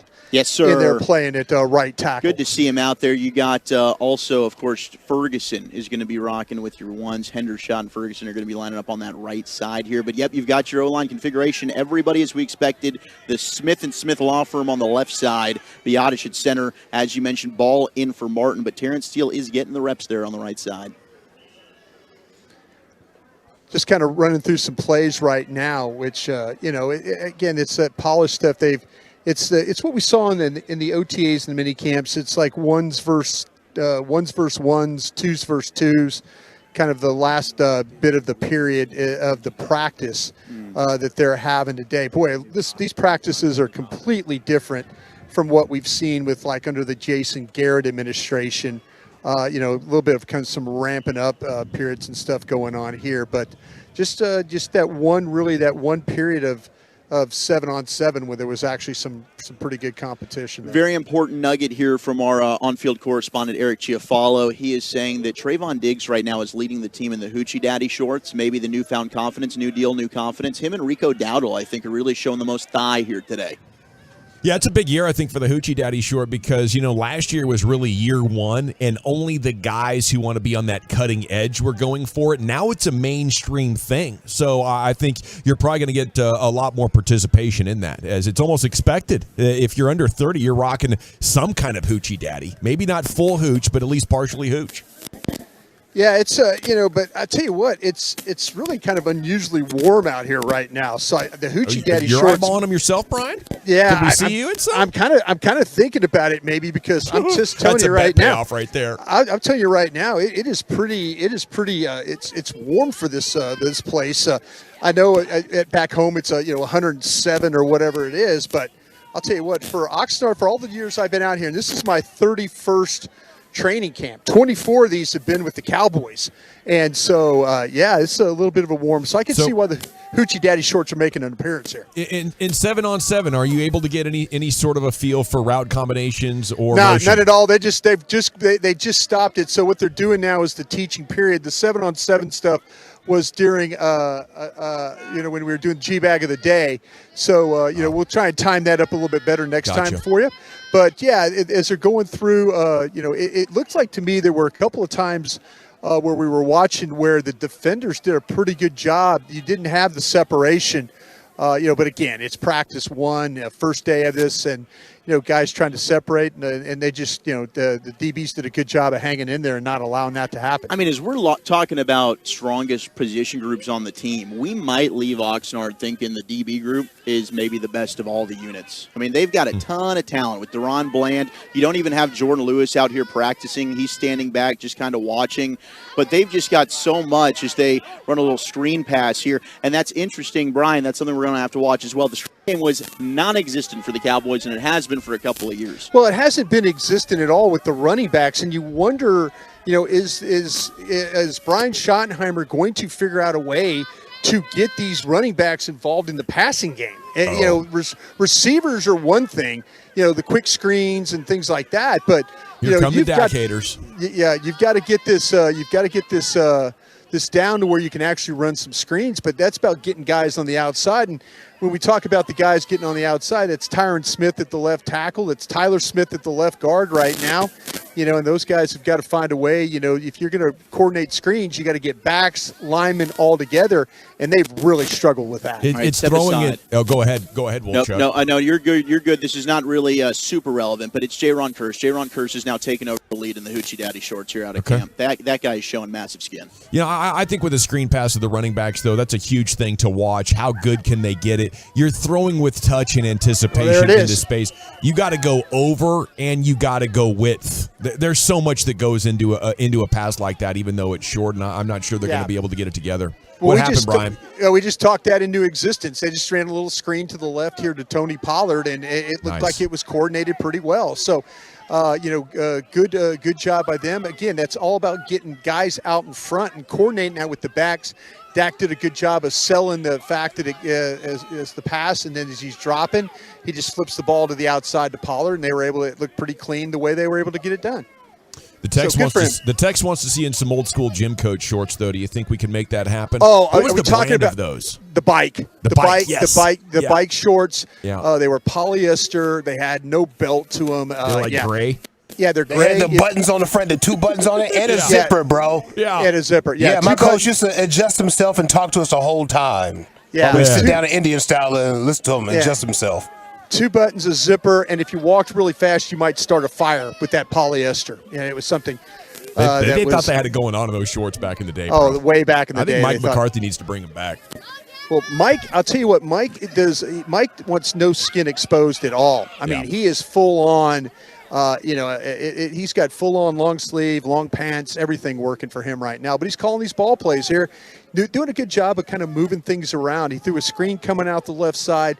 He just ran a waggle to the right, so he's trying to move the pocket a little bit and get his receivers. A lot of bunch formation, Wolchuk. Have you noticed that? Yeah, bunch and then mix and break. Yeah, bunch and mix. I love it. Yeah, so there you go. The analytics on the bunches and the stacks are good. Yes, it is, because you're able to kind of hide somebody, and then you just get them off, and the defense isn't able to really know where they're going. Yeah, it's a really good thing. I mean, because we've heard about things about maybe static offense. You don't want that. Static, not move at all. But it looks like to me when you get bunch and then scatter, and I mean scatter, it's like 2 receivers move one side, and then you flip a guy out of the bunch going all the way across the formation to the other side. So how about this Ferguson working a little fullback? Yeah. And a true I formation. You don't see that a lot. No, usually with Mike, it's kind of an offset stuff, too, is what he's done. But there's just a draw. There we go. Yeah, just kind of a lead draw there. Malik Davis has some juice, man. He can really get in there, man. I'll tell you who's bouncing around pretty good is Tony Pollard. Yeah, looks great. Tony Pollard has been – there was a couple of plays ago where they handed him the ball, and he made a good, nice little jump cut. He started off the left side and then jumped back to his right with some pretty good quickness there. Were you back into the continental breakfast this morning with a cereal with yogurt, Brian? Yes, I made my bed, Dawson. Okay. I made my bed. I got up and I met Chief downstairs for breakfast, and he had the sausage, biscuits, and gravy, and inhaled 2 large platefuls, kind of the lumberjack style. Yeah, I did. I went for the cereal, a Raisin Bran with the strawberry yogurt. as my milk. Chief's as my milk. metabolism is just a thing of beauty, isn't it? It's unreal. It's actually very, very he frustrating. He's got a furnace down there. Yeah, I bought the guys last night dinner at Papado's, and I said, and Eric had a salmon burger, and I think he ate the thing in 35 seconds. I think it was 35 seconds, and we had a bowl of gumbo with it and stuff like that. It was crazy good. It really, really was. Salute to the folks at Papado's. Oh, they are. They're fantastic no matter where you are. Our training camp coverage brought to you by Kissable Dental, the on-time experts, air conditioning and plumbing, K-Post roofing and waterproofing. And look at this, D&M Leasing jumping on in here as well. That's 1 hour down. We'll be here all the way through next week. Actually, it's Broadus, Wolchuk, and Chiafalo there now. I'll be arriving early Friday morning as Wolchuk and Alexander are arriving in Las Vegas for coverage of Spence Crawford. A massive sports week. We're excited about taking it all in with you and discussing it. And Wolchuk, we have the NFL news of the day coming up next, right? Yeah, we sure do. Of course, there's been a lot of contract extensions going on. Travis Kelce gets rejected. Shocker there. We'll talk more about that next on The Fan. We will gladly be your side piece on your burner phone. It's totally changed my life. Download the Odyssey.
All right, it's hour number 2 of the G-Bag Nation on a training camp Wednesday. Broadus, Wolchuk, Chiafalo in Oxnard, California, where I will be Friday. I have myself, Gavin Dawson, along with Lucius Alexander and Carter Freeman here at 75 and Fitzhugh.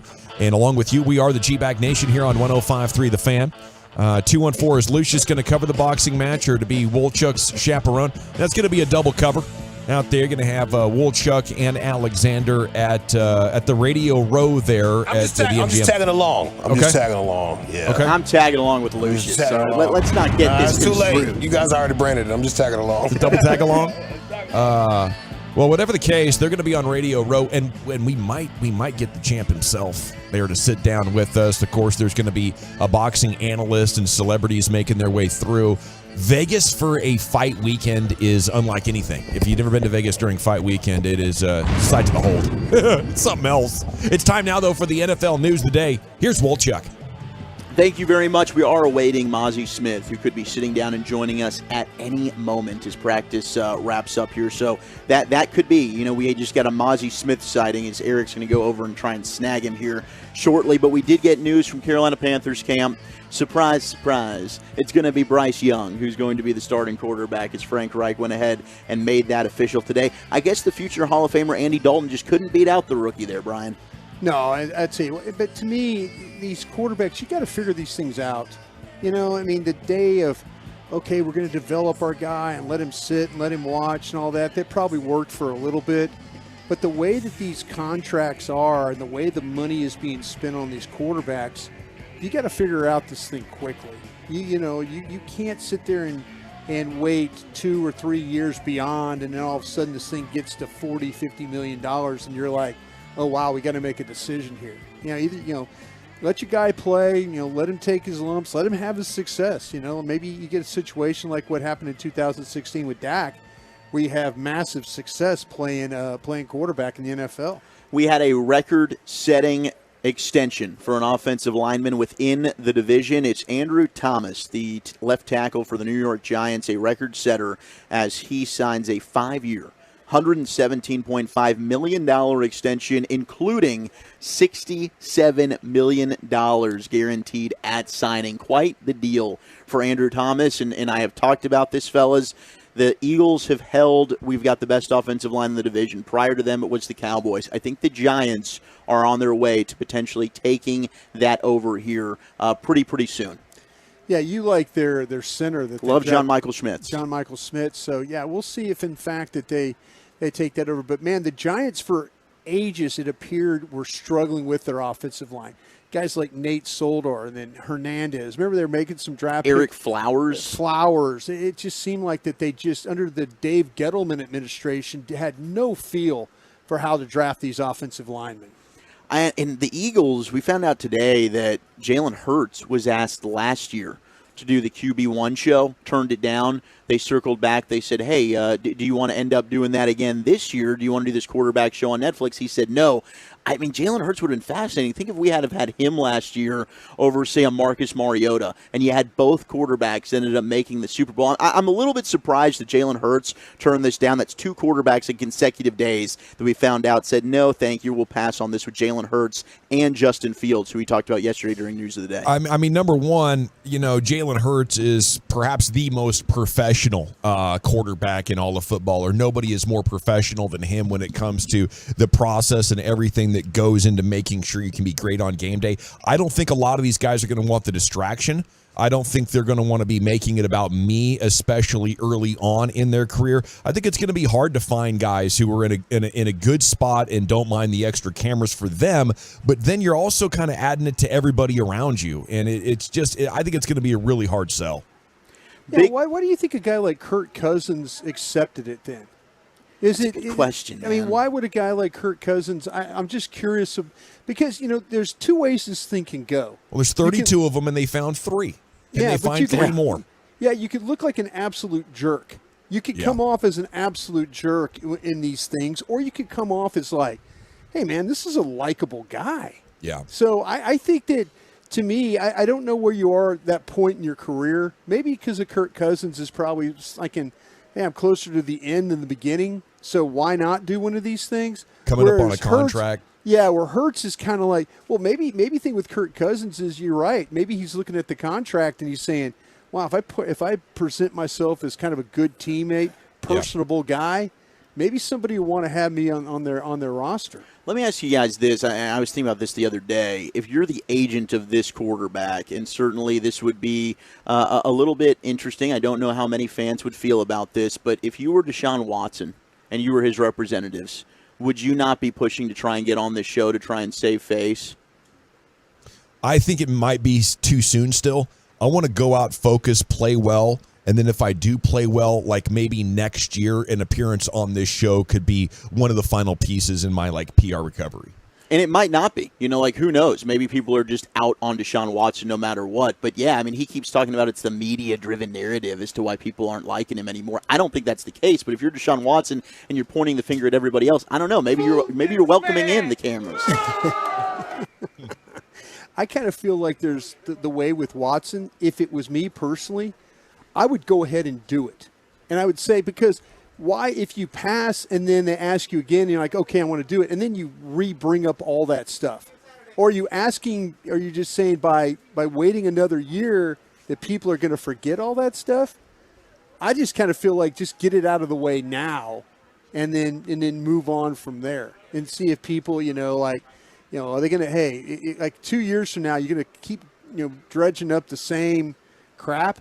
Maybe I just get it out of the way now and get on the show and knock it out. Well, I'm glad you said dredging up crap, as there was quite the dumpster fire that happened with the Buffalo Bills, and nobody circles the wagons like the Buffalo Bills. Well, they're trying to do that as Trayvon Diggs ended up leaving camp. It was during the mini camp and OTA period. There was a lot of drama there. What's going on? Well, Sean McDermott described the situation with wide receiver Trayvon Diggs today as, quote, "We're in a good spot," as they're beginning training camp at St. John Fisher University on Wednesday. How is it? It's a long way to get there. Is it? Yeah. Jerry Jones sent me from Oxnard to St. John's Fisher College in Rochester, New York, to watch one practice. That was it. I flew from L.A. to Pittsburgh to Rochester, watched one practice, a morning practice, and then flew home that afternoon. So it's a pretty place. He had me. It was Butch Davis. I can't remember who we had. Butch was coaching the Cleveland Browns, and I think it was a defensive lineman that God dang, I can't remember who it was. He wanted me to watch, but anyway, it was like Jerry's like, Brian, I need you to get on that plane. I was thinking, well, how about I can get on your plane? That would be a lot easier for me to do. Sell. And so, but yeah, and one day I went and watched a practice from one side of I went and watched a practice in the morning here and watched a practice in the afternoon in St. John's Fisher's College. There you go. Yeah. Just double dip in there. Well, it was the very concerned line from McDermott. They got everybody kind of worried about it. He was asked about the very concerned stance that he had. He said, quote, "That's my sentiment with any player, in particular a player as important to us as Steph. So I get concerned when players miss for reasons off the field, for reasons on the field, whether it be they're injured or whatever it is. That's just how I am. So when I say very concerned, I'm very concerned because of the situation with one of our players, and it was something that we needed to work through, and those are healthy conversations. That happens, and I'm extremely appreciative of those conversations. It gets us, when you have those healthy conversations, it gets you to a better spot." He feels good about that. And Trayvon Diggs was also asked about that today at Buffalo Bills training camp. Here's what Trayvon Diggs had to say. I don't know if anybody has a family here. Everybody has family issues. Everybody has family problems in the house. I was here. I did have a conversation with Coach, and I like to keep things in-house. You know what I'm saying? As a player in this, I've been in the league. I'm going on my 9th year right now. You know what I'm saying? I got more football behind me than I do in front of me. My main focus and my only focus is winning. Super Bowls is everybody said they won a Super Bowl, but we've had legitimate chances at this thing. We've had the team, we've had the coaches, we've had everything that we needed. And as far as us not getting over the hump, I feel like it's always asked for a cause for a conversation. You know what I'm saying? I always wanted to have a conversation, and we have an open door policy. Coach will tell you he has an open door policy, and I've had those conversations. So I try to keep a lot of things in-house. But, you know what I'm saying, is regarding last year, obviously the way we lost was just terrible in any regard. You don't want to lose any game, but we've lost for a couple years at this point. And we've been trying to get over the hump, and obviously it caused for a lot of frustration. But all in all, like as far as with that, I was here, but he did have a conversation. Me and him did have a conversation. It's all water under the bridge now, but I attribute it to family matters. Yeah, it sounds good to me. I think I like that. It's a very competitive environment. There's frustration. They haven't been able to get it done. Maybe the frustration boiled over, but they use that frustration to generate a conversation and maybe a better understanding moving forward. It sounds healthy to me. Yeah, I agree with you. I think that's something that I don't think will be an issue anymore unless they start losing. Does that end up bringing back some of those negative feelings for Stephon Diggs? Yeah. We'll end up having to see how that drama unfolds throughout the rest of the season. But I think oftentimes the best teams can have big blow-ups and just let it all sit out in front of everybody, and it's through that place that you can get real resolution going. I think that's what Pete Carroll did with the Seahawks for a number of years. You can make it a positive. There's no question about that. The Colts have placed running back Jonathan Taylor on the physically unable to perform list ahead of training camp. That's just another running back. 2 years ago, Jonathan Taylor, arguably the best in the entire NFL. Last year fell off due to injuries. This year might not be ready to start the season in time. And that just adds to the layer of the conversation we're having right now with the running back position. 877-881-1053. Who's a celebrity you'd shoot your shot with? Travis Kelce apparently did so with Taylor Swift at her recent concert. He talked about this with his brother Jason on the New Heights podcast. Here's Travis. Did he get rejected? Speaking of Taylor Swift, I know you went to the Taylor Swift concert. How was it? Yeah, well, I was disappointed that she doesn't talk before or after her shows because she has to save her voice for the 44 songs that she sings. So I was a little butthurt I didn't get to hand her one of the bracelets I made for her. You made her a bracelet? Yeah. If you're up on Taylor Swift concerts, there are friendship bracelets, and I received a bunch of them being there, but I wanted to give Taylor Swift one with my number on it. Not right now. Your number's in 87 or your phone number? You know which one. She doesn't meet anybody, or at least she didn't want to meet me, so I took it personal. She probably just hasn't gotten over the Super Bowl yet. She's a big Eagles fan. Maybe she just made something up and just didn't want to talk to you. Damn it.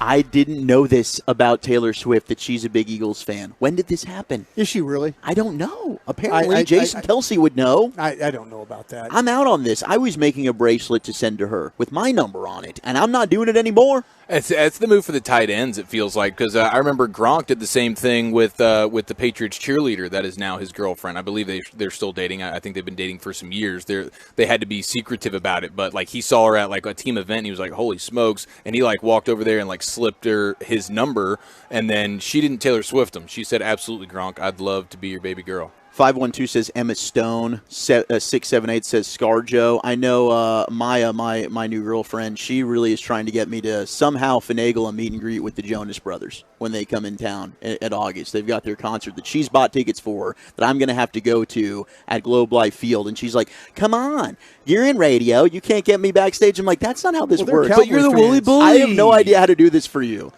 Yeah, but they're fans. They're fans of the team. So if you ran into them, at least you would have some kind of to spark up a conversation. Yeah, like, hey, I'm get some brownie Zach points Wolchuk, here. Yeah, dude, spark up with those guys. I cover the Dallas Cowboys. Kind of a thing. Yeah, it'd be fun. Figure it out. You guys have one that you shoot your shot. I think the flavor of the month right now is Miss Barbie. Margot Robbie. And she's been the flavor of many years. Many months, ever many Wolf decades. of Wall Street. Yeah, that was her coming out party. That scene in particular. But you're right. I mean, right now with Barbie, she's – and her friends apparently are giving her a lot of grief because her and Ryan Gosling apparently don't kiss in the movie. This ought to be interesting. And they're it's a kiss-free movie. Why would you have done a movie with him and not gotten a little smoochy smooch? Well, yeah, I guess I am. I did not have that on the bingo card where there was no Barbie Ken kiss situation in that movie. Well, let me tell you this. Hey, this whole Taylor Swift thing, I just went back and did a little research. Okay. There might be a possibility that she is a Eagles fan. Gosh, no, don't say it ain't so, Broadus. No, she's from Reading, Pennsylvania. Yeah, she's from Reading, Pennsylvania. Is she dead to There's us a number now, of stories about this. Yeah, yeah. There's officially teardrops on my guitar. She grew up on a Christmas tree farm.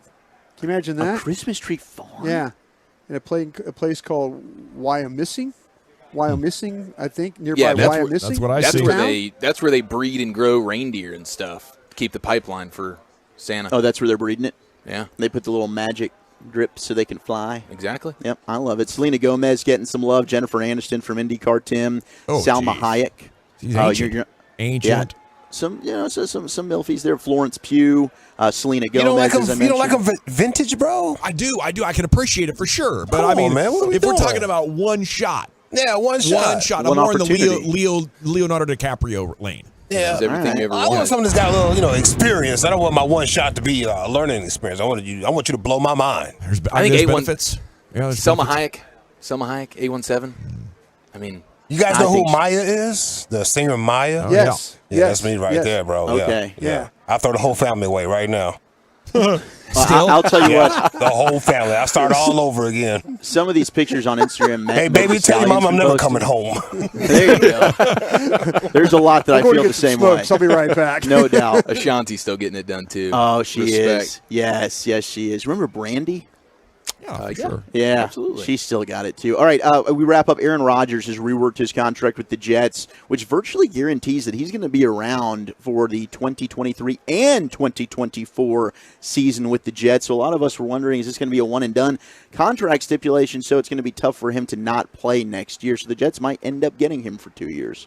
Okay, I do believe that will conclude the NFL news of the day, Woolchuck, and we're standing by for Mozzie Smith. What's the progress report on that? Anything? Man, I was out there watching them. I was trying to go be sort of the liaison from the field over here to the tennis courts, and he was in the middle of, looked like they were doing some gassers. They had the big dogs doing the gassers with the D-line, and it was him and Hankins sort of coming in the caboose there. But I think you have Mozzie Smith a step or two ahead of Hankins in these post-practice gassers. It sounds like to me that we got a situation where he's talking to other media, that Diggs and him are on podium situations. I see Diggs at the podium right now. Yeah, Diggs at the podium, and then it's Showing after a lot of that. thigh. Yeah, after that, then I think we get. Dude, did you see J-Ron Curse out there? I was going to say, yeah, we got to make an amendment or, Yeah. an I did it addendum for you. or whatever. Okay, yeah. Yep. J-Ron No, it's Curse. Do you I guys, wasn't sure he was wearing shorts for a second. Do you guys think Smith would like it if we did a Mozzie, oi, oi, oi chant for him like they do for the Aussies? And could we get that going? Could we get that going? Yeah. Yes. All Yeah. right. Okay. Yeah, we're your guys. I'll Shout take out a to shot J-Lo. at it. I'll just have my back, okay? Don't lay out on me too bad. I'll tell you what. There's gonna be some layout. Unless it's situation awkward, on my then lay end. out. I don't think it's gonna be. I don't think it's gonna go well. I don't think it's going to go. I'm going. Segment. Okay, we're Dawson, you're not even there. You're so damn not- pessimistic. I know. I'll just be the guy. If it fails, I'll just turn my mic off and let you guys deal with That's it. what I'm saying. If it fails, you're out of the game, and it's us three looking at each other. It's like, actually you a know, pro move by the general to do that. We got to go. Mozzie Smith with us next year in the G-Bag Nation. Always a welcome sign for this clubhouse. Featuring breaking sports news, inside info, opinion, with laughs along the way. Turn it on, leave it on.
Welcome back. It is the G-Bag Nation here on 105.3 The Fan. Hope you're having a great day. We're standing by for the Cowboys rookie, Mozzie Smith. It's day one in Oxnard, California. Gavin Dawson, Lucius Alexander here. Broadus, Wolchuk, Chiafalo. They are on the tennis courts in Oxnard and preparing to get us coordinated here with the Cowboys rookie. How we doing over there, Wooly Bully? We're good. We got Mozzie. He is sitting down right now. He's got the headset on. And I believe you can watch him on Twitch and on YouTube right now as well. Yes, the Hot Seat interview is brought to you by K-Post Roofing and Waterproofing, the roofing and waterproofing partner of the Dallas Cowboys. As here he is. You can watch. There it is, a perfect picture live on the tennis courts. The big rookie out of Michigan here, first team All Big Ten before being the Cowboys' first-round pick, Mozzie Smith here in the G-Bag Nation. And a good afternoon, sir. How are you? I'm good. How you doing? We're doing great. How's everything coming? It's nice to get out of the heat, isn't it? And touch down in California. What do you think of the Diggs? I like the heat, man. I ain't gonna lie. I like the heat. I ain't really tripping. Really? To be honest, I went to Miami to train. Okay. For the heat. Okay. I need it for my lungs. So what's your key to enjoying the heat? Because we all could use some advice here in North Texas. We're all battling it on a daily basis, Mozzie. What's the secret? I like the heat because it's easier to warm your body up.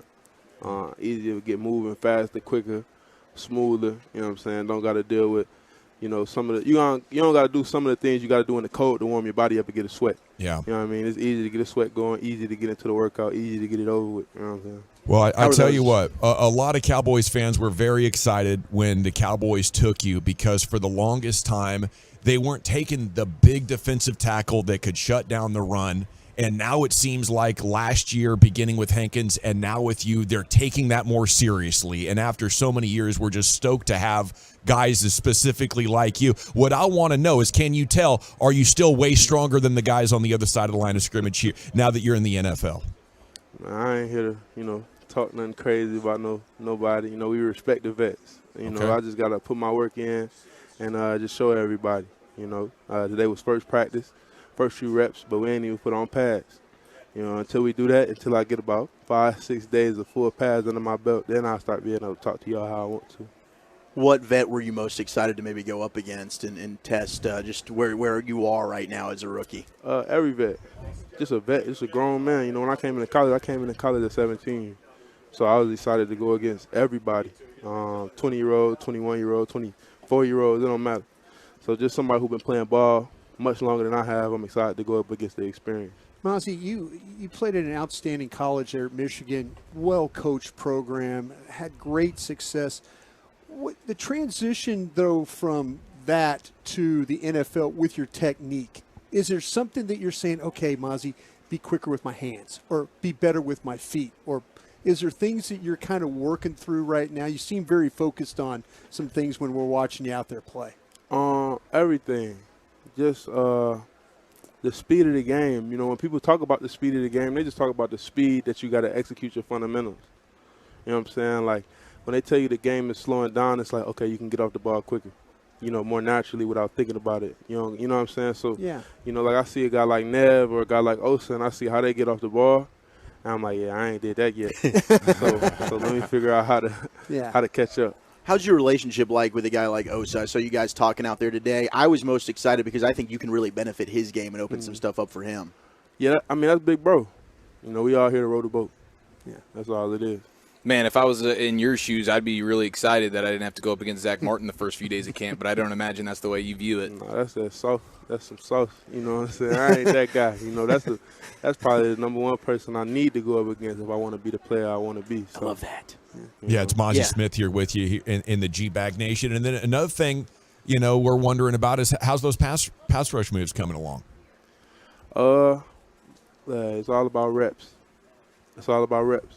People can't tell you how to pass rush one time and all of a sudden you become, you know what I'm saying? You got to just come in. That's what training camp is for. You got 30 days to put that work in, 30 days to better yourself, 30 days to put all the work in the world. 11. The best got 11 hours. The rookies got 12. If you want to put in extra, make it 13, 14. It's all about what you're willing to put in. All right, so Mozzie, we just had former Texas Rangers pitcher Derek Holland sit down with us. He's also a Michigan Wolverines super fan. Now, I saw this going around on social media. They're asking, like, all the Big Ten coaches, can you say something nice about your rival? If I say, can you say something nice about Ohio State, what would you say? Got pretty girls. Not as pretty as Michigan, though, right? Wolverine ladies, or I don't know, maybe not. Okay. What's okay? As your rookie year here, what's the rooming situation like? Did you get your own room, or are you roommating with someone here at camp? Junior Fahoko. Oh, nice. Yeah, come on, man. Rookies gotta stick together. There we go. I love that. Big fan of juniors. Now, what's the room temp situation like? Have you guys had any disagreements at all, or is that all going around pretty smooth? I'd be going to sleep for real. Yeah. To be honest, right after this, I'm probably gonna go to sleep. Right after we get done with our meetings. Probably just go to sleep. Going back to Michigan, is there maybe any teammate that you're thinking, man, I really do not want to room with that guy? In Michigan? Yeah. Or just at any point in your football career. Like there's still a at teammate. Michigan? Sure. I done roomed with him. So there really ain't no guy. Sometimes I've been the guy people ain't want to room. Oh, really? What's your bad habit? I got sleep apnea. Oh. I be loud. Wow. Okay. Yeah. So do you have a machine? Do you have one of these machines you're rocking with? Yeah. Darth Vader. There you go. It's Mozzie Smith here with you in the G-Bag Nation. What do you think of joining the Cowboys, the biggest brand in football? Man, I'm here to play football. You know, it feels good. You know, I know everybody talk up the Cowboys and all that. I'm just here to put that helmet on and go hit somebody. You know, I try not to overthink it. Are a lot of people back home fired up for you, and are they Lions fans, and how's that all get sorted out in your family or social circle? My family, they Mozzie fans. Yeah. Anybody who know me, they Mozzie fans. So, and the Lions been losing. So, you know, it's been hard. You know, I used to be a Lions fan. It was hard to support them. Man. They put us through some stuff. You know what I'm saying? No doubt. You had Orlovsky. Were you a fan? Did you see Orlovsky running out of the back of the end zone? Hey, look, man. Sorry to bring that up. Me and my mama, we were big fans, but. Yeah. Is Mom out here? I know when we talked with you earlier after you got drafted, we talked about how close you are with your mom and the Pop-Tart story and all that was a blast. Is Mom out here? Is she giving you the Pop-Tarts? Nah, she ain't out here yet. She probably going to make it out here soon, though. You know, she came out to Dallas right before I left. She came out 3 days, and we kicked it. So it was good. Yeah, Mozzie, I was going to ask you this question, though. When the first time when you met with AD, you know, with your defensive line coach, and he had that British accent, what did you think right there when he starts teaching you, and now you're somebody's coaching you up with that British accent? Did it kind of take you a little bit, or are you getting used to it now with the way he pronounces words and stuff like that for you? I mean, I'm not trying to get you in trouble. Nah, his accent is great. I mean, that's where he's from. Well, when I first heard it, I was just like we coaching football. American football, you know what I'm saying? Like, Tad's looking over here like, hey, don't say the wrong thing. But then he started getting into the nitty gritty, and it's like, he a good dude, man. Yeah, I was real happy. I don't think he was a real good fit for me. At the end of the day, I think they knew that he was going to be a better fit than I knew early on. Can I ask you about another coach? We always see about how intense is Coach Harbaugh? Huh? How intense is, because we see the guy, the khakis, but on the sidelines, intense. Yeah. Is that steak him in the real milk? life? I mean, are you guys just eating a bunch of steak and drinking milk? I mean, the last couple of years we've been winning, so yeah. You know, Coach Harbaugh, absolutely. Coach Harbaugh been having a good time, so yeah. You know, he wasn't mad all the time. You know, usually. Sometimes he get a little fired up, but, you know, we've been giving him some good years. Is it true? Have you seen him shirtless, wearing khaki pants in the weight room, maybe getting in some back squats? Yeah, Coach don't mess around. Hey, Coach don't want to ask us to do nothing he wouldn't do. Did you hear about the sleepover stories? Would he like sleep over when he was recruiting? I mean, he just got in trouble for all that, so I ain't really okay, we're not going to talk about that. No, but that's a smart play there, Mozzie. Hey, your former teammate Aiden Hutchinson last year made national headlines with his performance during he had to sing. He had to perform in front of his team, and he sang a Michael Jackson song. Do you have anything in mind for – are you going to be singing? What do you have to do? You have to get up and impress the people, right? I don't know, man. I'm here to play football. Okay. We got a one. Wait, so have they not talked to you about this, or like? Hey, look, I'm here to play football. How important is winning to you, Mozzie? I like winning my reps. I don't really care what the scoreboard say. Okay. I just like winning my one-on-ones, one-on-twos. So that's what make me happy. Okay, the YouTube and the Twitch is loving the teeth. Well, what's the story behind this, Mozzie? Because I didn't see that when you first came to Dallas after you got drafted. Since I was I don't know how long it's been, but I used to do this all the time. Like I had some, and I didn't have the money to give, so now I can have a reason to do that. Was that the first big purchase? Nah. What was? No, you didn't want me to ask that one? I'm sorry, I had to. A vehicle. Okay. That's a smart one. I think we all would do that. I got Mozzie being a pickup truck guy. I don't know about you. I like fast cars. There you go. American muscle? European muscle? What are we talking here? No, American, good old fashioned. Of course. American muscle. That's Michigan right A lot there, of baby. horsepower, 707. Yeah, that's how we. Ooh, gosh, yeah. Yes. I might need to get Mozzie a driver's suit here. I love that. Boots. Yeah. Give me a roll cage. Roll cage. There we go. Would you consider it one of the biggest individual honors of your football career, being number 1 on Bruce Feldman's Freaks list for the College Football 2022 campaign? I mean, that was cool, man. Much respect. But then, when I found out, I went out and had a bad practice, so it's just some noise. At the end of the day, you know, I had to get back to my roots. You know what I'm saying? Everybody like, oh, you think you all that? You no more freak. No more freak. I was making jokes, though. No more free. Nah, still a freak. Mozzie Smith wrapping up here live on the tennis courts, Oxnard, California. Have you ever heard the chant Aussie, Aussie, Aussie, oi, oi, oi, if a guy from Australia is doing well in something? No. Okay. Because I was going to ask you, how would you like it if Cowboys fans started chanting Mozzie, Mozzie, Mozzie, oi, oi, oi? Mozzie, Mozzie, Mozzie, oi, oi, oi. Nah, just call me Big Ma. Okay, Big Moz. All right, that got shut down pretty quick, Gavin. Big Ma. Big Ma from now on. Just want to throw it out there. You know, appreciate you. Hey, we welcome the ideas. Yeah. I like the honest feedback, That's what too. we're doing. Yeah. All right, guys. Anything else for Big Moz over here? Tell you what, he looks like he wants to go take a nap. Hey, that's right. Hey, man. Just keep giving him hell, bro. We're pulling Yeah, for we you. are pulling Yeah, no, I for you, appreciate it, man. Just got to put that work. All right. Work in. Well, best of We luck got to you. you. And we like Thank to say give him hell. We'll be pulling for you. Yes, sir. And Yes, sir. best of luck with that sleep apnea as well. Salute to you. Thank you. There Yes, he sir. goes. Mozzie Smith here with you, the Cowboys rookie and the G-Bag Nation on your home of the Cowboys. I bet you guys want to take pictures with Big Moz there, the rook. So let's step aside. We'll come back with the 340 segment and talking Rangers. Evan Grant did a realistic trade scenario for Shohei. Would you do it next year on The Fan?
When you value real independence, you own it. At Classic Chevrolet in Grapevine, shop new Silverados with once-a-year July 4th savings.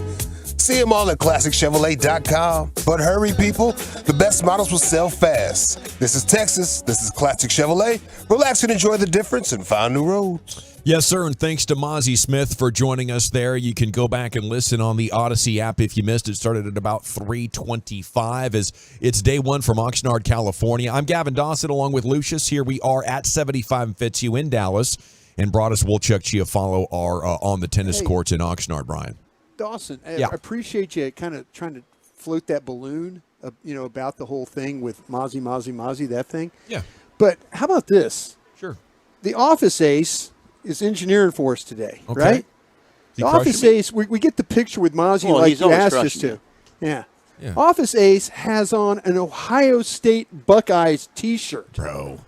Yeah, and he's taking the picture, and Mozzie's kind of like, he's got those nice teeth, and I don't think he was really showing them in a really good way. as he's noticing the Office Aces T-shirt. It was cringe. Derek Collins like, hey, from Columbus, just want you to know, big Michigan fan. They're having a moment, and then he looks over and staring him right in the face is Ohio State Buckeye shirt. Yeah. And the boss texted us is the one that told us we were going to have Mozzie. You could have planned that better, boss. He might have done it on purpose. That might have been planned. Oh, it's I the think trolling. there was just like Dude, he it's was trying college to football. sabotage our show. Yeah. Here we have this guy. We're kind of going through all the Michigan stuff. And the Office Ace shows up, and he's got like he might as well have the Brutus the Buckeye head on, and the whole suit. You're, of But course, that's referring.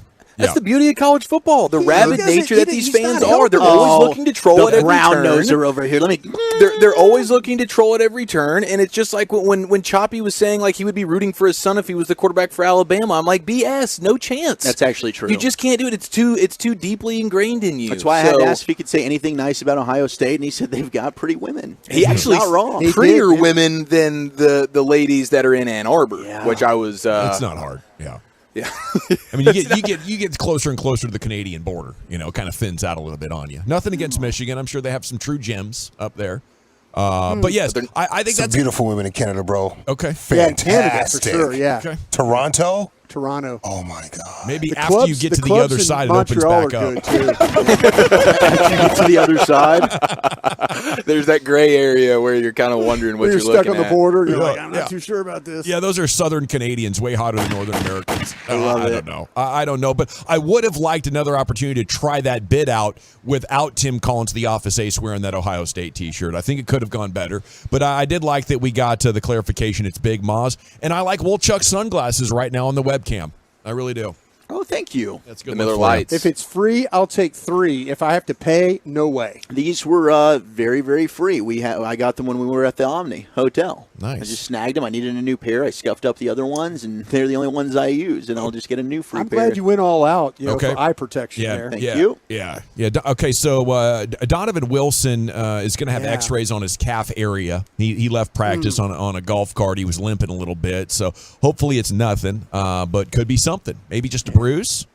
Maybe a little. Got to make sure it's not a broken I just tibia. hope it's not a pull. Oh, a That's pull? the thing. If it's a pull, calf strain or calf calf strain, man, Yeah. those things just don't get well quickly. Evan Grant in the morning news consulted Baseball Trade Values Trade Simulator, which uses its own metric system to assign dollar values to players. Okay, he then added about 20% to the deal to give us an accurate reflection of what the Angels might take for Ohtani on a rental, okay? So Evan Grant's trying to do science. He's talking with sources probably, and he floated in the morning news today an idea for Shohei Ohtani. And what you're looking at here is Ezekiel Duran, Justin Foscue, Jack Leiter, and Dustin Harris to the Angels for 2 months of Ohtani plus playoffs, hopefully. I try to take one player out of here and replace him with like a later on prospect, but I would do this deal, guys. How about you? I would absolutely do this deal. I know that losing Ezekiel Duran is something that, even when we talked to Jared about, do you really want to lose the entire future of a guy like Ezekiel Duran who has a ton of upside for maybe 2 or 3 months of Shohei Ohtani? And what if Shohei Ohtani gets hurt? To me, you are in a very winnable league right now. You have the opportunity to put your team over the hump, and not only by adding an asset to your lineup, but also your rotation. To me, this is a no-brainer kind of move. You've got to give to get, and I think if you're parting with Ezekiel Duran, who to me, I don't think he's ever going to be an all-star outfielder. His best position is second base, playing infield. He can go do that in another organization. You've got a surplus of infielders in your minor league system right now in the farm. I think that's definitely a deal worth doing, and I'd be very, very excited because you're not even parting with guys like Evan Carter. Are we not 50-50 on a chance of him even? I'm talking about Shohei staying. I think, are we just I not think even giving it 50-50? I'm giving it a chance. I absolutely am, especially if they win. I think that there's a way that you can go ahead and show that, hey, Shohei, this is a place you want to be long term. I think that you would be being a little bit bullish and optimistic to say it's 50-50 right now because there's just a lot of ties to him going back to the West Coast, whether that's the Dodgers, whether that's the Giants. Then you have a lingering team like the Yankees as well that could come up with a big-time offer. Yeah, and I do think that if you trade for him, I would probably, in my own mind, think of it as like a 50-50 thing. If you're able to land him via trade, then I would think, man, I think the Rangers will do a really, really good job on selling him on this being a good place, recruiting him to stay here. And I also think if the Rangers land him, they will basically hand him a blank check. Like, yes. I think they will be like money will not be an issue. Absolutely. And it might be so much so that it's just like Shohei, he can't turn this down, even if he kind of wants to be on the West Coast or whatever. It's like, dear God, these guys are willing to literally give me all that and more. And to me, that's what gives me the confidence, knowing how aggressive the Rangers are and how hell-bent they are. Like Ray Davis is talking about, this is on CY, dude. Yeah. Like, whatever he can get done. And so I think he's ready to throw all the money at him, and that brings me some confidence. See, Ray Davis sees 38 to 40,000 seats filled a night.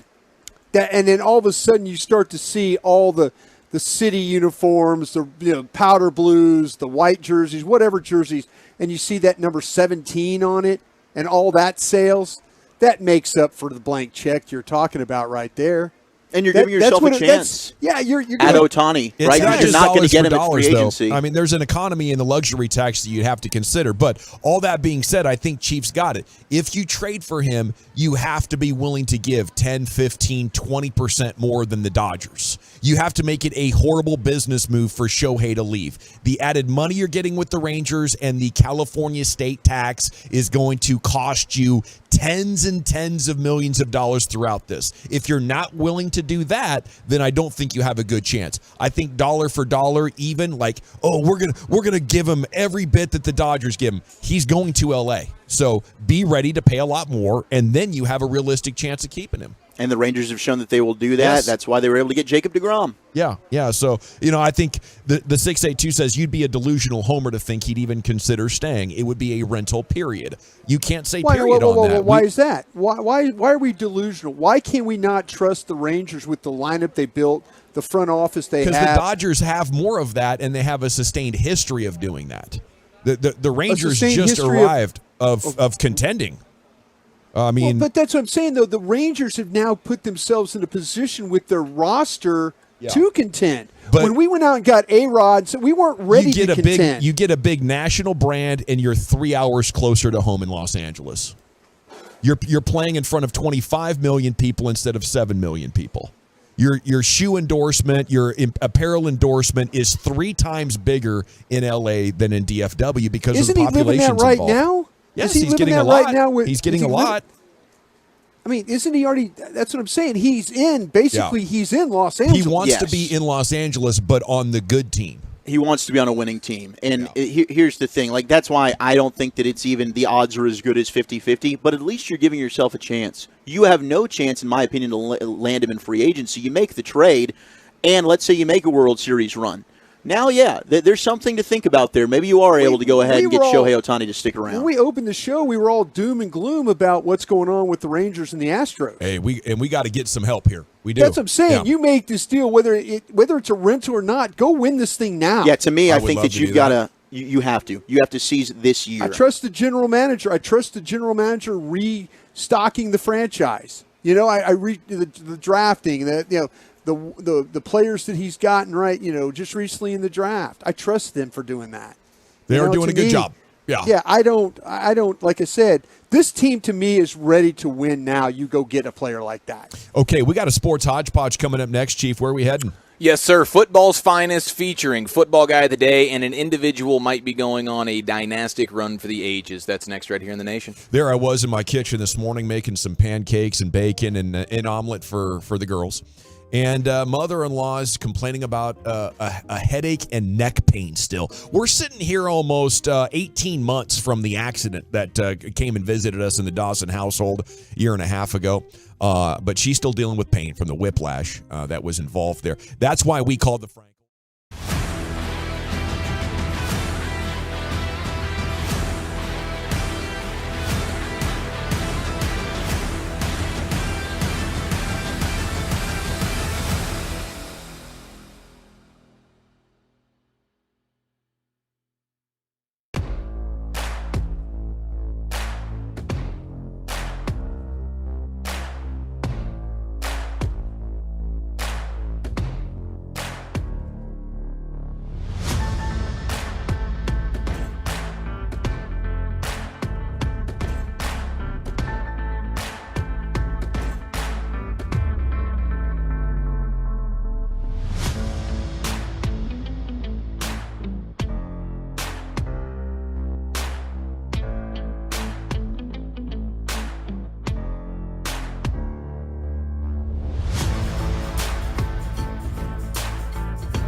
studio, secured by DFWsecurity.com. You're rolling with the G-Bag Nation on 105.3 The Fan. Welcome to the Nation. Here we go. It is hour number 3 of the G-Bag Nation. It's a training camp Wednesday. General at your service at ease.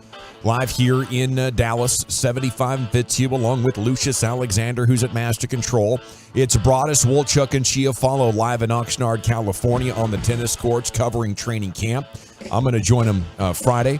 Our coverage here on 105.3 The Fan is brought to you by Kissable Dental, the on-time experts, air conditioning and plumbing, K-Post Roofing and Waterproofing, and AutoFlex Leasing as well. Carter Freeman is doing a heck of a job. He's coordinating your video at 105thethefan.com, Twitch, and YouTube, and you can watch it. And it is time now for Eric Chiafalo to lead us on a bit of a sports hodgepodge. Yes, sir. Thank you, Dawson. You'll be happy to know that once again. Were you in a trance?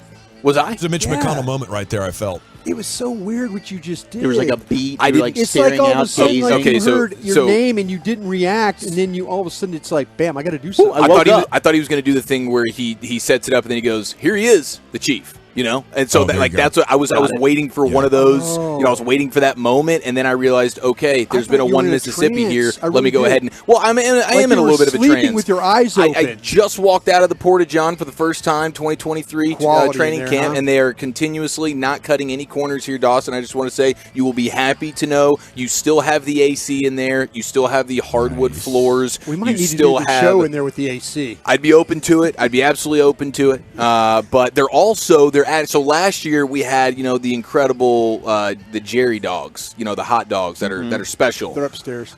Okay, they still have those? Yeah. Okay, well now down here what I'm seeing is a tri-tip cutting station of sorts. They also had a little buffet situation for the VIPs, and nobody was looking over there. I was thinking, look, if I were you, I would have kind of gone and you should have just gotten a little plate. They had some little, wrapped weenies.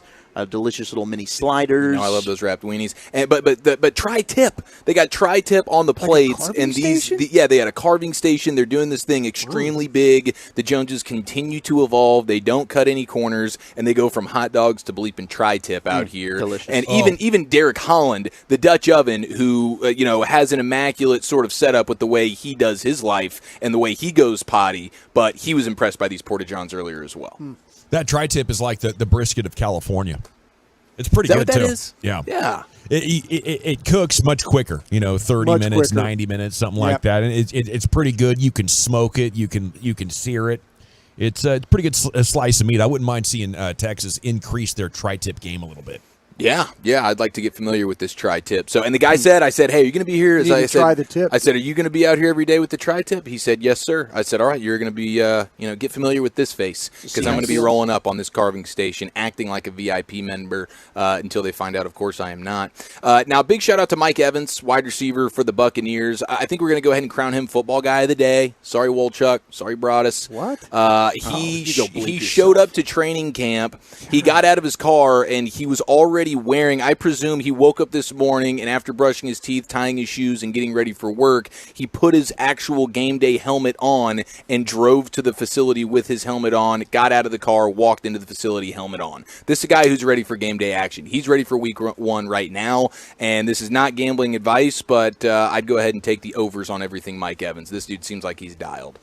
I wouldn't, just because of his quarterback situation. Some guys can transcend their quarterbacks, and I think a guy who is... Some guys can. When you're that focused and you're that locked in, Mike Evans, and he's a 1,000-yard guy every year. And they got him at like 900 this year. Oh, do they? I think he's got a chip on his shoulder. Yep. I mean, they're certainly downgrading him because he's going to play with a Mayfield or a Trask, and he is a guy that struggles to stay healthy with the soft tissue stuff. But, hey, if they're saying it's 900, he's going to get a K.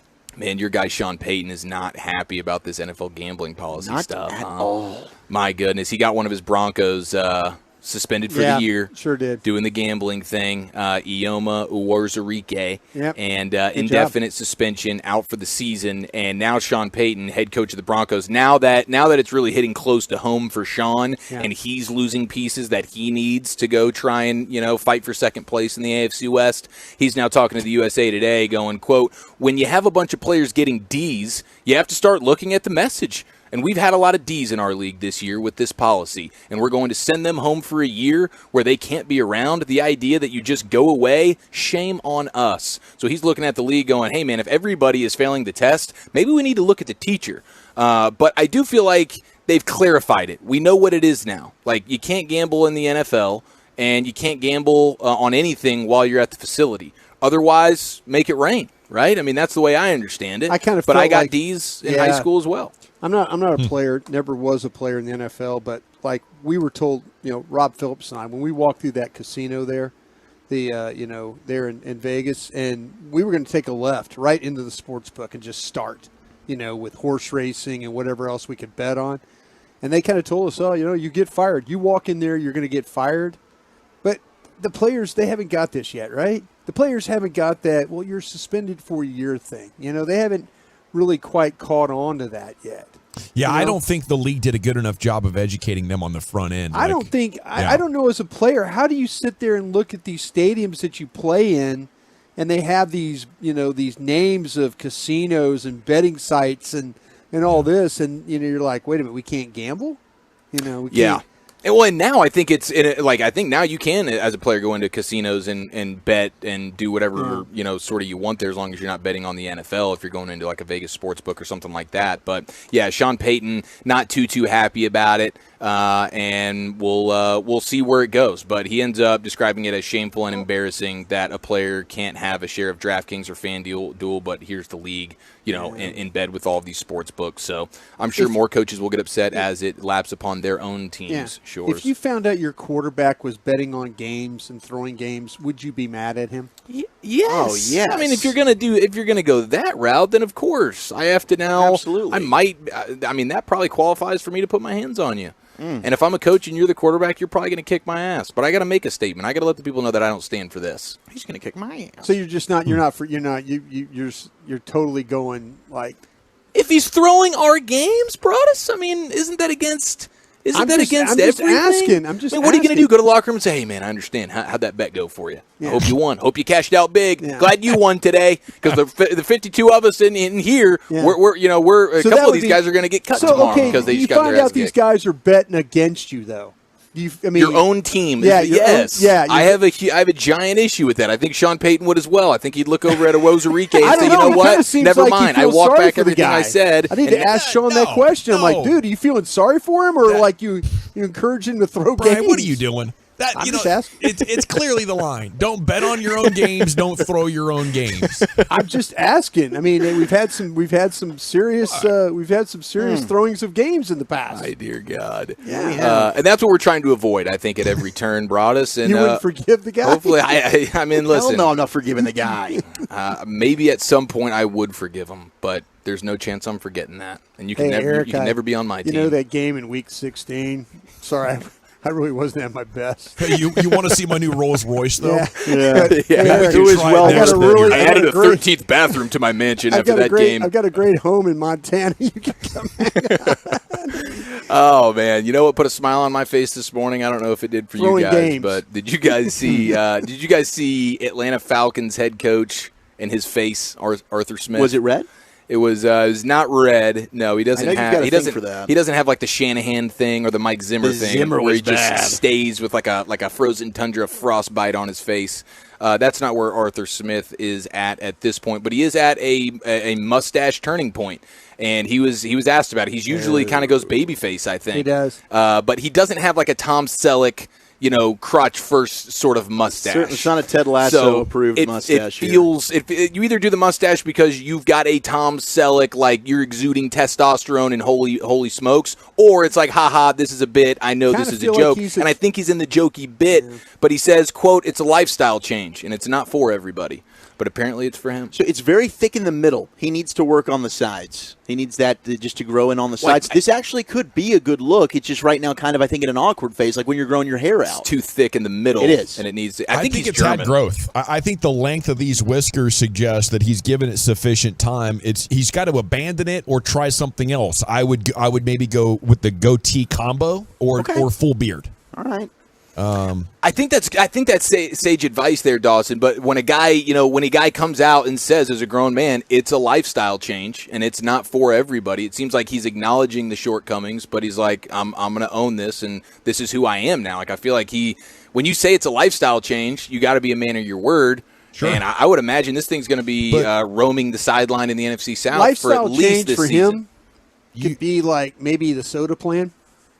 We need some of that. Because I think he's got fatter. What the hell? I've seen got some. Stop I'm it just now. saying this though. He's got the mustache with his face doesn't look right. He's got a lot of neck. That's what I'm saying. With his face. That's what I'm saying. It's just the mustache isn't quite full. It's not where he needs to be. When Arthur Smith says it's not for everybody, I'm just telling you, the extra probably be more neck self-aware. is not helping the face. We're lacking self-awareness, and we're going heavy on the denial. All right. Yeah. He's getting honest feedback. Your bros are going to give you honest feedback. You got to pay attention to it. Yeah. Let me tell you, he's one of those guys. It's 105 degrees outside. He's got full sweats on and all that. You know, he needs to like that think was me about last these night. Things. Yeah. Well, the German soccer coach. Chicken legs. I don't want to wear the shorts. Putting his hands in his pants and sniffing them. I do have an update on Donovan Wilson. Dawson, our coach. Donovan Wilson suffered a calf strain, and those certainly can take some time. Good thing. I mean, I'm not going to say it's a good thing, but at least it happened earlier than later, to where he has time to possibly get ready. Some practices. Yeah, no doubt for the season opener. That's the main thing, though. But it's a calf strain for Donovan Wilson. Okay, I'm going to take that as good news, honestly. I am too. That's fine. With a first degree, you can expect 1 to 3 weeks. Second degree could be more like 3 to 6. So we gotta figure out the degrees of this. But overall, I'll take that as a win. When we got guys out for the season with injuries right now, I'm gonna chalk this up as, hey, football God's sort of looking out for us. And Donovan Wilson he's gonna have fresh legs come week 1. Yes, it's a minor injury, and it eliminates the possibility that he'll have a more serious one over the next 6 weeks. So, it could have been a lot worse. Obviously, I'd like everybody to stay healthy and get better, but he's good enough. This would only really suck if it was a rookie who these 6 weeks are crucial for. Agreed. Yeah. You can't have, like last year, Jalen Tolbert misses so much time. When we're dealing with Scooney right now, hopefully we can get some of these guys cleaned up. Shout out to Scooney, though. For as much as I don't think that's going to be overly promising with some of the injuries and, the lack of ability to just, like, really go downfield, at least from what I've seen, the dude is a monster. Like, he absolutely should be a great blocker, because you're talking about 300-pounder below the waist. I'm dead serious when I saw that today. And he wasn't running around, but it was just like, okay, when you stand Scooney next to the other tight ends, this guy looks like he's thick. He is thick. Yeah, he looks like 3 bills.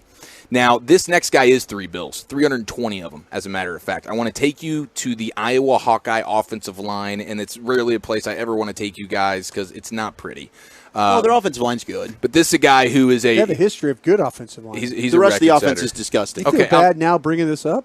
No, I don't, because this guy is damn impressive. But anything when it comes to the Iowa Hawkeye offense is kind of like you want to get away from it. Yeah, it's skill. It is skill's not great. It's the worst offense I've ever seen in person in my life. Okay, yeah, you saw it in person. It was disgusting. Yeah, I threw up a few times in my mouth and had to swallow it. Patently terrible. Don't pull that. We've gone through Might be the coach's son. The laundry list of Might be. It is the coach's son. Awful stats reflecting that offense, especially from last year. But one of their offensive linemen, this dude is a former 3-star lineman. He's a sophomore now. His name is Jennings Dunker.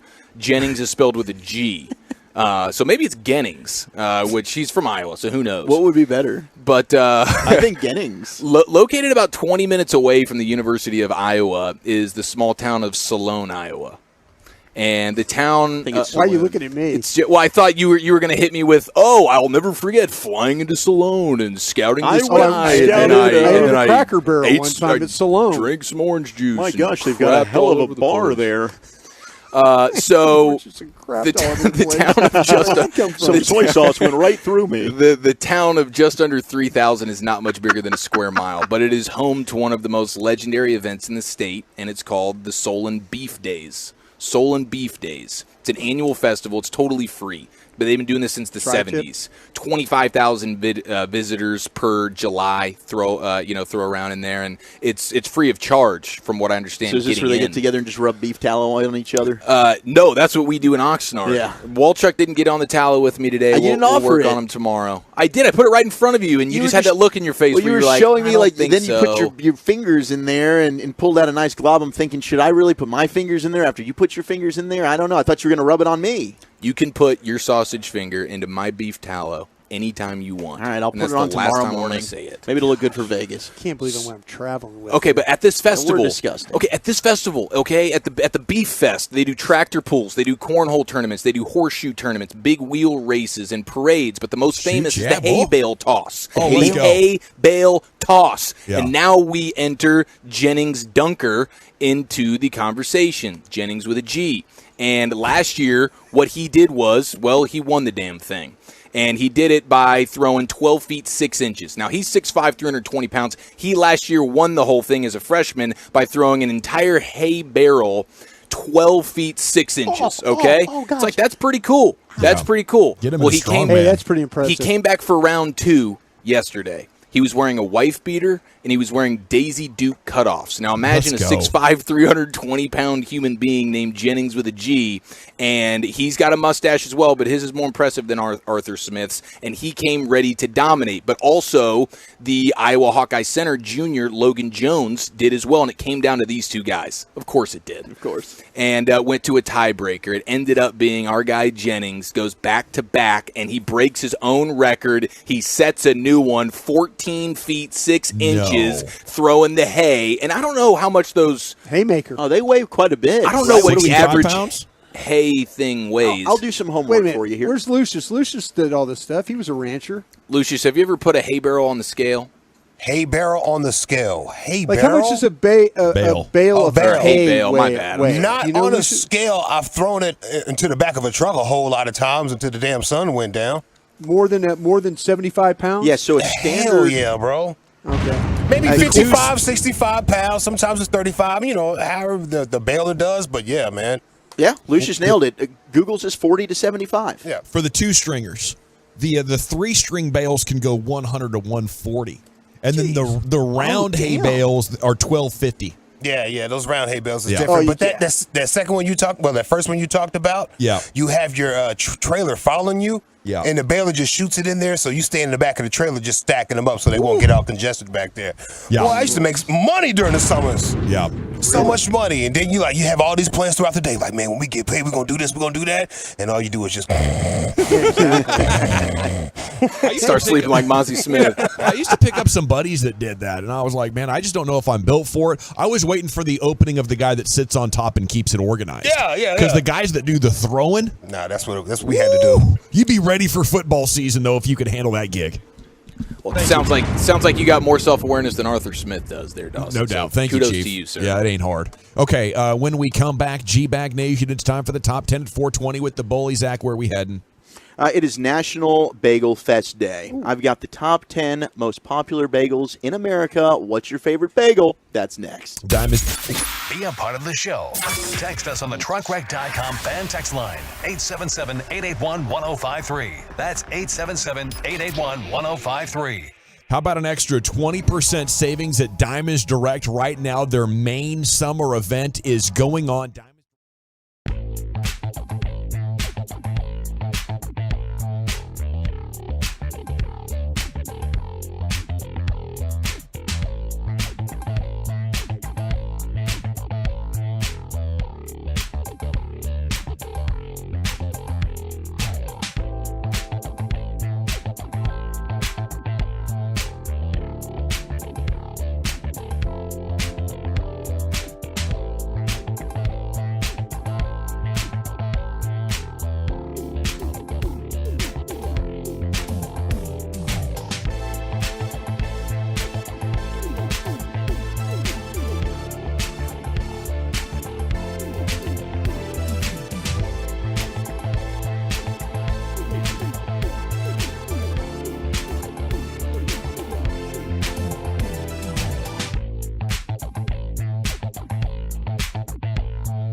sodas and waters, Peroni beers, regional Italian wines, and refreshing spritzes, as well as classic Italian tastings. Details on tickets at dfwrestaurantweek.com. Shoot ya, welcome back, Nation. Segment is brought to you by Soda. It's brought to you by the Frankels. A life's unpredictable. Accidents happen. Frankel and Frankel, the go-to attorneys for car and truck wrecks in DFW. If you or a loved one's been in a wreck, contact Frankel and Frankel. Free consultation, truckwreck.com, 214 or 817-333-3333. Now here he is on the tennis courts, the woolly bully himself, Zach with an H. Thank you very much, General. We miss you. We will see you soon. And, Lucius, I can't wait to see you out in Vegas, baby. Spence versus Crawford. Friday is going to be a hell of a show, boys. I'm looking forward to this. It's going to be absolutely amazing. I'm just there to chaperone you, bro. Yeah, whatever. You know that's not the case, baby. Yeah. We're gonna get into some trouble. Where's that? What's that email Zach address needs for one show too. prep? He's hard to keep Lucius? out of trouble. What's that we got going? What's up? What you say, homie? What you say? Yeah, what's that? What's that show prep email we can get you at for Vegas? Good luck with that. Yeah, good luck. I'm probably not going to send an email that day, boys. I'll just kind of. I want to know all the places I should not go in Vegas, Lucius, because I know you know them all. I can't wait. I cannot wait to find out exactly all the do's and don'ts as Lucius and I paint the town. We will educate you, It's going to be great. Okay, we're about to do our top 10. It's National Bagel Fest Day. We just had Chris Beam of the Cowboys come over and let us know he actually used to work at a bagel shop. And Beamer's awesome. What is your favorite type of bagel, and where's your favorite place to get a bagel in DF-Dub? 877-881-1053. 817 says the all-nighter from Einstein Brothers is the best bagel. So we'll get to more of that in just a second. I did want to update you real quick, though, for those that missed it. Donovan Wilson did leave today. He's got a calf injury. Yeah. So hopefully nothing serious. But if you missed it when we talked about it earlier, a lot of people. Whoa. What happened?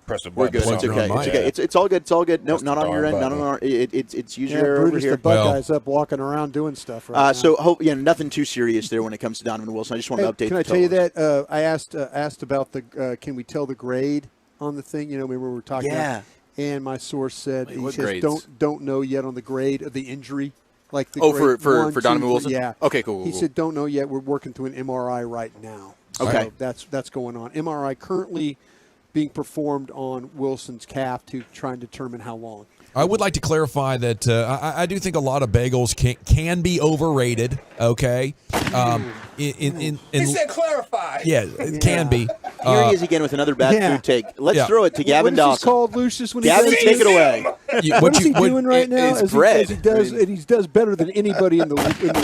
It comes down to what you put on the bagel, and I would recommend just a plain bagel with lots of butter and then cinnamon and sugar. Okay, that's the A seed. Now, if you want to do other stuff with bagels, I think you're gonna have to make a sandwich, either a breakfast sandwich or a French dip with that bagel. But we learned that It sounds like a versatile product here. That's right. It's a good vessel. So he's against the bagel because he hates cream cheese. Right. He's taking out his hate for cream cheese Yeah, on he's the not bagel, gonna smear but the he bagel. just admitted about how versatile the bagel is. That the bagel is so special that even if you don't like the really cream cheese, the bagel. you can still enjoy the bagel in other ways. Right. You don't have to get the schmear with the cream cheese, although I highly recommend it. love the schmear. Dawson hates bagels, but he has to kind of justify and say, "Oh, well, hey, this is what you can do to make it good." Damn it, No, Dawson! I right think about that, Dawson? you hit it a couple of minutes ago. You actually, I hate the cream cheese. I hate the cream cheese. That's why I can't get into the bagel game. There you go. I was trying to figure out why I didn't like bagels. I had a bad explanation for it. Brian just, first time in 3 years. I got something right. So, yeah. It's the damn cream cheese. That's what's put him off of it. All right, it's crazy, dude. Lucius, go ahead and educate the people. What's the best bagel? Oh, you don't want me to educate anybody, but let's see. Eggs, bacon, and cheese is what I like on my bagel. Other than that, give me the cream cheese. Put some sauce on that thing too, Lucius, Now, while you're at it. are we all in agreement here? Maybe not Dawson, because the childlike palate and everything, but like for the rest of us, the everything bagel. Dude, I'm all about the everything bagel. My dad, you know my dad, right? He'll eat pretty much anything. He's not an everything bagel guy. He likes the poppy seed and he likes the sesame. What's but an I everything enjoy. bagel? And everything bagel has everything. You got poppy Salt, seed. You got salt. pepper. You've got flavoring on Garlic. there, whether it's onion, garlic. Yes, I mean it's literally everything thrown on there. That's kind of fun. Onion. I Googled yeah, it. it's Yeah. good stuff. Bagel salt, by the way, guys, on all bagel salt is not bad in a burger if you're making a cheeseburger. using that like seasoning. everything seasoning on your bun for the burger. On a burger, That's a really good play. I mean, I like Not just taking an everything bagel and making that the bun for a cheeseburger or a breakfast sando, like Lucius. Lucius called it right there. And Lucius right now with the vibes, man. Yeah. I see you, and I love what you're doing. All right, honorable mentions, the best types of bagels here. We've got the pumpernickel. I'm sorry? The pumpernickel bagel. I'm not familiar with this game. I knew that was coming. Yep, pumpernickel. Pumpernickel. We put corned beef on that or something like that, pastrami. Sure. That's pretty good. They're calling it a typically dense, slightly sweet rye. Yeah. That's, yeah. It's from Hans and Franz. Yeah, Pump it you is. up. That's weed. It's going to bump you up. Mark, who is a great Tolo in New York, texted in. He said the whole wheat everything bagel is the number 1 seed. They got the best bagels too, by the way, up there in New York, man. I heard it's the water. The Philadelphia is the same way. Is water. it? Absolutely right. Yep. The other honorable mentions, we have the multigrain, the sesame, and then the French toast bagel. I've never had a French toast bagel. Sounds divine. That's up your alley right there, Dawson. Yeah, I have to try that out. Hadn't French heard toast. of that ever. Would you put syrup on that thing? I think you I have think you're to. going to dip it in eggs, aren't you? You're going to cook that up? Well, you're Are we probably making French toast out of bagels? That sounds That wonderful. would be. You'd really have to submerge that bagel for a while to soak up enough egg, but then boom, onto the griddle it goes. Magic. We've try got that. love on the text, the 469, the strawberry cream cheese bagel. I love the strawberry cream cheese. We got the cheesy hash brown bagel at Einstein Brothers. It's fire from the 214. I forgot about the hash browns. Hash brown bagel? The Asiago cheese with vegetable cream cheese. I'm telling you, they're doing cool stuff with the bagels now, Dawson. You might need to re-up this and just say, hold the schmear and put everything else on there. I do love it when you get the cheese bagel and the middle hole is just filled with cheese There you that go. melted and yes. A little bit solidified in there. plastic to it on That's the glory hole. Yep. That is the glory hole. I love me some glory hole. Number 10 is just a salt bagel.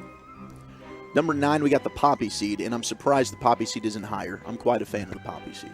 What kind of smear do you use with the poppy seed? Usually, maybe it is. Usually, maybe I'll go with the vegetable schmear, or I'll just go with just classic regular cream cheese schmear. Okay. On a plain bagel is where I'll rock the strawberry, or maybe I'll even do the cinnamon raisin. I'll put some strawberry on there as well. Mm-hmm. Yeah, That's it's a not nice bad. touch. Honey. Fascinating. Honey. Okay, they've cream got cheese. the honey cream cheese. That's Yeah. that's the 1 seed on the cinnamon. Oh, I've never had the honey Oh, cream it's so cheese. good. Yeah, it's good. Number Allie 8 is Levins has chimed in on the text. Says just Yeah. get a plain bagel and put peanut butter and jelly on it. Okay, that's Yeah. also She's a not. go-to. Yeah, she's not wrong. there. Absolutely. Hey, She's once not. again, the beauty of the bagel. What up, LA?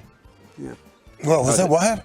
Oh, I thought you said hey. Oh, no, I didn't say anything. I thought you wanted to add. That's okay. Hey. Hey. Number 8 is the plain bagel. Number 7, we've got the onion bagel. Number 6, That's a little much. you don't like the It's too overpowering? A little much. That's a dinner bagel. Yeah. Yes, it a is. little much. It's like Number a 6 hamburger is bun bagel. Yeah. the garlic bagel. Wouldn't recommend doing the garlic bagel for a date night. That's going to be overpowering. Unless you can get her to eat one too. Yeah, maybe you both can share. Both have the onion breath. Top 5. Number 5 is just a. I don't like an when egg my bagel. girl eats stuff like that because it comes out of her skin. Yeah. Yeah, I'm like, oh, girl. You start to schwitz it out. Yeah, whatever that means. Number 5, well, you're playing the music, baby. Number 5 is the egg Yeah, bagel. You are playing the music, Lucas. Yeah. Number The 4 eggle. is the blueberry bagel. That's got to That's be. You pretty love the good bagel. blueberry donut. Like- Where's the blueberry bagel on your Heavily list here? buttered, toasted. Yeah. It's nice. You don't need anything on the blueberry bagel. No, it could be good. You don't- plain. You could eat it You toasted, could eat it plain. Yeah, Could make agreed. it better though. But you throw on the strawberry cream cheese there, regular cream cheese. I do want to shout out Dan's and Trophy Club for having the single greatest cream cheese on a bagel I've ever had. It was like the cream cheese in particular. Bagels were good. Cream cheese was divine. Ooh, okay. Dan's and Trophy Club. I love that. Dan's and Trophy Club. We're going to have to pop in Eric's there. available if you need it. Number 3 is the Asiago bagel, which I haven't had, but that's a cheesy bagel. Number 2 is the everything bagel. Just missed out on the 1 seed there, Eric, but I'm glad it's in the top 2. I'm honestly awaiting this number 1 here. I don't understand what could unseat the everything. Number 1, Just plain. and I think the plane was down there at number 8. Number He's 1, paying attention. and I think it's because everybody. I mean, who's really going to knock it? It's the cinnamon raisin bagel. Oh, okay. Yeah. Yeah, that's fine. That's fine. You throw the butter on there. Kind of and a I think desserty bagel. You're good. Yeah. Nice, hot, warm, delicious, ready to rock. What about the latkes? the latkes? Latkes? The latke is a potato. Latkes. It's like a hash brown almost. It's like hash browns, yeah. It's like a hash brown cake. Okay, aren't they doing like a salmon? Aren't they putting fish on bagels? That's bagel and lox. Yes. So you Okay, lox. Yes. Yeah. Apologies. Salmon with capers and then just plain cream cheese. and you could do that. Whatever The kind of bagel you saltiness, want. Yeah. You go over to a Jewish event, we're breaking the fast after Yom Kippur. You come over, we're having some bagels, salmon, and lox for you. Maybe some tuna salad, some egg salad. Maybe we'll some do it up onion for on you. top of it, A little too, bit of ground onion, onion, a little yeah. bit of lemon. And Okay, coming up sounds next, delightful. It's a quickie with the Chief. Sorry, I had to Yes. jump in there at some point. No, thank you for doing that. Yeah, You got it. absolutely. We go around all the Salmon and cream cheese, as fascinating as that was, Brian. Personally, not a big fan either, and I can have my Jewish card revoked. All right, we got more observations from camp and much more next right here in the Nation. Alrighty, I'd love to chat with you, though, about some people that are very near and dear to my heart. It's Window Nation. My friends at Window Nation are ready to help you out big time. All you need to do right now is go to Window Nation.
The Rangers wrap up their series against the Astros tonight in Houston.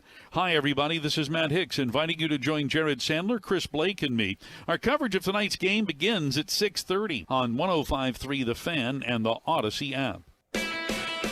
When you value real independence, you own it. At Classic Chevrolet and Grapevine, shop new Silverados with once-a-year July 4th savings. See them all at ClassicChevrolet.com. But hurry, people. The best models will sell fast. This is Texas. This is Classic Chevrolet. Relax and enjoy the difference and find new roads. Thank you, Lucius. It is the G-Bag Nation here on 105.3 The Fan. We have 10 questions about a possible Ohtani trade coming up at 5 o'clock. We're going to jump into, all things Ohtani and the possibility, what you got to keep in mind as you're considering how badly you want the Rangers to pull the trigger to bring in the best player in the game. But before we get there, I do want to tell you there's a little bit of breaking news from about 20 minutes ago. The future of Colorado in the Pac-12 is in flux. The school discussing the future of athletics and the possibility of moving to the Big 12, according to sources that were present at today's meeting. So Colorado's discussed in the athletics, a private session over the last couple of weeks, the idea of moving to the Big 12. That would be the latest development there in your musical chairs world of college football. Here's the Chief, though, with a 440 quickie. What about, though, General, real quick before we get to that, do you think Colorado's thinking about that because of Texas and Oklahoma leaving and a better chance of winning the Big 12 as opposed to having to deal with the UCLA? Well, UCLA and USC are leaving for the Big 10. I just think that Oregon, really they have not been the same program since they left the Big 12. Yeah. They have struggled. Well, they were a Big 8 school for a long time They ago. were. Yeah. And it's been an absolute just tragedy for them in the Pac-12. They haven't even been competitive. I mean, their program now has gotten to be one of the bottom barrels, one of the bottom 10 programs in all of college football. It's a proud team that went to the Fiesta Bowl in 2000 or 2001, and they never got to a bowl game in the Pac-12. No doubt. So I just think it makes sense for them to come back to the Big 12. Yeah, I was wondering if they felt like it was maybe an easier opportunity. No, nothing against. It's probably money. Texas Tech or Oklahoma State. It probably is or money. Those people, it's just it's more guarantees on a TV deal. Is probably what it is. But maybe along with that, you'll get a little bit better of a chance in the new Big 12. But I can't say for sure which conference is going to be easier to win right now. Yeah, me either. I mean, I guess we did talk about it though.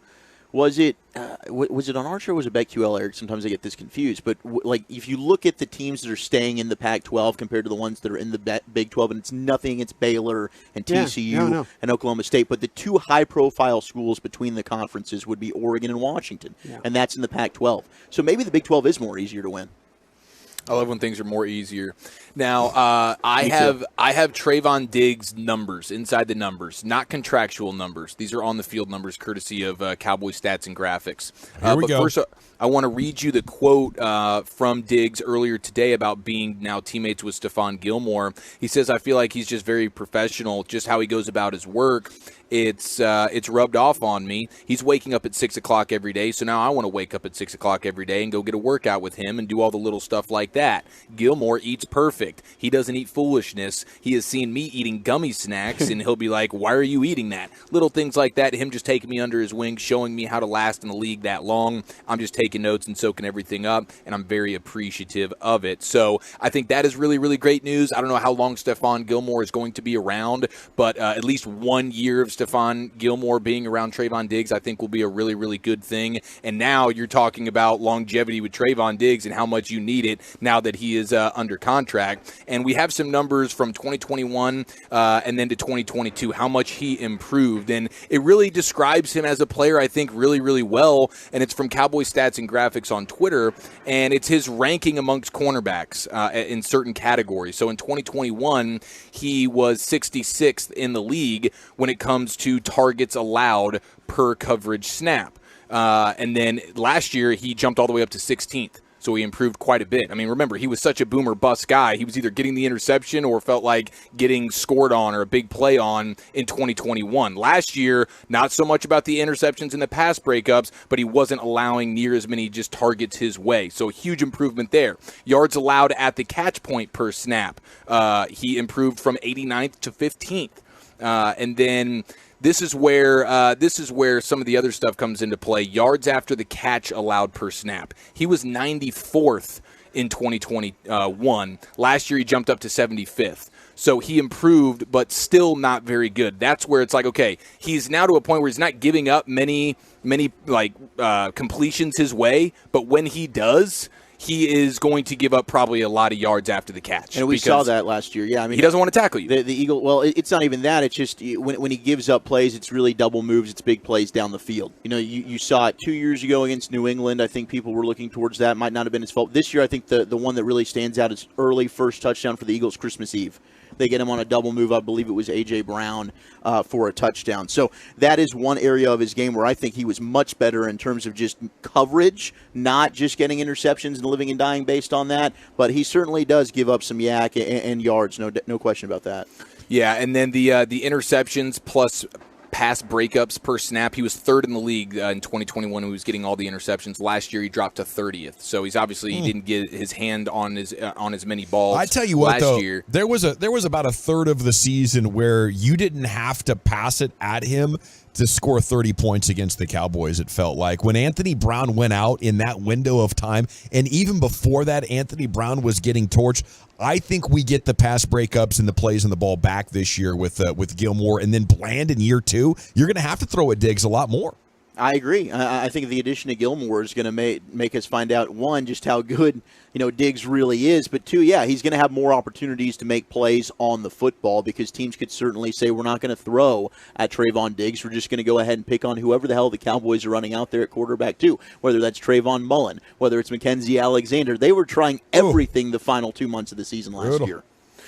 So Cowboy Stats and Graphics describes Trayvon Diggs as a fascinating player, went from a true boom or bust piece in 2021 who made game-changing pick after game-changing pick to then last year becoming one of the league's toughest corners to complete passes against. But when those passes are completed, the receiver often has a lot of room to run. So in a perfect world, you just see Diggs, keeping his ability of not giving up too much in the way of completions, but trying to find a way to get back to a little bit more interception, a little bit more pass breakups. But I think that's it really highlights what he does well, which is a lot of things. He does a lot of things well, and then the areas to clean up where it's like, can you please, if the guy is going to catch the ball, can you get him to the ground? Can you please, God, get him to the ground? So I appreciate that from Cowboy Stats. And I think as these next 5 years go on for Trayvon, it's only going to get better. Would you agree with that? Because I think with experience, the game slows down, and you can figure out where it's wise to be aggressive. And I think he'll figure out where can I be aggressive without getting burnt, especially as he becomes a veteran.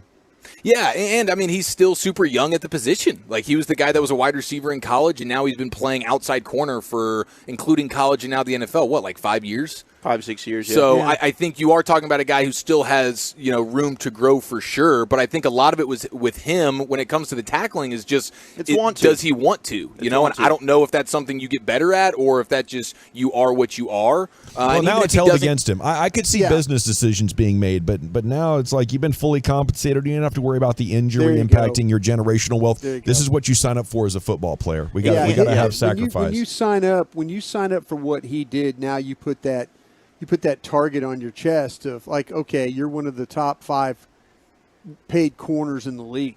There's like that. Okay, you've secured your future going forward.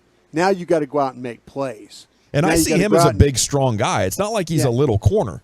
No, this is a strong guy. He's capable. He's capable. I know I've talked about this before, and we all saw it. 200 At pounds. Cincinnati game in week 2, they go a third down and a fourth down. He makes back-to-back tackles on in-breaking routes to get the defense off the field. He's capable of playing like that. No doubt. He can do it when he wants to do it. Where it becomes a problem is like we saw against Tampa Bay and several times last year. San Francisco. And this is where it became, hey, we're going to pick on that side. We're just going to attack the edge, and we're going to go right at that particular corner because he's not going to come up and fill and try and make plays on the football to tackle the ball carrier. And that's where you're leaving your defense at a big weakness. The issue for the Cowboys' run game was more so along the edges last year than it was the middle. They fortified the middle, but a big reason the edge was so bad was, one, some over-pursue from guys like Dante Fowler, but also Trayvon Diggs. Yeah, and Barr was bad. I mean, they had some guys that were bad on the edge. They really did. I think that what you opened up with, though, with the Gilmore leadership, that's like a Kobe effect on some guys that look up to him, and kind of shows you. I think that could have a significant impact as well for the mindset, and knowing, once you've gone through an adjustment like that, I'm doing all the little things of the greats. It can give you even further confidence to go out there and look at yourself as that complete player. There's no excuse for it at this point. Thank you Chief. Thank you so much, Chief, there. A little bit of a 440 quickie for you here on 105 through the Fan. As we continue live in Oxnard, California, it is training camp show number 1 live in Oxnard, brought to you by Kissable Dental, the on-time experts, air conditioning and plumbing, K-Post roofing and waterproofing, and by AutoFlex Leasing. All right, so coming up next here in the nation, 10 questions about a possible Ohtani trade. We'll hit the expressway and get you all the major developments headline-wise coming out of Oxnard. That's next here in the G-Bag Nation. One of the G-Bag's hottest segments, LA Live with Lucius. Every day at 5:40 right here on G-Bag Nation on The Fan. This Odyssey Sports Minute is brought to you by Bosch Power Tools. This is Maggie Gray with an Odyssey Sports Minute. When it comes to NFL players getting suspended for betting on sports, Broncos head coach Sean Payton says, quote,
studios, secured by DFWsecurity.com. You're rolling with the G-Bag Nation on 105.3 The Fan. Yeah, buddy, it's hour 4 of the G-Bag Nation here on 105.3 The Fan. You have myself, Gavin Dawson, and Lucius Alexander here at 75 and Fitzhugh, broadcasting from DFW. You have Broadus Wolchuk and Chiafalo on the tennis courts in Oxnard, California, and Carter Freeman's coordinating your video along with you. We are the G-Bag Nation here on 105.3 The Fan, and hope you're having a great day. It is day 1 of our Cowboys training camp coverage here in the nation, and it's just unbelievable. It's here, you know, and now we start our countdown to opening week 1 action against the New York Giants, and our training camp coverage is brought to you by Kissable Dental, the on-time experts, air conditioning and plumbing, K-Post roofing and waterproofing, and by our friends at AutoFlex Leasing. How we doing over there, gentlemen? Everything good? Everything's great. Thanks to all those folks for hanging out with us. Appreciate you, man. Are you guys finding as exciting as it is to be opening up Cowboys camp, the thing that the buddies are talking about in the backyards is the Rangers and how to get Shohei Ohtani? Is that happening for you? Maybe not as much as me. You might be a little bit more Cowboy-centric in your social circle, Brian, but it is the case for me.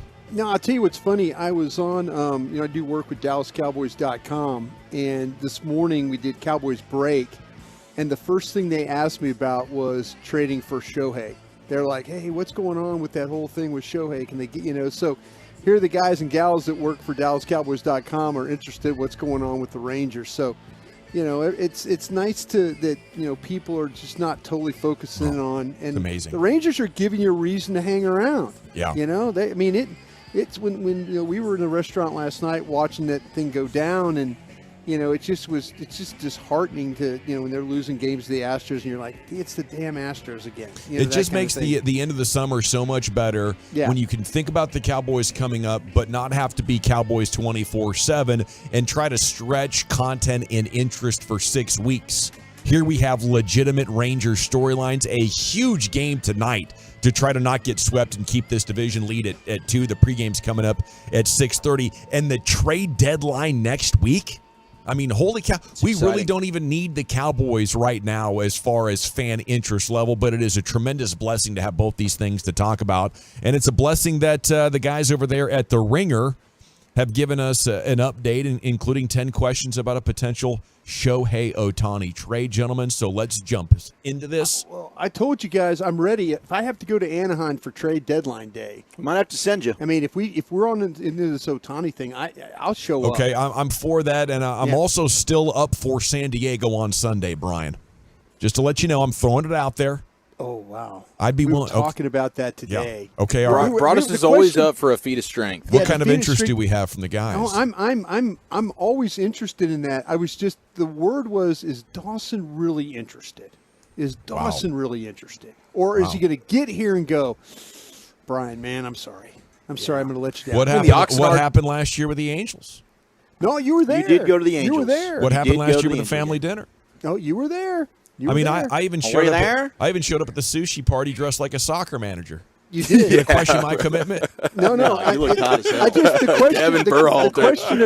question is, it turns into a 6-hour game. It turns into 3. We're out of there 4th inning. Yeah, no. 4th inning. Yeah. Well, see, there's no point in driving 3 hours to leave and then drive 3. See that? That's a toughie. Well, we'll spend 3 or 4 hours at the ballpark, but we're not going to come back at 3 in the morning. If it's an extra long game, we'll leave early.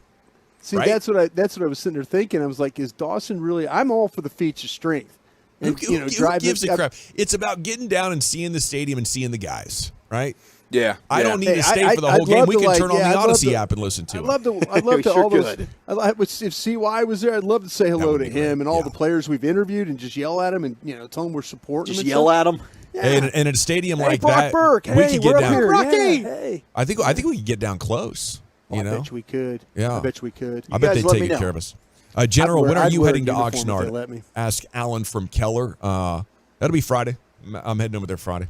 Okay, yeah, Abby's birthday's tomorrow, and we kind of got this thing where, I'm just not going to miss it, okay? And by the way, check out Dawson. He will be hosting what do we call his show on Saturday? Gabby and Friends. Yeah, Gabby and Friends. Gabby and Friends, the Cowboys the Cowboys Camp Roundtable Saturday. We got that. The 1 to office days 5. organized that after he offended Mozzie Smith with a shirt. Yeah. So, hey, we're 50-50 up here right now, Dawson. What is the latest on the Ohtani trade situation, asks the Ringer, and they answer it. Unlike last year, the Angels have signaled they are willing to at least listen to offers. The latest reports say the club's unlikely to trade him, but will wait until the last 24 to 48 hours. Are you guys buying this thing where they say Ohtani's where they're unlikely to trade him still? I am, just because I think they're only 3.5 back for the final AL wildcard spot, and they're probably thinking we want to try and do everything we can to salvage this, make the postseason, and if we do, they might think in the back of their mind, Shohei, you said you just want to win. We won. We went to the playoffs. We did it. We did it, baby. So I don't know. I don't know if they want to be. I think ideally they'd like to hold on to him. And Artie Moreno's just a wild card, bro. Last year I thought maybe they should move him. Artie Moreno said nope, not doing it. He put the kibosh on it. Well, 7-2 in their last 9 games. They have a replacement for Mike Trout, at least temporarily, in center field, who's hitting the ball well. And Mickey Moniak, that dude's fun. Yeah, it just it makes sense that they would kind of let it ride. He moans. I mean, if I was only going to get basically Jack Leiter and no offense to him and Ezekiel Duran, I'm like, we're not giving up Ohtani for this. I mean, come on. What's Jack Leiter's projecting as now? A 3 or a 4? We can get that in an offseason for $15 million. We're not taking that for Ohtani. God, Jack Leiter just went downhill fast here, didn't he? Well, I mean, he's been out of college for a year and a half, and he's had 1 good month. So what's that to you? I'm not disagreeing with you, and if you told me that he was part of the deal, I would probably say, let's go. Yeah, I'm not. No, I would have no problem from a Ranger standpoint if he's involved in it, if you're getting Ohtani. But if you're the Angels, it's like this is a team who hasn't made the playoffs since 2014. And if they're going to feel like they're a team that has a chance to do it, they're not going to punt on the best player of a generation in the middle of, like Dawson just mentioned, 7-2 in their last 9.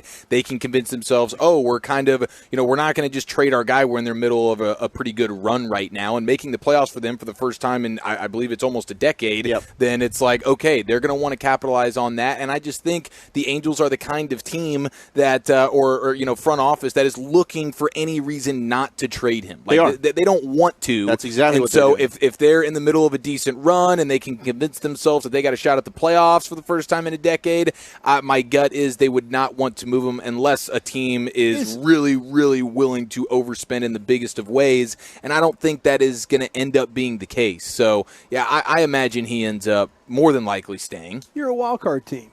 Yeah, and I don't even think they're going to make the playoffs. I really don't. Lose him. You're going to lose him after the season. The smart thing to do is to not allow him to just leave in free agency. You're not winning the division for free. You're a wild card team. You want to get assets back. I think that is the smart thing to do. But Artie Moreno isn't the smart thing. For He's sure. not the smart guy. He's not the smart thing. Come on, let's give him a little credit. Okay, in terms of just operating an MLB team. He's tried. I mean, look at his fan base. They've tried. They've tried to go out and spend money to get guys.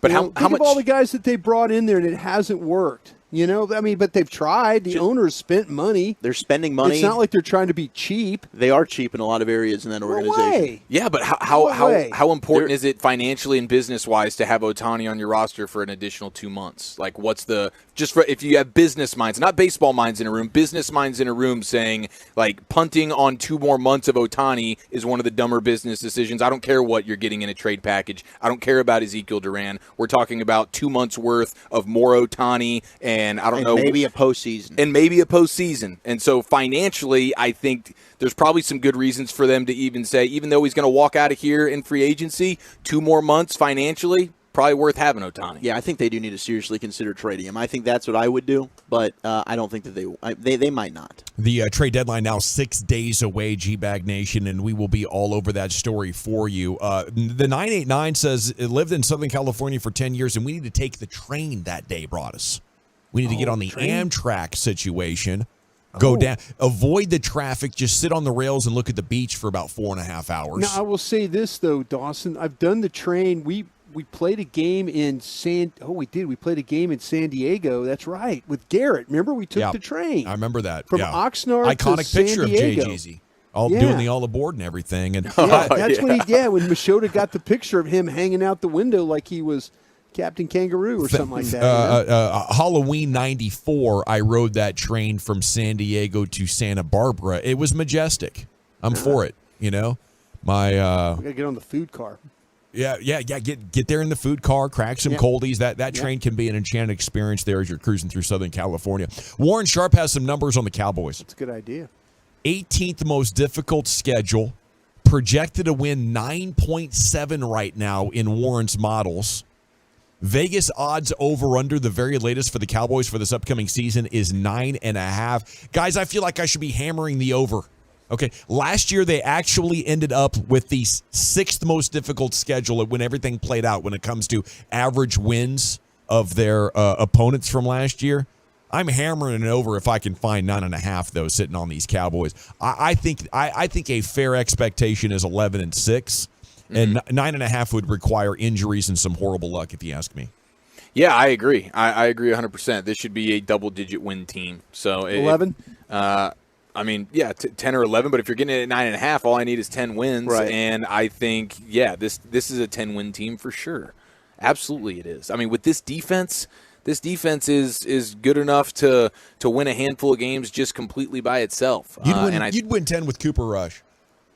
Yeah, I mean, you might, man. You might if you got great luck with injuries. 10 games with Cooper Rush. If you got great luck with injuries. Based on what, Wolchuk? Based on what? I mean, look at the entirety of the season. So last year, right?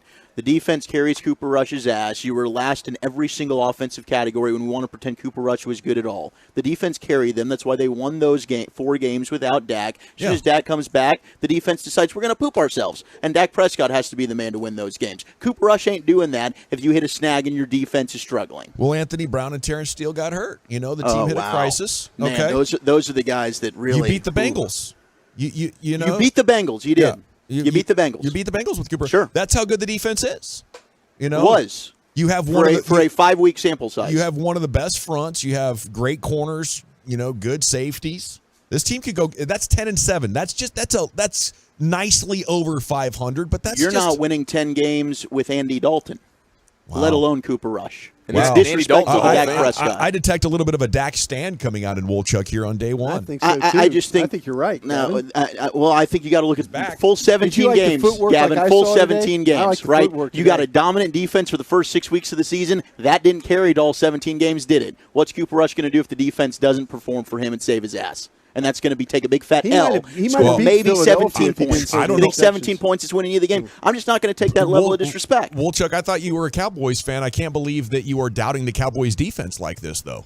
Oh, I'm doubting the Cowboys defense. That's what I don't think that Cooper Rush can win 10 games. I think you're right. I think over the course of a 17-game season, the defense is going to have a couple of bad games, and Cooper Rush ain't going to bail you out of those. So I guess that would be probably 15-2 or whatever. 2 bad games. Exactly. 2 bad games. I think the thing I appreciate about Cooper Rush is he didn't make so many mistakes in the first 3 quarters that we had to get bailed out in the fourth. You know, he looked around and was like, "Hey guys, we got this." Yeah, all those I need to interceptions do in the is Eagles game were really awesome. Hand it off or punt. We're gonna hand it off or punt. Yeah, hey, and the Eagles game was tough, but he almost beat the Eagles with Jalen Hurts. That's not needing 4 turnovers from the Eagles to beat Jalen Hurts. He was hanging in the game in the fourth quarter. He sure was. Dak Prescott also doesn't lose to the Eagles. So what's your point? I think that is a good point, Wolchuk. Right. So if Dak's in that game, you win that game. You probably do. Yeah, you're probably right. No, you're probably right. Yeah, you beat Cowboys. The Bengals. Cowboys have beat the dominated. Bengals with Dak. Yeah, they have. I mean, the Giants. He owns them. Yeah, we don't lose to the Commanders, Eagles. wherever the hell they are. Just to Brock Purdy and Jimmy Garoppolo. Yeah. We got to run though. It's time to hit the expressway. 35 minutes. Hey, of Jimmy Garoppolo, you can go 10-7. I agree with that one. There was a Cowboys injury at camp. There's a guy having a baby, and they signed somebody else. We'll get you all the top stories coming out of Oxnard, California, and more. It's the G-Bag Nation on 105.3 The Fan.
G-Bag Nation segment here is brought to you by Window Nation. Go to windownation.com. Buy 2, get 2 free. Pay nothing for 2 years this summer. Save big on your energy bills. It is time to hit the expressway now. We're about 17 minutes from LA Live with Lucius Alexander. And our coverage continues of Cowboys training camp. You have Broadus, Wolchuk, and Chiafalo on the tennis courts at Oxnard, California. Spoke with Mozzie Smith earlier. If you want to go back and listen, the 325 or catch a replay on social media, YouTube, something like that. Mozzie was great. How we doing there, guys? You ready to hit this expressway or what? Wolchuk, calm down. Let's hit that thing. Go bleep yourself, General. Yeah, let's party. Donovan Wilson injury. We're looking at here like a little bit of a calf, maybe 3 weeks, maybe 4 or 5 at the worst. Yeah, I was trying to, Gavin, get us an update on maybe the grade, because we were kind of talking about grade 1s, grade 2s, grade 3s, and how long that might be.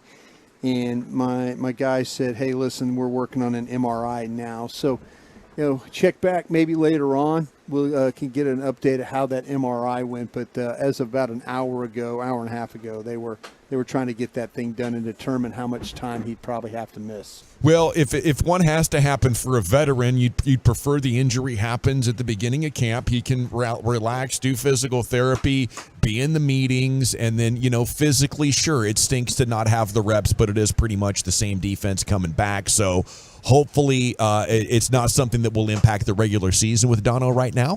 Yeah. It was interesting, too, that McQuamu went out today, too, right? Yeah. Was I right about that? Yeah, he was McQuamu, and that's another safety. So, maybe they might be a little bit light. He walked off the field very early in practice. Yeah. Came through the middle right by our broadcast position. Never kind of got what his situation was. Jane tweeted out that she said it was a hamstring. So okay, well, there's they're down now. They're down 2 safeties. So let's go, Marquise Bell. Let's see what the numbers do with how these practices are going to look. Tyler Coyle. Our injury report's brought to you by Kissable Dental, still giving Dallas fans something to smile about. I'm smiling when I say that. Okay, you got Cavante Turpin. Congratulations to him as he left camp to be with family as his baby is being born. So congrats to Cavante Turpin there, cranking out a kid there to start a training camp. It's a tough time, Now for me in the media, having a child's birthday late July every year, I get anxiety about it. Cavante might have the same situation as long as he's in football. You're getting ready to go to camp. It's their birthday, and they look at you like you are going to be here for my birthday, right, Dad? That's tough, but the good thing about those players is they silver spoon. Yeah, blue in the man. Yeah, Cowboys. When Oxnard. you're coming home, Dawson don't know when, but we'll be together again. Yeah. We're gonna have a good time then. Yeah. Thank you, Brian. Yeah. I put your name in there just to kind of make it work. Appreciate awesome, you, man. Yeah. Broadus is jamming over there. I always feel like he's giving off a Crosby, Stills, Nash, and Young vibe. So, I do. Why not just go with the Ventura 6? Highway. 214 said, let's see what Earl Thomas is doing. That's good. You mean who? Yeah, him and his brother. We're going to get down to that now. We're going to absolutely get down to the Earl Thomas. Somebody call in Austin, see what's going on down there. See if Bennett knows what's going on with Earl. I'm looking at you right now, Broadus, and I'm wondering where are those glasses you were so hyped up about? No, these are the ones I'm wearing. These are the ones? Oh, yeah. Okay, so these I could see. Oh, yes. Yeah, I look like, you could see they're kind of the gray if you're watching on Twitch. They got the gray, and it's amazing how much better I can see right now. Happy for you, dude. You're not running into walls and stuff anymore. Well, I was driving last night, and the night I was scared. You should have been. The valleys that driving through some of the mountain stuff that you have to, Dawson, and the we're coming drop through off Camarillo. the cliffs. We're coming over that hill in Camarillo. I was holding on to the OS bar. That stretch of highway is why I want to drive every time we go to California. I don't trust anybody else to come down out of them hills. Yeah, they're going to be doing 80. Like CA was doing 90, tailgating somebody. While looking you in the eye. Yeah, having a full conversation with you, looking in your face. Did you hear what I said? No, I can't talk or listen right now. My body's shutting down out of fear. I was really scared last night. Oh. I was. Okay, Cowboys are signing former USFL corner Josh Butler. Now the second, or believe third USFL player in camp for them, if you include Cavante from last year. And the Morning News has a story up about Brandon Aubrey, the other kicker who's coming in to compete with Vizcaíno from Plano, went to Notre Dame as a soccer player, won a national title, defender drafted by Toronto of the MLS, busts out of a pro career in soccer. Like 3 or 4 years ago, he's like, crap, I'm not going to be a pro soccer player. This kind of stinks. Google's football kicking coach DFW, the same exact thing we talk about all the time.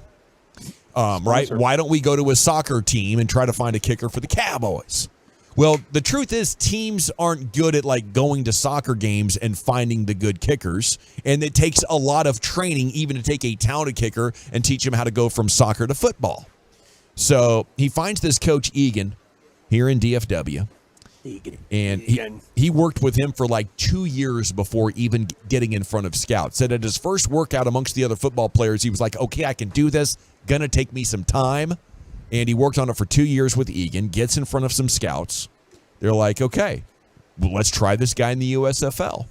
Goes to play for Birmingham for 2 years over there, and now he's a 28-year-old rook there in Oxnard, California. Getting ready. That's the guy I'm cheering for. Apparently, Dak went to Mississippi State with Egan, and Dak, Egan asked Dak to come take a look at him. You know, he's like, sure, I'll come by this facility in Frisco, whatever, take a look at this kicker that you guys, want me to. So Dak's like, well, I challenge you. Let's see how you operate under pressure here. I'm a big fancy quarterback. I'm gonna challenge you to make 8 out of 10. And Dak's going around inside this facility and spotting the balls on the different hash marks, difficult spots to make kicks.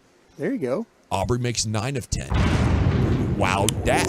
That's a really good story. I did not know anything about that story. Let's go, Aubrey. Yeah, I enjoyed reading it, and again, the whole deal is in the Morning News. And your guy Michael Gelkin, our guy Michael Gelkin, friend of the show. Yeah, he posted that this morning. So that's kind of a snapshot of some of the things going on with the Cowboys. I didn't forget anything, guys, right? I know you guys, we have boots on the ground. Is there anything else of import that you feel like needs to be communicated to our audience here?